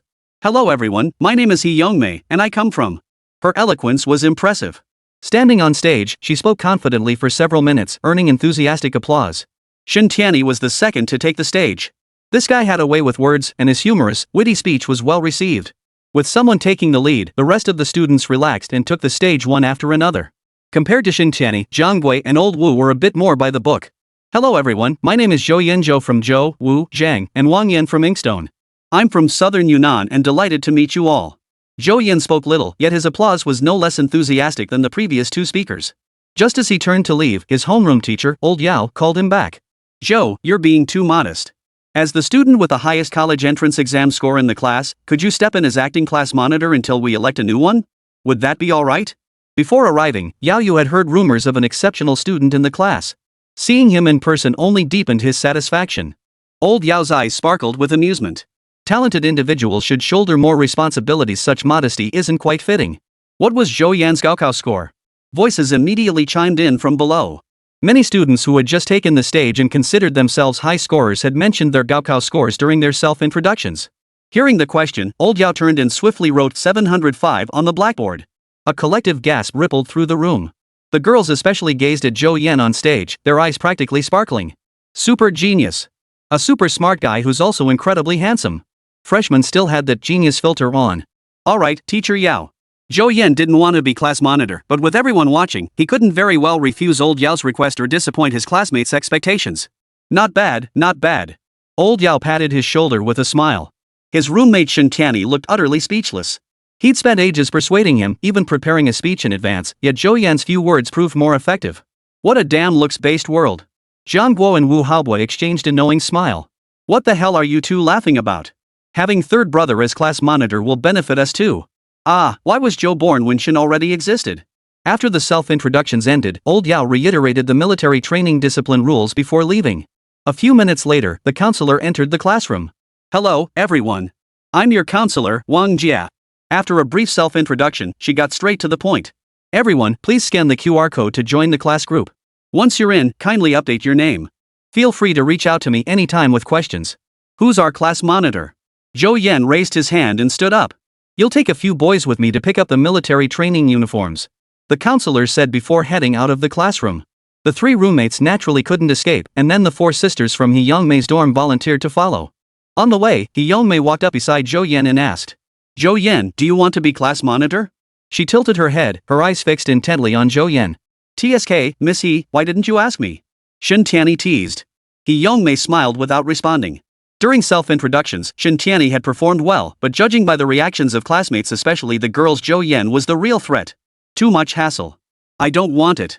While the class president position did offer some perks on campus, Zhou Yan simply didn't need it. He Yongmei beamed at this remark. With more women than men in the class, a handsome academic star held undeniable appeal for the female students. And since Zhou Yan was only the temporary class monitor, as long as he performed even slightly well during military training, she stood no chance. After collecting their military training uniforms, the four of them didn't rush back to the dorm. Instead, they strolled leisurely around campus. Fuguang's scenery was beautiful. Early September brought lush greenery everywhere, along with countless senior female students with long, slender legs. Old Shen insisted Zhou Yan treat them to celebrate his new role as acting class monitor, and Zhou Yan didn't refuse. At 1:30 p.m. sharp, the four of them, now dressed in their military training uniforms, appeared on the parade ground. The 10-day military training was about to begin. Chapter 66, that said. Thousands of freshmen in military training uniforms stood on the field, forming a sea of green. Beneath their caps were faces radiant with youthful energy. After the mobilization speech, the drill instructors led each class to their designated positions. Zhou Yan's platoon instructor was Mao Wei, tall and sturdy, commanding respect without needing to raise his voice, exuding an air of stern authority. The afternoon focused on military posture and formation drills. While the physical exertion wasn't intense, the scorching sun overhead made it anything but easy. Attention! Rest on your feet for 10 minutes. Seeing many students' legs begin to tremble, the instructor immediately called a halt. The moment he spoke, a large group immediately collapsed to the ground. The girls, no longer concerned with their appearance, sat down and began wiping sweat and pounding their legs. Of the four roommates, Shen Tianyi and Wu Haobo were utterly exhausted, while Zhou Yan and Zhang Guo seemed relatively fine. Zhou Yan especially seemed completely unfazed. Battalion leader, why don't you ask the drill instructor if we can go buy some water? Shen Tianyi licked his parched lips, half slumped on the ground as he addressed Zhou Yan. Call me class leader for business, old Zhou for fun, and scrub when we're gaming. All right. Zhou Yan quietly turned off his wish blocker. Sure enough, he was already bathed in white light. Glancing at a few requests, they were all about people being thirsty and wanting water. A single case of mineral water could net him a hefty haul of wish points.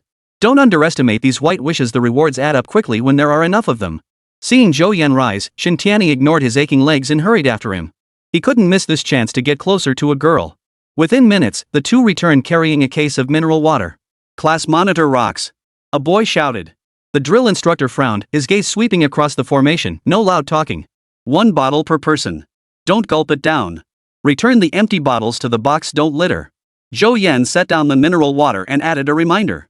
Chen Jie, ever the suck-up, grabbed several bottles and headed toward the pretty girls in the class. He first offered a bottle to the drill instructor, but the drill instructor declined. Such a suck-up. He's practically the shame of the dorm. Jianghua grumbled under his breath, yet couldn't help but feel a touch of envy watching Chen Jie chatting and laughing with the girls. Thanks, class leader. You're so kind, class leader. The girls who came for water all flashed Zhou Yan sweet smiles and offered their thanks. Zhou Yan merely nodded. After getting their water, the girls whispered among themselves. The class monitor is so aloof.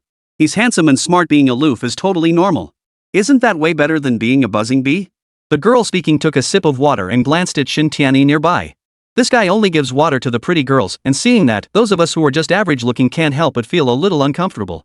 As the saying goes, people don't resent scarcity but resent unfairness. That's exactly how it was. By comparison, Zhou Yan grew more appealing the longer she looked at him. So what if he was a bit aloof? Perhaps it was simply because they weren't familiar with each other yet. Time's up, everyone. Stand up. The instructor glanced at the clock and bellowed. Everyone felt those 10 minutes had flown by. Seriously, they'd barely sat down to take a sip of water. Under the drill instructor's stern gaze, the students reluctantly rose and quickly returned to their designated positions. Don't dare argue with the instructor, and don't dawdle. The boy punished in the neighboring formation was a living example. Only when the sun sank below the western horizon, losing its afternoon heat, did the drill instructor finally call off the training. If I'd known it would be this intense, I would have found a way to take the day off. Chen Jie hung his head, his voice slightly hoarse. His legs felt like they were filled with lead. I think it was okay. Zhou Yan stretched his body. Aside from slightly dry lips, he felt no fatigue. Wimp. Jianghua, with his robust physique, sneered. Jiang Slug, you just wait. Save your energy for something useful, or let's go eat first. Wu Haobua, equally exhausted, suggested weakly. The stir-fries upstairs are delicious, but now two guys are shaking their heads like rattle drums at the mere mention of climbing stairs, refusing to budge. With no other choice, the four of them settled for dinner on the first floor. Zhou Yan didn't return to the dorm with the other three. Instead, he walked alone toward the school exit. His car was still parked in the underground lot outside. He needed to drive it onto campus. After presenting his vehicle pass, the security guard finally allowed Zhou Yan to drive onto campus. The unconventionally styled U9 appeared on campus, instantly sparking quite a buzz. Wow, that car is so sleek. Is it electric? Gazing at the U9, China's electric supercar that dances and even drives on water. My dream car. As the girls nearby gasped in awe, a guy adjusted his glasses and explained, then quickly snapped a photo before the car drove off. Finding a parking spot near the dorms, Zhou Yan parked the car and headed back to his room. After splashing water on his face, he sat down and made a voice call to Shen Zhao. The voice on the other end remained cool and detached. For Shen Zhao, who often took part-time jobs during high school, this level of intensity was nothing. After all, she used to hand out flyers under the blazing sun for hours on end. After a day apart, she was unusually talkative. After chatting for a while, Shen Zhao reluctantly ended the call when Ding Yifeng's phone rang. In that short time, the other three brothers had already boarded several flights. Joe, hurry up. We're just waiting for you. We didn't even get a chicken dinner in the final circle because we were waiting for you, you know that, right? Exactly. You guys go ahead and play. I'll be a bit longer. Zhou Yan shook his head, politely declining the party invite, then sent Su Chanshan a voice message. Military training is so exhausting, Zhou Yan. Su Shanshan's voice sounded weak and weary, tinged with a hint of petulance. Have you eaten yet? Not yet. Yi brought me some. Yi? Sonny, didn't I show you? You forgot? Oh, I haven't forgotten that. Actually, this is something you could forget. Su Chanshan whispered softly. What did you say? Zhou Yan didn't quite catch it, but then another girl's voice came through the phone, mimicking Su Chanshan's earlier tone in a sweet, girlish voice. My roommate's back. Gotta go. She shoved the phone under her pillow, her face flushed crimson as she glared at her roommates. Zhou Yan. I'm so tired. I need a hug. Li Xiaomeng and Song Yi chimed in together, embarrassing Su Chanshan so much she burrowed straight under the covers, playing ostrich. Zhou Yan had just set his phone down when he noticed three pairs of eyes fixed on him. Aren't you single? Who were you on a voice call with just now?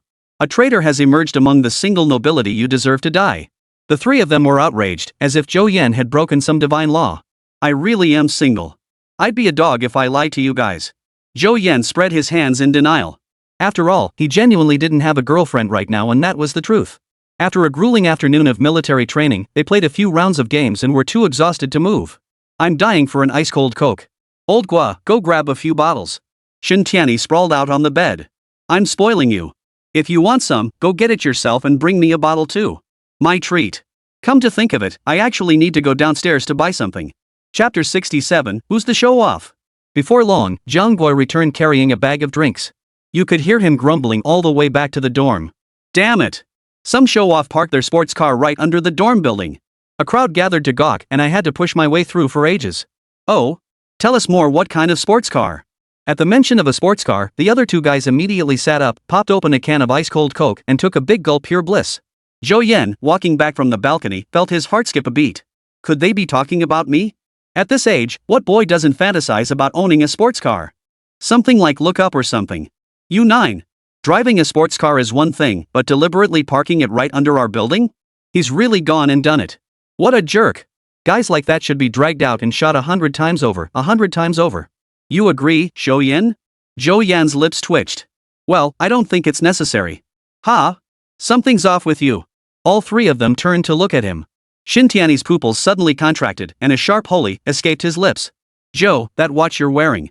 He lunged forward in a single stride, snatched Zhou Yan's right hand and stared at it wide-eyed. Seconds later, his expression shifted to one of sudden realization. No wonder, no wonder. So it was you, you little rascal. What's going on? What are you babbling about? The other two hadn't grasped the meaning yet, but they also leaned in to examine the watch on Zhou Yan's wrist. Besides thinking it looked kinda nice, they didn't see anything special. See, old Gua? The show-off you mentioned is right here in front of us. Following Chen Jie's gaze, they both stared blankly. Old Zhou? No way. Chen Jie quickly took a sip of ice-cold cola to steady his nerves, then pointed at Zhou Yan's wrist. Do you know how much that watch on old Zhou's wrist costs? 8,000. Guess again. 20,000? Zhang Gui quoted a figure he considered extremely high. Too low. Way too low. Why did you put old Zhou's watch back in the case? How much is it? Spit it out. Ahem, the Vacheron Constantine overseas. Close to 1 million. Clang. 2 bottles of Coke crashed to the floor. Zhang Gui stammered, 200,000? 1 million? Seems like it. Wu Haobo searched on his phone, swallowed hard, and looked at Zhou Yan with a different gaze. Chen Jie felt the same way. He'd always thought he was the best off in the dorm, being a local to boot, which had given him a bit of an air of superiority when he first arrived. But seeing Zhou Yan's clothes and computer yesterday, he realized Zhou wasn't doing too badly either, though he never imagined it would be this outrageous. Why are you looking at me? I got the car and watch during a big clearance sale. Put. Like I'd buy that. Fine, clearance sale, huh? Get me one too. Hearing Zhou Yan say that, the three of them burst out laughing. After a few teasing remarks, the dorm atmosphere returned to normal, mainly because their first impression of Zhou Yan was so positive. Spending these past 2 days with him had been surprisingly comfortable. You'd never guess he was a super rich second-generation heir. So after a brief moment of shock, they quickly returned to their usual selves. Meanwhile, in the girls' dorm, a late-night chat session was underway. Fresh off arriving at university, with new friends and exhausted from military training, the girls lay on their beds chatting about everything under the sun. Beyond reminiscing about the past, their most frequent topic was acting class monitor Zhou Yan. Just like in the guys' dorm, where besides gaming, the hottest topic was always the cute girls in their class. Hey, do you think our squad leader has a girlfriend? He's so aloof with everyone. Exactly. He treats even us girls like shoe etching the same way. Not necessarily. A top student who scored over 700 points? Who has time for romance? Huh, sis, you make a really good point. The exhausted freshman soon drifted off to sleep. Ugh, I can't take it anymore. After being jolted awake by the alarm, Chen Jie rubbed his legs and groaned. It wasn't just Chen Jie, most of the newcomers felt sore all over after waking up, even more exhausted than yesterday. The high-intensity study schedule of senior year, with barely any physical education classes, meant their bodies simply couldn't adapt to this level of training. Old Zhou, how come you're as fresh as a daisy? That's not right. Chen Jie circled Zhou Yan, letting out a disbelieving TSK. Zhang and Guo were big, burly guys. It made sense they'd be fine after training. But how could Zhou Yan be so relaxed too? He just didn't get it. Zhou Yan had a well-proportioned physique, the type that looked slim in clothes but revealed solid muscle when undressed. Poof. My body, enhanced by the system, isn't something you ordinary mortals can fathom.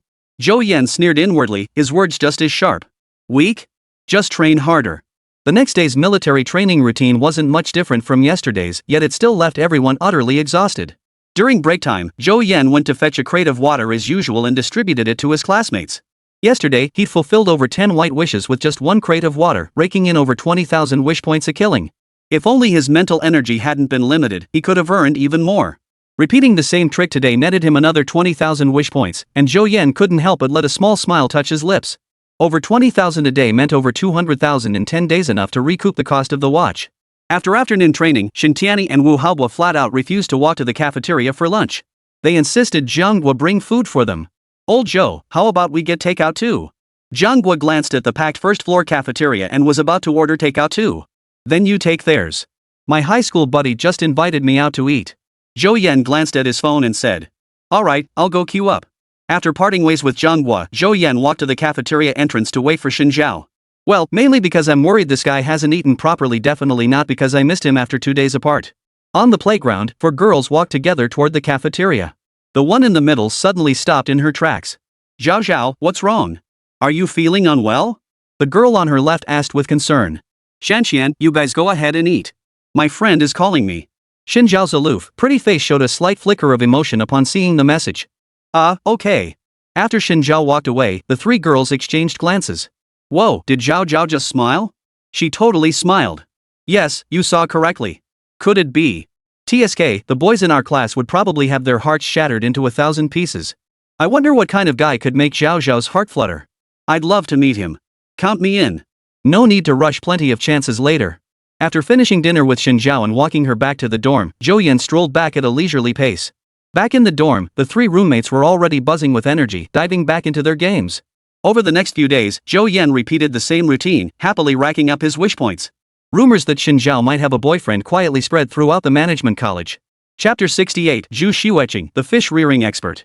On Xin Zhao's first day in class, her reputation spread like wildfire. The homeroom teacher highlighted her status as the provincial top scholar and, of course, she was unanimously elected acting class monitor. Barring any surprises, the acting title would be dropped once military training concluded. Her aloof, unapproachable aura left the boys utterly captivated. Some boys mustered the courage to approach her and ask for her contact information, only to be rejected without exception before finally backing off. By the time military training began, she was already being hailed as the school's most beautiful girl. Her classmates walked with a spring in their step, brimming with pride. "The future campus beauty is in my class. Whether I can win you over or not, I don't care, I get to see you every day." That day when she went to the second-floor cafeteria with Zhou Yan, boys from other classes saw them together, and rumors spread that she had a boyfriend. The boys in Xin Zhao's class responded with, "Don't believe rumors, don't spread rumors." The girls in her dorm couldn't contain their curiosity and asked Xin Zhao if she had a boyfriend. Xin Zhao simply nodded, but when they pressed further, she didn't respond. Zhou Yan remained oblivious that his meal had broken the hearts of at least dozens of boys. He was merely an emotionless water carrier. "Attention, everyone! Stand at attention!" Afternoon sunlight cast a golden rim around the drill instructor's stern, dark face. 48 students stood in 6 rows. After several days of training, they already looked quite presentable. "At ease. Squad leader, step forward." "Present." Zhou Yan's voice boomed as he stepped forward. "Inspection of military bearing, commencing now." The moment the words left his mouth, many immediately panicked. The drill instructor had emphasized military appearance on the very first day of training. At first, everyone strictly followed the requirements, but after several days without inspection, many had let their guard down. They hadn't expected a surprise inspection to come out of nowhere. "Yes." Zhou Yan spread his legs and scanned the formation with his gaze. He hadn't anticipated the drill instructor pulling this stunt either. The boys were fine, but the girls were in trouble. No need to get close, those discreetly wiping their mouths were bound to be in trouble. Zhou Yan's footsteps came to a gradual halt. "Step out." He singled out Xintiani first, no choice, the guy was just too obvious, his belt undone and 2 buttons askew. Spotting Zhou Yan approaching, Xintiani frantically signaled him with his eyes, but was still ruthlessly pulled out. He could only shuffle out of the line, silently cursing Zhou Yan 18 times over in his mind. Zhu Xiueqing pressed her lips together nervously. Would the class monitor pick on her? She felt a bit uncertain. As the prettiest girl in the class, she'd gotten along well with the boys these past few days, but unfortunately, that didn't include Zhou Yan. Zhou Yan's footsteps halted. Zhu Xiueqing looked up at him, her eyes brimming with tenderness. "Step out." Zhou Yan ignored her completely. "If you're so eager to stare at Xin Zhao and Shanxian, then keep staring at me." Since he'd already called out his roommate, there was no way he'd let Zhu Xiueqing off the hook. A flash of annoyance flickered in Zhu Xiueqing's eyes as she shot Zhou Yan a fierce glare. After her, several more were pulled out. Reporting, instructor. Military inspection complete. After the inspection, Zhou Yan stepped forward to report to the instructor. Back to the squad. The instructor was quite satisfied with his performance these past few days. In every respect, this squad leader was highly qualified. I emphasized military appearance on the very first day of training. What's the deal with you lot? The drill instructor's stern gaze swept over the men who had been called out, each of them hanging their heads, too afraid to speak. Today's training is almost over. How about each of you performs a little something? What do you say? A hint of a smile appeared on the instructor's face. Yes. The boys below cheered and clapped. Several girls quietly breathed a sigh of relief, while the boys who'd been singled out looked troubled. Zhu Xueqing wore an equally sullen expression. It wasn't because of the performance itself, but because of Zhou Yan, the squad leader. Over the past few days, the boys in the class had been quite considerate toward her, often seeking her out for chats during breaks. Zhou Yan, however, was the sole exception. He was still aloof toward her. Yesterday during drill practice, when the instructor asked him to pick two people with incorrect stances, Zhou Yan had singled her out immediately, making her feel utterly humiliated. As a seasoned player, she couldn't quite tell if Zhou Yan was genuinely uninterested or just playing hard to get. Experience told her it was the latter, but Zhou Yan seemed to treat other girls the same way. If it were any other guy, Zhu Xueqing wouldn't have cared. But Zhou Yan was exceptionally handsome and academically strong, a true catch. Girls from other classes were even asking about him. She desperately wanted to reel Zhou Yan into her pond. Xin Tianyi was still cursing Zhou Yan, that jerk who wouldn't give him any face, but when the instructor announced they'd be performing a routine, his anger instantly vanished. With class beauty Zhu Xueqing right beside him, it was the perfect moment to showcase his true skills. Damn it, if only he'd brought his guitar to school. He could have strummed a song and gained a whole new fan club of little admirers. A matchstick was walking down the street when it felt an itch on its head. It scratched it, then accidentally lit itself on fire. After being rushed to the hospital, it was turned into a cotton swab. While he was silently cursing his luck, a quick-witted guy stepped up and cracked a cold joke. That's so cold, thanks a lot. That was so awkward, I'd say it doesn't count. Immediate protests erupted below. The instructor's mouth twitched, but he didn't press the boy, letting him off the hook. How about this? No sooner had he stepped down than another boy jumped up, trying to follow suit only to be met with immediate opposition from the crowd. Then I guess I'll just sing a song. That shows some sincerity. Alright, I approve. Then the boy opened his mouth and left the entire class speechless. After finishing two tigers, the boy dashed back to his seat, but everyone still gave him a polite round of applause. Soon, only Xin Tianyi and Zhu Xueqing remained unperformed. Ahem. With a light cough, Xin Tianyi stepped forward with a swagger. I'll be performing Confession Balloon for you all. He began singing immediately. Coffee on the left bank of the Seine. A cup in hand, savoring your beauty. I have to admit, this guy might be a bit showy, but he actually sings pretty well. As Xin Tianyi sang, his gaze kept drifting toward Zhu Xueqing, drawing murmurs of surprise from the audience. After finishing the song, he received thunderous applause. Compared to the somewhat perfunctory performances earlier, Xin Tianyi truly stood out. The final act belonged to Zhu Xueqing. Many boys' eyes lit up with anticipation. She was undeniably the most popular girl in class. Well, I guess I'll dance then. Zhu Xueqing stood up, steeled her resolve, and promptly stripped off her military training uniform. No pain, no gain. Since she couldn't avoid performing, why not embrace it and showcase her charm? I bet you won't be able to resist, Zhou Yan. Chapter 69, The Little Squad Leader, Easily Handled. Whoa, she's really going for it. Whoa, that figure is seriously hot. So good to look at. The boys erupted in excitement. Even students from the neighboring class turned their heads at the commotion. Zhu Xueqing tapped her phone, found the BGM, and cranked the external speaker to full volume. A melancholic yet rhythmically sharp electronic melody began to flow. Take me back, don't leave me. Don't be bad, don't hurt me. The classic Back to Me, a must-know track for every dance streamer. The crowd grew even more excited as the intro kicked in. Zhu Xueqing had clearly practiced extensively. Her dance moves locked perfectly onto every beat. Hip swivels, spins, waves. Her movements were bold yet controlled. Her movements were intensely seductive, bold, and fiery, as if igniting the very air around her. During the chorus climax, as the lyrics repeat "Come back to me," the rhythm intensifies. Her rapid consecutive spins send the hem of her camouflage outfit flying, briefly revealing a sliver of her toned, fair waist and abdomen. The clearly visible six-pack elicits low gasps from the students below. Zhu Xueqing's expression shifted between icy resolve and a faint, almost imperceptible smile. As her gaze swept across the audience, it carried a searing magnetism. As the final note faded, her movements froze in a crisp, decisive pose. Breathing heavily, her chest rising and falling, her gaze intense, her cheeks flushed crimson. The entire field fell silent for a second. Then thunderous applause, whistles, and cheers erupted, nearly shaking the evening sky. Boys clapped and cheered with all their might, while girls watched with eyes brimming with envy and excitement. Even the usually stern drill instructors stood at the perimeter, their faces wearing surprised yet admiring smiles. Xin Tianyi couldn't help but swallow hard. The class beauty's stature seemed larger than he'd imagined. Xu Xueqing basked in the cheers, bowing to the crowd with a smile before striding confidently back to her class. As she passed Zhou Yan, she shot him a flirtatious glance. Seeing his slightly dazed expression, she smirked inwardly. Little class monitor, easily handled.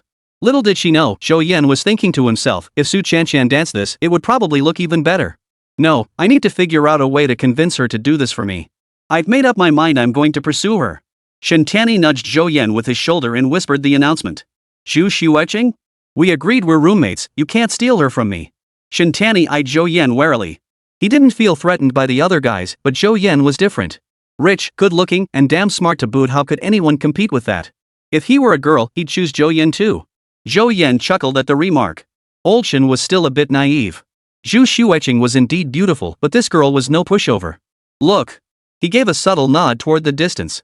Shen Tianyi turned his head just in time to see a boy walk up to Xu Xueqing, whispering something in her ear. Xu Xueqing smiled as the boy nodded and dashed off. In no time, he returned with a bottle of drink. Panting, he twisted open the cap and handed it to Xu Xueqing. Damn it! Shen Tianyi muttered under his breath. You'd be better off chasing He Yongmei instead of Xu Xueqing. Wu Haobo, usually quiet, chimed in. He could see right through the motives of those guys approaching Xu Xueqing. Did she really not get it? Yet she accepts them all without refusal. That's what makes it so intriguing. Not rejecting, not initiating. Isn't that the mark of a trashy woman? You just don't get it. Shen Tianyi adjusted his hat brim. With his looks, he couldn't believe he couldn't win Xu Xueqing over. It was only natural that a girl as attractive as her would have men swarming around her, especially when she danced so provocatively. Besides, he and Xu Xueqing had been chatting every night these past few days. They got along well. There was definitely a chance. Wu Haobo tried to say something else but was silenced by Zhou Yan's glare. The guy was clearly hooked after watching her dance. Nothing he said now would make a difference. He'd probably only come to his senses after getting burned. Jiang Gua, who usually seemed honest and straightforward, grinned widely beside them. The reason old Shen was so infatuated. Besides Xu Xueqing's undeniable beauty, there was also a desire to prove his own charm. Constantly overshadowed by Zhou Yan, he wanted to find a beautiful girlfriend to prove his worth. Enough, enough. Come on, let's go eat. I'm starving. The three of them stood up in unison and headed toward the cafeteria. Shen Tianyi was already chatting and laughing with Xu Xueqing up ahead. Qianqian, during military training this afternoon, some seniors offered you drinks. Why didn't you accept any? He Siming asked casually, though she felt a twinge of envy. Both Song Yi and Su Qianqian had received drinks from seniors, while she and Li Xiaoming had gotten nothing. Shallow already has a little brother. How could she drink drinks from other guys? Li Xiaoming replied, head down as she played her game. Su Qianqian curled her lips, not wanting to answer such a question at all. Her mother had taught her from childhood never to accept gifts from boys, no matter how inexpensive. She'd lived by that rule her entire life, with one exception, Zhou Yan. Even then, Zhou Yan had tricked her into giving him a skin first, and his later return of the favor was merely reciprocation. As their relationship grew closer, they gradually relaxed those boundaries. But in Simin's eyes, even if he had a girlfriend, accepting a drink from him wasn't a big deal. What's the big deal? Does accepting a drink mean you have to date him? Ugh, what a bunch of useless teammates. They can't even hold a lane. Li Xiaoming flung her phone onto the bed and sprawled out next to it, completely disregarding her appearance. Honor of kings? Yeah. Add me as a friend, and I'll carry you. After playing with Zhou Yan so much, Su Qianqian's skills improved rapidly. Even in low-star king matches, she could carry the team, right? For real. I'm in. Li Xiaoming giggled and quickly grabbed her phone. You two wanna play? Su Qianqian turned to the other two. I want to, but I only know how to play support. Song Yi nodded. She was feeling a bit bored too. I'm in too. He Simin instinctively wanted to refuse. Instead of wasting time gaming, she'd rather bond with the guys. That'd be way more fun. But then she thought, there were only 4 girls in their dorm. With Su Qianqian gone, wouldn't they end up inviting that handsome guy? So He Simin paused, then decided to join first. If it got too boring, she'd just play 1 round and then go shower. Su Qianqian quickly added the 3 of them to the team. 25 minutes later, the girls exchanged glances and sighed in unison. Group Qs only matched other group Qs. Her dodgy had gone godlike early on but couldn't close out the game. After several back-and-forth skirmishes, they still lost. Li Xiaoming and He Simin combined for a whopping 116 kills. Intel wouldn't dare develop such a low-performance chip. Surprisingly, the player with the fewest deaths besides Su Qianqian was the support, Song Yi. It's my fault. I'm just too weak on the top lane. Li Xiaoming hung her head in defeat. While Su Qianqian dominated the entire game, she and He Simin kept getting killed in creative ways. I'm drenched in sweat. I'm going to take a shower first. Didn't meet anyone I wanted to meet, and we lost the game. He Simin immediately left the team and headed for the bathroom.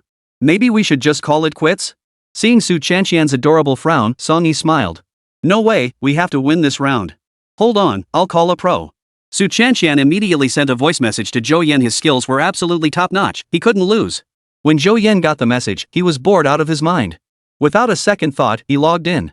Upon entering the game room, he was surprised to find two other girls, probably Su Chanqian's roommates. 8 minutes later. Wow, you're so skilled, bro. The enemy marksman was instantly knocked offline. He see Min, showering in the bathroom, frowned at the cheers echoing from outside. What's going on? Chapter 70, want to join? I'm done playing. I have military training tomorrow. After a 5-game winning streak, Su Chanqian bit her lip. I'm logging off first. Zhou Yan immediately left the team. After several intense rounds, his eyes were starting to feel sore. The first 2 games were manageable, easy kills led to quick wins.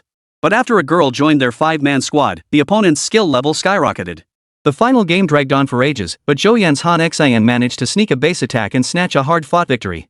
Chanqian, Zhou Yan is so skilled, and his voice is really nice too. Li Xiaoming beamed as she checked her star count. She wasn't really paying attention, just saying whatever came to mind. It was okay. Su Chanqian was starting to regret inviting him along. To beat Zhou Yan, everyone played junglers. Song Yi picked Yao and spent the entire game running circles around him. Especially after Yi Siming joined, she played marksman and kept making sarcastic remarks. Go help the jungler, okay? I can handle the pressure on my own. Chanqian, why don't you let the jungler take the blue buff? Looks like he's running low on mana. Wow, that play was so cool. He's pretty steady under pressure. Song Yi added. Despite some pretty ridiculous mistakes in several games, Zhou Yan just kept saying it's fine without showing any signs of anger. Perhaps Su Chanqian's presence made it hard for him to lose his temper, but she could tell Zhou Yan genuinely wasn't angry. That alone showed he was a guy with a good temper.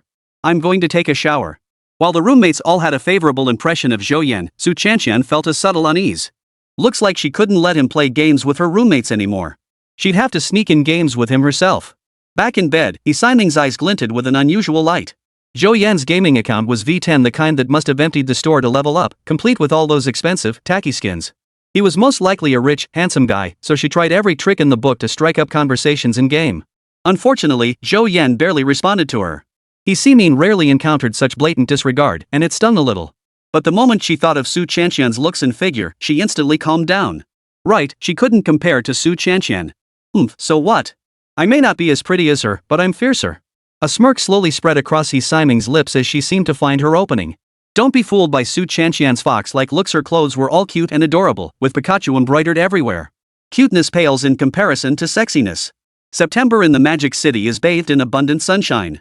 Attention, all. Stand at attention. Last half day, pick up your spirits. Yes.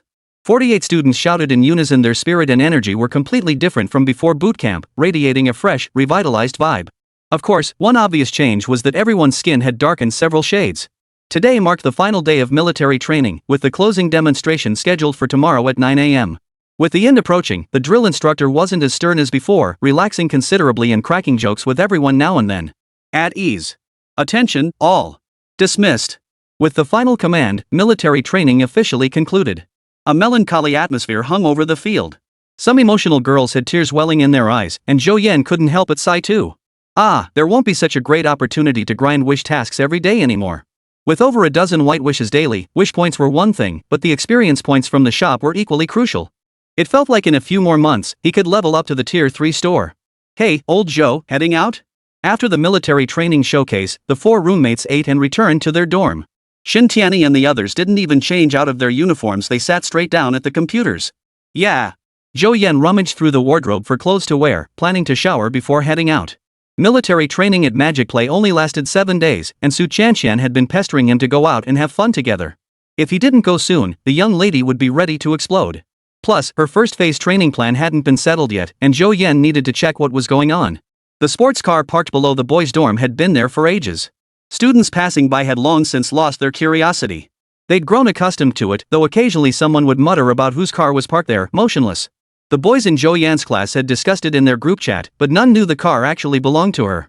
The 3 dorm mates who knew kept their mouths shut. If Zhou Yan didn't mention it, they wouldn't say a word. Yet whenever the boys in their class excitedly discussed it, the trio would invariably exchange disdainful glances. Blow your own trumpets, guys. I've actually sat inside it.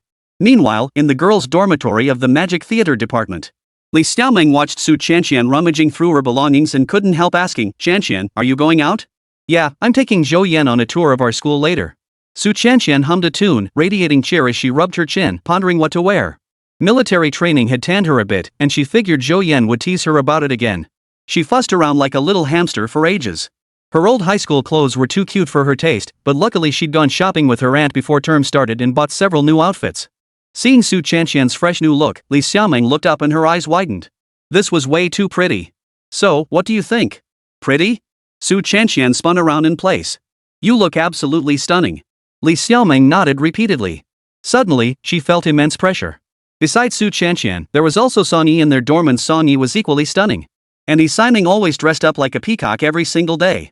Oh, Shallow, are you getting ready to go out? Just as she spoke, Yi Siming pushed open the door, her eyes lighting up. Oomph, she really is a little vixen. Yeah.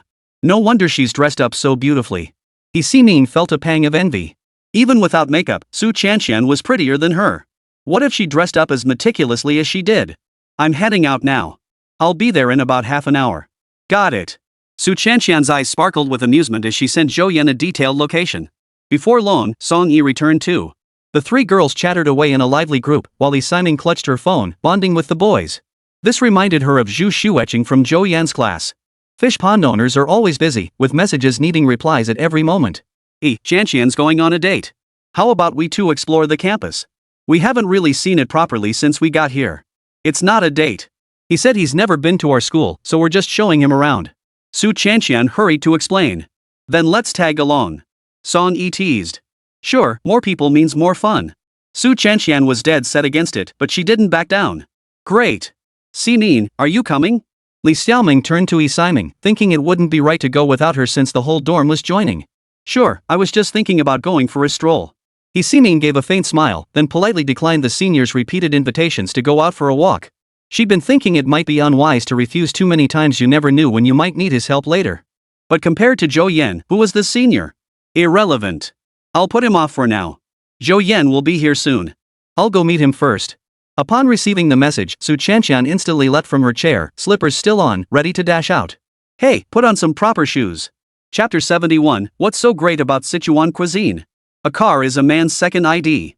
Zhou Yan, driving his supercar, passed through the Shanghai Theater Academy without any hassle. After a quick registration, he was waved right in. After slipping the security guard a pack of Huazi cigarettes, the man even kindly offered some advice. Like which route to take to get closer to the girls' dorms, or where it's easiest to park, and so on. Su Chanqian, pulled back from the hallway by her roommate, blushed as she changed her shoes. The four girls headed downstairs together. Just as they stepped out of the dorm, a Monday silver supercar slowly emerged from around the corner. Yi Siming's eyes lit up instantly. She recognized this car. China's first pure electric supercar. Apparently only 100 or so existed nationwide. Suddenly, her gaze sharpened and her breathing quickened. The license plate, Hue, ZY520. Could it be? Song Yi beside her also noticed this detail. She glanced at Su Chanqian beside her, feeling a bit puzzled. Isn't that Zhou Yan's car? Why isn't Shallow reacting at all? As these thoughts flashed through her mind, the silver supercar came to a stop right in front of the four of them. The driver's side window slowly rolled down. Chanqian.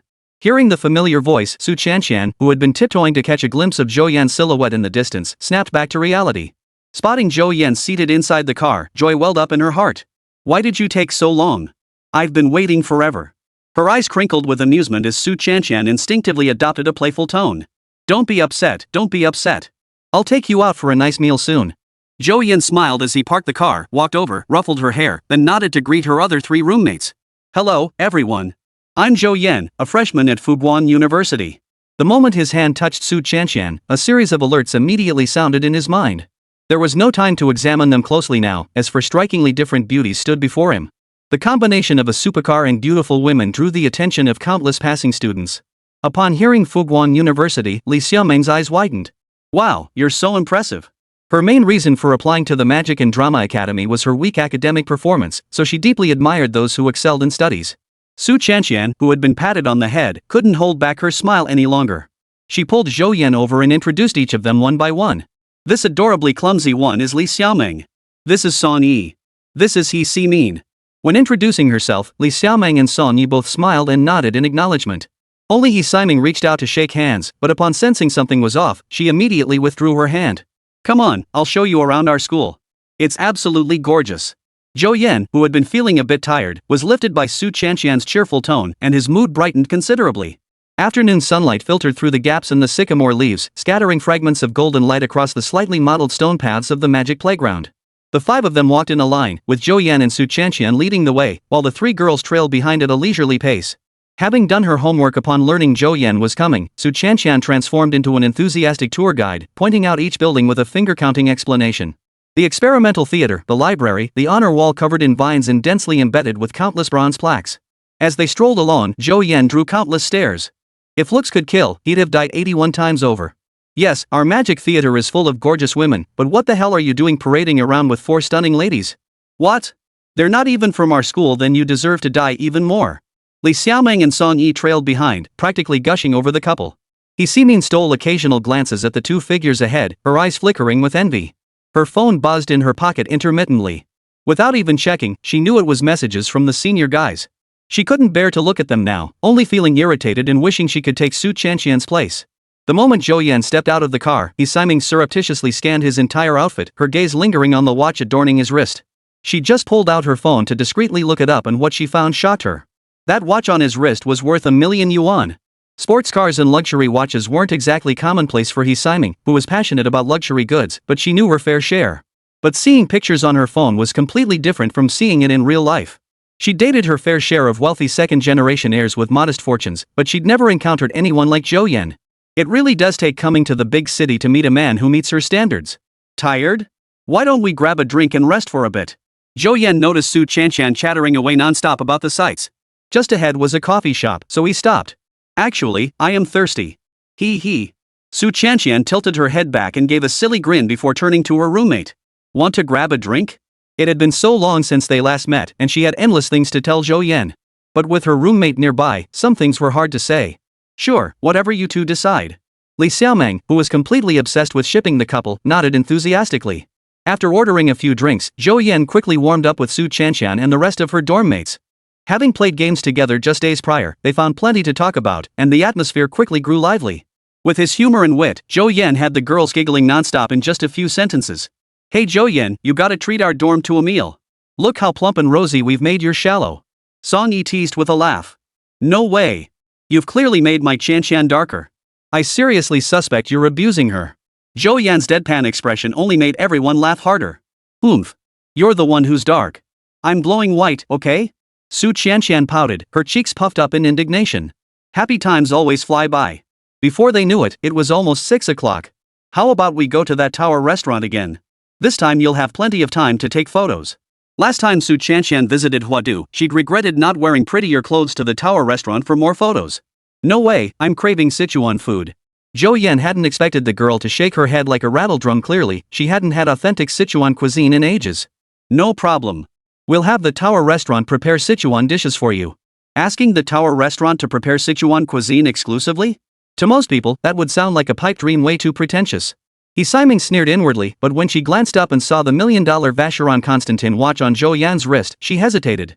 The wealthy always had their privileges. What if he really could make the tower restaurant do it? Just agree already. What's there to hesitate about? Seeing Su Chanqian tilt her head in thought, Li Xiaoming screamed inwardly, wishing she could answer for her right then. Or we could just eat nearby. I know a Sichuan restaurant with pretty good food. Noticing Su Chanqian's hesitation, Song Yi stepped in to speak for her. Yeah. The bun's too far, and your car can't fit that many people anyway. Following her best friend's lead, Su Chanqian nodded in agreement. The tower restaurant was simply too expensive. She didn't want Zhou Yan to spend that much, and besides, the portions there were so small you couldn't possibly get full. Since coming to university, she hadn't had authentic Sichuan cuisine. She really missed it. Alright, then let's go eat Sichuan food. Zhou Yan didn't insist. Li Xiaoming, seated at the far end, kept her head down, her face dark with frustration. Heaven only knew how badly she wanted to go to the tower restaurant. When Zhou Yan suggested it, Li Xiaoming had already planned the caption for her evening WeChat Moments post. And now you tell me we're having Sichuan food? Chapter 72, the principal calls him Mr. Zhou. Shui Zhui. A popular Sichuan restaurant near the Shanghai Theater Academy, it features a new Chinese Zen aesthetic. Natural wood tones dominate the decor, complemented by soft paper lanterns and bamboo partitions, creating a serene and elegant dining atmosphere. It exuded a certain cultural and design sensibility. While pricier than ordinary eateries, it wasn't as prohibitively expensive as high-end restaurants. In the largest private room, True Flavor, Jiang Baiwei was toasting glasses with several middle-aged men. Any magic theater student present would recognize them as the director of admissions and the vice principal, essentially the school's leadership. Jiang Baiwei had come to discuss a school enterprise partnership. Star Voice Talent would scout promising students for Magic Theater, while Magic Theater would provide resources to Star Voice Talent in return. This mutually beneficial arrangement kept the dinner atmosphere consistently harmonious. The exchange of toasts was truly a joyous occasion for both hosts and guests. Principal Wang, Director Li, let's enjoy a fruitful collaboration. Ha, same to you, Ms. Jiang. After a hearty meal, the group pushed open the private room door and stepped out. The counselor mentioned the restaurant owner hails from Sichuan, making the dishes truly authentic. Yeah, I saw it recommended on the school forum too. Song Yi and Li Xiaoming chatted animatedly as the five of them followed the waitstaff toward the private room. At the corner, they bumped into Jiang Baiwei and her group heading out. Good evening, Principal. Good evening, Director. Li Xiaoming, leading the group, recognized the school officials first and immediately bowed to greet them. The two officials smiled and nodded in acknowledgement. At that moment, Jiang Baiwei spotted Zhou Yan and Su Chanshan chatting with heads bowed behind them, and her expression brightened. Mr. Zhou, Chanshan, what a coincidence. Sis Weiwei, when did you arrive in Shanghai? Hearing the familiar voice, Su Chanshan looked up and saw Jiang Baiwei smiling at her, her face lighting up with joy. Ms. Jiang, it's been ages. Zhou Yan stepped forward and shook her hand. As luck would have it, just moments ago at the dinner gathering, Jiang Baiwei had mentioned to several leaders her hope that they would look after a new student named Su Chanshan and the mysterious Mr. Zhou behind her. Principal Wang and Director Li exchanged a glance, immediately breaking into friendly smiles. This is Principal Wang from Magic Theater. Hello, Principal Wang. I'm Zhou Yan. This is Director Li from the admissions office. Hello, Director Li. Under Jiang Baiwei's introduction, the school leaders beamed as they shook hands with Zhou Yan one by one. This scene left Su Chanshan's four roommates speechless, especially He Siming. Her eyes nearly popped out of her head. Even if Zhou Yan was a rich kid, it shouldn't warrant the principal and director acting like this, right? And why did their smiles seem tinged with flattery? They were like completely different people from the stern leaders at the military training showcase just days ago. Song Yi cast a worried glance at Su Chanshan, who was grinning as she held Jiang Baiwei's hand. This best friend status was no ordinary thing. He's definitely not just some spoiled rich kid. Are you really sure you can handle a guy like that? In the restaurant hallway, the two groups didn't linger long. After introducing themselves and exchanging contact information, they parted ways. Before leaving, several leaders from Magic Play specifically greeted Su Chanshan, committing her appearance to memory. In the future at school, they could give her a little consideration within the rules. Building good karma never hurts. Once inside the private room, the atmosphere grew quiet and the girls all seemed a bit stiff. When they first met that afternoon, they had all seen Zhou Yan merely as a wealthy second-generation peer. But after spending time with him, they discovered he was witty and humorous, without a trace of arrogance. Their conversations soon became more relaxed. But seeing Zhou Yan conversing so effortlessly with the school leadership had shaken their worldview. The principal even addressed him as Mr. Zhou, didn't they? They'd always just called him by his first name, Zhou Yan. What are you all staring at? Let's order first. Zhou Yan took the menu from the waiter and handed it to the girls. Thankfully, with Su Chanshan's lively antics and Li Xiaoming's carefree spirit, the mood in the private room gradually lightened. Chanshan, who is that Weiwei's sister? Li Xiaoming couldn't help but ask, her arm hooked around Su Chanshan's. Jiang Baiwei's powerful aura and refined demeanor were exactly what Li Xiaoming had always dreamed of. Founder of Star Voice Entertainment, China's top-tier performing arts training institution. Before Su Chanshan could answer, Song Yi blurted out. As a student at Starlight, she'd seen Jiang Baiwei's profile at the branch campus. The moment she saw her, Song Yi felt an instant sense of familiarity. The moment the nicknames Sis Weiwei and President Zhong were uttered, she immediately recognized Jiang Baiwei. Shui Zhai served dishes quickly, and soon the table was laden with fragrant Sichuan cuisine. After wandering around campus for hours, they hadn't felt particularly hungry earlier. But the moment the aroma of Sichuan cuisine hit their noses, everyone's stomachs started growling. Once they picked up their chopsticks, they couldn't stop. Zhou Yan devoured 3 bowls of rice in one sitting. Sichuan cuisine was simply irresistible, becoming more delicious with every bite. Even Su Chanshan, who usually had a small appetite, put down her chopsticks only after finishing 2 small bowls. It was clear this girl was truly craving the flavors of home. After filling their bellies, Su Chanshan watched Zhou Yan chatting and laughing with her roommate. For some reason, a faint pang of sadness stirred in her heart. A golden glow slowly rose from her body, catching Zhou Yan's attention. I want to go out and have fun with Zhou Yan alone. Just the two of us. Seeing this wish prompt, Zhou Yan couldn't help but gently stroke her head with affection. Do you have class tomorrow? Yes, a full schedule. At that thought, Su Chanshan's head drooped. Then next weekend when you're off, how about I take you to visit Fuguan University? Sure. Su Chanqian smiled faintly but then thought, what if Zhou Yan's roommate tagged along too? She felt a pang of disappointment. Just the two of us. After touring the campus, I'll take you to check out the Maokong branch. Zhou Yan leaned close to her ear and whispered. Really? Su Chanqian's face lit up instantly, her lingering gloom swept away. She looked up just in time to catch Li Xiaoming and Song Yi, her two roommates, beaming at her and Zhou Yan with auntie-like smiles. A blush crept up her cheeks as she gently pushed Zhou Yan away from her close proximity. After dropping the four sisters back at their dorm, Zhou Yan finally drove away from magic play. Back in the dorm, the three sisters sat cross-legged chatting. Occasionally, Su Chanqian's pouting protests would break through the couple-shipping duo's comments were just too embarrassing. He Min lay on her bed, her eyes darting around as if lost in thought. Listening to the giggles below, she couldn't help but frown. She felt deeply resentful. Was she really that bad? During dinner, He Min deliberately brought up several topics to strike up a conversation with Zhou Yan, but each attempt was brushed off with a casual deflection. Not a single opening.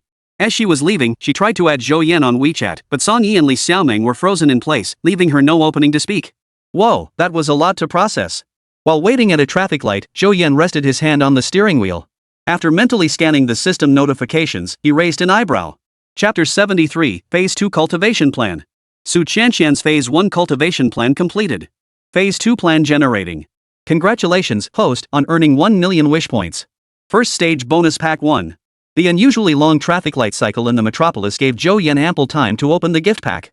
Acquired, critical hit cashback card Su Chanqian, property appreciation card, limited time super discount 1. The rewards mirrored Shen Zhao's exactly just as anticipated, the property appreciation card appeared. Now he could confidently use the random property card to secure a place in the metropolis. Preferably somewhere close to the school. Zhou Yan rubbed the steering wheel as he pondered. He also noticed that driving a nice car didn't seem to require particularly skilled driving. Vehicles around him instinctively kept several meters clear, drastically reducing the risk of rear-end collisions. After military training ended, Zhou Yan and the other freshmen had one day off. I'll head to the company tomorrow. There's something I need to discuss with you. After parking in his usual spot, Zhou Yan pulled out his phone and sent a message to his personal secretary. Got it, boss. Tang Heshi, who was buried in her studies in the rented room, heard the message notification and lit up with delight. Over half a month had passed without any instructions from her boss. Though Tang Heshi hadn't been idle cramming knowledge across various fields and privately consulting Shi Hongzhi, the days dragged on, leaving her increasingly anxious. Each time she used the $10,000 beauty card, Tang Heshi felt her heart bleed, yet the results were undeniably remarkable. Her once dry, split-ended hair now fell smoothly and neatly behind her back, and her dull complexion had brightened noticeably. Heaven only knew how thrilled she was upon receiving Zhou Yan's message just now. Yes. She absolutely had to show her boss a completely new version of herself. Tang Heshi walked to the mirror, took a good look at her transformed self, and clenched her fist in encouragement. Closing the car door, Zhou Yan stretched his body and headed toward the dormitory building. Is that really Zhou Yan? At the milk tea shop nearby. Xu Xueqing held her bubble tea cup, having watched the driver's seat intently since the car stopped earlier. Through the glass window, she couldn't make out the face of the person who got out, but the movements and silhouette looked just like Zhou Yan. Yes, it was him. So that sports car everyone's been talking about in class all this time is his? Yeah, our whole dorm has ridden in it. Why didn't you tell us sooner? Xu Xueqing set down her bubble tea and glared at Shin Tianyi with her beautiful eyes. You never asked. Shin Tianyi spread his hands, looking completely innocent. Xu Xueqing pulled out her phone and glanced at her WeChat interface. She'd added Zhou Yan as a friend through the class group 2 days ago, but he still hadn't accepted. I just remembered I didn't hang up the laundry I washed. I need to head back. After tossing out a flimsy excuse, Xu Xueqing hurriedly left. Shin Tianyi was left standing there, utterly flustered. Wait. Why are only the two of you in a duo queue? Where's old Shen? As Zhou Yan opened the door, he heard Wu Haobo and the Jiang brothers bickering. Approaching the screen, he saw they were playing a top jungle combo against a Nocturne Tower Dive 1 Death 1 Feed. Shin Tianyi, the dorm's biggest gaming enthusiast, was nowhere to be found. Oh, him? The goddess whistled, and he scampered off like a puppy. Such a loyal puppy. The brothers instantly switched targets, turning their complaints toward Shin Tianyi. No sooner had they finished than Shin Tianyi pushed open the door, his expression shifting between anger and frustration. He wasn't stupid. Xu Xueqing wasn't really drying clothes, she was just looking for an excuse to leave. Joe, you're back? Oh, did Xu Xueqing send you a message? I'm not even on her friends list. How could she message me? Zhou Yan stood behind Jiang Hua, shaking his head as he watched the jungler's gameplay. In his eyes, Xu Xueqing fell short of Shin Xiao and Su Chanshan in every way. She wasn't even fit to be a wish-grinding tool. Whoa, nice play, bro. Shin Tianyi exhaled deeply, sat down at his computer, and began typing furiously on his phone. Xingqing, did you finish drying your clothes? In the girls' dormitory, Zhu Xueqing sat cross-legged on her bed, clutching her phone. She casually swiped away Shen Tianyi's message, her eyes fixed intently on the friend request interface. Earlier, she had sent Zhou Yan another friend request under the pretense of needing to ask him a question. After waiting a full half hour, her eyes grew sore, yet she still hadn't seen the acceptance notification. In that moment, she suddenly understood how the boy she was stringing along must feel. Watching the two brothers duo Q was just too painful to bear, so Zhou Yan went to take a shower, leaving his phone on the bed without a second glance. Even if he had seen it, he wouldn't have responded. While showering, Zhou Yan casually opened the system interface. He casually initiated the second phase of the cultivation plans for Xinjiao and Su Qianshan. Xinjiao cultivation plan generated. Stage 2, test the waters, manage a store and generate profit. Su Qianshan's training plan generated. Phase 2, first screen appearance. Participate in a film or TV series. Screen time must exceed 3 seconds. After activating both training plans, Zhou Yan turned his attention to the random property card. With a thought, he activated it. Use. Ding. Detected a property appreciation card in host's inventory. Use. Use. The random property card and property appreciation card vanished from the system backpack. Exchanging item with real-world system. A few minutes later, a notification sounded. Random property interaction complete. Host, please contact Baker Real Estate Century Pearl branch to process property handover. Contact 135XXXXXXXX. This was his very own place in the Magic City. The dream of every migrant worker in Shanghai. Forgetting it was already past 9 p.m., Zhou Yan rushed to the balcony after showering and dialed the number. Fortunately, the Beck property branch seemed to be working overtime, and they quickly scheduled the paperwork for tomorrow afternoon. Old Zhou, old Zhou. Suppressing his uncontrollable grin, Zhou Yan walked back to the dorm. What's up, old Gua? Log into your account fast. Some heroes are just unplayable without skins, okay? If you suck, practice more. Don't blame it on not having skins. Shen Tianyi, who joined the group Q, kept his mouth busy. He'd overheard every bit of the two brothers dissing him as a suck-up in the dorm from the hallway. Why don't you just log out of your account then? Zhou Yan walked over, logged into his account, and returned to his bed. All his game accounts were now cleared of any in-game store purchases, except for a few limited edition skins. Everything else was on his account. During military training, he'd completed over 10 white wishlist items daily, and the system's limited time deals were all about game vouchers. Guided by the principle of if it's free, why not? Zhou Yan emptied the store, leaving hundreds of thousands of unused points on his account. As Jiang Guo would put it, this is pure, unadulterated doggy wealth. Chapter 74, The Proper Attire for a Secretary. Tang Heshi, you can do it. Standing beneath the far horizon tower, Tang Heshi was a completely different person from when she'd left last time. She wore a tailored women's suit with trousers and a short-sleeved white shirt, paired with black low-heeled leather shoes, the epitome of a sophisticated city woman. The most striking change was her demeanor. Her face radiated vibrant energy and youthful vigor. So much so that when a former colleague from her old company encountered her in the elevator, they didn't recognize her at first glance. Upon entering the company, Tang Heshi greeted passing colleagues with a smile. Good morning, Mr. Shi. Good morning, Secretary Tang. A flicker of surprise crossed Shi Hongjia's eyes. After just a short time apart, the transformation was astonishing. You have to admit, the boss is the boss. His eye for talent seems to be just a tad sharper than mine. With a little more care, I'd say this Secretary Tang is a real beauty. Is Director Zhou coming to the company today? Shi Hongjia paused and asked. Yes. He asked me to come to the company this morning to wait for him. Got it. By the time Zhou Yan drove to the company, it was almost 11 o'clock. Last night, the guys in the dorm played video games until the wee hours, and someone snored while sleeping, severely disrupting Zhou Yan's sleep quality. He woke up at 10 o'clock. Pushing open the office door, Zhou Yan immediately spotted those legs that seemed to stretch on forever. Too bad they'd look so much better in black stockings. Wait, hold up, that's my personal secretary. Ahem. Zhou Yan cleared his throat softly, drawing Tang Heshi's attention. Good morning, boss. The young secretary immediately stood up and bowed in greeting. You look much more energetic than before. Keep it up. Zhou Yan first gave the young secretary a thorough once-over, then stroked his chin and said, But what exactly is it? What exactly? Your outfit isn't quite right. Is that so? Tang Heshi glanced down at her outfit. Nothing seems wrong. I'll look up secretary fashion when I get back and make adjustments next time. The somewhat naive Tang Heshi nodded. Sure, boss. Zhou Yan motioned for the secretary to sit down and began assigning tasks.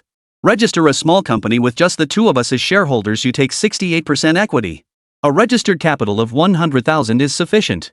Use it to recruit an operations team for Douyin, Kuaikan, and similar platforms. Crucially, no one else must know this company's connection to me or Wanqing investment. Communication will be strictly between you and me. Tang Heshi had already activated her phone's voice recording feature, perking up her ears to diligently capture every detail of Zhou Yan's instructions. We don't need many employees, just rent a small office. I'll transfer 1 million yuan to you shortly for the company's daily expenses. Contact me when it runs out. Got it, boss. Finally, something meaningful to do. Tang Heshi felt both excited and nervous. Oh, by the way, can you drive? I have a license, but I'm not very familiar with driving. Zhou Yan picked up his phone and called Shi Hongzhe. After hanging up, he said, the company doesn't have any spare cars right now. What kind of car do you like? I'll arrange to buy one. Ha? Is that even something I get to choose? Tang Heshi's small face was etched with utter bewilderment. What ha? How are we supposed to get things done without a car? You expect me to take the bus to deliver documents? Oh. Stop with those. Sedan or SUV? As a new driver, forget about fancy cars. We'll put one under the company name for your daily commute. Sedan. Sedan.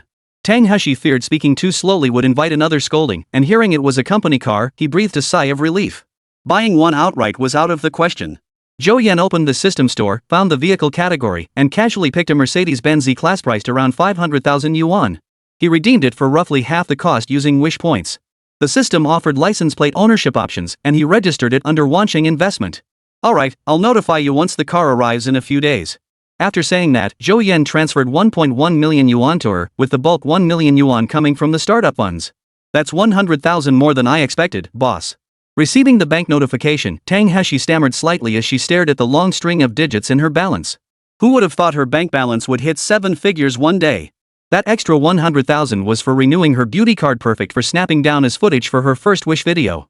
Zhou Yan stared at the constant stream of friend requests popping up on WeChat, growing irritated. He decided to block all new connections. He'd just film with his phone, it'd feel more authentic. He'd capture the card application process without showing his face. Alright, I got it. After giving instructions to his assistant, Zhou Yan leisurely headed over to have tea with Lao Shi for a while. After replying to a message from the little fox, they had lunch nearby together. Glancing at the time, Zhou Yan realized it was almost time to go collect the keys. Get in the car. Zhou Yan shot a disapproving glance at Tang Heshi, who stood beside him looking stiff and uncomfortable.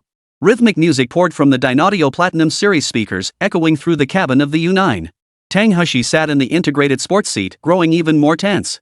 Sitting perfectly straight, his white shirt stretched taut over his alluring curves, making his legs appear even longer. Zhou Yan found his gaze drifting involuntarily. Now he finally understood why luxury car owners often kept their right hand off the steering wheel.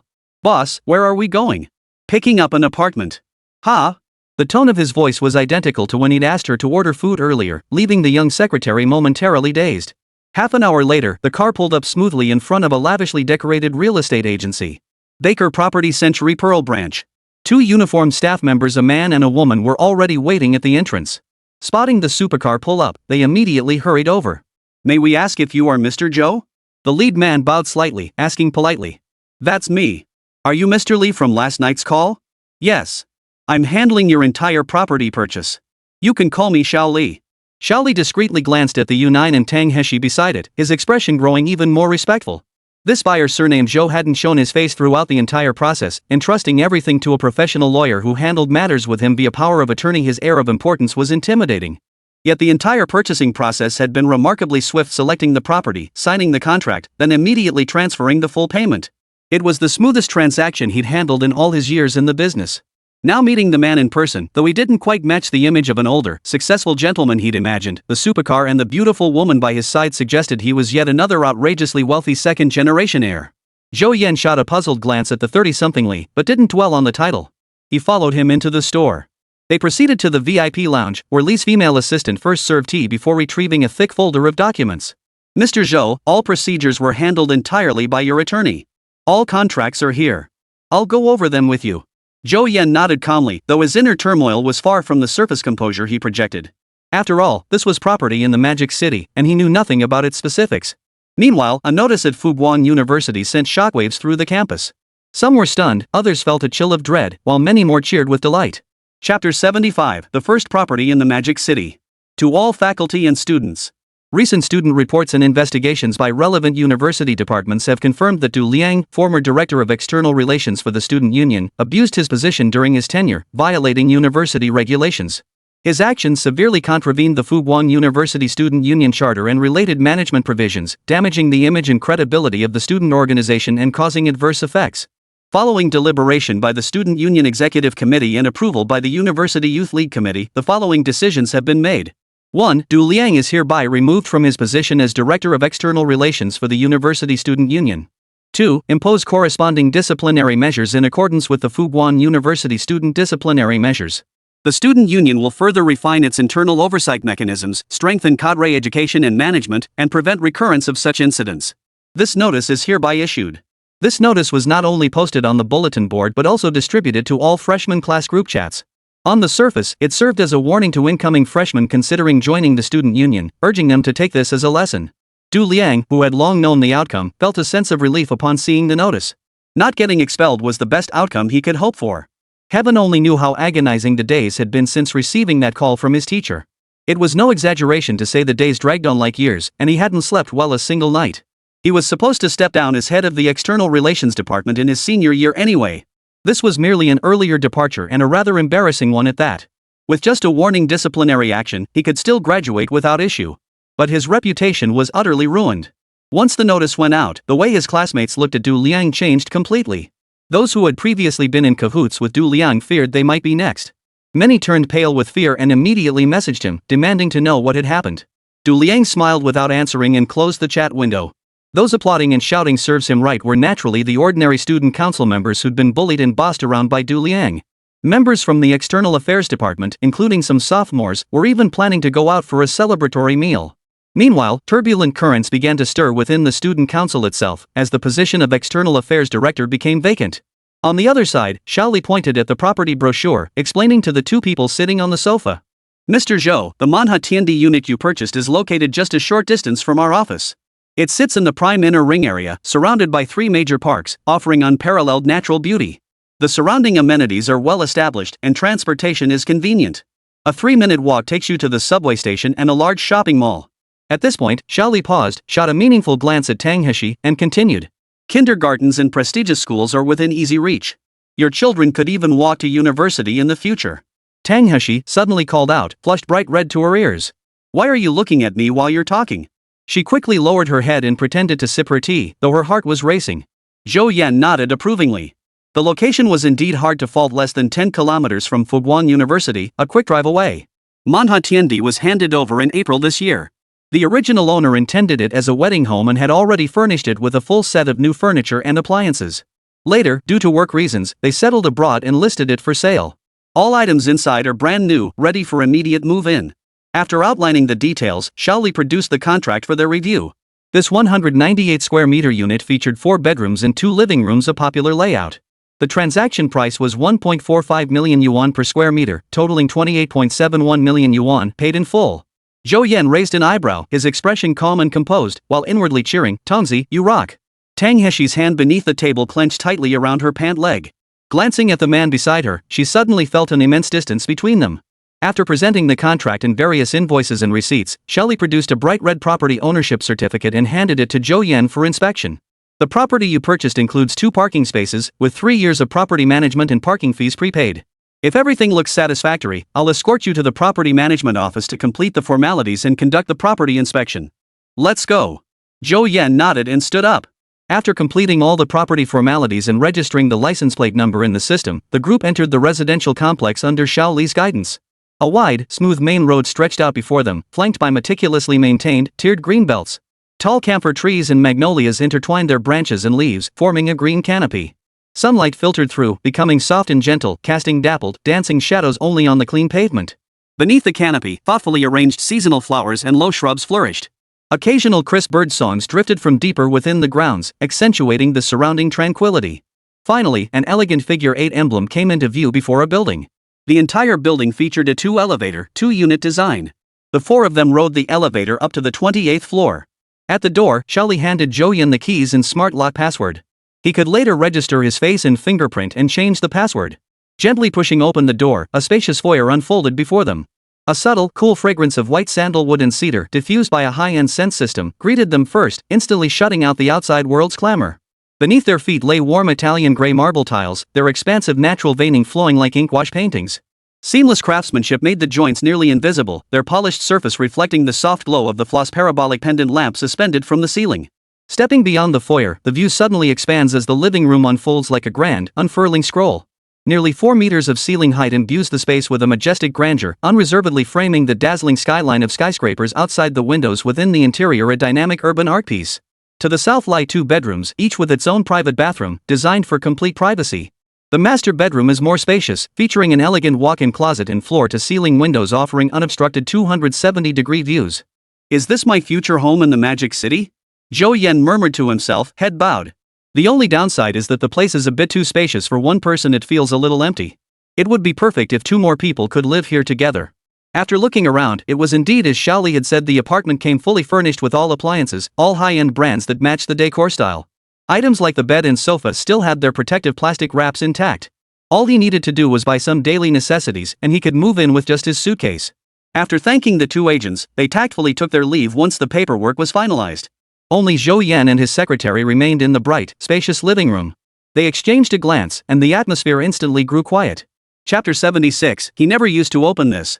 Tang Heshi's gaze drifted unfocused, feeling as though his recent days had been nothing but a dream. Everything around him felt unreal, almost like a phantom. From their first encounter at the elevator lobby, to him resolving her family issues, securing her a job, arranging a car for her this morning, and just hearing about the 28 million yuan cash-only property price. Especially after entering the gated community, the scenic gardens and luxurious architecture along the way made her feel as if she were walking on air. This was why Tang Heshi had remained quiet and unspoken throughout the journey.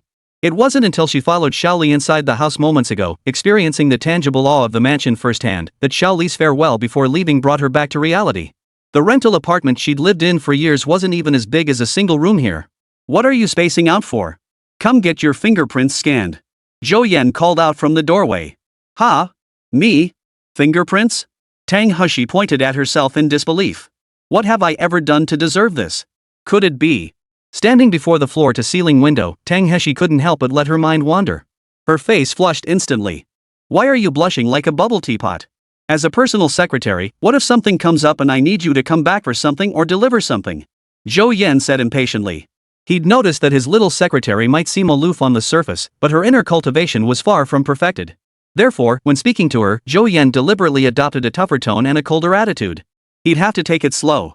Oh. Realizing she'd completely overthought it, Tang Heshi's face flushed even redder. After registering her fingerprints and changing the password? Zhou Yan took the young secretary to a nearby large shopping mall, purchasing bedding, slippers, and other daily necessities for several rooms, spending over several 100,000 yuan. Watching Zhou Yan swipe his card with a stone-cold expression, Tang Heshi, who had only just witnessed the cash payment of over 20 million, felt utterly unmoved. They changed into the newly bought bedding and peeled off the plastic wrap from the sofa. Standing in the center of the brightly lit living room, Zhou Yan nodded with satisfaction. It finally began to resemble a home. After finishing everything, Zhou Yan sent his assistant back to handle his regular duties. Stepping out of Manhwa Tiandi, Tang Heshi looked up at the sky and patted his chest. Finally back in the mortal world.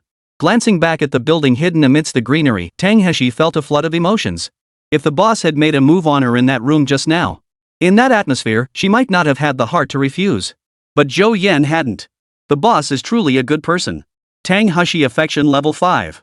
Zhou Yan, who was filming a video on his phone to share with Su Chanqian, froze. What on earth was this guy imagining? Weird. After filming a short clip, Zhou Yan drove back to campus. It wasn't that he didn't want to experience the new place. Shen Zhao had invited him to dinner that evening, and he had early classes the next morning. Military training was supposed to be a fulfilling time, but Shen Zhao often seemed distracted. Especially after returning to the dorm at night, he'd often sit staring blankly out the window. Zhao Zhao, are you missing your girlfriend? His roommate's question jolted Shen Zhao back to reality. She thought it was just the adjustment to a new environment in college, making her homesick. But that didn't quite feel right either. The only real change was the absence of someone by her side.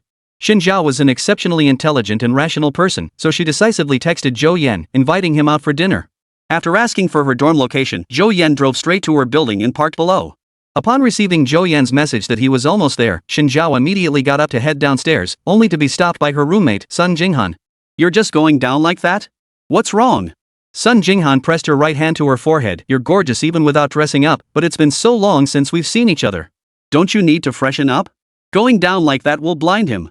Seriously, with such a gorgeous girlfriend, how could you stand not seeing her for days? If it were me, I'd be all over you. Shen Zhao hesitated for a moment, then sent Zhou Yan a message. Wait 2 minutes for me. Zhou Yan didn't think much of it and started scrolling through his phone in the car. Chen Jie was pinned to a chair by her roommate Sun Jinghan, who applied light makeup and helped her into a form-fitting black dress. Wow, that figure, that face, who wouldn't be dazzled? After getting dressed, Sun Jinghan circled Chen Jie 3 full times, murmuring her admiration the whole time. Girls love gorgeous women too, you know? Especially Chen Jie in that black dress. Her face cool and composed, her aura made Sun Jinghan want to say, "Sis, step on me." Alright, time to head out. If your boyfriend isn't gawking like an idiot, come find me. Just then, the other two roommates returned from their shopping trip, laden with bags. The moment they saw Chen Jie, their handbags dropped to the floor. Whoa, Zhao Zhao, you look absolutely stunning today. Ah, is this the queen? I can't handle it. The two sisters swarmed around her in a flash. After a few more gasps, the taller one, Tiansha, started complaining. Some jerk drove a sports car to the dorm building just to show off his wealth. I can't stand people like that. Think having a little cash means you can play with girls' hearts. Exactly. And that license plate ZY520? Couldn't be any more tacky.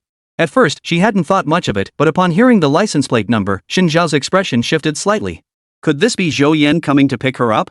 Sun Jinghan, who'd been watching her the whole time, widened her eyes. He's not here to wait for you, is he? 3 pairs of eyes instantly fixed on Chen Jiao. Maybe. What do you mean, maybe? Don't you know what kind of car your boyfriend drives? He didn't drive this before.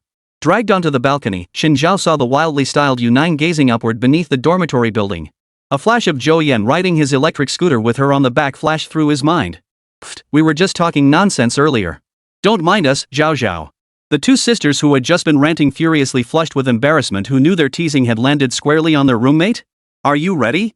You're here. Yeah, that's my scooter down there. Coming down. Seeing the message, Chen Jiao blinked her beautiful eyes and turned to head downstairs. The 3 sisters exchanged glances. Driven by curiosity, they followed behind, eager to see what the new campus beauty's boyfriend looked like. Please don't let him be some weird punk with yellow hair or a rich, overweight guy. That would shatter their worldview. The glass doors of the dormitory building swung open, revealing a graceful figure. Her skin, as fair as snow against frost, was accentuated by a long black dress. The hem flowed silently with each step, swallowing the twilight sun and leaving only a cool, distant shadow. Her face was slightly raised, her gaze distant as she looked ahead, as if everything around her held no connection to her. Zhou Yan had never seen Chen Jie like this before and found himself staring in awe. She was nearly at the car before Zhou Yan snapped out of his trance and got out. Seeing him step out, Chen Jie offered a faint smile like a bolt of lightning, striking Zhou Yan with unerring precision. Zhou Yan's breath caught abruptly. His heart skipped a beat, then began pounding wildly against his chest as if breaking free from shackles. His eyes held only that smile, melting ice and snow. Seeing his reaction, Chen Jiao's smile deepened. Seems like my roommate's idea really worked. Not far away, 3 heads peeked out from a pile of bodies. Upon recognizing Zhou Yan stepping out of the car, their jaws dropped in unison. Holy crap, it's the heartthrob. Chen Jiao really is something else. Even her boyfriend is this amazing. Truly, comparison makes you throw things away. Comparison makes you die of envy. Chapter 77, Publish a book, I want to buy it. Only when the car vanished at the end of the road did the 3 sisters snap back to reality. Sigh, I should have just not watched. Exactly. Not looking would have been regretful, but seeing it was even worse. The 3 sisters exchanged glances, sighed in unison, and headed toward the dormitory staircase. At 8:30 p.m., Chen Jiao pushed open the dormitory door. All 3 sisters turned to look at her in unison. Xiao, why are you back? Yeah, so early. This is unheard of. Her roommates chattered away, nearly overwhelming Chen Jiao with questions. After a moment, a faint blush spread across her cool, composed face. What nonsense are you all talking about? The next second, 3 chairs appeared beside Chen Jiao, surrounding her in unison.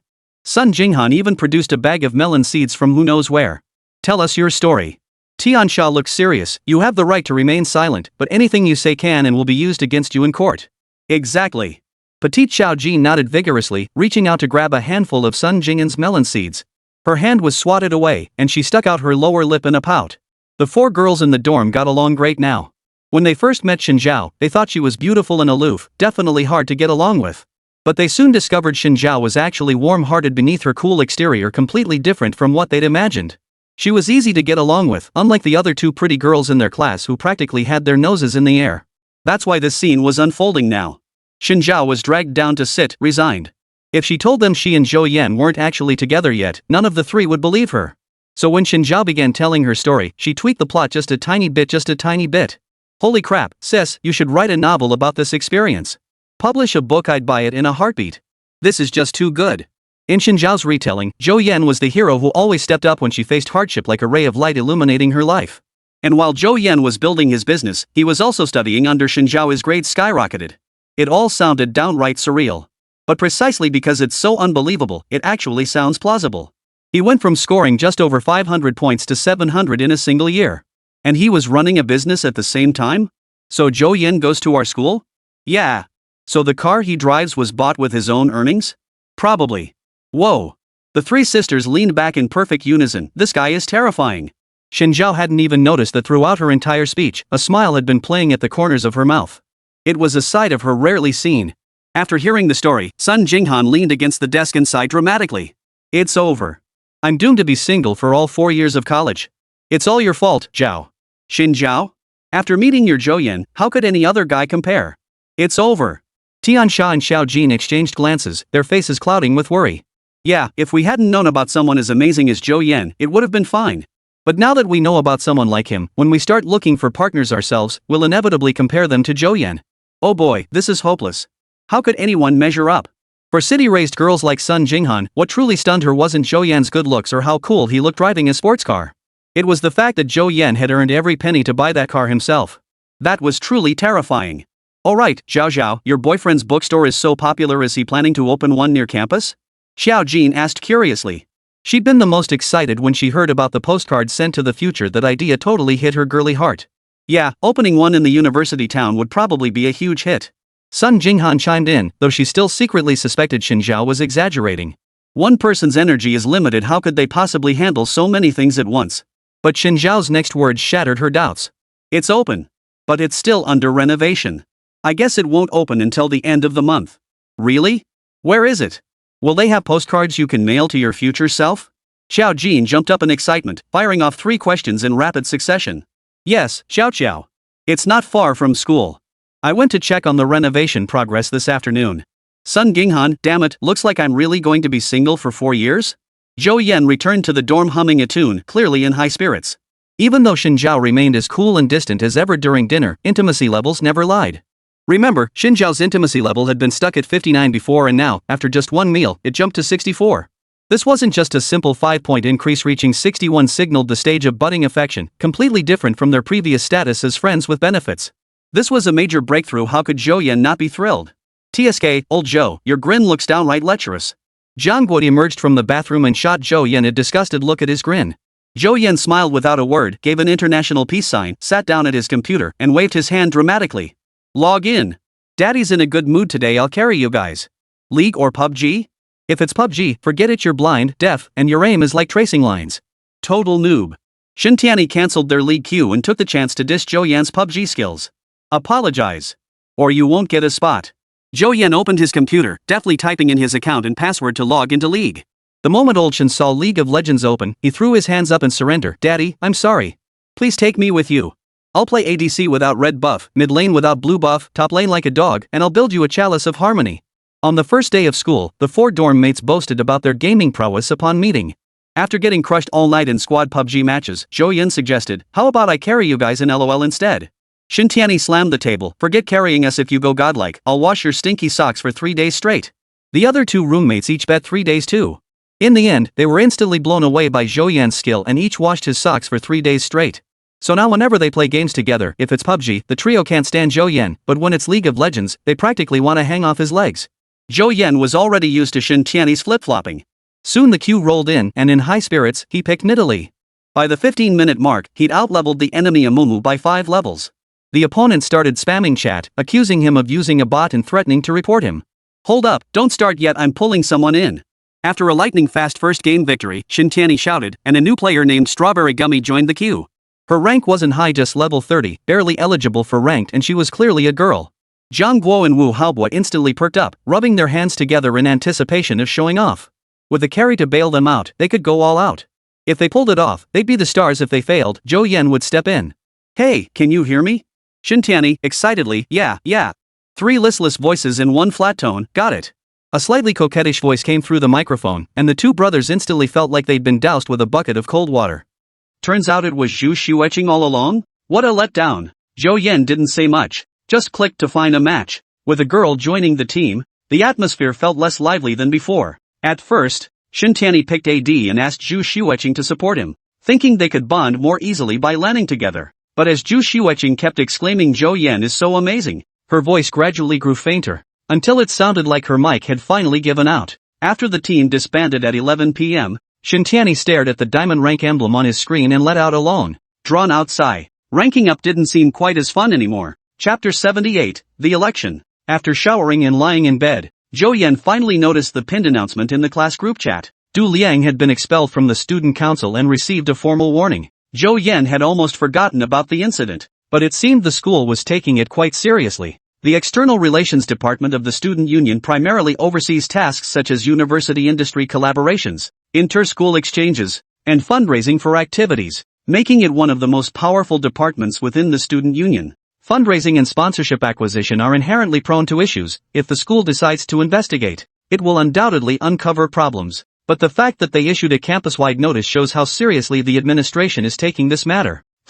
Maybe I should consider increasing my donation tomorrow, Zhou Yan muttered under his breath, pulled the small blanket over himself, and drifted off to sleep. The next morning, everyone woke up early. This was the very first class of university in the truest sense, and it was the homeroom teacher's own major course. No one dared be late. Old Zhou, you really don't want to be class monitor? On the way to class, Chen Jie took a sip of soy milk and asked quietly. No way. Zhou Yan didn't hesitate for a second. Being class monitor was nothing but a burden to him, and he had no intention of joining the student council or anything like that. It was completely unnecessary. Then pick me. Chen Jie chuckled. So you were waiting here. Jiang Guo chuckled. Jokes aside, if old Shen ran for class monitor, everyone in their dorm would definitely vote for him. If nothing else, having the class monitor in your own dorm makes taking leave a lot easier, right? Ha! Chen Jie chuckled. Who runs for class president without thinking of themselves? It'd be perfect if he got elected class monitor and Zhu Xueqing became study committee member, plenty of chances to hang out then. But bringing this up now might be a bit late. Wu Haobo adjusted his glasses and offered a gentle reminder. As far as he knew, quite a few classmates were eyeing the position, not to mention He Yongmei, who'd been preparing for ages. Whether he'd win or not was another matter, but he had to give it a shot. Chen Jie knew the odds weren't in his favor, but he wanted to give it a shot. What if, right? True. Zhou Yan nodded. By the time the four of them reached the classroom, most of their classmates had already arrived. No sooner had they found seats than He Yongmei approached. Hey, handsome guys, make sure to vote for me later, okay? Hey, gorgeous. That's a bit too direct, don't you think? Chen Jie looked up at He Yongmei, her face radiant with a smile. I was class president all through middle and high school, it's second nature to me. He Yongmei flicked her hair back, her tone brimming with confidence. Well, you might be disappointed this time. He Yongmei turned to look at Zhou Yan. Had he changed his mind? Hey, I'm the one running for class president, why are you looking at Zhou Yan? Chen Jie felt ignored. Why are you staring at old Zhou? Am I invisible or something? Ha? Oh, it's you. Well then, no problem. Good luck. He Yongmei breathed a sigh of relief. As long as Zhou Yan didn't run, the others shouldn't be a match for her. She had that much confidence. If you don't get elected, come be my vice class monitor. Chen Jie teased. Nice try. He Yongmei shot him a glare and walked away with a smile. Zhu Xueqing, sitting nearby, witnessed the scene and instinctively furrowed her brow. The classroom was a bit noisy, and she hadn't caught what Chen Jie and He Yongmei were talking about, only seeing them chatting and laughing. After playing games last night, Chen Jie didn't even say goodnight to me. Could it be because of He Yongmei? He Yongmei wasn't bad-looking, and she was popular with everyone in class, while Zhou Yan was currently his primary target. Chen Jie had also invested considerable effort in courting her. After spending half the day setting up the trap, he's siming. Was it really fair to strike so abruptly? After military training, I'm sure everyone in the class knows each other well enough. I won't waste time on useless chatter. Those who wish to run for class monitor, please come to the front. Old Yao was as blunt as ever. No sooner had he finished speaking than He Yongmei stood up. She'd been preparing for this class president election since her first day of school, even seeking advice from several senior students. With Zhou Yan out of the running, she was certain she wouldn't lose. A few minutes later, the classroom erupted in enthusiastic applause. Next, the homeroom teacher picked up a piece of chalk and wrote He Yongmei's name on the blackboard. Chen Jie followed her onto the stage. He felt a bit uneasy after witnessing He Yongmei's performance. She was far too well prepared. After him, 3 more students took the stage one after another. He Yongmei undoubtedly delivered the strongest performance, followed by Chen Jie. The remaining 3 were quite average compared to them. They were already in college, yet they still recited platitudes about unity and contributing to the class, utterly unconvincing. Any more volunteers? Old Yao gripped his chalk, scanning the students below the stage. Hyungmei instinctively turned to look at Zhou Yan, who had his hands under the desk, head bowed as if playing with his phone. Scanning the classroom, not a single person made a move. Since no one else is speaking up, let's proceed with the vote. The vote tally came back quickly. Matching expectations, Hyungmei was first, Shin Tianyi second. Teacher Yao, why not just make Shin Tianyi the vice class monitor? Hyungmei stifled a smile and raised an eyebrow at Shin Tianyi. Shin Tianyi frowned. He certainly didn't want to be under Hyungmei's command. Before he could speak, old Yao interjected. Any objections? No. Though class president and vice president differ by just one character, the distinction is vast. The class president just had to open his mouth, while the vice president ran himself ragged. Not only did he do all the work, but he might even take the blame. Naturally, no one objected. Zhang Guo and Wu Haobo struggled to suppress their grins, patting their buddy on the shoulder. The remaining class committee positions were fiercely contested, with only Zhu Xueqing's election as cultural committee member being nearly unanimous. That enchanting dance during military training had left a lasting impression on the entire class.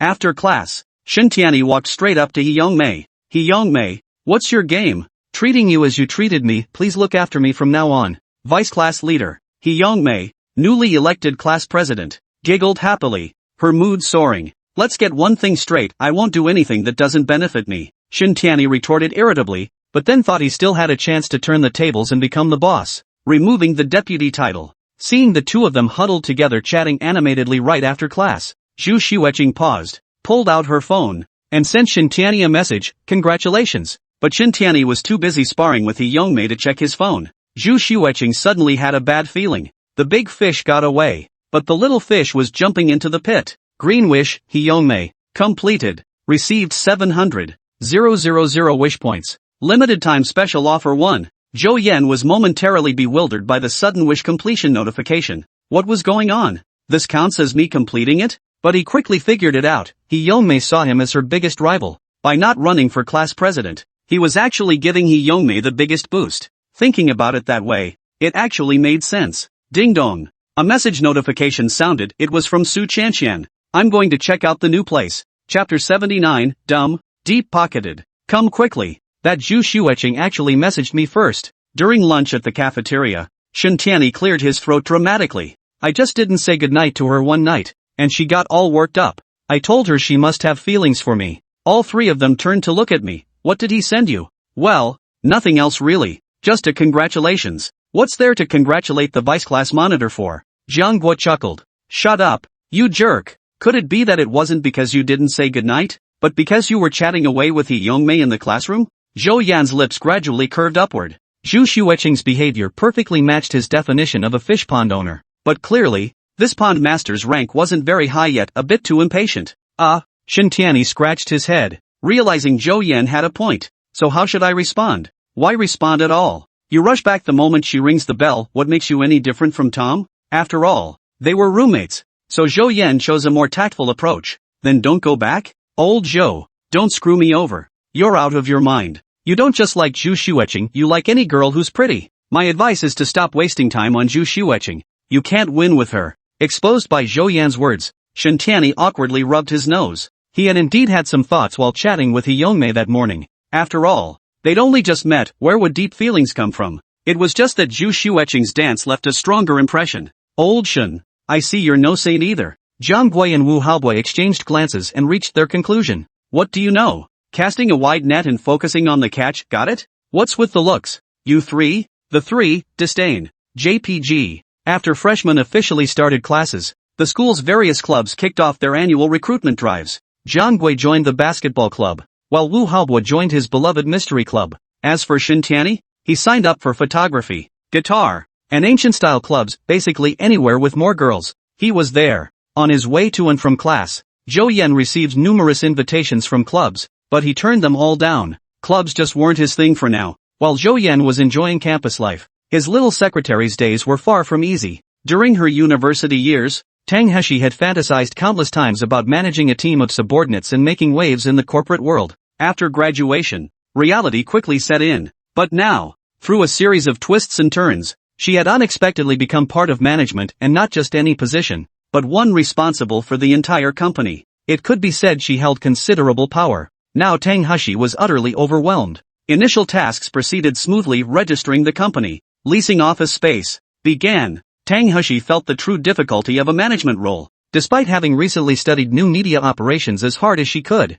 the gap between theory and practice was wider than she'd imagined. Within days, Tang Hushi felt all the expensive treatments her boss had paid for were wasted. Stress was making her hair fall out in clumps. Friday night, after playing basketball with Jiang Guo and the others, Zhou Yan stepped out of the shower to receive a report call from his assistant. Boss, can you hear me? Hello? Sorry, the signal's a bit weak. Here's the situation. Boss, the framework for the new company is mostly set up. We have one person each for video editing, liaison analysis, and copywriting. But the role handling candidate screening, outreach, and background checks is being handled by just one person. It's overwhelming. Tang Hushi glanced at his work log and began his report from the beginning. Across several short video platforms, the account was named Wish Fulfillment Officer. Its bio radiated positivity, promising to help genuinely needy individuals overcome hardships and fulfill various wishes, all completely free of charge. It encouraged private messages and comments, currently limited to the Shanghai area. Her cameo in the first short video had already been released, with the description written by the copywriter. Big spender splurges 100k just to help a girl he met on the street get free access to a high-end beauty salon. No strings attached, just a sucker with deep pockets. Hurry! It also included a series of hashtags, hashtag wish granted, hashtag dreams, hashtag street beauty. Tang Hushi briefly mentioned the video's title in her report, focusing instead on its impact after release. Bolstered by his deep pockets, the impact was immediate. The video rapidly gained followers, but the comments section and private messages revealed a whole spectrum of reactions. Few netizens believed it. Some were mocking, while others were outright cursing. While listening to his assistant's report, Zhou Yan opened Douyin to check the posted video. He thought to himself, this copywriter must have defected from some browser company, a master of clickbait titles, though undeniably eye-catching. If we're too busy, just hire more people. No need to make a big deal out of it. I watched the video, it's effective. Keep producing content in this style. Boss, it's like this. A classmate of mine from college is looking to switch jobs. She's always been diligent and patient, and I think she'd be a great fit. Male or female? Ha! The boss's focus was always so peculiar, catching Tang Hushi off guard. What ha? Female is fine. Male is out. A woman. My roommate. Then have her give it a try. Guide her closely at first, then ramp up the pressure once she gets the hang of it. If she proves capable, groom her to take over as manager. Got it, boss. Get me out of this mess ASAP. I've got a mountain of personal stuff waiting for you. Why do I have to handle everything myself? What's the point of having a personal secretary? Tang Hushi set down her slightly worn phone and pouted. Her cool, aloof expression had an inexplicable, adorable contrast to her usual demeanor. A pity no one could appreciate this moment. After a moment's thought, she dialed a number. Only after receiving her boss's permission did Tang Hushi decide to ask her best friend, Xiao Shujie, if she'd be willing to lend a hand. The call connected quickly. My she, finally missed me? The familiar voice made Tang Hushi's lips curve into a faint smile. Didn't you say you couldn't handle your current job anymore? Why not give our company a try? Seriously? Oh, it's hard to explain in a few words. I'll send you the company address. We can talk about it tomorrow when we meet. Forget tomorrow. Where are you? I'm coming to see you right now. I'll treat you to dinner. Tang Hushi paused to consider. Some things really weren't suitable to discuss tomorrow in front of others. It's not convenient for you to come here. Let's pick a small restaurant near you. I'll come find you. Wow. Cici, you're so sweet. Moi. Chapter 80. Are you being kept? Nearby Shikuyo residential area, outside an ordinary Sichuan restaurant, Xiao Shujie, with her neat, ear-length bob and ordinary yet vibrant face, stood by the roadside outside the restaurant, idly kicking pebbles. Choosing a small eatery like this for a meal carried no psychological burden for her. Having shared meals and lived together throughout their 4 years of college, they were practically sisters by blood, though from different fathers. Their family backgrounds were similar, and back in the day, they'd always eat out at places like this hole-in-the-wall joint. Neither of them would ever look down on it. Besides, this was Sichuan cuisine.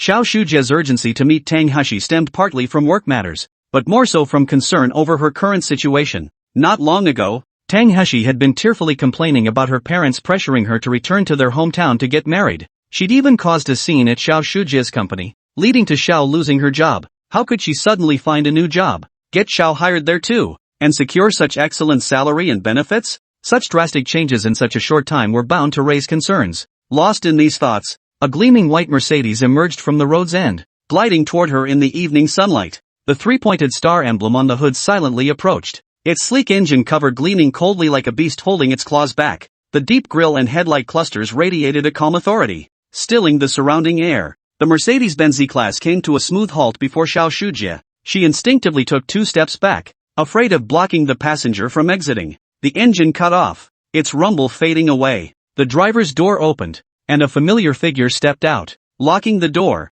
she walked around the front of the car, her voice brimming with joy and familiarity. Zhou Yan's eyes widened as she stared blankly at her best friend approaching her. Her curvaceous figure was tightly hugged by a white shirt and tailored skirt, while her long legs were adorned with alluring nude stockings. She wore flat shoes for driving, which only accentuated those impossibly long legs. Is this really the same sister who never changed out of her gym clothes? Beyond her attire, the most striking change was her appearance. Last time on video chat, she'd sported a dry, messy bird's nest hairstyle. Now, her hair fell neatly and smoothly behind her shoulders. Her once dull complexion had lightened several shades, looking almost like she did when they first met in freshman year. She even put on light makeup. The lingering confusion and sadness that had long clouded her face vanished without a trace. Her beautiful eyes sparkled like stars, and beyond the joy of seeing me, her face radiated a vibrant, lively spirit. It was no exaggeration to say she was a completely different person. Moments later, the two sat across from each other in a Sichuan restaurant. Plates of Sichuan dishes, boiled pork slices, mapo tofu arrived, each bursting with color, aroma, and flavor. The sisters ate and chatted. Alright, just ask whatever's on your mind. Don't bottle it up, you're not even enjoying your food. Tang Hushi couldn't help but smile at Zhou Yan's hesitant, conflicted expression. Since she'd invited her best friend to work at the company, she must have prepared to be honest. Did you sort out your family's money issues? How did you end up driving a Mercedes? Once given the green light, Zhou Yan fired off a barrage of questions like a machine gun, boiling it all down to one final query. Are you being capped? What nonsense are you talking about? Sugar daddy? Tang Hushi flushed and denied it hastily. But then she thought of that contract tucked away in the deepest drawer of her desk. Could that be considered a different kind of sugar daddy arrangement? But definitely not. She pinched her thigh hard to snap herself out of this tangent. When I was telling you about the job position earlier, you saw the short video I shared with you, right? But it all started the day I got fired from my previous company and left with my belongings. Zhou Yan propped her chin on her hand, listening with rapt attention. She'd even grabbed an extra plate of peanuts for the occasion, occasionally letting out exclamations of admiration or surprise. Once you start, don't ever mention anything about Mr. Zhou. The boss said if you do well, he might put you in charge of this company later. So work hard. I've been bragging about you non-stop, don't make me look bad in front of the boss. Tang Hushi finished her story and gave her gossip-obsessed bestie a stern reminder. Well, you can rest assured, a boss this amazing working for him means boundless opportunities. But seriously, Cece, aren't you going to write a book? Most authors couldn't dream up a plot like this. If it got adapted into a TV series, it would be a massive hit. I've even thought of the title for you, The Untold Story of the Domineering CEO and His Personal Secretary. Zhou Yan's eyes lit up, gleaming with excitement like a fox in a melon patch. But I have one question, is our boss really as handsome as you describe? Could it be that he helped you? So you're seeing him through rose-colored glasses? After hearing the whole story, she felt like she'd read a cheesy romance novel. But if this were real life, she couldn't help but question the male lead's looks. Her bestie's description was just too over-the-top: young, handsome, and rich. That's straight-up fantasy. Just as the secretary was about to speak, her phone rang. Recognizing the caller, she sat up straight and tapped to answer. Good evening, boss. Where are you? I'm out having dinner with a classmate, the one I mentioned on the phone earlier. Then come by the house after you finish eating. Ha? What do you mean? Ha? Bring your classmate along too, I want to see him. Oh, got it, boss. We'll be right over. After hanging up, Tang Hushi exhaled deeply and saw Zhou Yan with her neck stretched out longer than a giraffe's. He pushed her head away impatiently and said, the boss wants me to swing by his place after dinner. Holy crap. Here it comes, the legendary backdoor deal. Aren't you curious if the boss is handsome? You'll see him soon. Ha? You're not even sparing me? What ha? Doesn't the boss need to meet his own employees? I suppose so. 40-odd minutes later, the two stood before Building 8 of Manhung Tiandi. Zhou Yan suddenly got cold feet. Shishi. What if there are a bunch of greasy, pot-bellied middle-aged guys hiding behind the door? What if they grab us the moment we step inside and, well, you know? I told you to stop watching all that trash. The boss is a good person. And besides, he wouldn't look down on us. Watching Tang Hushi enter the elevator and press the floor button without even glancing at her, Zhou Yan couldn't help but start overthinking again. Ha? You seem so familiar with the place, you don't come here often, do you? Maybe the boss is so pervy he made you bring your best friend along or something. Stop talking nonsense. Hurry up and follow him. Tang Hushi's cheeks flushed. What kind of bizarre scenarios are these? They sound so inappropriate. Click. Xiao Shujie's eyes widened again as she watched her best friend press the doorbell. After hearing "come in," she unlocked the heavy armored door with her fingerprint. They even have fingerprint access. Come in, change your shoes, and head to the living room. A young male voice called out from afar. Xiao Shujie thought to herself, the owner really is young. Ha! Stepping back into this space, Tang Heshi still felt a bit stiff. For Xiao Shujie, it was her first time in such a luxurious residence, and she couldn't help but glance around the room as they walked. The opulent decor, every item radiating extravagance, made Xiao Shujie's head spin. The size, the location, and the large park across the neighborhood, this must be worth tens of millions. Dazed and confused, Xiao Shujie was led by Tang Heshi into the living room, where she immediately spotted Zhou Yan in his loungewear. Holy crap! Chapter 81, Unwritten Rules? Taking advantage. Those mesmerizing arm muscles, the hint of a powerful chest beneath the loungewear, along with his handsome features and deep, piercing gaze. Sigh. If my old company had a boss like this, would I have quit over overtime? I'd work overtime every day and never go home. Xiao Shujie shot her bestie a sidelong glance. Your descriptions are as unimaginative as ever, barely as good as a single hair on the real guy. Okay? If I were his personal secretary, I'd have moved in with him ages ago. Who'd want to live in a cramped rental like you? What's this about unwritten rules? Who knows who'd come out ahead in the end? You're so naive. After not seeing him for over a week, Tang Heshi was actually a bit dazed. How come the boss seemed even more handsome? Find a seat. Hearing the greeting, the young secretary pulled her best friend over. Her cheeks slightly flushed as she introduced, Boss, this is my college roommate, Xiao Shujie. Good evening, boss. Xiao Shujie bowed exaggeratedly in greeting. Amusing Zhou Yan. He took a good look at the new employee. She seemed much sharper than the secretary. He smiled gently, briefly inquired about her work experience, encouraged her to work hard going forward, then turned his attention back to the secretary. At least today you look the part of a secretary. Tang Heshi's head ducked lower at the remark. I called you here tonight not only to introduce you to the new hire, but also to give you something. Zhou Yan reached into the paper bag on the coffee table, pulled out 2 small boxes, and placed them on the table. They're about the same price. Pick whichever you like. Planning to pick up the little fox tomorrow morning, Zhou Yan intended to experience the new place. While passing by the mall, he stopped to buy several Huawei phones and a full set of Apple products. The Apple bundle was for Xin Xiao and Su Chanxian, while the phones were meant as perks for employees at the Cat's Nest branch like Chen Rue. Tang Heshi stared blankly at the latest iPhone and Huawei P80 Ultra on the coffee table. For me? Why? Your crappy phone keeps cutting out during work calls. What good is it? Pick one now and get out. Don't disturb my rest. Zhou Yan frowned, his tone icy. Tang Heshi affection level 3. The little secretary ducked her head, grabbed the Huawei P80 Ultra, bowed in thanks, then hurriedly dragged her reluctant best friend away. Zhou Yan couldn't help but chuckle at her timid little act. Only when they reached the lobby did Tang Heshi's face light up as she examined the Huawei packaging box in her hands, leaving Xiao Shujie beside her green with envy. Wow! The boss is so generous, just casually swapping out your phone for one worth nearly 10,000 yuan. He really is generous. You wouldn't believe it, the other day he texted me to pick up a car, and when I saw it was a Mercedes, I was stunned. I told him I didn't dare drive it, and he gave me another scolding. He was so fierce. Hearing this, Xiao Shujie looked at her best friend with a complicated expression. You don't seriously think the boss is mean, do you? Tang Heshi pursed her lips and muttered. You only think he's not scary because he's gentle with everyone else,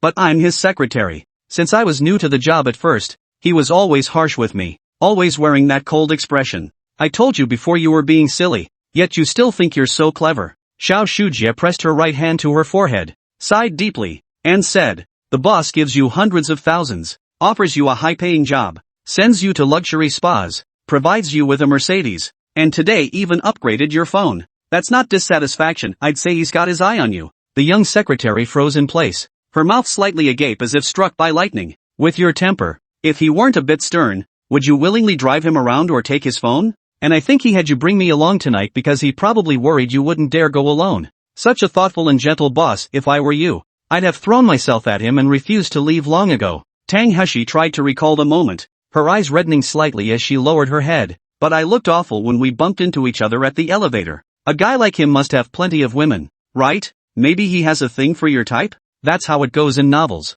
Besides, you have such a good foundation. With a little more care and dressing up, you'd definitely be a stunner. Chen Jie, who'd never dated but devoured countless romance novels, propped her chin up and began analyzing. A man like the boss definitely has no shortage of women. With looks and status like his, countless women must be lining up to throw themselves at him. Whether he has any now is another matter. As for whether you're willing to compete with other women or even share him, well, that's entirely up to you. One thing's certain, no, the boss is clearly interested in you, but he won't force you. Her words left Tang Hushi speechless, confusion once again clouding her eyes. Moments later, she glanced back at the distant lights and thought to herself, I'll fulfill this contract for the next few years. Time will give me the answer. Tang Hushi Affinity 5. Zhou Yan, who was lying on the sofa chatting with Su Chanshan, was momentarily stunned when the notification popped up again. Why is it still increasing? What is the little secretary downstairs fantasizing about now? Magic Play Girls Dormitory. Su Chanshan sat cross-legged,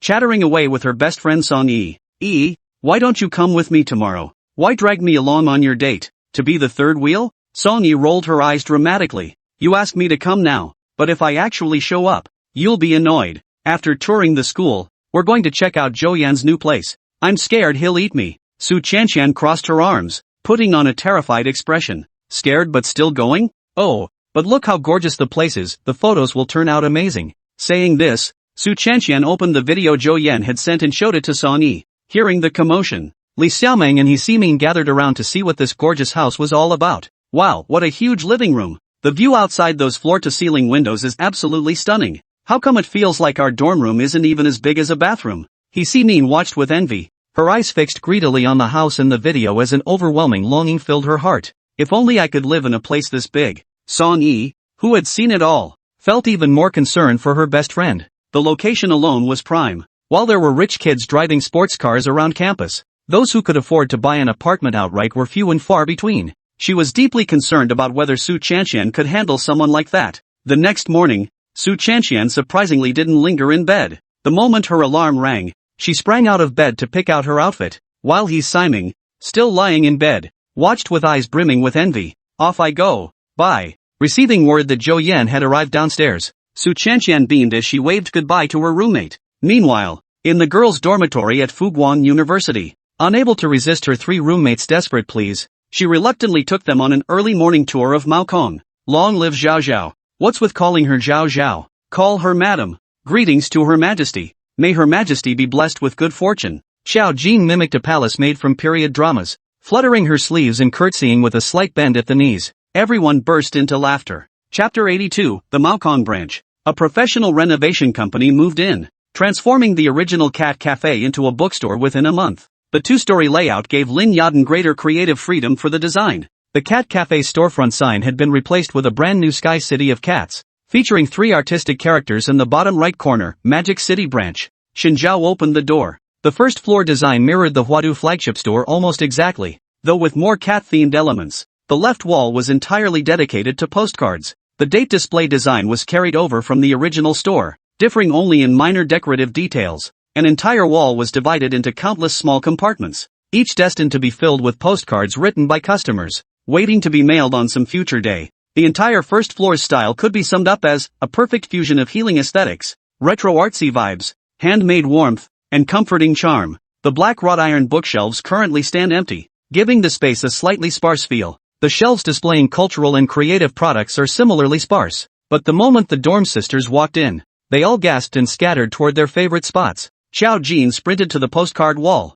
tiptoeing to peer into the compartments for any postcards. Tiansha settled into a booth in the reading nook by the window, pulling out her phone to adjust the angle for some gorgeous selfies. There's a cat upstairs. Sun Jing'an's attention was instantly captured by a cat peeking around the staircase corner. She dashed up to the second floor, her excitement palpable. Hearing about the cats, the other two quickly followed. Upon seeing several cats on the second floor, their eyes lit up, and they couldn't care less about anything else. Each grabbed one, cradling it in their arms and rubbing it affectionately. No one could resist the adorable kitties, especially the female college students. The second floor underwent the most significant transformation, with the original living space completely remodeled. More booths and several small private rooms were added. Guests could play with the cats, find a quiet corner to read, or simply enjoy a cup of coffee. You could say the second floor had been transformed into a brand new cat cafe. Zhou Yan had a bold idea. He'd ask Xinjiao, Su Qianqian, and a few girls from their dorm to wear maid outfits for promotional posters, while they could hire female students for part-time work later. Promotional photos naturally required beautiful models. Use cats to attract female students, and maids to attract male students. That's what you call a one-stop solution. Madam, you're here. I was wondering why the door was open. It was already 9:30, almost 10, when Wu Jiaojiu finally arrived at the shop carrying steamed buns and soy milk. The renovations were finished days ago. Now we're just waiting for the books, cultural products, and beverage ingredients to arrive. Once everything is in place, we can prepare for the grand opening. So there wasn't much to do at the shop these days, which is why Wu Jiaojiu arrived so late. The sound of landlady instantly captured the full attention of her 3 roommates, who all turned to look at her with teasing smiles. Sun Jing'an's last shred of hope was crushed. The image of Zhou Yan getting out of the car and locking eyes with Xinjiao downstairs that day flashed through her mind again. She sighed deeply inside. Finding a partner was truly impossible. Zhou Yan picked up Su Qianqian and drove her around Fuguan University for the entire morning.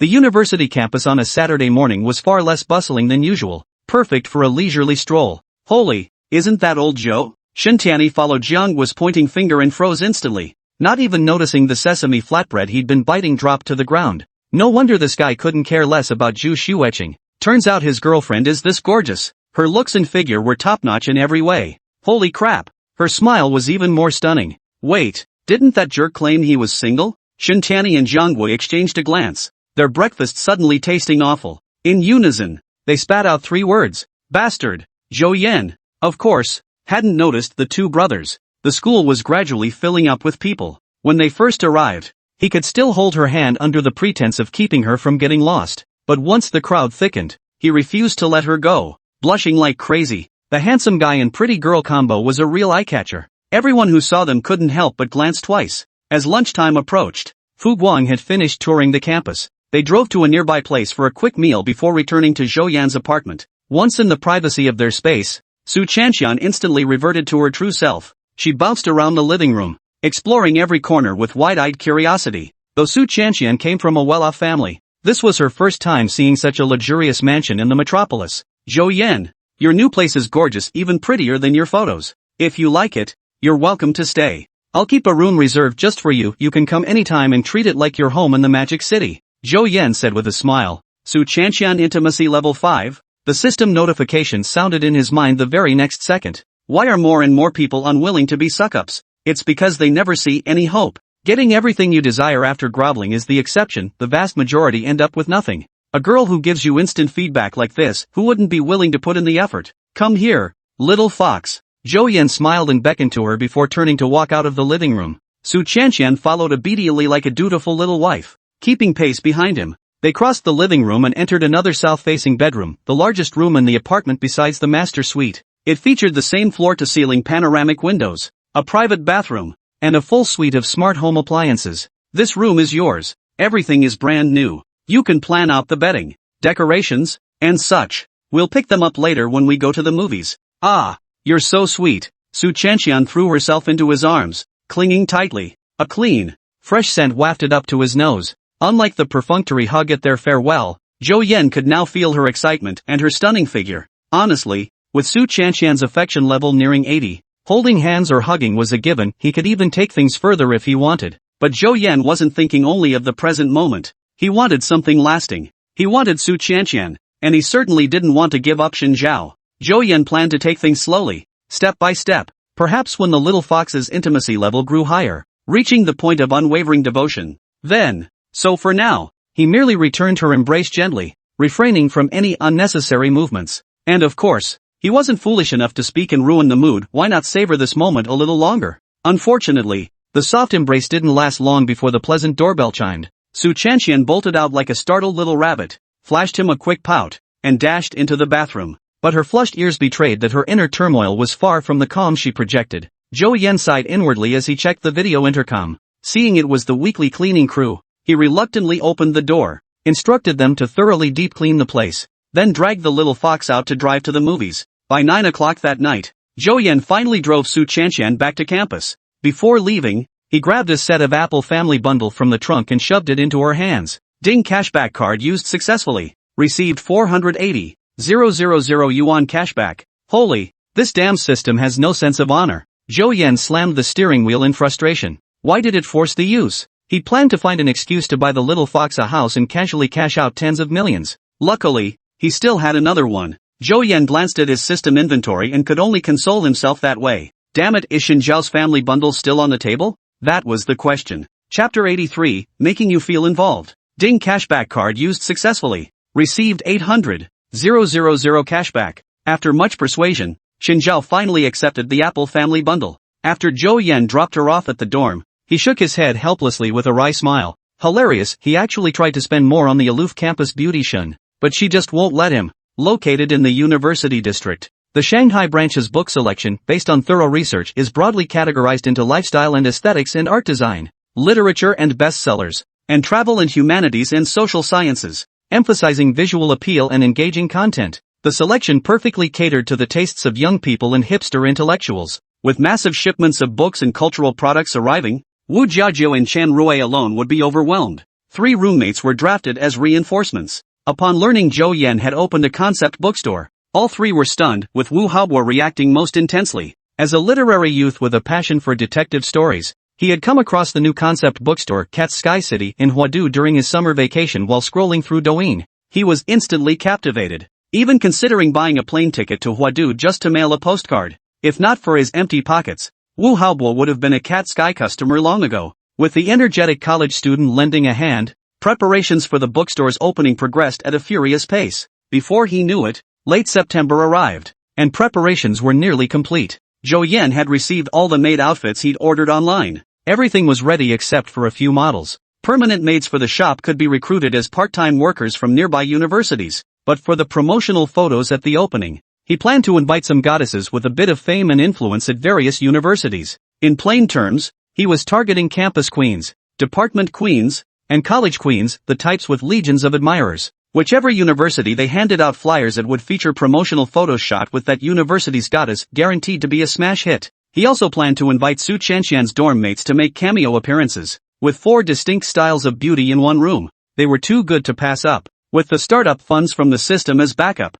Zhou Yan allocated a generous budget for the first branch's promotional campaign. It wasn't that he was burning through cash recklessly, but rather that experimenting with different approaches would help identify the most effective promotional strategy for Cat's Hollow. This would save both money and time for future branches. The name Xia Kersen, president of the student council, flashed through Zhou Yan's mind. As everyone knows, a school doesn't have just one campus beauty queen, there are also college and department queens. If Zhou Yan approached her personally, he might not only get turned down flat but also fail to secure her participation. But if the student union president stepped in, that would be a different story. Moreover, as president, she maintained connections and exchanges with student unions at other universities. Certainly, Mr. Zhou, I'll reach out immediately, though I can't guarantee how many will agree to come. No problem. Whatever we can get is fine. Hanging up the phone, Xia Kersen's face lit up with excitement. Earlier on the call, Zhou Yan had mentioned that for every attractive female student she referred,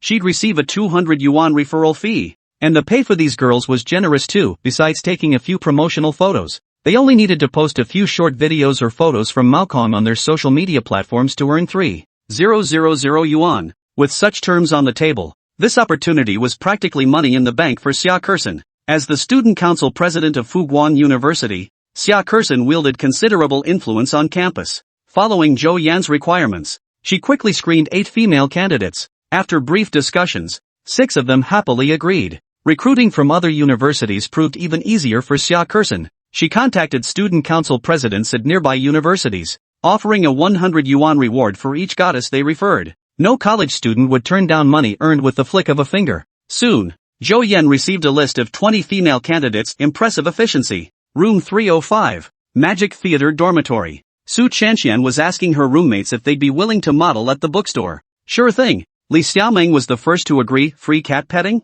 Only a fool would pass that up. Song Yi didn't refuse either. She actually liked bookstores like Cat's Nest. I have plans this afternoon. You guys go ahead. He Siming declined while applying her makeup. Alright, what a shame, Su Chanxian said, unlocking her phone to start typing. Qianqian, did you transfer to the wrong person? Seeing the transfer notification on her phone, Li Xiaomeng was completely dumbfounded. Song Yi also gave her a puzzled look. Just take it. Zhou Yan said it's your salary. Su Chanxian's lips curved into a smile. He said my maid outfit is only for him to see. He's being way too polite. We're friends really. There's no need. Getting free cat cuddles and now taking food too. Li Xiaoming felt terribly awkward. Friends are friends, he said, but what's owed must never be skimped on. Otherwise, how could I ever ask for your help in the future? Well then, I'll gladly take it. Ha! Li Xiaoming was practically beaming like a flower. He Si Min, who'd been busy applying makeup, overheard the mention of money. She quietly shifted her chair to peek at Li Xiaoming's phone screen and instantly regretted it. 3,000 yuan. Getting paid that much just for petting cats and taking a few promotional photos? She'd never agree to just help out unless Zhou Yan asked her personally. Damn that senior, what a choice of timing. He could have scheduled it yesterday or tomorrow, but he had to pick this afternoon. 3,000 yuan could buy her a whole set of cosmetics she'd been eyeing, and it'd be effortless. Qianqian. He seeming hadn't finished speaking when Su Qianqian stood up and interrupted her. We've got a cab. Let's go. Watching the three figures disappear through the doorway, she felt a pain so sharp it took her breath away. Way to go, Qianqian. As soon as they descended the stairs, Li Xiaoming pumped her fist triumphantly and declared with a fierce grin. He seemed always found ways to tease her, but now she'd gotten her comeuppance. But Li Xiaoming's fierce expression wasn't the least bit intimidating. Instead, it radiated pure cuteness. After Su Qianqian ruffled her hair, Li Xiaoming stuck her lips out so far they could have hooked an oil bottle. Ever since they heard Zhou Yan plan to invite all kinds of beauties to the store for promotional photos and opening publicity, the three brothers had stuck to Zhou Yan like glue. They worked with renewed vigor. Don't ask why. Just accept it as pure manpower. Oh, right, old Shen. Lend me your camera. Zhou Yan glanced at the message from the little fox before turning to Shen Tianyi. This guy joined the photography club and splurged on professional gear just to snap pics of that tall, leggy senior. What do you need the camera for? For promotional photos. Made outfits? Exactly. You're taking the photos yourself? Zhou Yan retorted with righteous indignation. Of course. Promotional work is crucial. I have to oversee it personally. I won't lend it to you unless you make me your assistant. Cut the crap. Lending me your camera at least gives you some sense of involvement, right? Uing. Shen Tianyi muttered curses under his breath as he headed back to school. Play is play. But when it comes to his brother's business venture, he had to support him. Chapter 84, Cats and Maids. Why did Zhou Yan's bookstore require maid outfits for promotional photos? In the taxi, Li Xiaoming's cheeks flushed slightly when she saw the outfit photos Zhou Yan sent. But if she was shooting with her sisters, she wouldn't be afraid. Sonny leaned in to take a look but didn't offer any opinions. They were proper maid outfits. Only one set with fishnet stockings was slightly alluring. Various styles were available, and the predominantly black ensemble actually suited her temperament quite well. When the three arrived at the shop, Zhou Yan was teaching Wu Jiajiu how to make sky tea.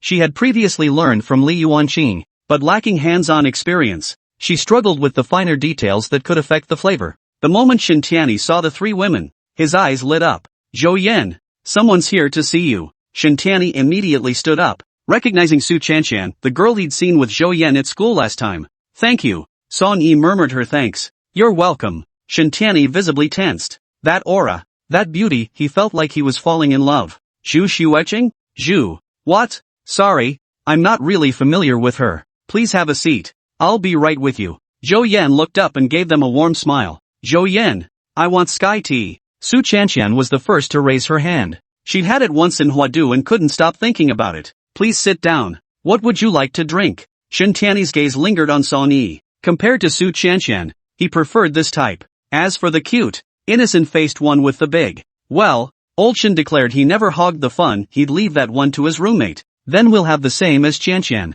Song Yi settled onto the sofa, every movement radiating elegance, yet her eyes held a hint of curiosity. A rich kid like this actually knows how to make bubble tea? Not sure how good it is, but judging by how Shallow raved about it earlier, it probably won't be bad. Zhou Yan, where are the kitties? Li Xiaoming's favorite animals were cats. If the school hadn't banned pets, she would have definitely kept one in her dorm. Upstairs, a head suddenly popped out from behind the black wrought iron bookshelf, none other than Zhang Guo, the dorm leader. He had originally looked down on Shen Tianyi's behavior, coming to university with nothing but finding a girlfriend on his mind, considering it a pure waste of life. But the moment he saw Li Xiaoming, Zhang Guo realized Shen Tianyi was right. College is meant for romance. The shop housed 5 cats, Snowball, a pure white Persian with fluffy fur, Latte, a beautiful ragdoll, Yuan Bao, the most beloved with its perfectly round, orange coat, and Momo, a jet black cat exuding an air of mystery and aloofness. The Siamese cat, always darting about with an adorable face but seemingly boundless energy, was called Monkey. Soon, Each of the three people had a cat in their arms. Little Fox held Snowball, while Yuan Bao rested its head on Li Xiaoming's chest, utterly content. Momo crouched on Song Yi's lap, its jade-like eyes sharp and alert as it scanned the surroundings. Click. Seeing this scene, Zhou Yan picked up his camera and snapped a photo. The milk tea produced by the system earned unanimous approval from the little fox's two roommates. Even picky eater Wu Haobo, after trying it, wanted a cup every day. Which school are you guys from? Ever since he first laid eyes on Song Yi, Shen Tiany's grin hadn't faded from his face. Magic play. Song Yi gently stroked Momo's head with her right hand. The little guy adored her and nudged her with his head. Oh, we're all from Fuguang. Shen Tiany shot a glance at Zhou Yan, who was instructing staff. Not long ago, Zhou had mentioned wanting to bring his roommates to magic play to broaden their horizons. Yet less than a month into the semester, this guy had already snagged 3 beauties from magic play. You must be Zhou Yan's roommates. I'm Su Chanxian. This is Song Yi.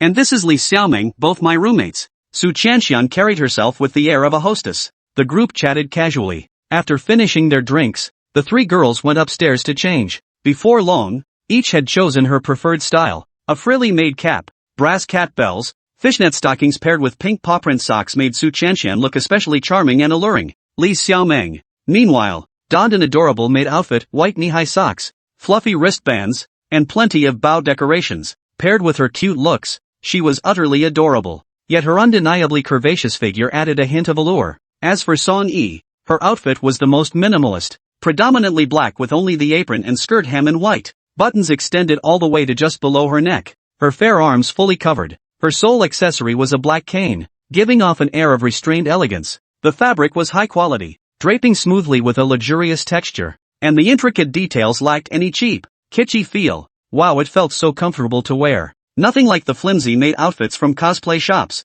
Li Xiaoming lifted her skirt and spun happily in place. Angelic Pretty's maid outfit, a full set costs around 2,000 yuan. It must be top-notch. Song Yi pointed to the brand name embroidered on the skirt hem and murmured softly, "That's so expensive. Doesn't that mean Zhou Yan is losing a fortune?" Li Xiaoming gasped. On the way here, Shanshan had mentioned they could take home the maid outfits they tried on today. Getting to pet cats for free was one thing, but receiving paid wages and then taking home such expensive clothes for free? She really felt a bit awkward about it. Ah, it's fine. Besides, you wouldn't want someone else wearing clothes you've already worn, would you? Su Chanshan reassured her, then pulled out her phone. I'll give Zhou Yan a call. With that, she skipped toward the door, the bell around her neck jingling cheerfully. The 2 girls exchanged a knowing smile. Zhou Yan, you can come up now, but only you, okay? Su Chanshan's voice grew lower and lower. She certainly didn't want any other boys to see her like this. That bastard deserves to die. Watching Zhou Yan climb the stairs with the camera he'd spent tens of thousands on, Shen Tiany felt his anger simmering. His heart ached with bitterness. Heartbroken, he felt like crying. He'd been showing off in front of Song Yi, only to be exposed in 2 sentences. Old Shen now felt utterly defeated. In bookstores, small talk inevitably turns to books. I'm quite fond of reading. Old Shen was quick to speak up, but the next second, Song Yi's question, "So, what book have you been reading lately?" completely stumped him. Though Song Yi was kind-hearted and didn't call him out, Shen Tiany felt like the sky had fallen. Song Yi, come stand in the middle. That's right.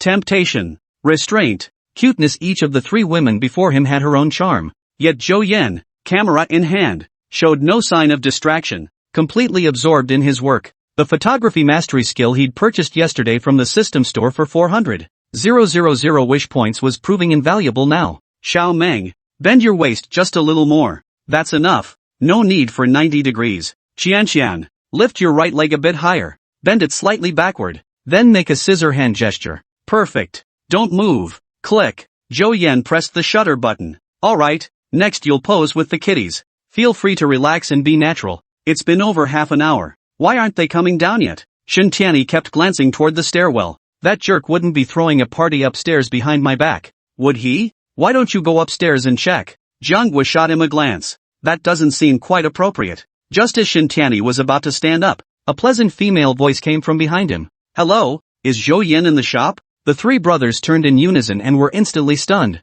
Where did this manga-style schoolgirl beauty come from? Chapter 85, Love Triangle? Not a chance. At the entrance, a young woman stood slightly out of breath, as if she had just stepped out of a panel in some school romance manga. She wore a crisp, navy blue JK uniform, a tailored blazer paired with a pleated skirt, her collar adorned with an exquisite red bow tie. Sunlight swept across her figure, bathing her surroundings in a soft, gentle halo. Her shoulder-length, silky black hair curled inward at the ends, framing her cheeks with a gentle touch. Her fair skin held a faint blush from the hurried walk, and her large, round eyes sparkled brightly, reminiscent of the shop's most prized ragdoll cat latte. Her youthful aura, radiant beauty, and curvaceous figure left the three brothers utterly speechless. When did beauties of this caliber start appearing in droves? You're here to see Zhou Yan too? Yes, I'm his high school classmate. The young beauty nodded, flashing a sweet smile. Just then, footsteps from upstairs caught everyone's attention. Hold on a sec, I'll go first.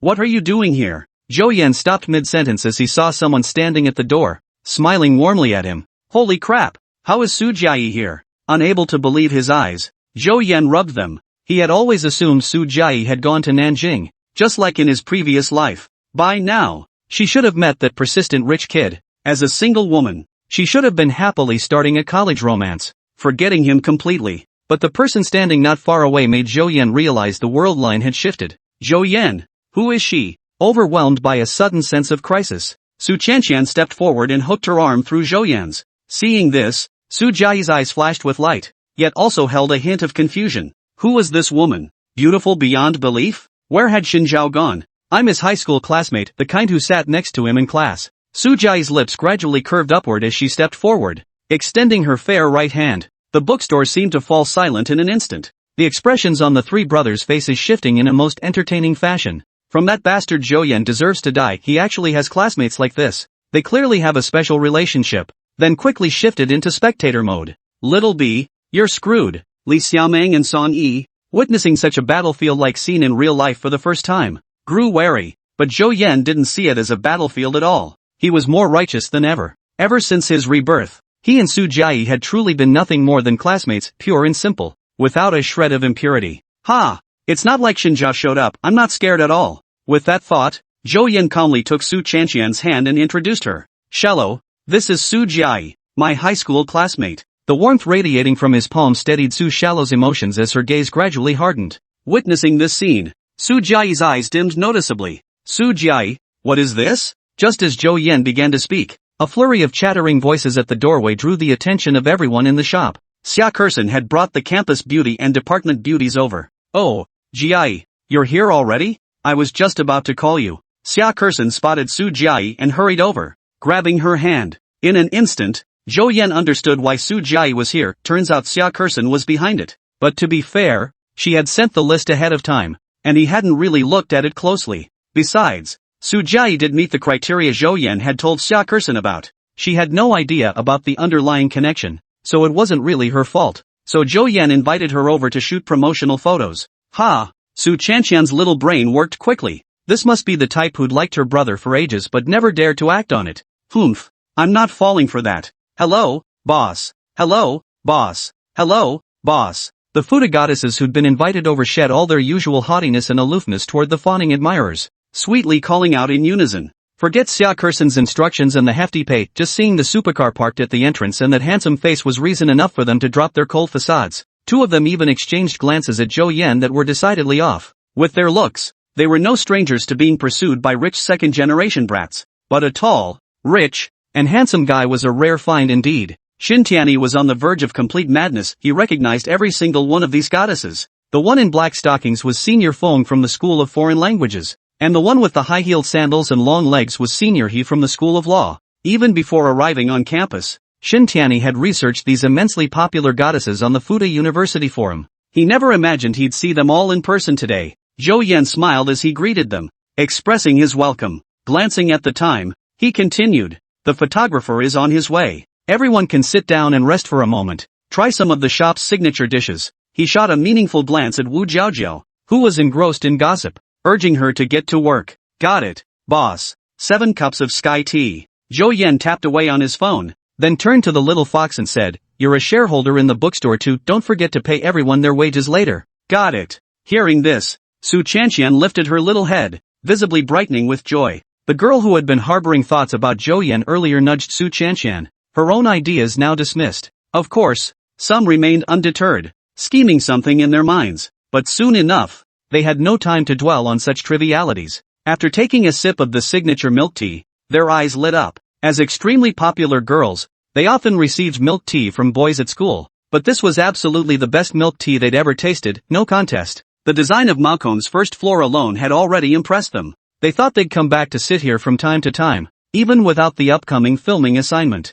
And with this milk tea as an added incentive, they now had an even stronger reason to return. Little did Zhou Yan know that the milk tea Wu Jiaozhou had made to lighten the mood would later bring the shop so much business. When he instructed Su Chanshan to pay everyone's wages, this gesture made Li Xiaoming and Sani, Su Chanshan's two sisters, feel even more reassured. After Xia Kersen spoke up, they realized Su Jie was just one of the promotional guests invited. Coincidentally, she happened to be Zhou Yan's classmate. There shouldn't be any issues between the two. Especially Song-yi, she'd sensed something off from the start. Zhou Yan's line, "What are you doing here?" delivered with genuine surprise, didn't feel staged. If even that had been an act, it would be a shame Zhou Yan wasn't teaching acting at Magic Theater. Before long, Chen Rui arrived at the store with the photographer, leading a group of radiant goddesses upstairs for the shoot. "Zhou Yan, you're such a skilled photographer, why didn't you just take the shots yourself? Why hire a photographer?" Li Xiaoming tilted her head slightly, delivering the ultimate question. "Of course I have to take the photos myself. You guys are her close friends, but I don't know the others well." At the word unfamiliar, Su Chanshan's lips curled upward a few degrees more. "I knew it,